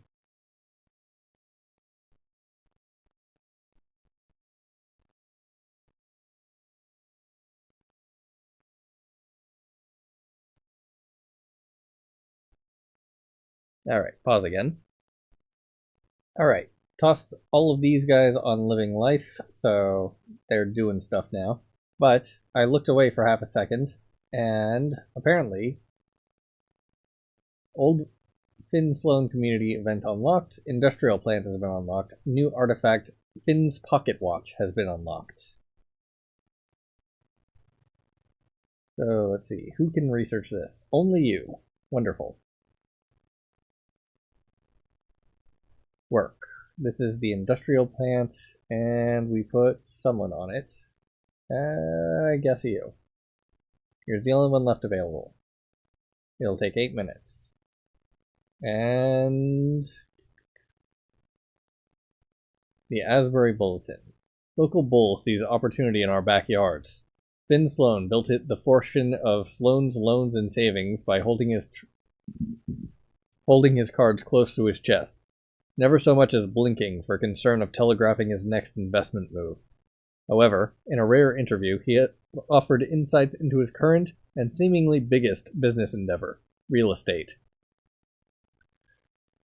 In the past few months alone, Mr. Sloan has purchased a 38-acre plot of farmland on the borders of town and has become majority owner of both Windbur's Bakery and Daleview Poultry Farms, Incorporated. His appetite for property has only grown.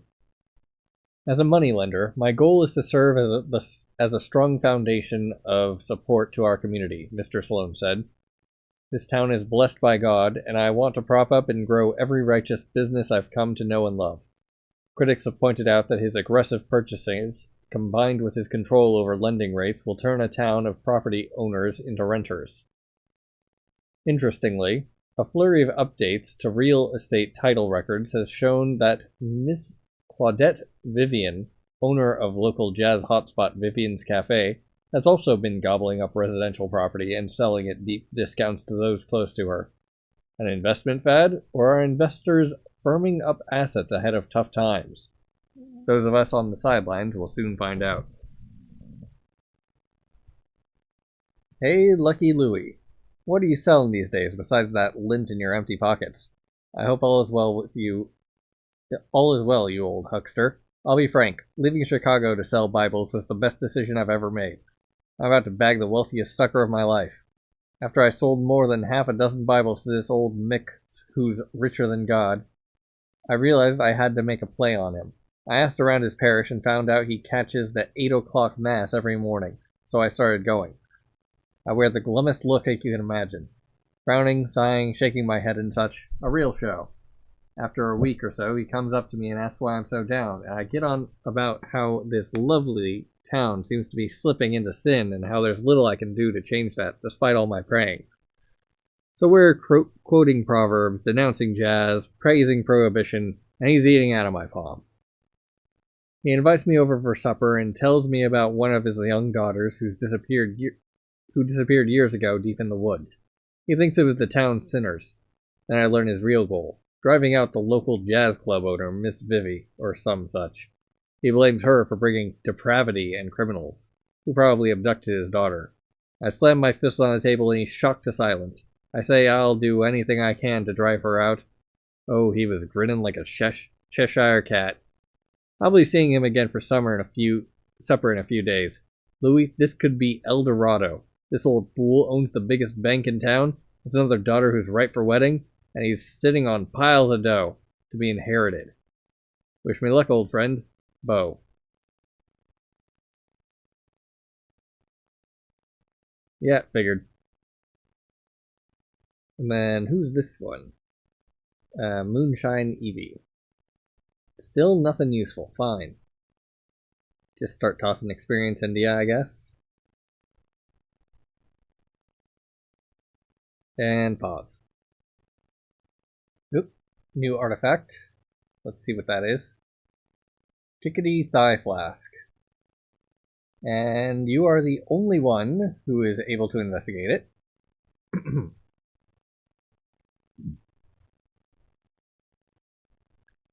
The stupidity of man is catching up to him. Ha. Our rum running plan is working perfect like. Me, Liz Cleo, Gertie Surzpak, and Marge McGowan whistling secret codes for when cops go poking around where a sap's looking for a good swig. Why, no one would ever dare search under our dresses, us being the delicate sex and just plain old sweet girls. Heh. Imagine the hullabaloo if we scream, "Help! This pervert cop is feeling on me." Meanwhile, I'm strapped with enough flasks to conk out a baseball team. Hehehe. Madame Vivian, careful as a cat. God bless that dame and her speako. Come to think of it, I do like the name she calls us, Whistlin' Birds, the chickadees. She's the best thing to happen to us free gals making our own way. I bought a damn house thanks to her. She gives us the booze, we push it, I bring in more trusty gals, and we all get rich. Businesswomen. A woman business. Making a dime without some Joe tossing us behind typewriters. Just thinking that makes my cigarettes taste better. Marge is up next for getting a house. She ain't looking too perky lately. She needs some rest with her baby girl, little Dory McGowan. Bless that little bear cat. September 30. Damages from police raid. 3 broken chairs, 2 broken tables, 4 shattered table vases, 11 broken stem glasses, 1 cracked mirror in the wash closet. Estimated cost, $57. French exclamation. I'll have to run extra rum to pay for these repairs. These uniformed pigs ruined the weekend rush. They jump at every opportunity to bust the jazz club. Les something. I wonder who tipped them this time. Was it that old Irish bastard again? He must be paying off half of the officers by now. My good fortune is I beat them to the search again. Evie and the chickadees have worked miracles to keep me protected. By the time I hear the fist pounding on the door and demands to open up, the place is drier than a nun's chop. No idea what that word is. I can't keep going on like this. The risk is too great. Yet the girls depend on work and the people need relief. Something French in all this depression. Lovely something something something, I suppose. Oop, artifact done. Let's see what that one is. The watch. Holds a picture of his daughter who disappeared long ago. So, you go back to living life. You are story blocked. Sorry, Jack, seat's taken. Keep it moving. Buford Van Eisen. What, you too good for the new bank manager in town? Don't you want an easy loan for a jalopy? A nice Chevy? Come on, let's get out of here, Peanut. Touch my leg again and I'll have Big Bubba over there toss you out of this club for good. You follow, church boy? Yeah, you kiss with that brassy bozo? I'm just looking for a little sugar, huh? Not the whole damn pie. You damn vat. This'll be the last face you smack. You got my word. Unhand me. Let go. I'll shut this juke down and make tin can beggars out of everyone. I got government ties now. Louis, you lucky rat. Las Vegas with a bunch of broads right after your tour in the Pacific? You waste no time. Speaking of, I hope you lasted longer than you did with Winnie Akers back in high school. Leaky Louis strikes again. The best of times. Sorry for writing less. Life's been hectic. I'm glad you made it back in one piece. Now with the Japanese surrender, I can finally cease these war bond drives and focus on my real expertise. Piling up commissions from loans. New car, home, camper, vacation house? No problem. Sign the dotted line, my foolish friend. I think I've been married to the old Nick's daughter, Muriel, for 5 years now. She's all right. The square, traditional type. She keeps a clean home, cooks fine, and gave me a boy. A mess of nerves like her father, but she's quiet, and comes with a generous inheritance. In the meantime, I leave town once a month for some much-needed relief, and she doesn't suspect a thing.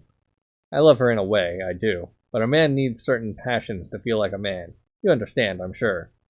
The old Mick is more paranoid than ever. He's mostly retired from Sloane's loans, but refuses to quit. Just shuts himself in his office and works himself up to fits over news about Berlin and the Soviet occupations. It's truly tiresome. Sometimes I wonder if I trapped myself in a mess. This get-rich plan, remember? I envy your freedom when I imagine it. But then I look at my new Chrysler, big backyard, and pay stub. Heh. If you need a good job, come on down to Asbury Pines and I can have you living easy off of the loan business. Regards, Bo. As expected.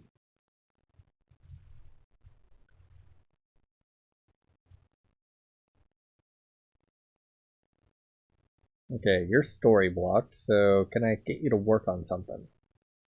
Say, Asbury Steel? No, I can get you there. I can get Evie here at Vivian's Cafe.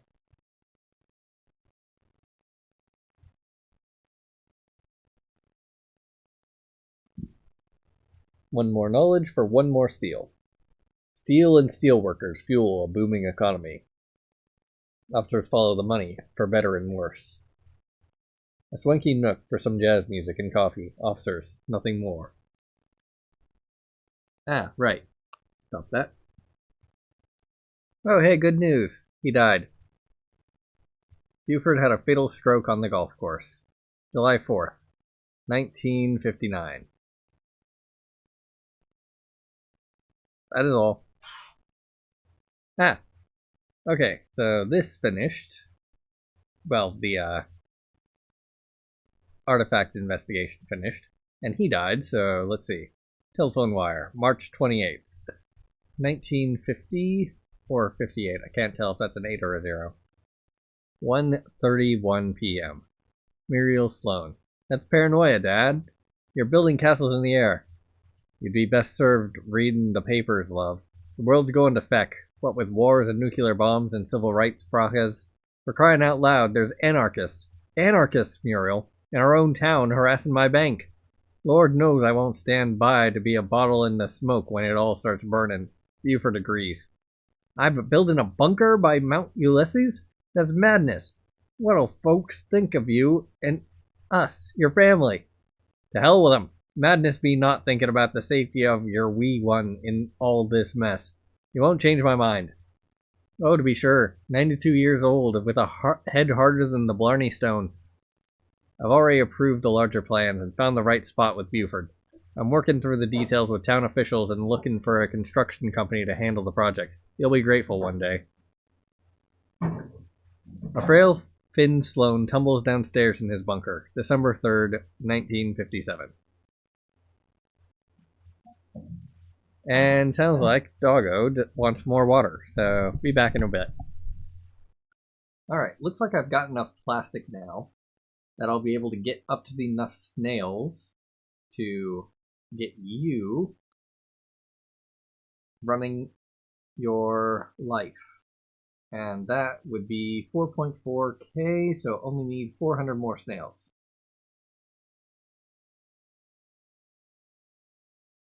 $300 now.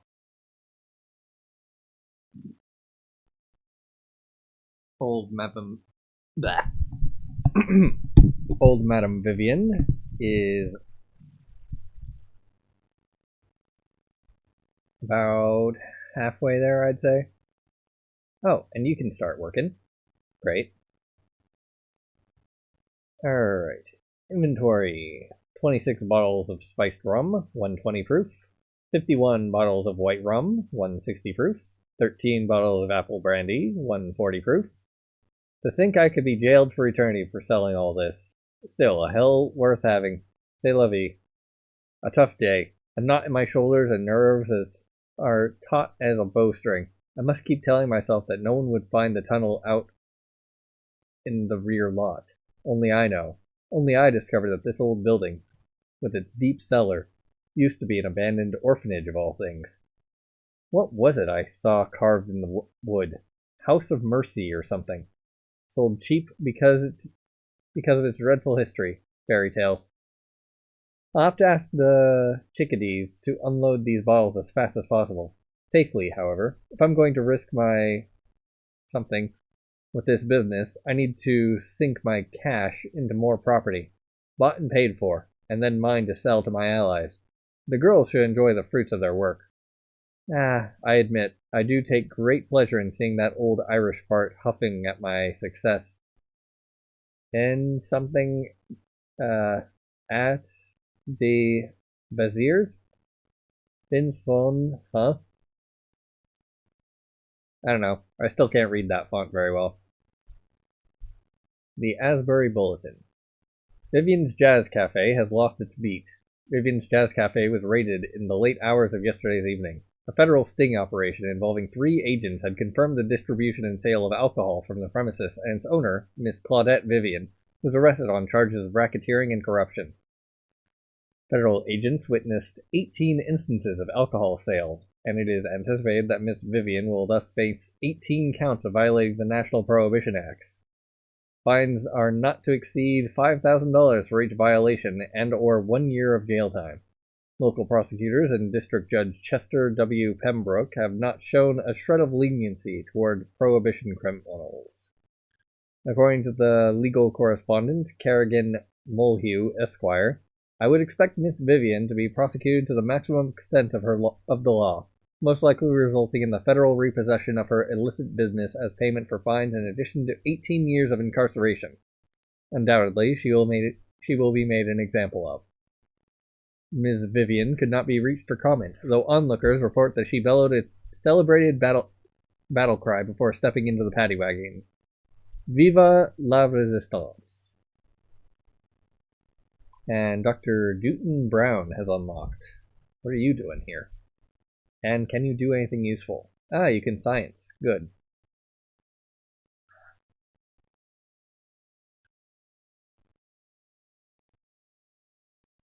What are you doing, Dojo?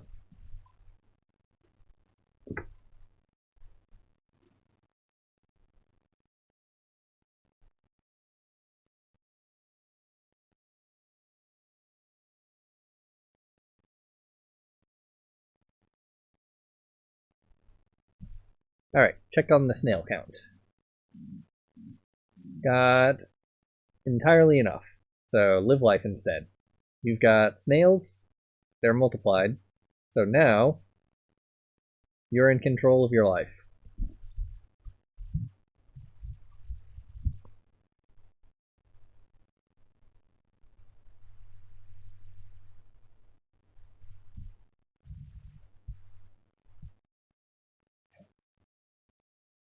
Doggo is sure there are mice around somewhere. Well, it's cold enough that she's probably right.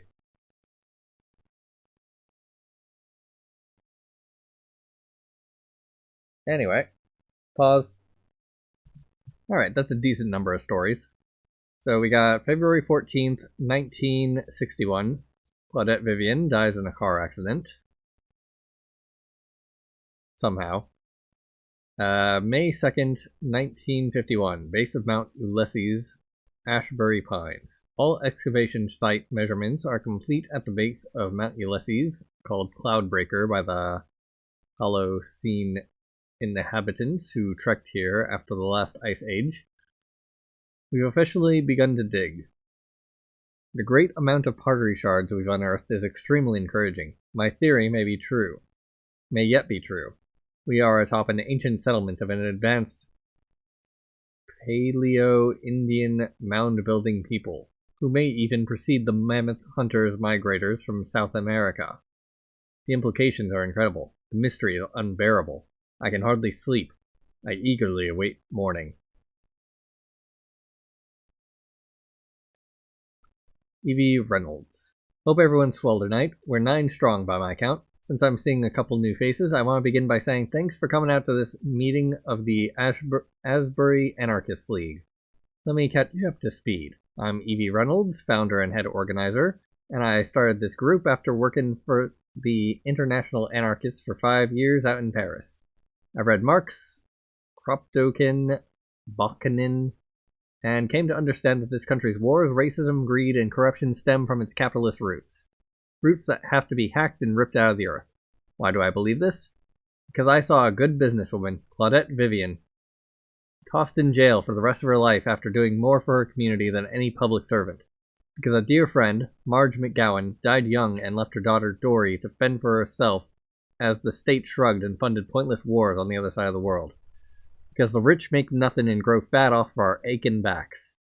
Because I can't sit next to my black brothers and sisters at the local diner. Because, most of all, We need a better way to live. Our goal for now is to get on town council, but we gotta be loud for that. We're gonna picket Sloan's Loans next Monday to spread our message and grow. Here's what we'll need. June 30, 1951. Base of Mount Ulysses. Asbury Pines. Grid 4811. Amazing. Something deposits in the soil and fossilized gourds suggest particular regional fertility and plant seed beds. Very odd. We anticipated a nomadic hunting and gathering society. I hate you, Windows. Yet, scattered across the site, obsidian spearheads, bone knives, incisor bison, ancient bison, caribou, and sloth bones, clay beads, grinding stones, ancient food processing, woven reeds, baskets, clothing, clear elements of permanence, signs of organized agriculture would arguably redefine what we know of Neolithic North America. How did these people flourish so rapidly relative to their South American counterparts? What was special about this specific society? Who really were these people? E.V. Reynolds dies of hepatitis. March 2nd, 1989. Looks like need to put her on something else. Evie's tattoo. Well, found the source of the hepatitis.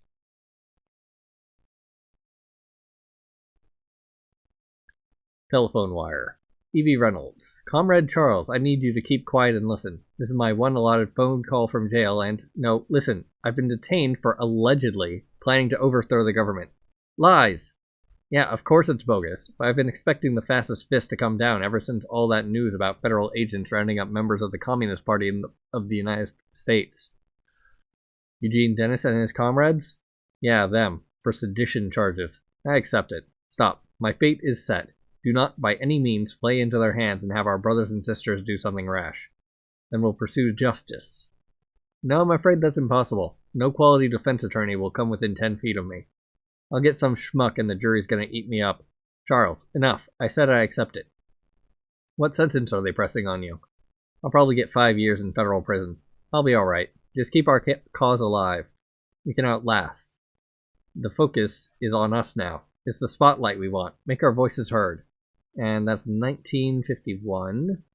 And death is 89, so who knows how long that took. September 8th, 1951. Base of Mount Ulysses, Asbury Pines. Grid 1, 8, 12, 16. Oh, that's 12 through 16. We've secured a new excavation grant that will allow us to dig through next summer. I should be overjoyed, but I fear that it's still not enough time. We may need years. This site holds unprecedented artifacts from the late Holocene era. A constellation calendar carved onto a mammoth tusk, evidence of a magnificent plaza made of clay. Most significantly, a burial urn filled with crude pendant necklaces.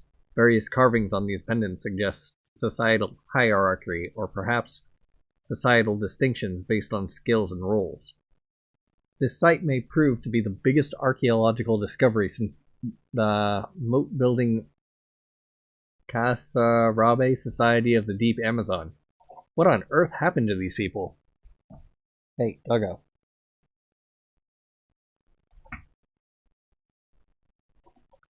My team and I are exhausted, but our curiosities provide endless fuel. Dear Township Council of Asbury Pines, I write with deep disappointment. I understand that my request to extend excavations at the Mount Ulysses site has been denied because the land will be used for a private citizen project. One of my colleagues informs me that that bunker construction will commence on the dig site. I certainly hope something this absurd cannot be true. Without exaggeration, this dig could hold the largest discoveries of our lifetime. Personally, it is everything to me. Professionally, we stand upon incredible insights into our own humanity. Insights that you, your children, all of us who share this earth deserve to know. After grant funding dried up 15 months ago, I have been using my savings to cover costs, and my remaining colleagues work on a volunteer basis. Why do we obsess over this excavation? This site holds evidence of an egalitarian society so intellectually and spiritually advanced that we, today, can immediately benefit from understanding the motives, philosophies, and values they live by. Imagine finding answers to how we can uplift our human condition. Is that not priceless? Is that not, at the very least, worth more than a bunker? Humbly and imploringly ask the township to reconsider the importance of this excavation site. I will attend the next council meeting and will explain more deeply the immense implications of this special project in your own backyard. Please bear an open mind. If you are ever interested, I would be happy to host a tour of the site. Most sincerely, Quentin P. Brown, Professor of Archaeology, Lincoln University.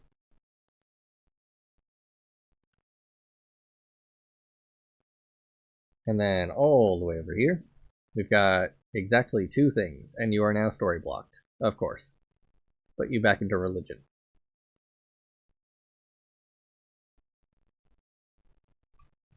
Chief Ondomon, another clod.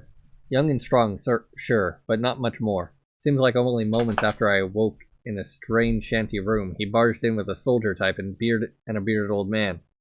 Claude said I was found floating on a flimsy raft with a bleeding bite wound on my leg, and then demanded to know how I reached Aslandian waters. Ha! If only this brute knew. I've been conning fools many times smarter than him ever since I could travel this broken world, from the societal collapse of the past decades to this era of water. His odd tribe was merely my next stop. My caretaker, a young woman called Daneve, was examining the stitched wound on my left leg where the crocodile had clamped down. Now that I think of it, she paid the chief no mind. As usual, all of them did not expect my looks and my performance. I closed my eyes and chanted, star away, and began to shed my tears. I am Cece, Princess of the Starways in the black brilliance of night, and I am delivered to you with message. The bearded one rolled his eyes, but the chief was concerned and focused, exactly as I wanted. The rest was my usual shtick. I arrive from the east, I read the stars, they take me where I'm needed, there's a dire warning, heed my wisdom, etc. Then I looked directly into the chief's eyes and described the blue death approaching from the east, a disease brought by mosquito swarms as heavy as rolling fog, a disease that chokes our air pipes and saps color from our skin until it is pale blue. The bearded one whispered something to the chief, who nodded and told me I'd have shelter and food until I recovered, as if they had any other choice. Star Prayer. They say star prayers echo through space forever. This moonless night we gather with prayers in our veins. Enjoin your hands and lift them over your heads to the star gods who rule the black sea above us and the blue sea around us. Let your voices reach their light. We-ha, we-ha. Hear your followers, star god Zeladon. Hear your followers, star god Pawuka. Yeah, I'm not pronouncing that more than once. Black lashers attack our boats every day. Black lashers torment our fishermen. Black lashers spill Aslandian blood, the blood of our children. Your devoted followers suffer. I beheaded this sacred black eel, the connector of our worlds, and drench my ears in its life essence to hear your ancient tongues. Bestow your wisdom, Zeladon. Bestow your strength, Puwaka. Oh, I hear they say, Andomo. They say Andomo. Andomo is our hunter. Andomo is our protector. They give their strength to our chief Andomo. Yeah, sounds about right. Oh, hey, you can do stuff now. Live life.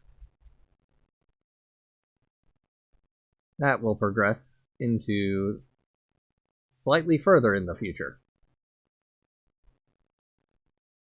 Plenty of XP.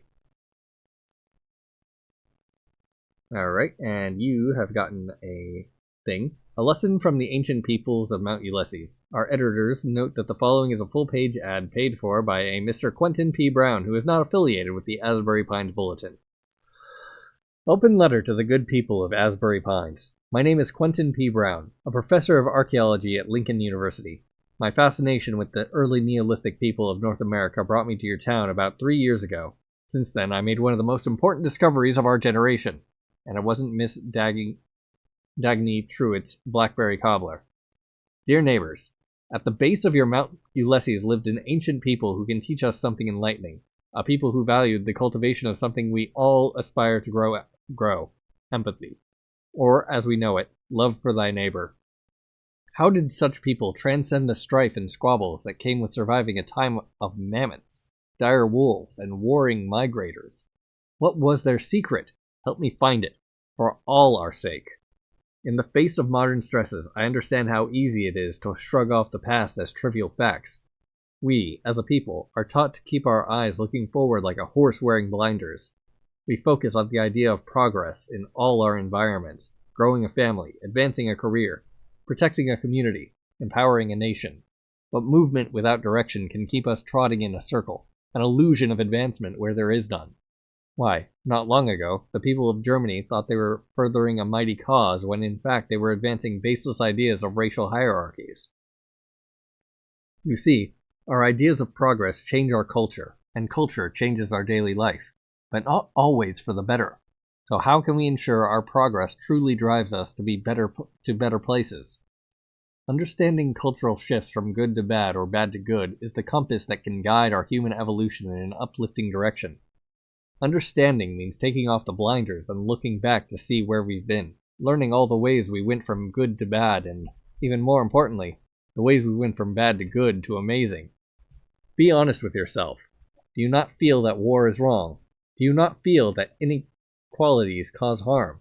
Do you not feel that we can aspire to more? What if a society discovered how to aspire in ways we have not yet imagined, and we were sitting on top of their answers? We learned democracy through Greek letters, important mathematics from Chinese scrolls, spiritual philosophy from Egyptian burial sites. Why deny ourselves of a lifetime opportunity to advance who we can be? I urge you all to fight the construction of this bunker that threatens to snuff out this little flame of immense hope burning at the base of Mount Ulysses. The past holds answers. The past is who we are today. Join me, next Monday at dawn, to protest the bunker's scheduled construction. We don't need this project. We all struggle sometimes, and we could all use answers. Resist with me, for all our sake. Your neighbor, Quentin P. Brown. Quentin is bit at a dig site by 2 cottonmouth vipers, October 2nd, 1964.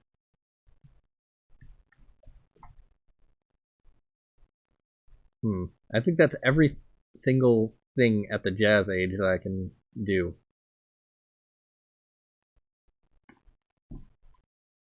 Oh, hold up. Where's this?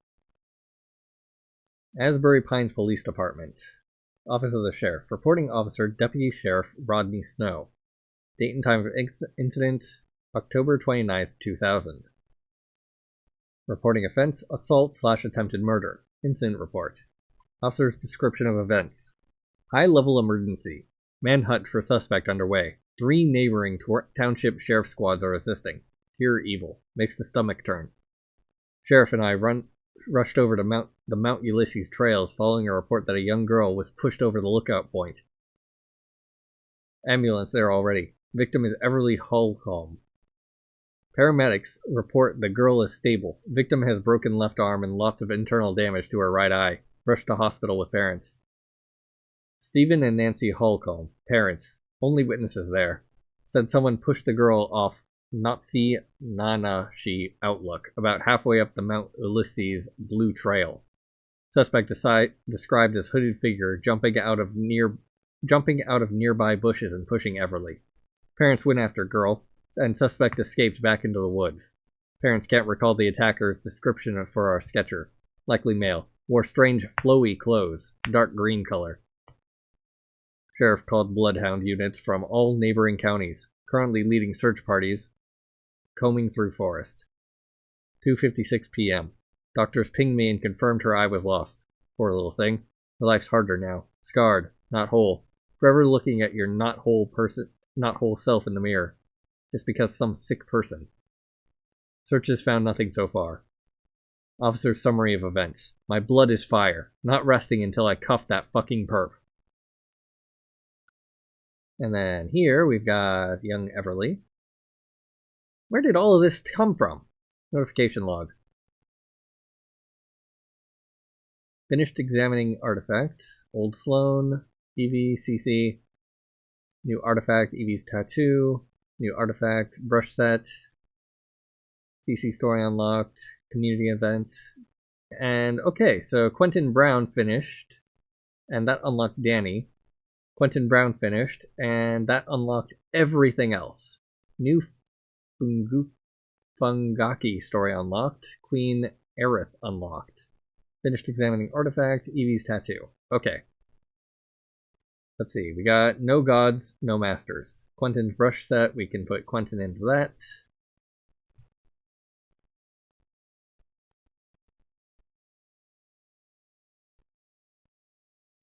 Nothing over there. So we got people. Old Dory McGowan. How far back are these new things from? Alright, looks like it doesn't ripple back too far. Dearest Dory, we've met, but you just don't remember. I was a close friend of your mother's, and I can still remember when you were toddling around. I'm Evie Reynolds, and I'm nearing the end of my life. It's less important that I tell you about myself. I'm waiting because I wanted to make sure you knew about your mother. Marjorie Leanne McGowan. Like me, she was a revolutionary. She was the first member of the Chickadees, our Prohibition-era rum-running operation built by Claudette Vivian. Claudette was an incredible woman from Louisiana's French Quarter. She opened a bootlegging jazz cafe in Asbury Pines, and all proceeds went to us working women. Your mother was the best of us. Intelligent, resourceful, kind. She made the rules, invented the codes we whistled to avoid arrest, and ran the books with Claudette. Back then, I was a hot-headed, saber-rattling girl out of New York City, just living it up. Marge had grace, vision. She made it all work. I look back with a heavy heart, knowing that she shared the same fate as your father and died of influenza, while you were just a child. I hear you run a diner now. Marge would have loved that. I hope I can give you a little gift to make life easier. If anyone should know this secret before I pass, it's you. The old jazz cafe used to be where your diner now stands. As you're aware, there's a back lot with a manhole cover meant to look like all the other ones in town. This is no sewage tunnel. It's a secret entrance to Claudette Vivian's entire bootlegging enterprise. I'm the only one left who knows about it. If I remember correctly, it's still stocked with antique glassware, tools, rums, and moonshine that may sell for a shiny dime these days. Live well, dear. Yours, Evie. P.S. Please disregard the return address from St. Angela Psychiatric Ward. I'm no lunatic, despite what old newspapers may claim. I committed my life to revolutionary change, and because of that, the system locked me away for good. Hi, Buzz. Please excuse my wobbly writing. My hands can hardly flip an egg these days. I still find myself missing our Tuesday chats at the diner all those years ago. The days are wearing me down. I can hardly believe I'm 2 years shy of 100. In any case, my cancer is getting worse, and I can't even find the strength to enjoy building birdhouses at the Asbury Senior Handicrafts Club. But that's just life. So it goes. I've enclosed an old letter from a stranger called Evie who says there's a bunch of really old hooch hidden in the lot behind where my diner was. For the longest time, I had no idea what to do with this information. I still don't. I figured you should know. Maybe it'll make the news. The local rags were never kind to you. But I noticed that through all the tough press, you still kept your heart in the right place. Lots of us noticed, Buzz. You'll know what to do. All the best, Dory. And that's where he got the Molotovs. Wasn't a real mystery that needed solving, but I guess it's solved. Mom, Dad, it's so late, Eve. Did you have a nightmare? I don't think so. I can't sleep. Okay, scooch between us. There we go. Good night. Mom? Ev? I'm scared I'm not normal. March 7th, 2007. Highlight of my day, I made Patty laugh so hard that she shot milk out of her nose. Lol. Hey.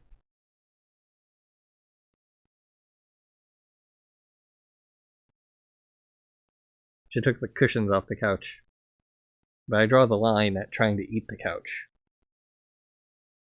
It was chicken nuggets day in the cafeteria. So while Patty was disturbed with texting her boyfriend, I snatched the last chicken nugget off her tray. Kira and Byrne were snickering, so Patty suspected them immediately. I started making a big fuss of having something in my eye. I was moaning and being like, "Oh God, ow, what the hell is this?" Then I hunched over and acted like I was lifting my eye patch and gave a big groan when I pulled out the nugget. I shrugged and took a bite. Patty was taking a sip of milk and it blasted through her nose. We all lost it, lol. That felt great. It's fucking frustrating to be seen as special or whatever. Listen, people, I'm just like you. My therapist says if I can joke about my eye, I can gain power over it. It's so hard when everyone just stares and feels sorry for you. Yesterday was depressing because I kept thinking about the person who pushed me off the cliff. Why? What made me deserve this? I know. I shouldn't think like that. At least today was kind of good.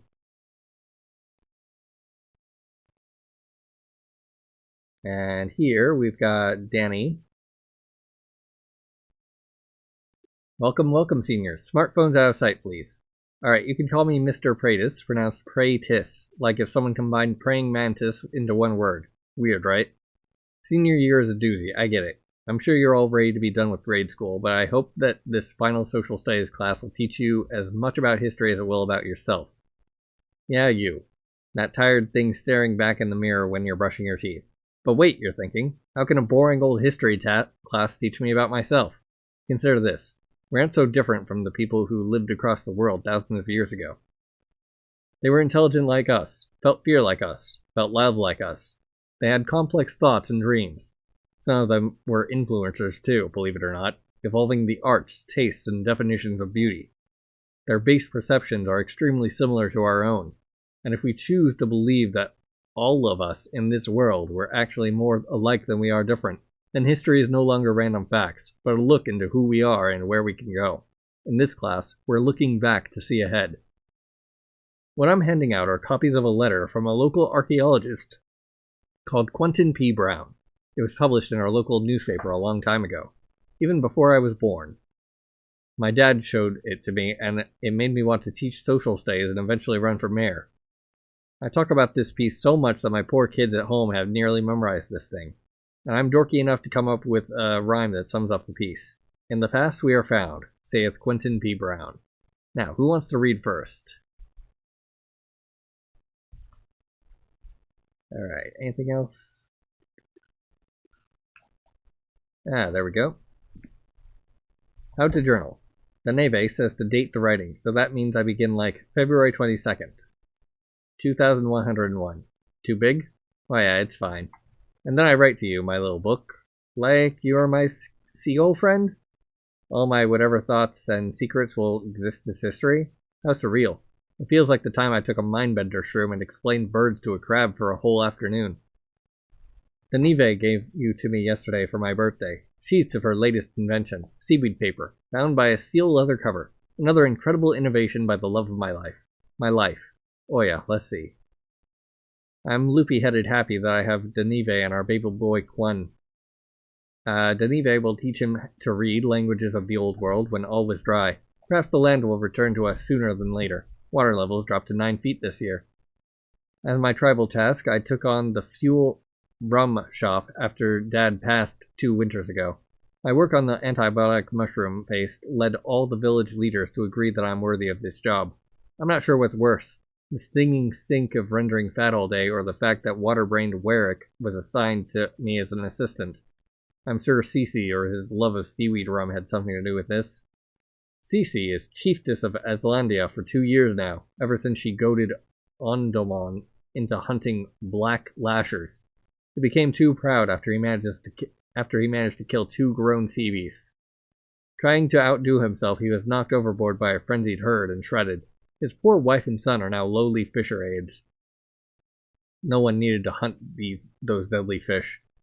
Cece is a terrible mix of cruel and cunning. At least she knows that. Denive and I in our books give too many benefits to her people to have us removed. Oh yeah, journal. What do you think? This is life. And you need snails now. What do you do? Governing. Nice. Finally, someone useful. You are story blocked, so set you to science. Where are you? There you are.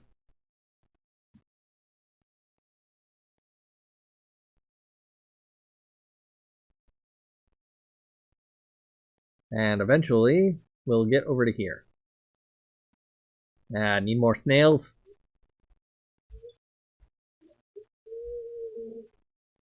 Can I assign anyone to that? Old Gavin is 61. CC is 69. You are 75. Okay.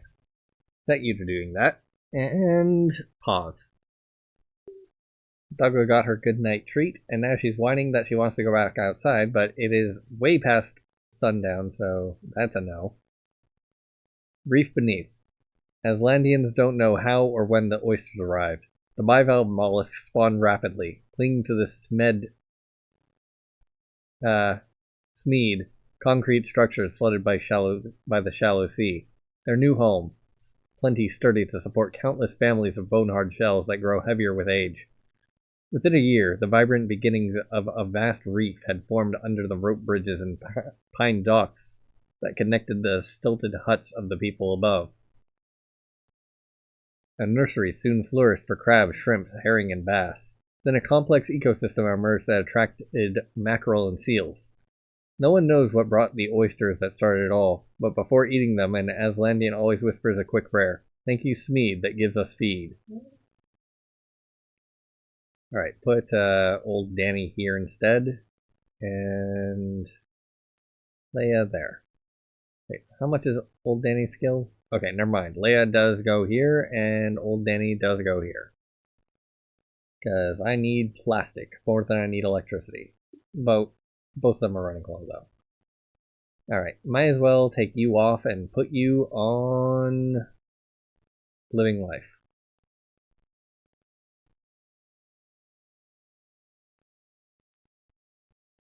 Okay, Evie Reynolds and Dr. Quentin Brown.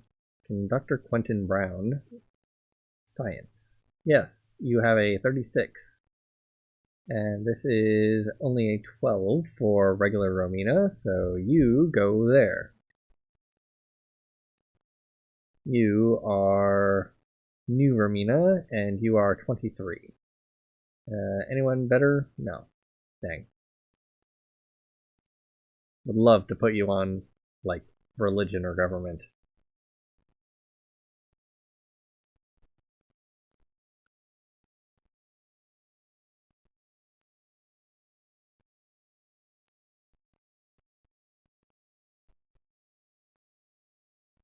Alright, Catholicism's getting close. Pause. Alright, Doggo caught a mouse. So, artifacts. There was Aerith's sails, which had 2k snails, which is great. Some reckon the sails were dyed in barrels of enemy blood. And all the way over here, I forgot to actually check out Quentin's brush set.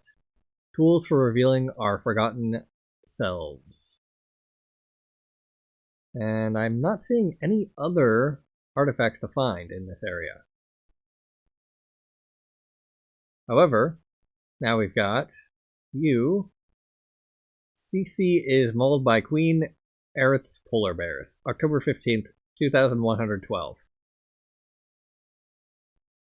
And then here we have Queen Aerith. Bow your heads, insects of Islandia. I am Aerith, Queen of the Shallow Seas, conqueror of the great cement towers of New York and Philadelphia and the district known as Columbia. Behold my barge of wonder, the length of 100 men with sails of red silk and anchors of gold. Witness my great hoard of life, my floating nation, rich beyond dreams in fine metals, jewels, knowledge, slaves, and beasts. That you have seen this marvel is the greatest achievement of your insignificant lives. My mystics unravel the secrets of time, energy, and all that which is too small to see or feel. My apothecaries can cause and cure 1,000 ills, and my tinkerers can make metal so intricate that it dances to its own music. Now look around at the war raft surrounding your tribe and see Etherean crossbowmen with bolts of fire. See iron-armored Furians, unrelenting warriors of my divine fury. You are nothing to them. Aslandia, your survival in the vastness of the seas is curious. You will relinquish your treasures and secrets. My loyal Furians, take this mockery of religion called CC and feed my 3 snow bears. Let their white coats turn as red as our sails tonight. Oh, and that leads directly into that. Queen Aerith of the Shallow Seas. On this day, Octobereth 17, 2112, Treaty of Peace with Islandia. The agreement respecting the territory, people, and commerce of the tribe herein above in exchange for its greatest treasures. Daniri Praetus, artificer, knowledge keeper, and medicine healer of the Blue Death. The sickened shall gain the guarantee safety of son, Quinn, and husband Fungaki in exchange for her knowledge, skills, and learning. The sign shall teach Arinthian scholars of antibiotic research and the innovations of her people. The signed will become willfully and ardently the servant of the great Queen Aerith, and a royal instrument of her vision to erect an empire in the western mountains of Rocky. This treaty shall cease with dire consequences upon the signed's violations of these terms.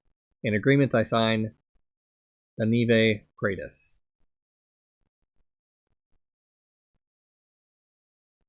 You called for me, my queen?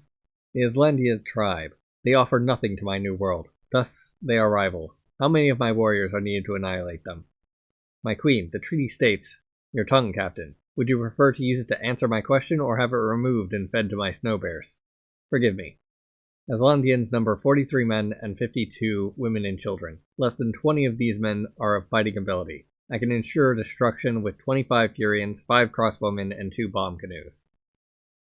The count, then, is 95 noses. I will continue west.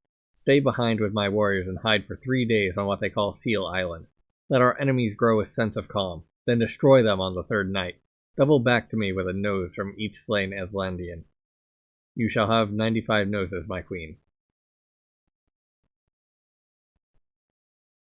My beautiful boy, Quinn.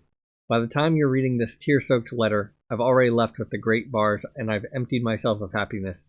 My whole heart I leave with you and Dad. All my love is yours, always and forever. In my life, I found the greatest deal of pain in not knowing things. Not knowing how to feed others, not knowing how to heal others, not knowing how to raise a human life. That's why, when I was your age, I was obsessed with reading and learning and fixing. I thought that if I knew a little something about a lot of different ideas, then at least I'd have a direction to go and a place to start when I felt lost. Now I find myself more lost than ever, going into an unknown direction, an unknown future. Just like you and Dad. How do we go on when we're in the dark, when every step is unfamiliar? Well, I have the lullaby I sang to you each night. You know it well. Listen to my sound, and turn your frown around. In the past we are found, saith Quentin P. Brown. While we may not know where we're headed, my love, take solace in the wonderful acts of your 12-year-old life. Recall the richness of your own history. No one can take away all the good you have spread. Wherever you choose to step, that direction is lit by who you are. Because of this, I know you'll do amazing things, just like your parents and Grandpa Gavin. Listen to your dad. Love him hard. Take care of each other. Read much. Study your grandfather's books of observation. Stay curious. And never forget the lesson from Quentin P. Brown. Look back to see ahead. I love you so very much. Mama.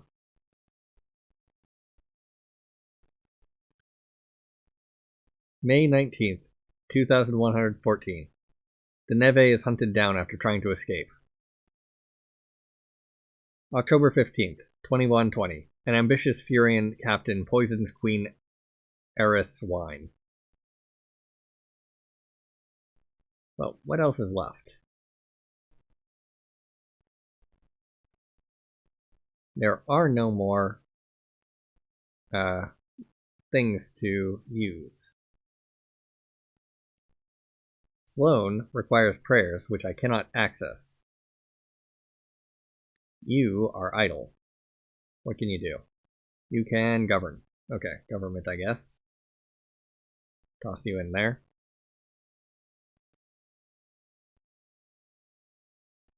Can I toss anyone else anywhere? Doesn't look it. Can I toss anyone in science? Theoretically, yes. Let's see. You are a 23, and you are a 40. Oh, you're already over there. Never mind.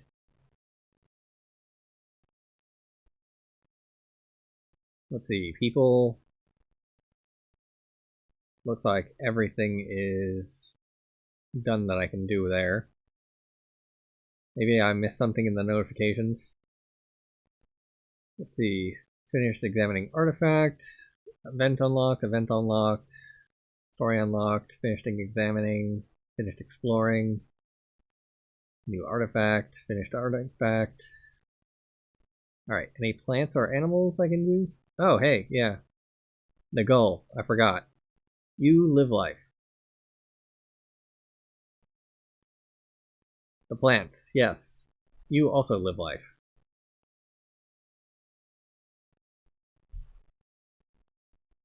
And then I'll get to the space age, and then I'll have a new tree to bring over to Y2K, and then it will meet up here. And then, maybe once I have a fully functional and a fully operational Brand Rosa, I will be able to do something in the future. I don't know. Also, pause, because Doggo is investigating something and it might be another mouse. Alright, bird's dead, so... Old herring gull cannot evade a young hungry hawk. April 4th, 2114. Conversation, herring gull. Need 2 more twig, some more leaf, and then... Ah, what's this? Cruel humans not leave with big red floating nest? Why staying on Rock Island? I see this before. Bite budding seal hide in water, then sploosh, jump and eat swimming gull. These humans act like seal, hide and want hurt my mushroom friend. Rah. Shoot that gull tearing the sail. Got piece, ripped soft leather, soft red leaf, and I take. Close one. They shoot fast sticks. Stupid human butt biters. Ha. Would flap through air with joy for just one day with no wind. Sun up to sundown, wind from the west. 5 seasons of wind, not storm wind, not breeze wind. Wind steady and firm, blowing the water away more and more. Takes much strength to fly with old bones and frayed feathers. Nest so boring. I go visit mushroom friend for dinner. Aka. Sea so short now, can see clear to bottom. Like, how happened? All my life I lived with tall sea. Now sea tall as my fully stretched wings. Many big animal gone now. Shove off butt biters. All leave to find taller water. New animal replace them in huge number. Eel, catfish, salamander, frog, beaver, turtle, crab, coral, and many snail, some big as human child. Island humans now tie sticks to legs to walk above water. Ha! They learn stick walking so fast. They good at nets and thrusting sharp poles. Fear so many things swimming around them. They wear cloth cover over mouth. Seems they not like new odors of shallow water. Smell like old fish mixed with muck, slop, and dookie. I not mind. Ah, there is my friend. Whew. So I can set you to scavenge again. Now that you're dead. And I don't have to worry about you anymore. Let's see. How's the tree doing? The tree is still on its way. Oh, hey. Now that the bird is dead, I can progress your story. And that will hopefully unlock the next age. Well, pause for a minute. Alright, so Fungaki is about to finish, but I also noticed that Warwick had a live button, so that's going to take a bit longer. We owe you our lives, my feathery friend. Go ahead, gulp them down the gullet. All the fish you like. Ack. If you hadn't brought me that shred of red silk 2 days ago, we would have been fish food. We thought... Stahale Masuma. Behold, something. 2121. Swamp and mud as far as the eye can see in the wake of dissipating waters. An expansionist, snail-based empire brings its culture, religion, and laws at spear point to the locals, who bear witness to unimaginable opulence and oppression. As the Aslandians toil and live in a district of hovels, the main roads fill with giant snails bred as steeds for war, nobles, and pulling great stones to build palaces. Markets and dens of every dark drug and pleasure. At the end of the day, those with pockets full of the red shell currency will have the easiest lives. We thought Aerith's goons were long gone after taking my world. My wife, Daneve. Wasn't my world enough? I suppose they were waiting to strike, and we were foolish to trust their so-called treaty. Ah! You should have seen it. I rallied Aslandia, me, the fuel maker. We decided to use everything we had to take our stand. The men worked in the boats during the day, clumping large, sprawling patches of algae around the perimeter of the village. The women helped me cook barrels of my new, concentrated fuel. The children took all the fish, guts, and cooked blubber we had and mashed them together into a stinky paste you would have loved. Ack. During the night, the seal hunters would float out and soak my fuel into the algae, while the oystermen would churn the water with the fishy paste to draw in crocodiles and sharks and sea beasts of all sorts. We were ready when they attacked last night.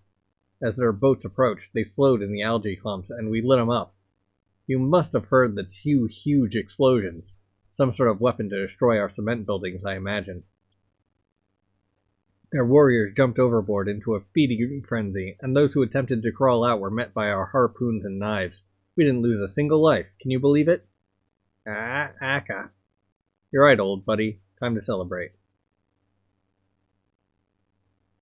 May 17, 2118. Daneve, my love. Another windy day, another windy May. This west-blowing wind has blown the water away to mere shallows. Hardly a foot now, perhaps? This morning, while I was nibbling on my biscuit, I heard young ones singing about bark bread, and I nearly choked. Bark bread, the lovely smell will turn your head. Why, yeah, my heart was aflame for a moment. Wherever you are, you're still here with us. After lunch, I was making my way over to the fuel house to make sure Warwick and Little Frog were boiling the fish water at the proper heat. Out pops Elder Mora from the crafting hut and stopped me, for just a word. Why, yeah, is it ever? She goes on to tell me that I, as chief of Aslandia, need to spend more time managing our people's future and less time tutoring Quinn.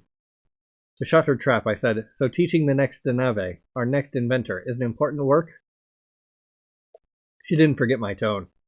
At community dinner, Elder Mora asked me in front of all the tribal elders about our plans for food and fuel in the coming year, when the water will sink into mud, swamp stenches will become overbearing, and fish will disappear. I explained that I'm researching agriculture for this new environment, and referenced several of the books you brought with you when you first arrived. Thanks. What a world, my love. From land to sea and back, all in the course of my life. Quinn can hardly wait for the world with land. His favorite book is a historical study on the archaeology of Egypt, and he's already building tools to dig. Chief. Ha. Bungaki.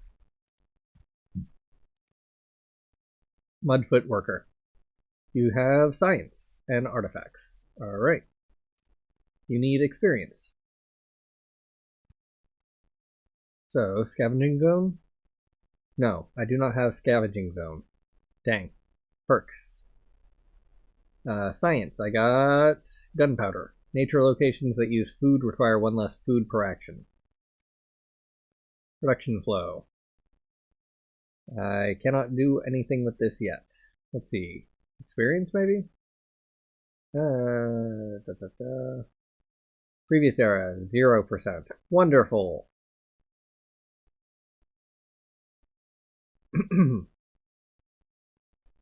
So I can't do anything with the new area yet, because there is nothing available. Nature locations. Not the...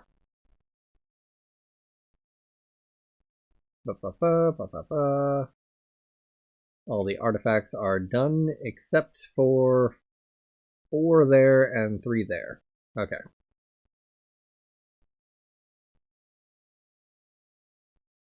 So after you're done, That might unlock the scavenging area then. Well, Grand Ponderosa Pine has grown.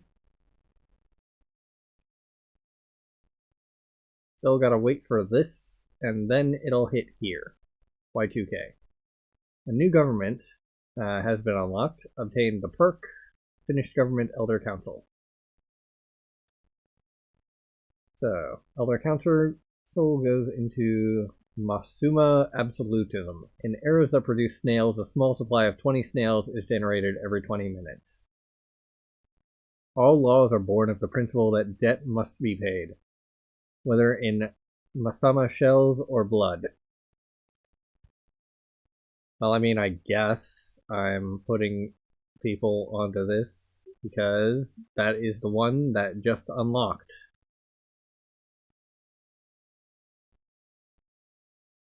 7 hours until I start getting snails in the new era.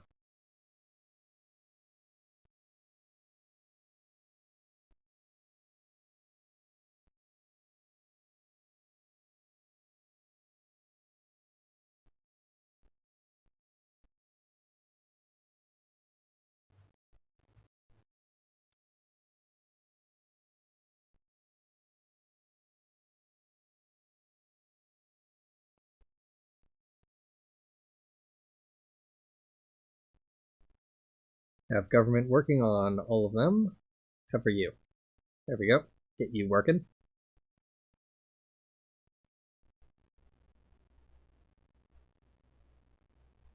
"22 hours with the mayor and the police chief to get organized criminal enterprise off the ground."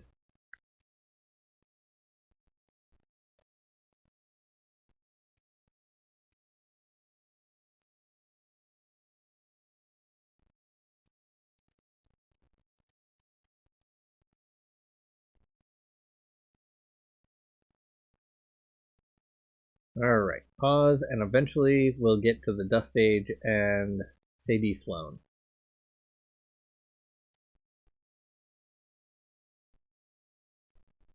And lo, there are red dots everywhere. Oh yeah, just when you think you've seen it all, snails the size of sea lions appear in the distance pulling a group of land rafts. Sledges, they's called. Am I on Mindbenders? Just look at them. Massive purple shells. They're 2 sets of slimy eyes, the ones on top of their heads as long as my arm, stretching and bending around. My eyes are going sore. I'm running them near raw. Everyone else is also blinking in unbelief.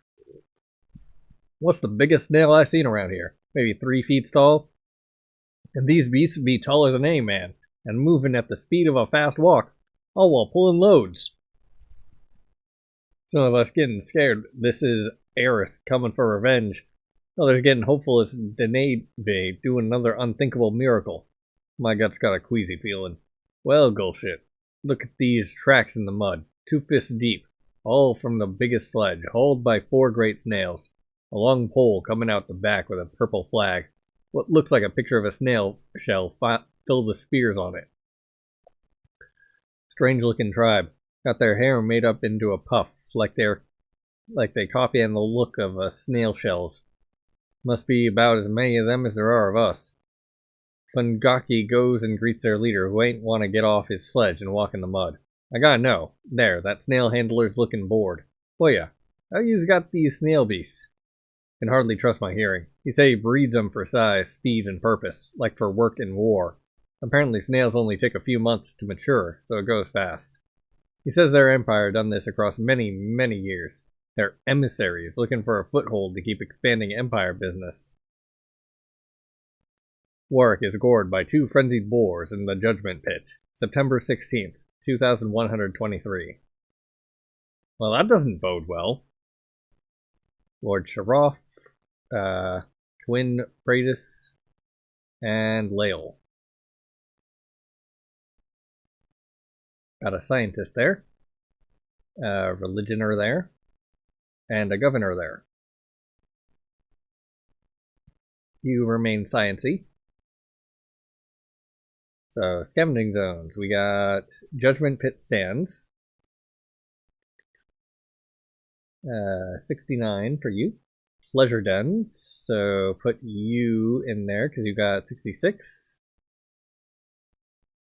And then for work, we've got the muddy stalls, which require wood and snails. So put Blade Maw. Who is Blade Maw?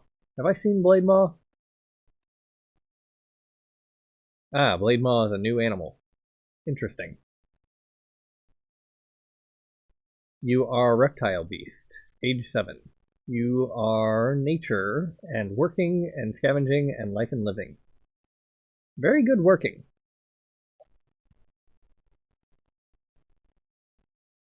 Then for nature locations, we've got Strange Mound. Need stone, ceramic, and snails to get hides.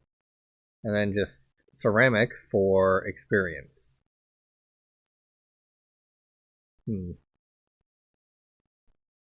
Alright, so you are not currently doing anything, and neither are you, so use the meat and snails to build the regional marketplace.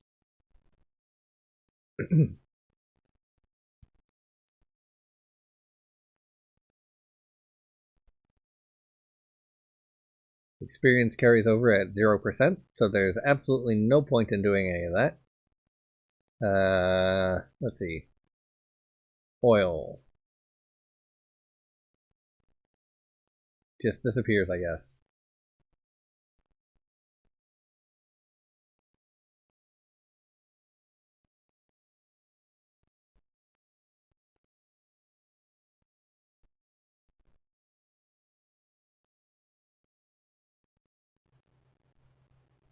Okay, so ceramics. Got from plastics. Got it.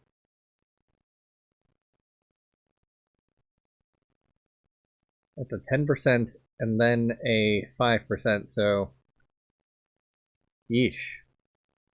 For every 2,000 I get in the... What is this? Whatever this area is. Wormy? AI Armageddon times? I get 1 ceramic. Alright, any artifacts unlocked? No? Okay. Science is still waiting on anthropology, and then there will be enough to carry 6 people at once in each of these two. And then 6 in these, 6 in these, 6 in these. And then science will have been tapped out. Government need an hour and a half to get wartime nationalism, at which point I can reallocate them to modern plutocracy and organized criminal enterprise. And then go to sleep because nothing else is going to finish before I wake up. A horrible crime at Mount Ulysses. I was thinking it was the bunker for a moment. Young Everly feels different. That's under murdery of Everly. Romina makes a desperate plan. Romina remembers what she must do. That's under plan. Gavin Pradis finds stability. Teaches the importance of history. Romina transcends. Alright, I'm pretty sure all of this area wasn't here originally. Long Depression. Gifts the golden pendant necklace. Gift of thank. Wait, hold up. Ah, right, to Sadie. White Raccoon finds the Thingle. Or a Thinglet. Finn Sloan, Mad Vivian, Bunker Project. Secret with Sloan. Business. Necessary risks. Spiritual encounter. Power vacuum. Wait. Yeah, right, yeah. Plans to build a bunker. Anarchist League. Alright.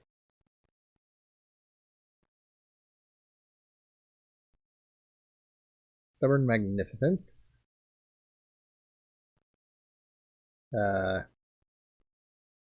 Sneed. Quentin P. Brown. Ask for more time. Pens a call to action. Discovery. Spiritual encounter.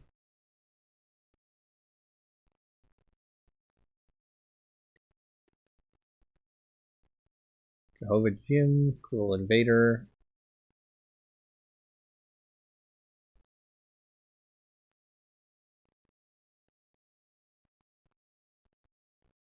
Crime. Scar. Well. Foils a bank robbery. Launches his plan. Maggie. Profound artifacts. Okay, so there's one thing that is before the crime that relates to the eye patch for some reason.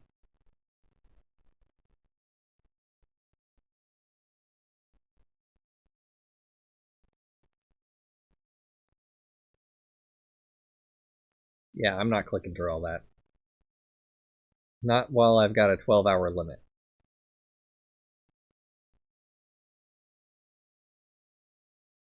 Alright. And people. So you're building. I'll just stop and pick up when something happens. Alright, notice that these guys require snails. So need 20k for those two. I'm at 2k because snails has a 2x multiplier from the previous generation, so I stuck the pirate captain onto snails instead of government. What is Warwick doing? Nothing? Sheesh. At least get some oil. Sheesh. Okay, so we got Meyerland's Bazaar from snails and food into ceramics. So stick you in there, I guess. And then you can start living life, Lord Sharoff.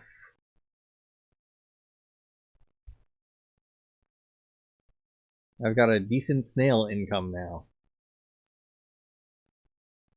Alright, nature locations. We got this going into experience directly. And looks like you will be my best bet for nature as well as scavenging.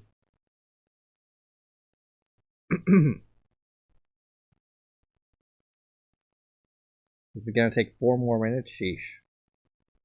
Well, then I can stick you on just living life because you're an animal and you don't require resources.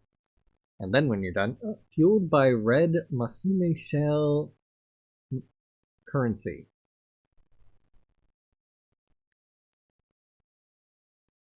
Yeah, only 4.5k time, and then that'll be done.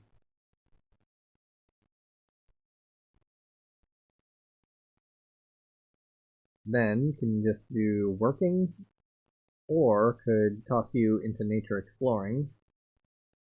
Yeah, probably working. That's a pretty high number to just disregard.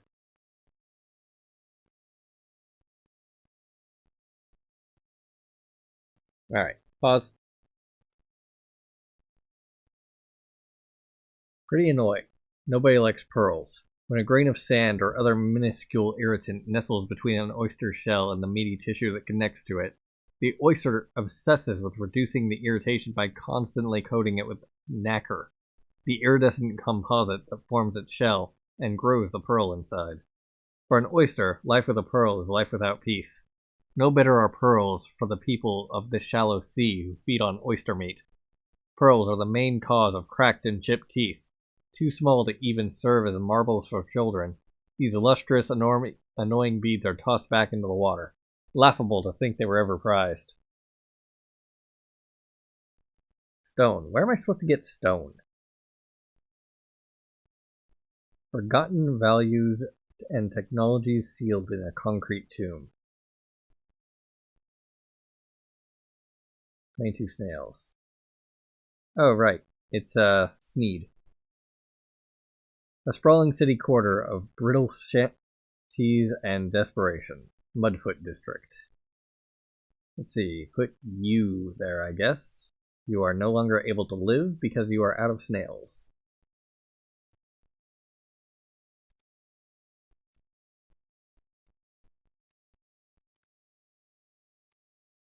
Sandfather Masuma, Emperor of the Blistering Lands. Nahal. The Grand Purple Caravan was delayed by brigands, but arrived 3 sunups ago in the Mirelands. We found a small tribe called Aslandia that somehow survived the time of shallow seas. They lack high culture, fine spices, dyed fabrics, rubberized footwear, and an economy of significance. The tribe numbers at 126 heads and were led by a non-warrior called Fungaki. These are not fighting people worthy of our spears, though they seem resourceful. Such folk will make good mudfoot laborers for the trading city you desire. Wood and sap are plentiful from a regional pine forest. The sap will allow us to maintain extensive stables for war snails, which will hasten expansion into empire borders. Stone is plentiful from a small nearby mountain. Swampland stretches towards horizons of each direction. As you anticipated, this location is strategically valuable. With your favor and permission, I shall introduce our Masushel currency to build and control this region with the blood debt law. Order and business will follow, drawing merchants and travelers who crave pleasure and entertainment. Most fortuitously, there already exists a well-preserved remnant of a round stone structure that can be built into a judgment pit. As of this letter, the Mirelands are secure and fortified. We shall begin snail breeding stables at once. Preparations have been made to receive Masumites for settlement. With your favor and permission, I would like to take a wife. My desires follow a simple hair sculptress with an uncommon beauty. She is a fine display of our culture. Your royal resources are accounted herein. I await your glorious commands. May you rule over all that glistens of snail. Snail Lord Sharuf of the Grand Purple Caravan. Royal wares of Emperor Masumai. War snails. 8 handshell something cleavers.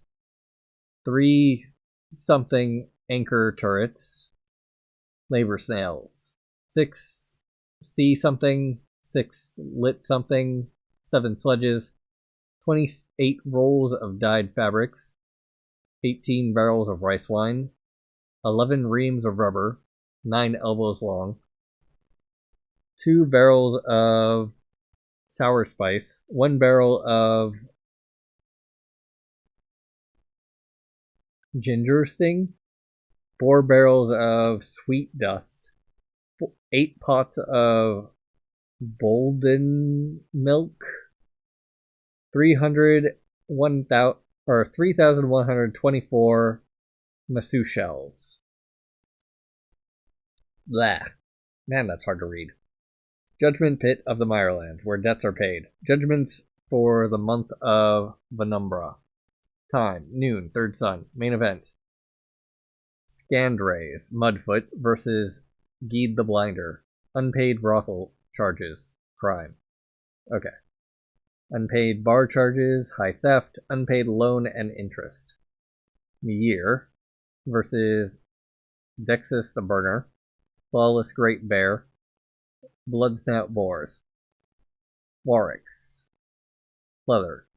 Ah, yeah. Bar charges. Yep, that's how he died. Snahale Masuma. Lord Sharuf, how did you like the roasted snail tips in blackberry syrup? It is all delicious. Thank you, Lord Sharuf, though you need not treat me to dinner every time I visit to sculpt your hair. Ah, but there's good reason to treat a beauty like you. You see, this is your 5th dinner with me, and so I may now ask you, my lord, is that a proposal necklace? I'm sorry, I cannot accept this. The necklace you hold, pearl and truly beautiful, but I cannot accept it. I am with child and in love with another. Yes, yes, of course, that idiot solid folk who became a mudfoot. But those inconveniences will not matter soon, and you will forget the pain and learn to love me and the unimaginable pleasures I have planned for you. Ah, you are speechless. So your father left it to me to explain. Humph, coward. To be pointed, I have paid your father for his blessing and elevated him to lord. I have dined you 5 times, as is matrimonial custom. I will marry you in 3 days. I will have your child killed, and the laws, blood laws forbid. Blood laws state that I may invoke the blood for blood mandate. I stake my blood in exchange for the child's blood upon birth. Thus, Quim, as father, is entitled to defend his unborn child against me in the judgment pit, if he can. Please, please, my beauty, it is not ladylike to gape your mouth, unless it is to receive me. Ha.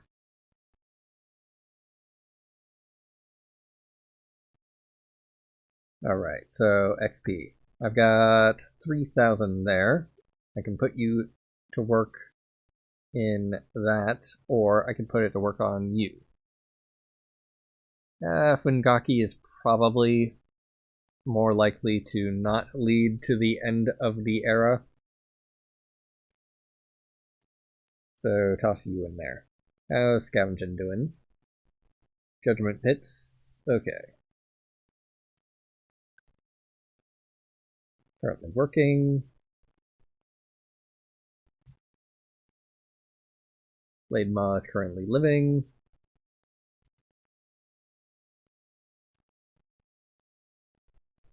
What's new?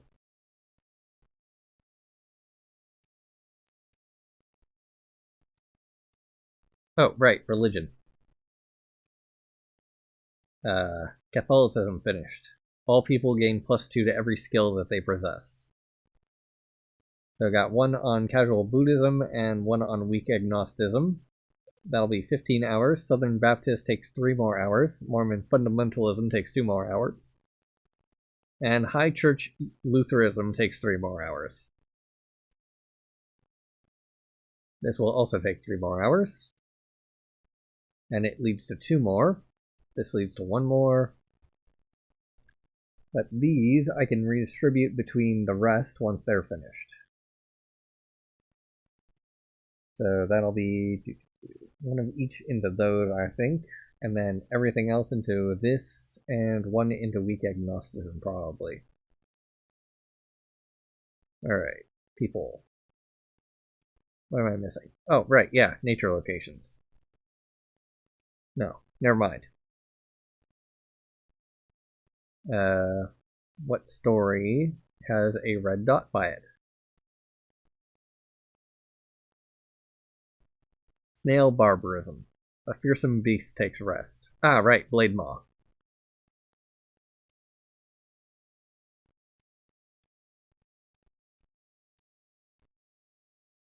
Cannot move. Vroom. Again, cannot move. What paradise I step into. I chase tribe girl into the white. Everything gone. Everything black. But all different. Lick blood. Lick fat off lips. Lay in cool mud. All of sun I lick and lay. Stomach bloats. Yes. A new bigness for my stomach. Human meat best. Best flavor. This place perfect. When first appear in pine swamps, was afraid. New tree, new plant, all is mud. 1,000 new smell. Oop. In the beginning, the birth of the first people and supernatural forces. The Neolithic. 9,750 BCE. The time of giant sloths and megafauna eventually gives way to the era of the pines. Ancient people settle the region with different languages, customs, and traditions. But they all form an indelible bond with land, a connection so deep that it shapes the times to come. Whoops, wrong one.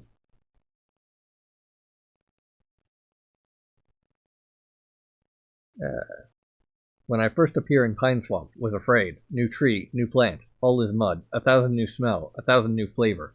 My thought, maybe it was wrong to chase tribe girl into the line of lightning. Maybe foolish. Stomach beg, chase and eat. Body beg, stop, stop, stop. Maybe foolish to live by stomach. But what a place I find. Many weak and slow animal. Beaver, shrew, possum, some not weak. Crocodile, long snake, bear, tree-cutting human. But all weak when I strong. All their eyes tell the same truth. I'm afraid. Brrm. How right to be afraid. They not see lizard like me yet. Big as 2 crocodile, heavy as winter bear, springing quick as deer, hooked teeth to rip flesh, jaw to crush bone, venom to freeze muscle. Green-brown skin make me disappear in shadow and mud. Just need one bite and scent, then hunt is done. Track down the poisoned meal, collapsed and heaving, another feast. When hunt more human? Tomorrow? Many live close. Unforgettable taste. Salty delicious. All of body resting. How to resist? How to resist another nap? So, Komodo dragon, I guess? What prompted that?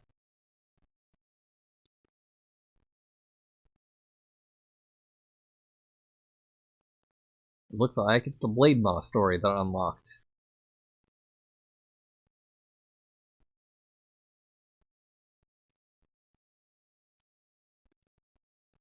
Judgment Pit of the Mirelands, where debts are paid. Witness the fearsome Blade Maw. Time, noon. 12th Sun. Main event, Blade Maw versus 2 armored bears. Blade Maw victories, 7. Snahale Masuma. They take my eye. Cage opened in the fighting circle. There are 4 human prey. One pisses on own leg. Each have the sharp stick. Painful pokers. Their eyes wide. Always wide when look at me at death. Hunger make me attack. I venom them and rip flesh off bones. But one take my eye. Rah! Never forget. Not ever forget what I see. If I ever break this vine of metal links, I kill the 2-head human. Their alpha head human. Sit high up with many female. I know they order other humans to do things. To take me from old life rich with hunt. Now starve me, beat me, force my rage, place scared animals and desperate humans against me. All because the 2-headed alpha. 2-head alpha. Everyone roar when I spill the blood of prey. Many humans, standing high around the fighting ring, waving arm, roaring, dumb like ants, all become silent when the alpha speaks. Blood from eye drips to lips. Taste of my wound. Taste of shame. Taste of anger. They not honor my strength. Not honor my greatness. Enrages me. But body cut. Gash on leg. Gash on side. Hole on back. Body say, stop, stop, stop. Heal, heal, heal. Wait. Must wait for a moment. Must never forget. Kill alpha. Kill alpha. Kill alpha. Rawr! Dark cloud chokes the whole sky. Wind bring back cloud. An entire season now. Smell of smoke and ash. All is dry. Why cloud above silent? No thunder? How wind not move it? Where is sun? Bad omens, more and more. Ground cracked. Dust mixes in air, in water. Grass and brush turn yellow. Birds fall from sky. Coyotes eat their own. Human hunt and take everything they can. My home dying. This not how I meet death. Not me. I kill the killers. Bear, crocodile, hunter. The 2-head alpha human I tracked with nose when freed in the tunnels of their home. I eat their heart. I survive chaos, fight pit, city of clay. I survive great human quarrel and great hot fires. I survive because I fight. Now I eat carcass of rot. Hunt animal more bone than meat. Drink gray waters. My legs ache. Last eye hazy. This not way to die. Kill me then, dark cloud. Fight me! Let me use all my strength one more time. Let me thrash my neck, snap my jaw, rip with teeth, poison with tongue. My greatest opponent you ever have. Grant me honor of glorious death. Rrrr! Honor my strength. Enfeebled Blama dies of wounds after killing a bear. February 24th, 2201. And now I can put Blade Maw to work in the snail stables or something.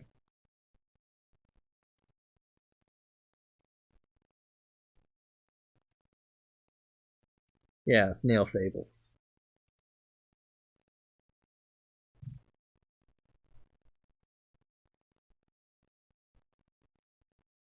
Oh, I've run out of snail. Never mind. Take you off of there. Go to scavenging instead. I will put you in the judgment pit. And you in the pleasure den.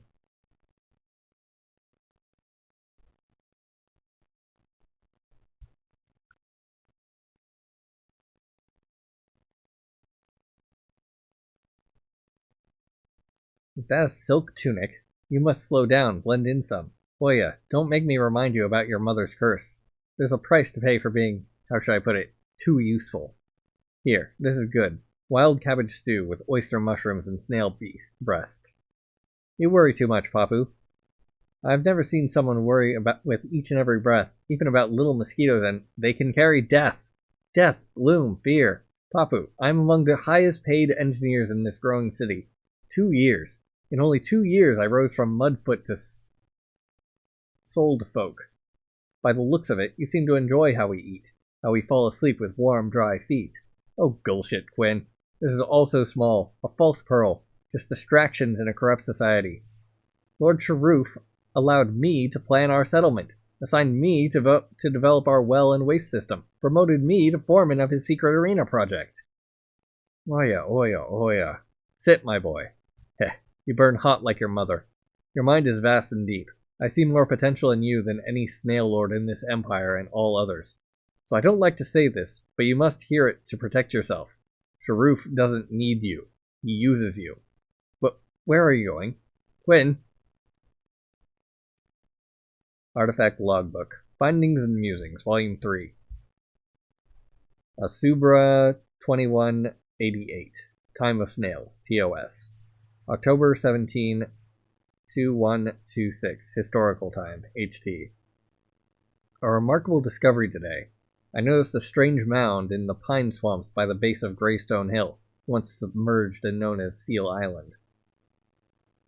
A powerful rain from the night before washed away great amounts of earth to reveal a buried structure built of a finer concrete than that which is reserved for the finest snail lord's estates. Yet this is no abandoned palace, rather a sealed space from before the time of shallow seas. The historical riches appear endless. Leo would love this. Structure. A great deal of soot and smoke stain the walls. One of the rooms, a small compartment with a white bowl and lid, is untouched and holds water.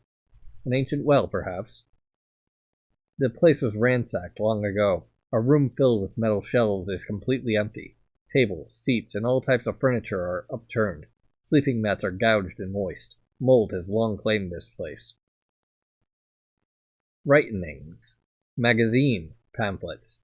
2048 HT, titled Backpack Prepper and Survivalist Extreme. Knowledge about hunting and wilderness survival.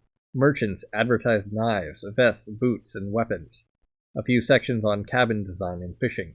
Fascinating clothing. Many specific guns. It seems anyone could own these weapons. Or are they tools? Several Playboy pamphlets.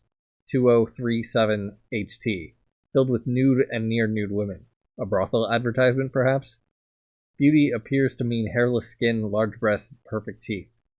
A user guide for an item called a Honda 5500 watt dual fuel generator. The parts, the directions, the warnings. This device made the stuff of lightning? Was this the treasure of a king? Crudely painted words. Give your life unto Jehovah. Objects. A pair of hardy boots on a skeleton. Inner stitching is rotten. Metal-laced holes are rusted. Material is leathery and the sole is rubbery. Bears the craftsman mark. This Carlhart was likely well represented in his society.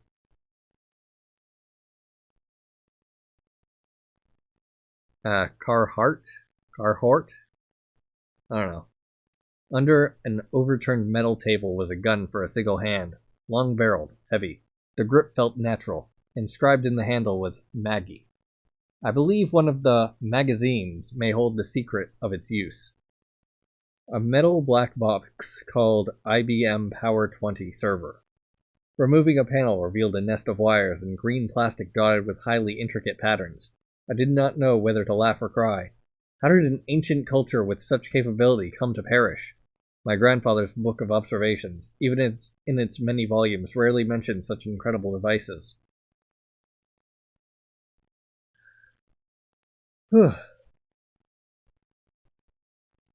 Alright, all the way back, I guess, to the Neolithic. What God will, Bancroft. Spearfinger. Lung Spirit. You are religion-y. You are someone who just does stuff, and you are religion-y. So for now, go into the scavenging zones. Slide to the left. Obsidian Cave. Controls production of regional tools and weapons. Play Gathering in Ritual Space, or a project of Obsession. Play Plaza. Provides prayer and food. Provides wood and food. So I guess I need both of them. Toss you on there. And toss you on there. And then work. Head over this way. Building costs 1k food and 150 wood. 300 food and 1,200 wood. So until then, go into religion and dump you into Lutheranism, I guess.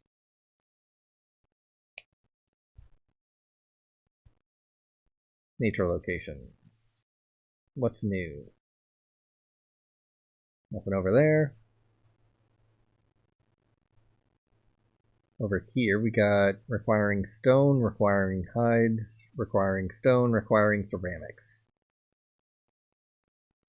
Interconnected sea of gray bark and yellow-green canopies. Hills of buffalo grass attract mega elk, bison, giant sloths, and their predators. New story. Whoop. There we go. Head all the way back over this way. You are now story blocked. Lord Quinn, I'm sorry for interrupting your work. My lord, is something wrong? Oh, no. Just deadlines here and there. More and more city planning as we grow, you see. Quite demanding, those two, Governors Huber and Cutor. Never make yourself too useful, I suppose. What brings you, Captain? I wanted to personally report the success of your invention. The armor with the clay and the sheets of thick cloth. Sure, yes, the clay composite armor. You know, I was inspired by this ancient text called the ANIS manual. Fascinating, really. It describes a group of local warriors back in the time of guns and night vision and such. They wore this kind of protection. The armor's design is genius in its simplicity. You see, the clay shatters to absorb great impacts, while the thick cloth and thin plastic sheet prevent projectile penetration. All ideas from the past. The past holds so much hidden knowledge. I ponder and ponder the implications of my meager dirt findings and can hardly fathom all the knowledge that was lost. Do past worlds hold you in awe? Oh, yes, my lord. But your new armor. You should know it is light and resists arrows and spears more efficiently than any metal-forged armor of our enemies. My archers, spearmen, and war snails win battle after battle. Our borders expand gloriously, and I may quickly rise the ranks thanks to you. Ah, of course. Good for you, Snail, Hail, Masuma, and all that. Well, if you'll excuse me, I have to return to my fretting. My lord. Oh, come now, Captain, please. No need to kneel. On my word, I will never forget the opportunity you've given me. So now, you get to do stuff. You, however, need to do something else, like, say, scavenging. Nope, scavenging's not something to do, I guess. So, bring you over to do work. Do I need more ceramics? Not at the moment, I don't think. But I do need XP. Actually, you know what? I do not need to be using up my snail supply. That's for sure. You can instead do Okay, let's see. You are 38, and you are 57. Yeah, there we go. Anthropology is only 23 minutes away now.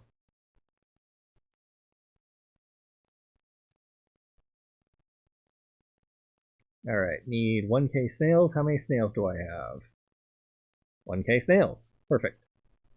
You will also live life. Pause for a bit. Oop, he died. Quinn Pratis shoots Lord Sharoof through the chest. February 8th, 2127.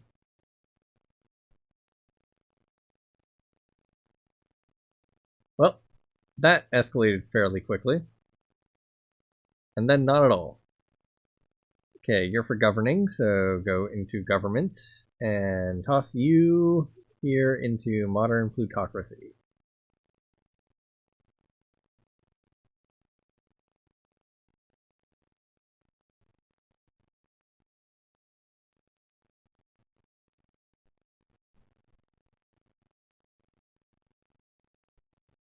Munda.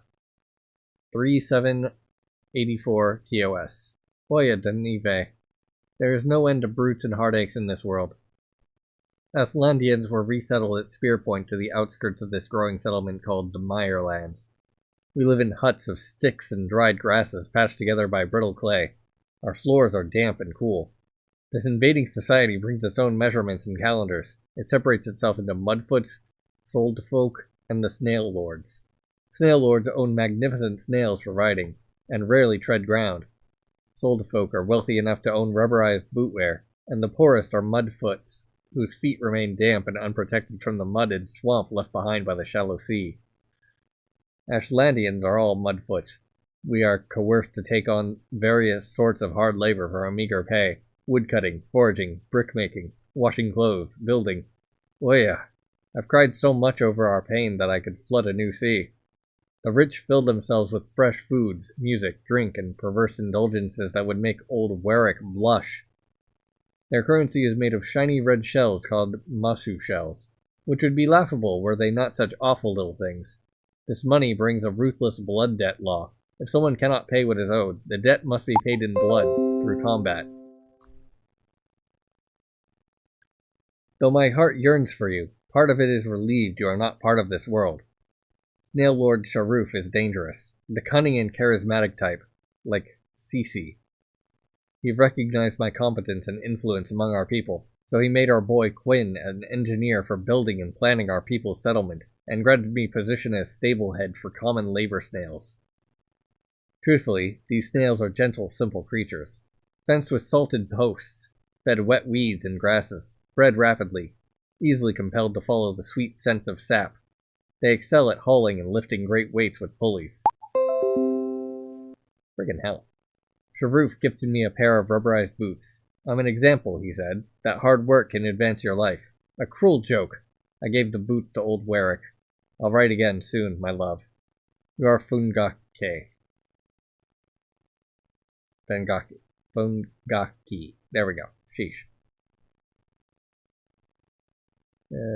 This guy is idle. You should be sciencing, shouldn't you?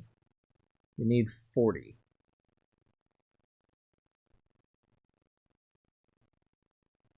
Okay, what is your level? Ah, frick. A town is born. From Pilgrim Hamlet to American town, Asbury emerges. 1731. By the western edge of British colonial American, the Puritan hamlet of Bancroft is turned into a key outpost for the thriving fur trade in the region. The oldest pilgrims no longer recognize this place of commerce, law, and the sin they bring. The town searches for its identity in the tension of change and in the strife to control its own way of life, its independence. Alright, well, whatever that was, I need to check the notification log. Okay, patch of grass, unlock, unlock, unlock, unlock, unlock, unlock, new scavenging zone, nature, town tavern, unlock, trading post, unlock era. Okay.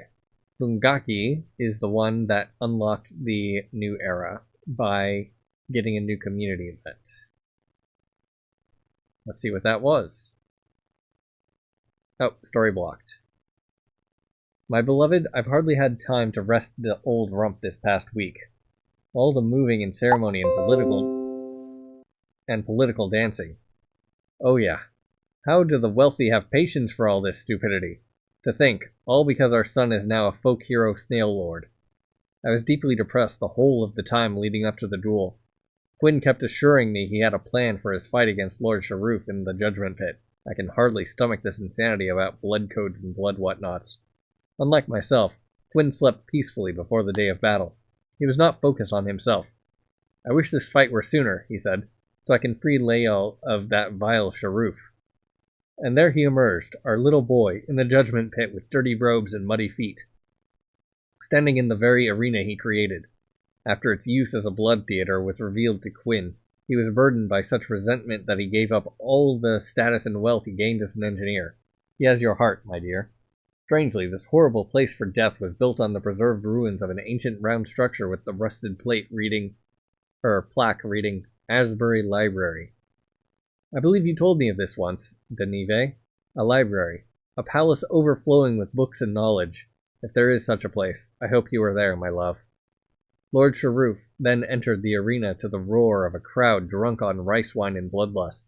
His golden armor and pike were as impeccable as they were frightening. It seemed the whole of the Mirelands had attended this highly advertised fight. A powerful snail lord fighting a wayward mudfoot for the love of a beauty. I left the arena. I could not watch. Our son. Pow! A great crack brought dead silence over the arena. I rushed inside, elbowed my way through the standing onlookers, and saw Quinn holding a gun over the body of the dead snail lord. I'd only ever read about such weapons. Oh yeah. From the moment the crowd erupted, time has been a blur.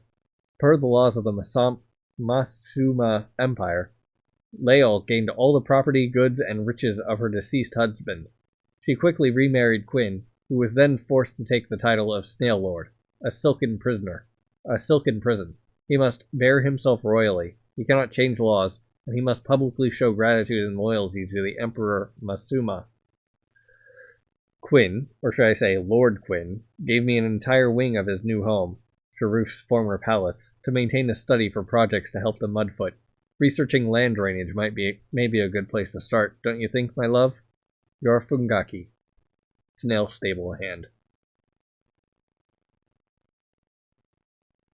So here we've got Lael, who will require snails. How many snails do I have?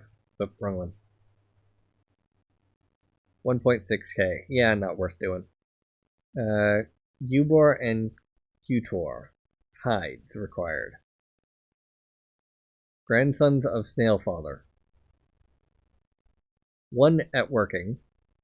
Wow, they're kind of useless, aren't they? Scavenging. Okay, got Lael doing that. So at work, we've got the Snail Stables and the Mirelands Bazaar. Require more snails. Nature locations, we got Mudfoot District, Strange Mound.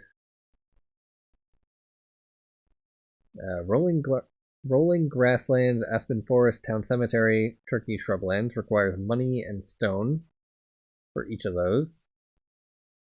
How's the experience? 75% transfer. And this has a 75% transfer as well.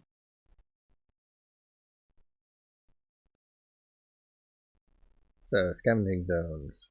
Bring it over here. We got House of Mercy Orphanage and encampment for the 171st Ohio Regiment. This produces iron and food. This produces knowledge, wood, and food. So Gwendolyn or Nathaniel. Nathaniel, I guess. And Ratliff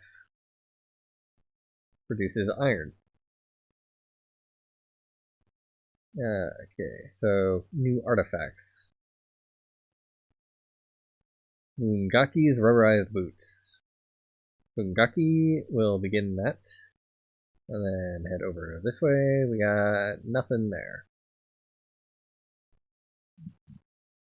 Work locations. Here at the trading post, need 400 iron. Have plenty of wood, so Gwendolyn can start building that. Clay brick fields. You are currently scavenging, but you can build that instead. You are currently scavenging, you can build that instead.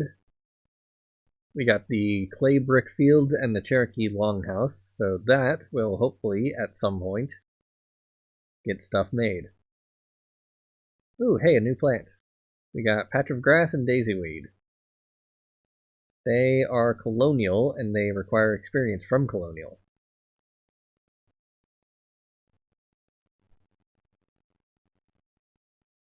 Okay. Head all the way over this way.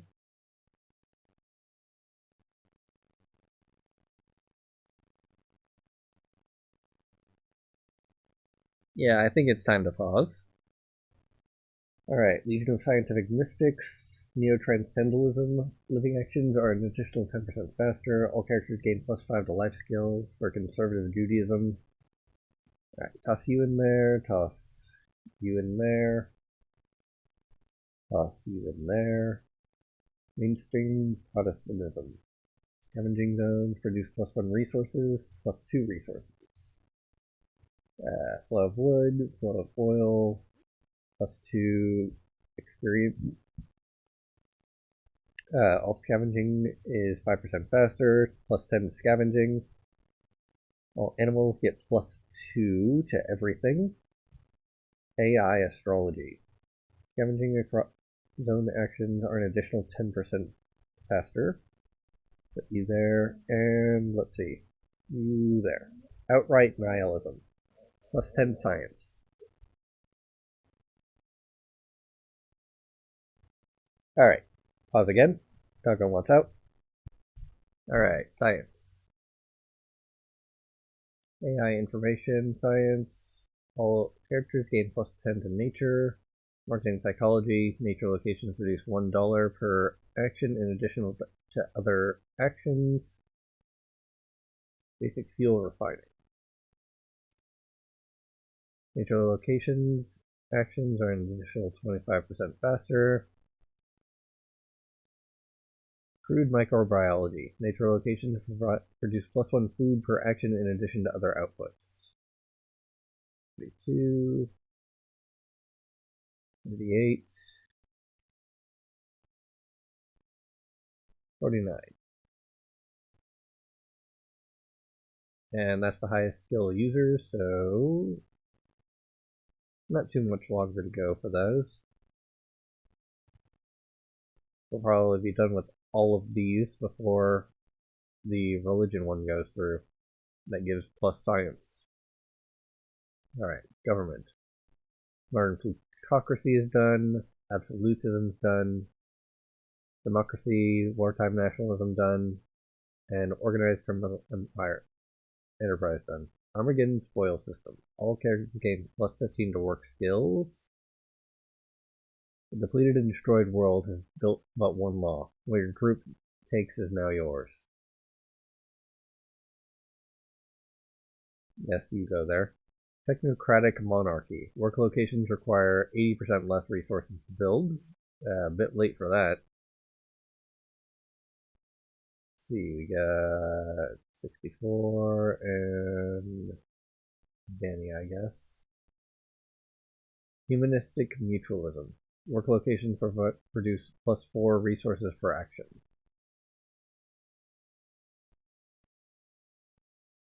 So you are Deborah. You can go there, and let's see. You can go there. Labor, technology, and the means of production are used and developed to advance peaceful and fulfilling ways of life. 15 hours. So Armageddon spoil system, can put these ones on. Great. Let's see how this is going. Scavenging zone. Yeah, that's scavenging alright. put you there, I guess. So here we have wood and meat. You're worshipping, so stop doing that. Build that, it'll be 34 more minutes, so pause. Alright, now where was I? Nature location. So let's see. The one all the way over here should be done by now. No? I haven't done either of these? Fine. I'll put you on Strange Mound. I'll take you off entirely because I don't need that right now. And I'll put you on Exploring the Mudfoot District for experience. Alright. Now to work, we've got this, which will be producing hides out of wood and food. Scavenging, we've got this producing wood and food, which is fine.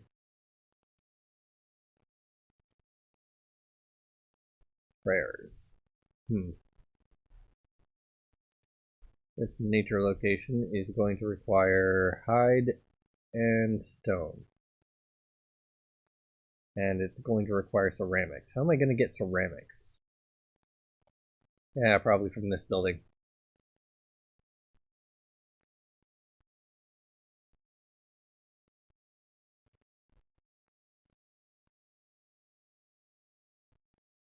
Currently working.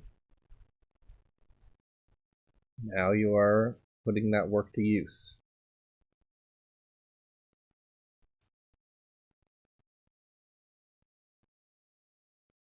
Town cemetery. Currently scavenging, currently working.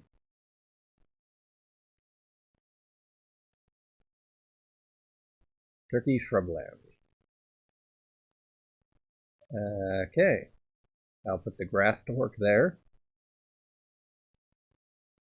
And I'll put the Gwendolyn to work here.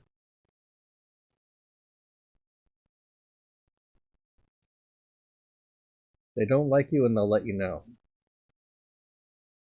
Sometimes the fastest growing section of town. Hills of buffalo grass attracts... Yeah, I already read that one. Bah.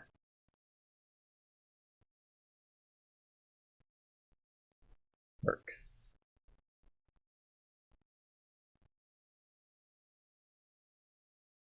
Yeah, that's a list of perks, alright.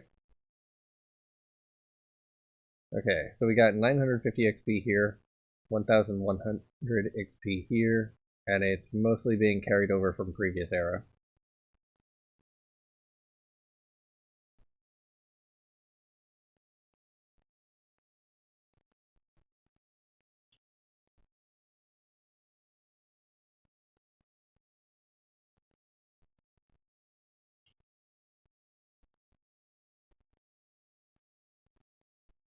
Okay, this is generating hides and experience. So, if I go to people and snail,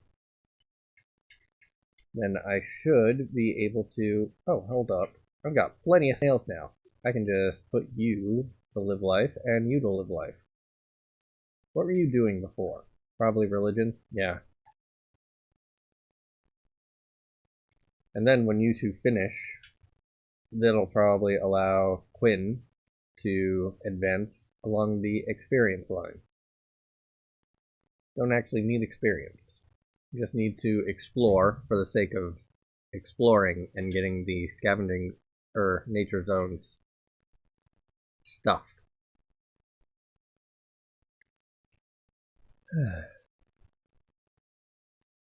Any other nature zones need stuff?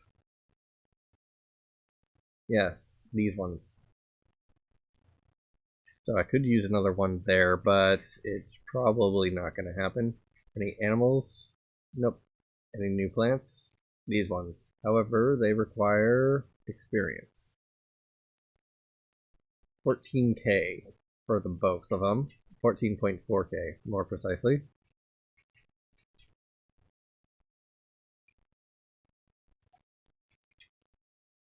May as well just start getting it to the first one.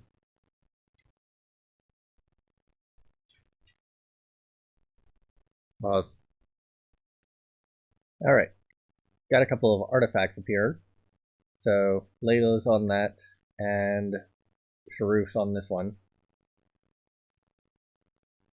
Had to take her off of exploring because ran out of stuff.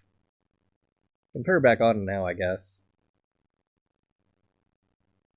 Don't need ceramics for that.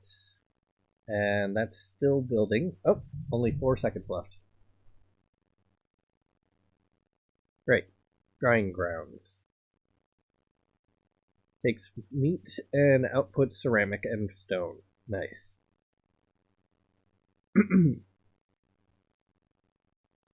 So let's see. We've got a single scavenger. Got a single worker, and we've got a single explorer. I also switched over the Daisy into the grass for a bit so it could upgrade. Two-legged animals. Humans won't leave, bothering our pasture more and more. My sibling Blades and I, confused, cannot predict their behavior. We hate their earth-scooping tools. Many cousin Blades across the way, ripped from homes, tossed here and there. Razors are gone now. Used to come and go. A family of deer, a herd of buffalo, a gang of elk, a nest of rabbits. They chewed our tips and left. If we were lucky, they left delicious droppings. To absorb a fresh buffalo dung. Just one more time. Humans fence the area. We are trapped. They return to dig wide holes. They lower their dead into them. Slabs of stone or crossed wood. A mark for each carcass. They jibber-jabber. They cry. They leave. They come back to do it again. My younger brothers and sisters have weaker roots. Young and trying to grow. It hurts to think of them. I stopped sharing stories of the past. Stories of peace and plenty. It feels unfair. Jokes are more kind. The snows will cover us soon. A time for thinking. Time to think of jokes. I hope they are clever. How can you tell a grass is scared? It soils itself. What is this? Hey, my roots feel you down there, whatever weed you are. Don't bother sprouting. My family grows wide and thick. We cover this earth. We will choke you out. Do your worst. I was dropped here by wind. If I can survive wind, I can survive you. My siblings, this swath of grass family, we proudly survived many winter snows, many dry summers. We were here first. We refuse intruders. We refuse competition for water and sun. We refuse you. Tough dirt. I will soak up your water. I will flower and shade you. I will sprout and sprout. This is my home now. Die. You die. You die. You die. You die. You die. Standard plant interaction. Animals are still normal. Okay, got how much XP? 3.7k. Well, it's enough to start something. Get you living life.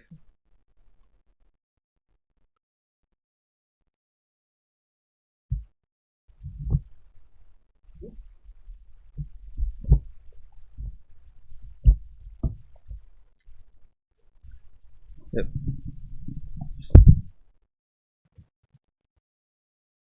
Pause for a minute. Okay, so this is almost to the next point. We've got Spearfinger. Yeah, I'm not reading that. Long Spirit. That's a song, so I'm not going to bother with that. And here we've got Abide ye sinners by his creation pure. By what God will William Bancroft, pastor of the Bancroft Church of Purity. Banished for our beliefs by wicked men from the northern colonies, we are delivered hither by his divine hand. Hold fast thine faith, for God shall reckon upon their ruin and misery, for they rejected nature. They rejected his plans for beast and wilderness. They rejected the covenant of life between creation and man. They flattered themselves to believe they can tame satanic nature. What nobility is there to civilization if it begets destruction? 'Tis the pleasure of the devil to see creation's death. Certainly, a gaping hell awaits as their sole refuge, for those who live by hellfire's destruction shall meet it. Bear witness to this pine forest, the field yonder, the cresting mount before us as sacred as Sinai. This is divine providence. Why here? Ye be reminded. 'Tis the domain of white, the realm of purity. 2 years ago I doth sought his light on a journey pious across his virgin green kingdom. Across pasture and forest and mountain I stumbled and bled. The devil tempted me with memory of comforts lost, and in moments of ill will I near set back. Then 'twas at this very pulpit in our daisy field of worship that I saw the white raccoon with its fur of burning light. I fell to my knees and I wept. I understood that this Eden is where we, fellow repenters, are closest to God. I ask thee, taketh to heart the daisy flower. Though it bears a sickly and bruised yellow center, it resonates petals of white, the angel color of purity that is found only in creation's miracles, such as white raccoons. This flower is our symbol, the symbol of the covenant of his word, that we sinners who abide by the purity of creation and reject the hastening of its destruction can thus be redeemed to resonate its purity. Behold your yellowed, sinful heart. Unfurl it with petals of repentance. Hold dear the daisy flower, and let our land blaze with its good white. New Funguki story unlocked.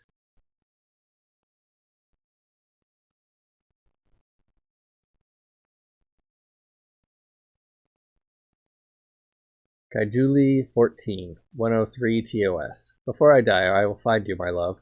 Well, more precisely, I will find the way to you, Deneve. Oh yeah, an old man needs his hobbies, right? The newest bug in my brain is map-making. It pains my old heart to see Quinn buried in so much work planning a new palace for the governors and the near-impossible fancies they demand. A fountain of wine in the concubine quarters? Oh yeah, next they'll want a gold latrine that heats their ass. He says it's better than doing the public political crap of being a snail lord. I assist where I can, usually with drainage and foundation calculations. The pine forest shrinks every day from this pointlessness. But I realize that maybe the silver fish in the net is that I gain access to some of the most prized maps of the snail empire. Resource locations, trade routes, terrain layouts, military borders, enemy and allied tribes. Oh yeah, most interesting to me are historical scrolls of regional highways made by a Cal Holt, and the blueprints to the Masuma capital city, provided for us to emulate their styles and designs in our plan. I remember you headed west on the Great Wind with that deceitful muck, Aerith.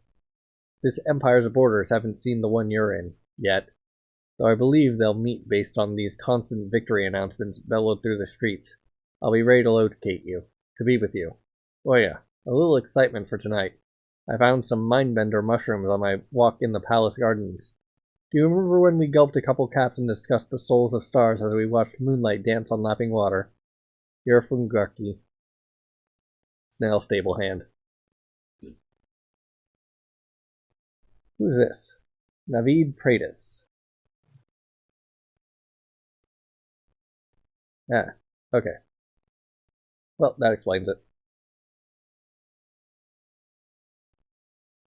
Now for father urges me to. As a snail lord, you will have everything you want. You will be most comfortable. Blech. Must everything be in exchange? And Sharuf is such a slugshite. His ambition beds with violence. Every dozen days or so, I visit his tower, freshen his hair, pump with all the painted beads and golden wire I can fit, and listen to him crow about border wars and blood debt executions and seeking a beauty to marry. A beauty to impress the emissaries of faraway lands. I wish I had 2 more hands to cover my ears. The only reason I joined father to travel this far from the capital was to escape its greed and lust and raving thirst for blood. I don't even care about the crowded bathhouse. The awful flute band, the laughable spice market. Give me peace, interesting conversation, and a mirror for hair sculpting, and I'll be steady.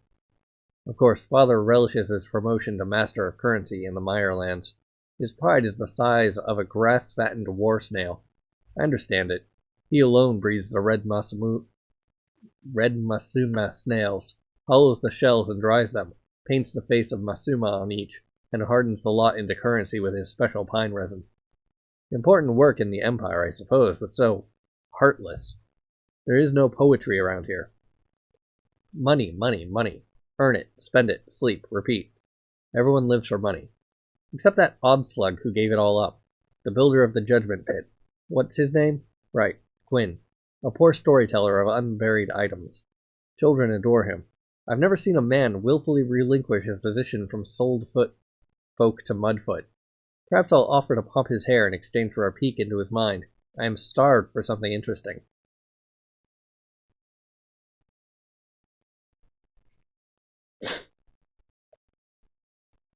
Just get you running.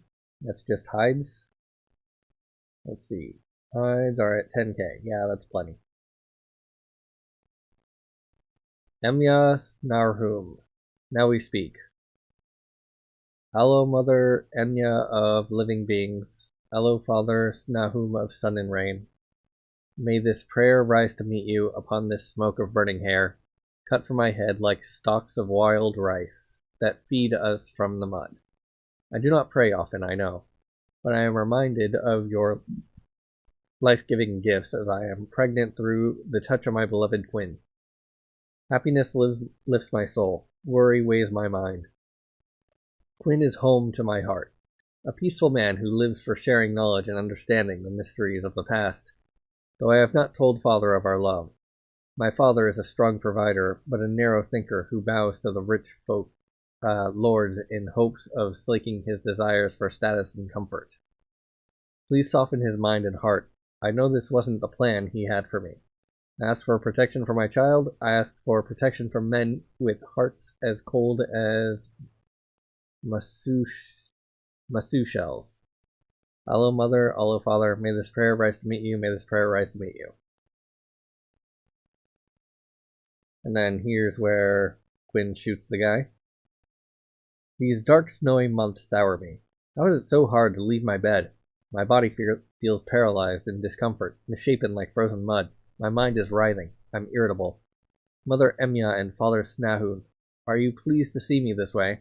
What good are you? What good are the gods? Look at this. Now I cry again, as if my pillow can soak any more of my tears. Misery haunts me, the memory of my stillborn child, the only one I will ever have.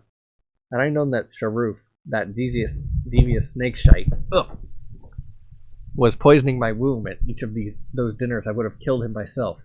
A fork through his eye, a dozen times through his eye. I hear Quinn coming. My Quinn. Shortly after I lost our babe, the palace cook tearfully admitted to mixing black cohash. Can't tell if that's an O or A. Cohosh into my food to induce a miscarriage. If your child were born alive, he whimpered, Sharuf would have killed my little girl. Quinn held my wrist to the table after he saw me grab a letter opener. Quinn tries to comfort me. He tries to smile to make me smile. But his voice, he is despondent in his own way. He knows that the moment he shirks his lordship duties, he will be deemed a traitor to the Empire. Such is his golden trap. The greater powers wish to consume his energy with endless council meetings, city planning, never-ending political snail slop. They fear my Quinn's influence, as he has the love and loyalty of the Mudfoot. He hardly has time to pursue his historical studies, his passion. I wish I could busy myself with engineering and inventing like he can. I don't even care for hair sculpting anymore. Here is my husband approaching my bed. He looks at me with a sad smile. I cannot bear it. What is the point of lives like ours? The snail healers, the royal apothecary, even the midwives? Yes, my dear, all of them said it was true. I am just as shocked as you. How? Just look at us, gray in the hair. Do you think we still can? If your heart has love to offer, then I think so, my dear. What's that look about, huh? What about this society, the politics and war and obsession with money and pleasure? Is this the best place? No, but well, this is home. We are loved here. Your father, the servants, the people, and bless Emya and bless Nahun, we are safe. Are those tears of happiness? Come here, my love. Give me your hand.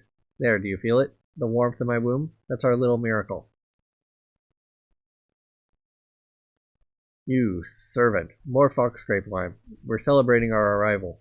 Slow down, brother. I want to finish this order for our engineers before you flood our body with drink. This is our moment to lead the Mirelands into a age of splendor and decadence. decadence. All will soon get out. Grandfather Masuma will be most pleased for making us governors of this growing swamp. Change here the size of the brothel. Twice as large, brother. And the gambling forum should be next to it. Gambling success and sex. No greater no greater mix than that. Ooh, and over here is the music hall, and there the slug dens. The yellow poison ones and the pink-blue slimy ones with the mucus that dries into the euphoric powder zeeth. A slug to tip the spears of soldiers and another to tip the tongues of the desperate. Can you imagine the revenue, brother? Selling zeeth to the hopeless mudfoot. We can squeeze the money and life out of their disgusting district. And those funds will bolster our troops and expand the Mirelands. Hail to us, brother. Yes, all well and good on the expansion of our borders. At ease, General, or whatever it is you need to hear to relax. Great snails, that stench. How long did you say you were riding? Perhaps a bath and some zeeth, Finest in the Empire. Watch. Is that what it means to govern the Mirelands? I expand the border horizon after horizon, and this place is lavish dinners, endless drink, lounging around with naked women and men too zeeth to move, all while the temple of Snahum is vandalized. Masu shells supper rampant counterfeiting, and gangs of orphan children roam the streets. Why, that's not to mention the zeeth dens and the diseased labor snails. For slug's sake, focus on your glory and war games. You know, Snahale, Masuma, and whatnot. Just don't test us. Don't test us, General. Our once proud people are drunk and depraved. They sell dignity for intoxications of all sorts. There's human shit by the steps of your palace. Keep it up and you'll be the one cleaning it up. You already smell like you do. Ha ha ha. Ha ha ha. It is not the society I fight for. And yet, it is. Ha ha ha. Ha ha ha. Oh, enough, brother. Our gut. Ha ha ha.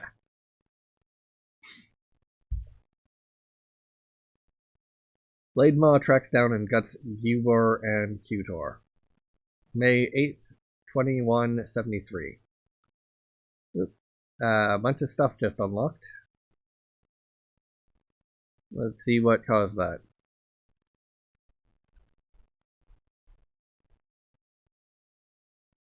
Finished examining artifact Zeeth powder. Okay, that wasn't it. Story unlocked. New Unga Long Spirit story unlocked. And that unlocked all of this. Well, may as well check what this is. Map of the Mirelands. Put you on that. Zeeth powder. More and more downtrodden cling to its euphoric relaxation. Lifts our yearnings to Emma and Snahos. Hair-burning prayer plate. No artifacts over there yet. Alright, new scavenging zone. Put you on there.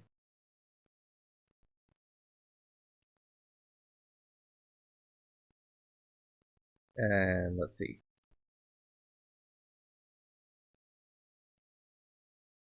Hero of Obark. Good at nature / exploring.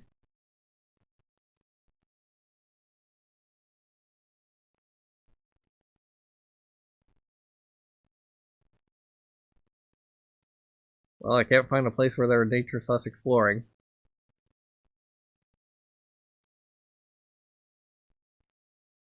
Whatever. Back to this. Quinn Pratus, Mudfoot scum. Look at your wife and child. You love them dearly. Blade Maw would love them just as much. He has their scent. It was easy to get their locks of hair. It does not matter who we are, only that you understand our power over you and your family. Do not test us. General Volgol is a grave threat to the stability of the Mirelands. The army maggots are unbendingly loyal to him. His potential ambition must be checked quickly and permanently. The general holds you in high regard. Take the bottle put beneath your pillow, where you sleep. See that its poison makes it down Volgol's throat. You have 2 days. Either the general is dead or Blade Maw is fed. Do not test us.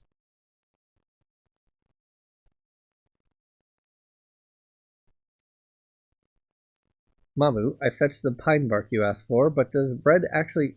Why are you out of bed? What's all this on the floor? It's it, my dear. It's all a promise. A promise I made to your father. May Emma and Nahum watch him. You're old enough now to begin a great learning as my sun is setting. Don't speak like this, Mamu. Open your ears, my boy, and listen. Do you remember those great fires in the city 7 years ago when the air was hot with ash for 3 days? The Masuma Empire crumbled from civil war. Many people chose not to rebuild as the snail diviners began ruling these lands through superstition and violence. Our palace, our titles, the very clothes in our closets were taken. Do you remember how you cried for your toy snails? I traded my jewelry for this simple hut close to the pine forest, or what's left of it. But the real treasures I hid in my robe and rolled up floor rugs. Scrolls? Books? Knowledge, Navid. Knowledge flowing from as far back as your great-grandfather Gavin Pratis, who witnessed the Great Collapse. These are his books of observation. And this pile. Well, you were too young to remember your grandfather Fungaki. But he wrote about your incredible grandmother and kept her writings.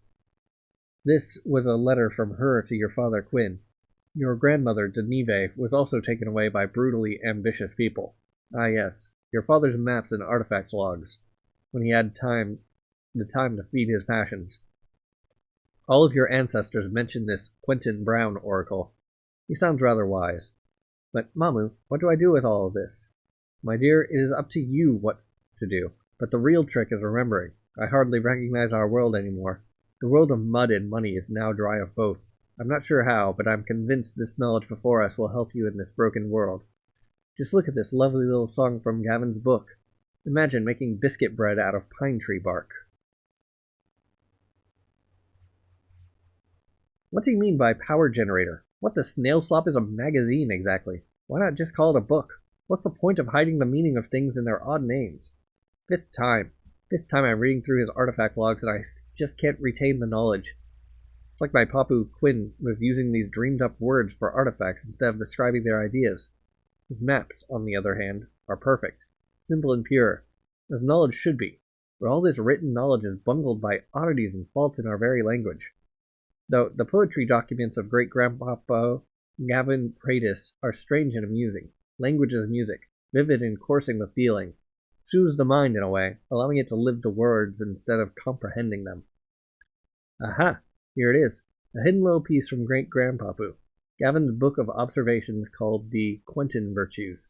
Yes, interesting. This is what I will repeat for memorization tonight after I'm home from scribing for the snail diviners. The scarce paper we have left in this crumbling city is all used to jot down pointless readings of Gloppa, snail mucus patterns. I'd have my hut ransacked and these papers seized if anyone found out about them.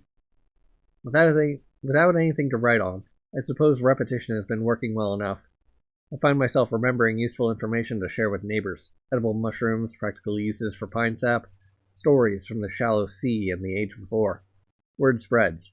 More and more I'm sought out for what I know, which makes my repetitions important.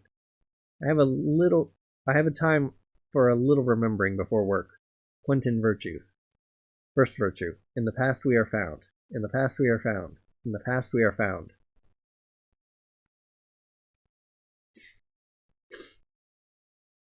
Oop. Moongaki. Here, spit in this pot. Easy does it. You need water? Oya, Quinn. My lungs.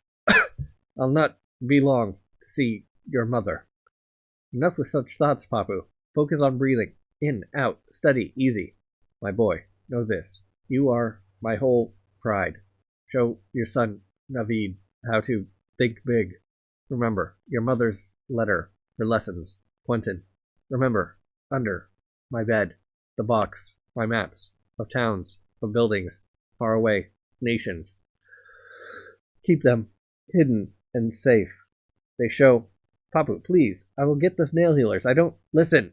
The maps show you safe places to go.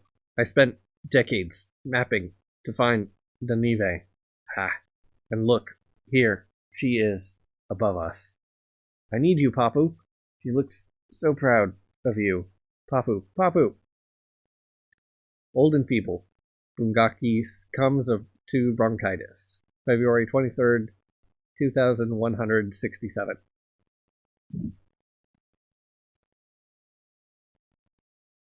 Leo passes in her sleep, May 3rd, 2183.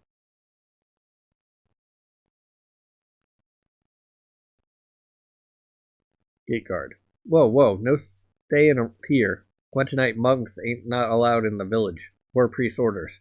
You can goes and stays past the sun brick wall. Quentinite Polida. The people ask for us. They want to learn what we memorized. You're just making their lives harder by Navid. Sister Polida. Remember the 12th virtue. There is no enemy, only misunderstanding. Brother Guard, would we be allowed to set our tent by the village walls to knowledge share with the people? Gate guard. Yeah, outside the wall. Quentinite. Wait, I could use an advice. For my wife and me. She's red and mean as a salted slug, and I yell right back a lot. Always fighting because we can't make a baby grow, and we don't know who's the problem. You got knowledge for a thing like growing babies? We have wisdom and knowledge, brother. Brother Hawcom will tell you the story of the blinded buzzards, which will give insight into why we fight with loved ones. Sister Polita will teach you the song called Ababa Toddy, which holds the ingredients for an herbal tea that soothes the body and freshens the womb. Would you like to know anything else, Brother Guard? Here, a few shells for your wisdoms. That's all I got right now. Don't tell no one. Of course. Thank you, and think in peace. Ah, no wonder I couldn't figure out where you go. You're in Dust Age.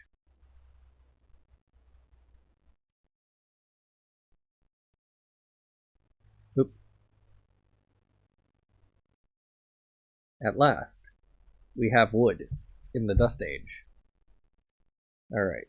And over here in the Dust Age, it will be hide and wood to generate these things. Got plenty of ceramics, got plenty of XP. And nature locations. Great Water Hole Roads and Navid's Aviary. Iron, snails, and hides to generate prayers, which are what Sadie needs to advance.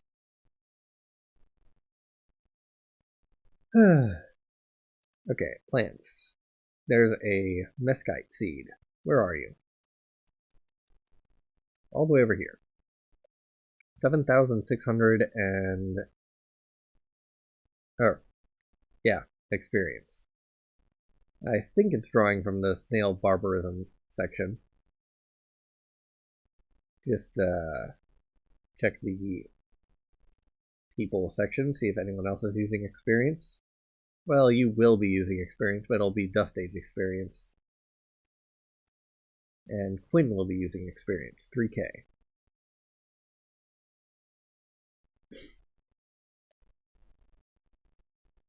And I should probably start on you first.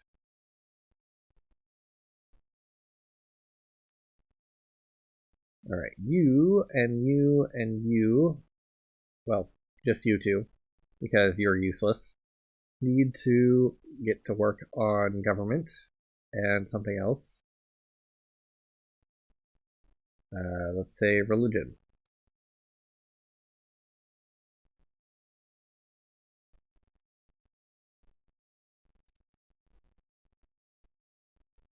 Alright, back to the Neolithic.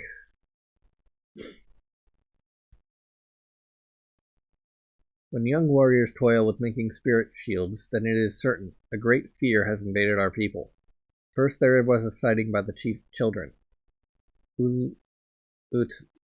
Utlunta, they cried. It is Spearfinger. They clung to my robes and flitted around me like startled chickadees. Who told them about this legend? This witch with a dress of stone and a sharp finger for cutting out livers to eat. I had thought it was our scamp Kando Hetzfligi,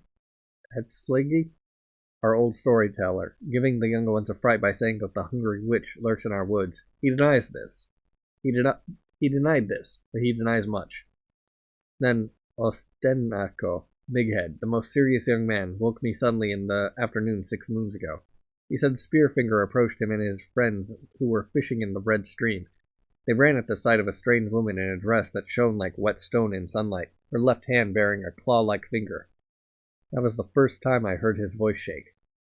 And 2 mornings ago, Imokale, tumbling water, aged but 13 harvests, was found dead by the same red stream. Little neck snapped, pouch of mulberries spilled, tracks leading away from her body. A great fear has taken us. I know what I must do. It will take all my strength. Get a work going for the one who is no longer living life. And a great blessing of protection for the people of the Pines. Hour 3, hour 10, hour 12.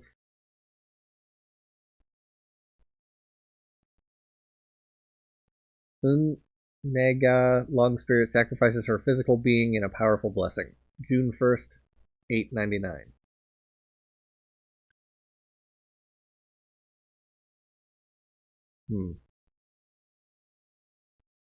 You are better for exploring nature, I think.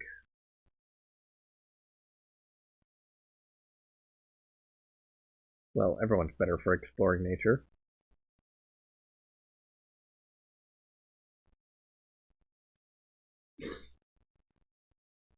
Except you. You're better for just scavenging, I guess.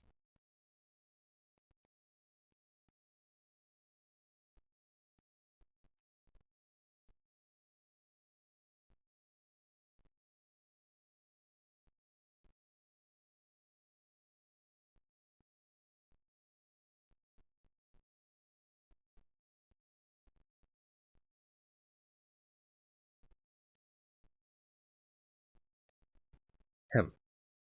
The Royal Charter granted by His Majesty Charles II to English settlement of Bancroft in America. 1.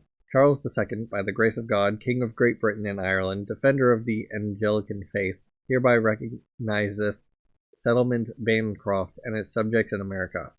We do vouchsafe unto them license to make habitation, plantation, and Christian colony length west of territory known as Virginia and east of the immediate border to French Louisiana. 2. As royal settlement, Bancroft shall take an appointed governor for superior managing direction. Payeth tax of 5% on all merchandise brought and shipped, and serve the economic interest of the crown. In furtherance of the might of Great Britain, subjects shall not hinder the exchange of her trade, commerce, and business, as well as the enterprise of the Virginia Company. 3. By the providence of Almighty God, His divine majesty of Christian religion shall protect the settled and provide defense of his economic interests, and thus deploy forces to bring righteous morality to the miserable ignorance of the savages whom torment a quiet environment. 4. Forasmuch His Majesty's acts and laws govern all activity and persons in the precinct of Bancroft, inhabitants shall enjoy the same liberties of all the crown's subjects, abiding and born in the realm of England and her dominions.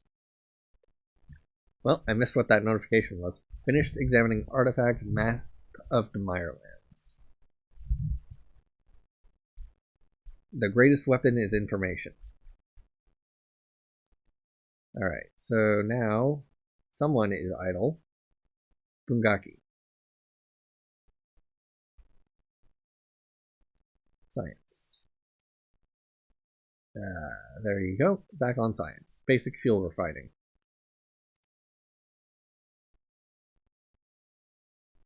Merciful Christ, hear my scorn. Mercy, God, mercy, mercy. I pray for thine unmerited mercy, for mine pain breaks me. Forgive the limits of my corrupted faculties, and show me word. Guide my eyes to scripture that would soothe the anguish of my heart. On bended knee, I beseech thee for clarity of my purpose. It cannot be that I was destined to be the harbinger of sin to Bancroft. I had little choice. Our plight, God. Savages scalped our wives in our wheat fields, took our children from our gardens, starved us from game and hunt in the frigid winter.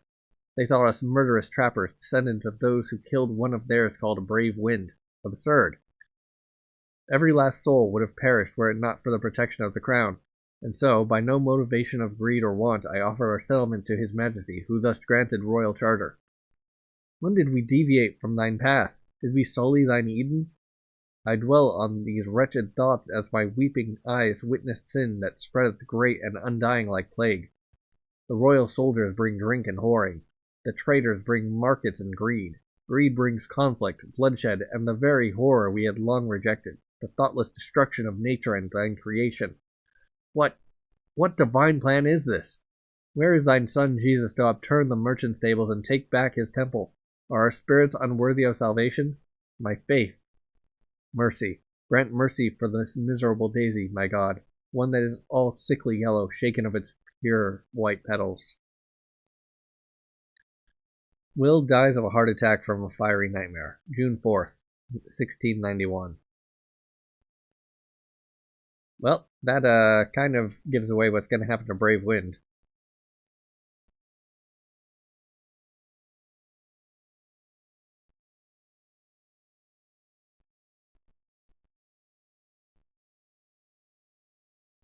Alright, Quinn.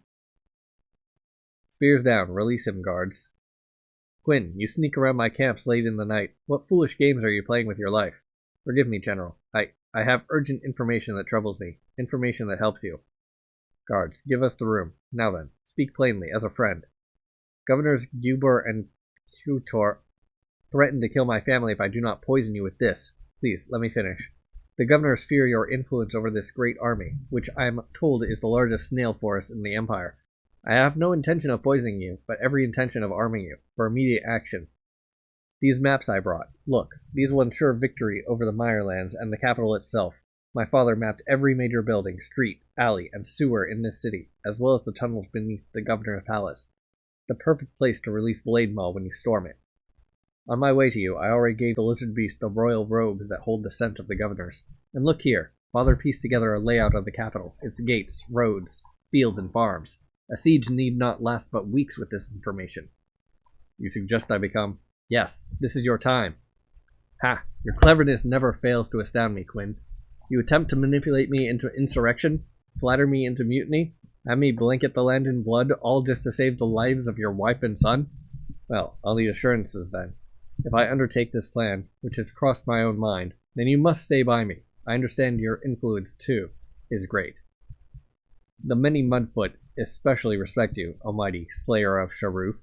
Why, with all my armies positioned near the capital, a man of your following could seemingly take the Mirelands for himself, no? If that is your price for my family, well, Snellhavogel I will march on the capital with you. But my family stays here, among loved ones. Give me your word that after you take the capital, I will be allowed to return to them here. My friend, if I become Snailfather, if I become Emperor Volgol of the Glistening Lands, then I will make you governor of this very city, on my word. There.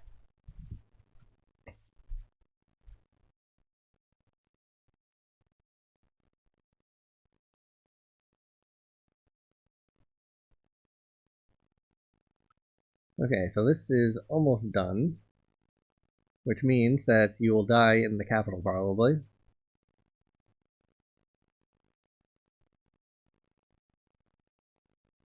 And then you just need a few more hides, and then probably advance to older version of you. Yeah, there you go. Navid Praetus. Let's see, you are sciencey, kind of. Not good enough to actually use, though.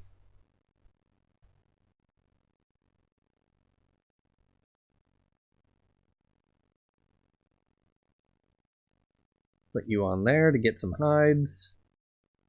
And mostly so we can get to this. And 100% completion. Anyone else? Seed pod, huh?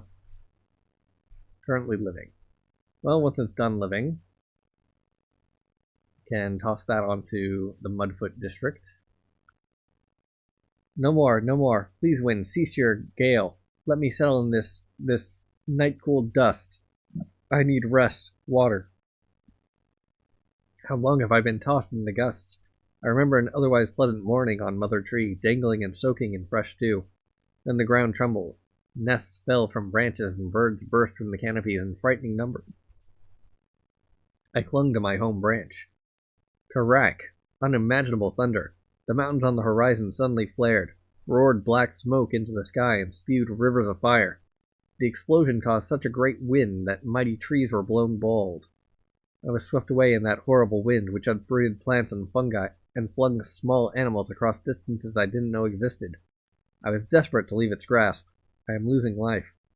What better is this? Dust. Arid, choking dust, burying me. The only chance, for me, is sleep.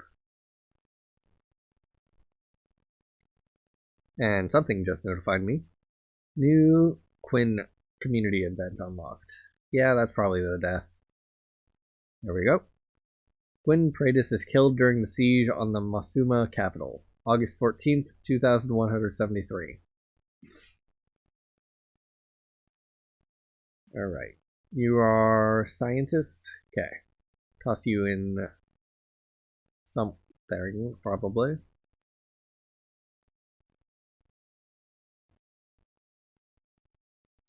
Yeah, 57 is better than 38. Gavin's only a 32, so 38 is better than that. And you are Denive, who is 42, so good enough.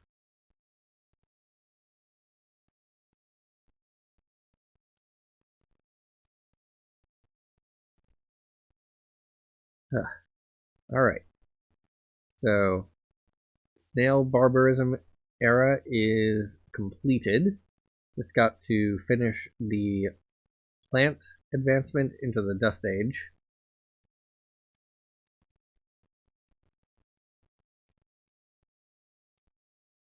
Oh, why are you not running? Get that going.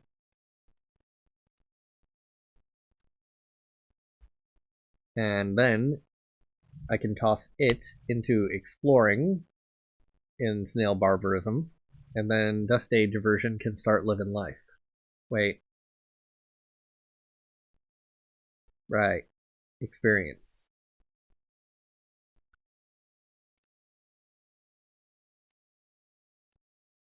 Probably gonna want that. Okay. Grand Mustafu for public somethings and punishments. Unrationed water is the sweetest water.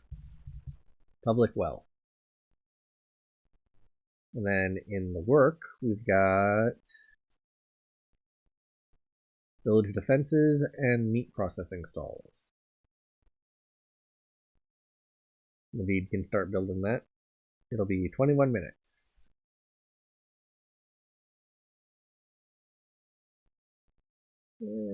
Toss you in there too. Meat processing stall for 14 minutes. And then nature locations. It'll take snails and food to generate XP.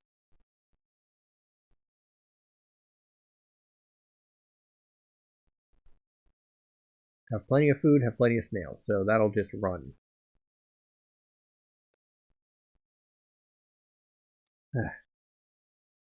Also over here, we got the town cemetery. Museum of Souls, an old stone marker there from when Bancroft was but a Puritan's hamlet, laments the conflict between the earliest settlers and the natives of the land. Another grave boasts ornately carved granite, stags flanking a French crest above the name of a wealthy fur trader. Then rows of commoners, the lifeblood of town, with their pine crosses and crude bones plaques that could afford little more than the 5 words. James Tiber, father, weaver, beloved. A sculpted lamb laying on a stone slab watches over a plot for siblings, its gaze bent towards pox of all words. As slowly as it does surely, this quiet museum grows its exhibit of souls.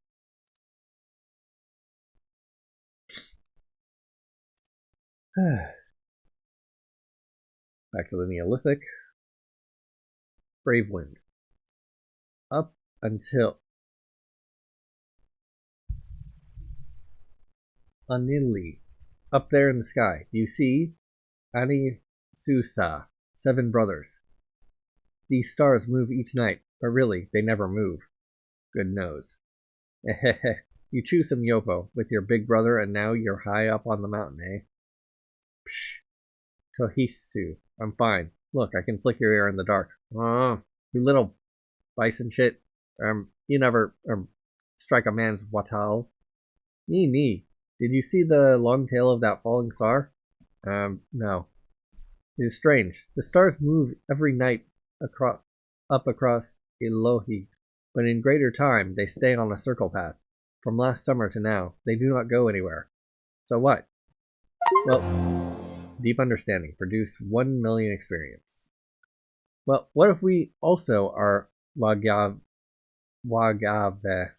bound like the stars, moving here and there each day, but in greater time we travel a circle path we cannot see. I cannot see it, but my hand is bound to a path right now. What does that mean? Ah, my watal!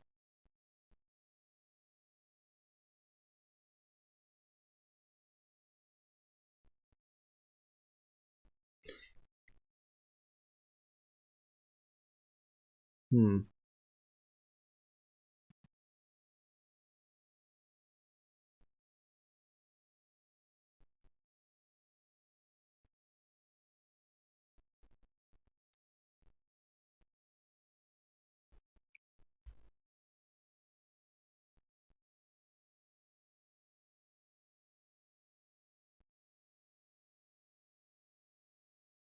Lant is almost done. Alright, just skip ahead. Annoyingly, living blocked, so I'll just set it to work on the Mudfoot district and see about this stuff later. Till then, pause. Alright, Brave Wind's about to die. Oh, there he goes. So, let's see. Sha, it's late at night. Why do you yip like a coyote? We must sharpen our tomahawks. Summon the warriors. Wetsi, my son, fill your chest. Speak slowly. I saw spirits. 3. By Amadal Creek. Walking in the shape of men, with pale skin the color of bone, but they did not move with sickness. Their mouths were covered by thick, long hair like a bison's, and they wore woven clothes and spoke in strange sounds.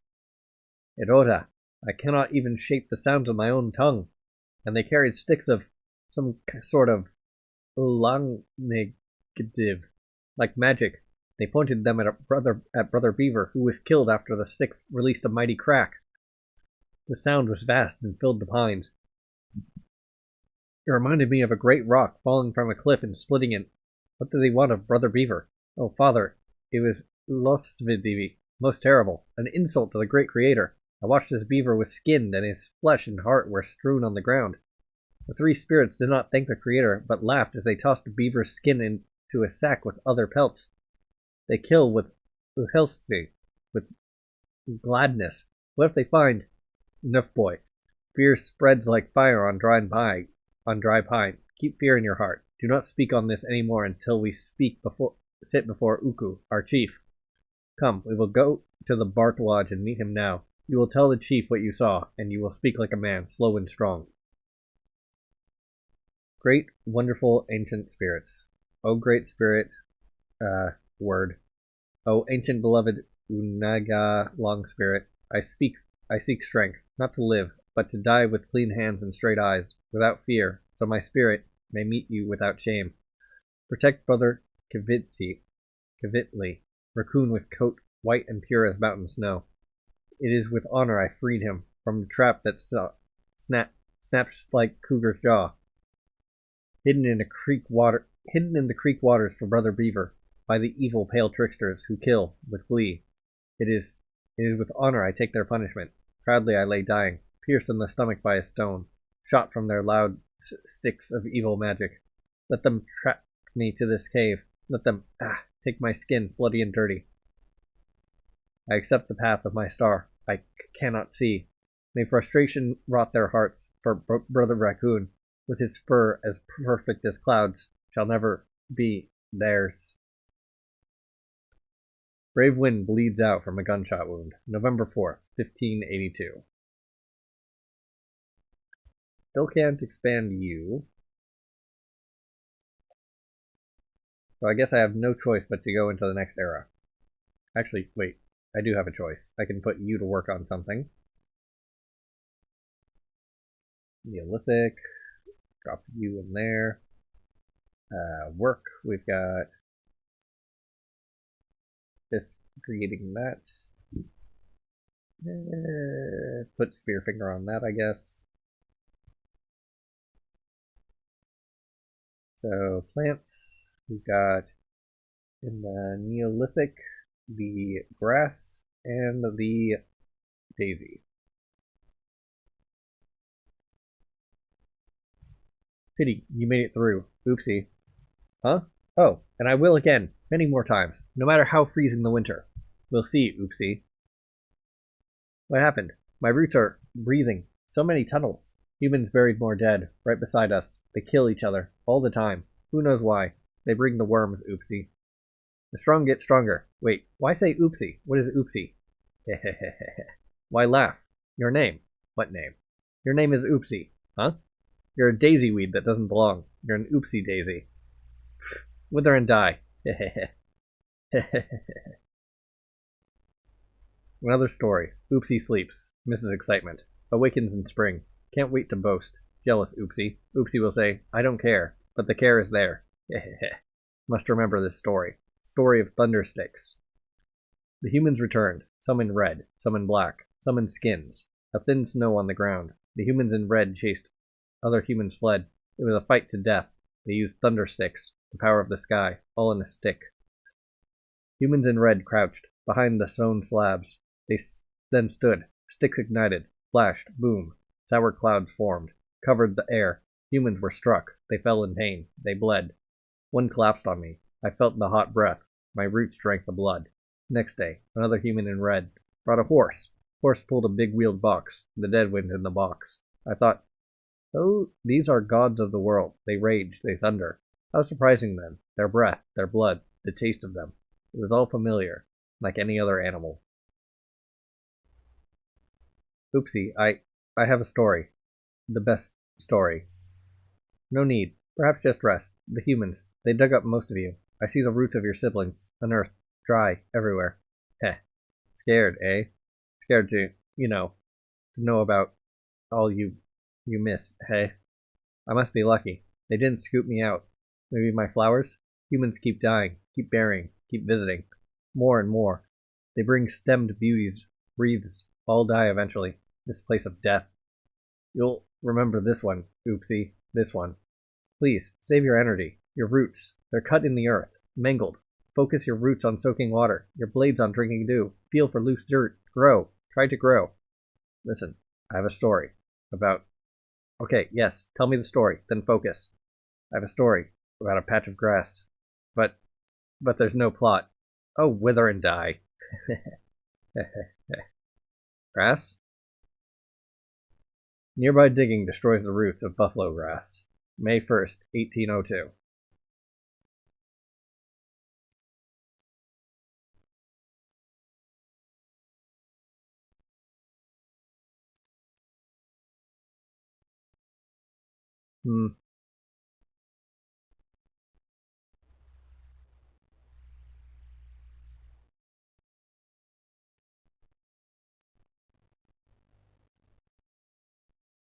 I don't need more experience in this era.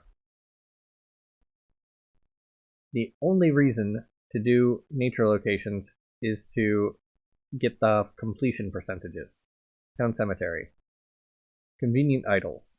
Not every town can claim to have a hero, especially one with such a valiant legend as Nathaniel Deathless Asbury, freedom fighter of the Pines turned venerated mayor. The locals claimed him hungrily after death. Chosen for immortality, Old Deathless rests beneath a mighty marble slab and marker in the middle of the cemetery. 4 bodies exhumed and moved to fit his grave and the little garden around it.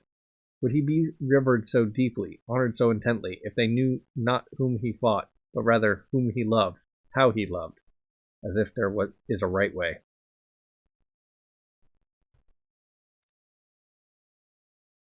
Okay.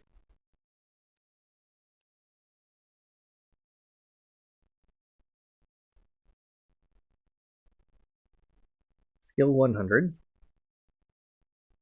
And skill 88.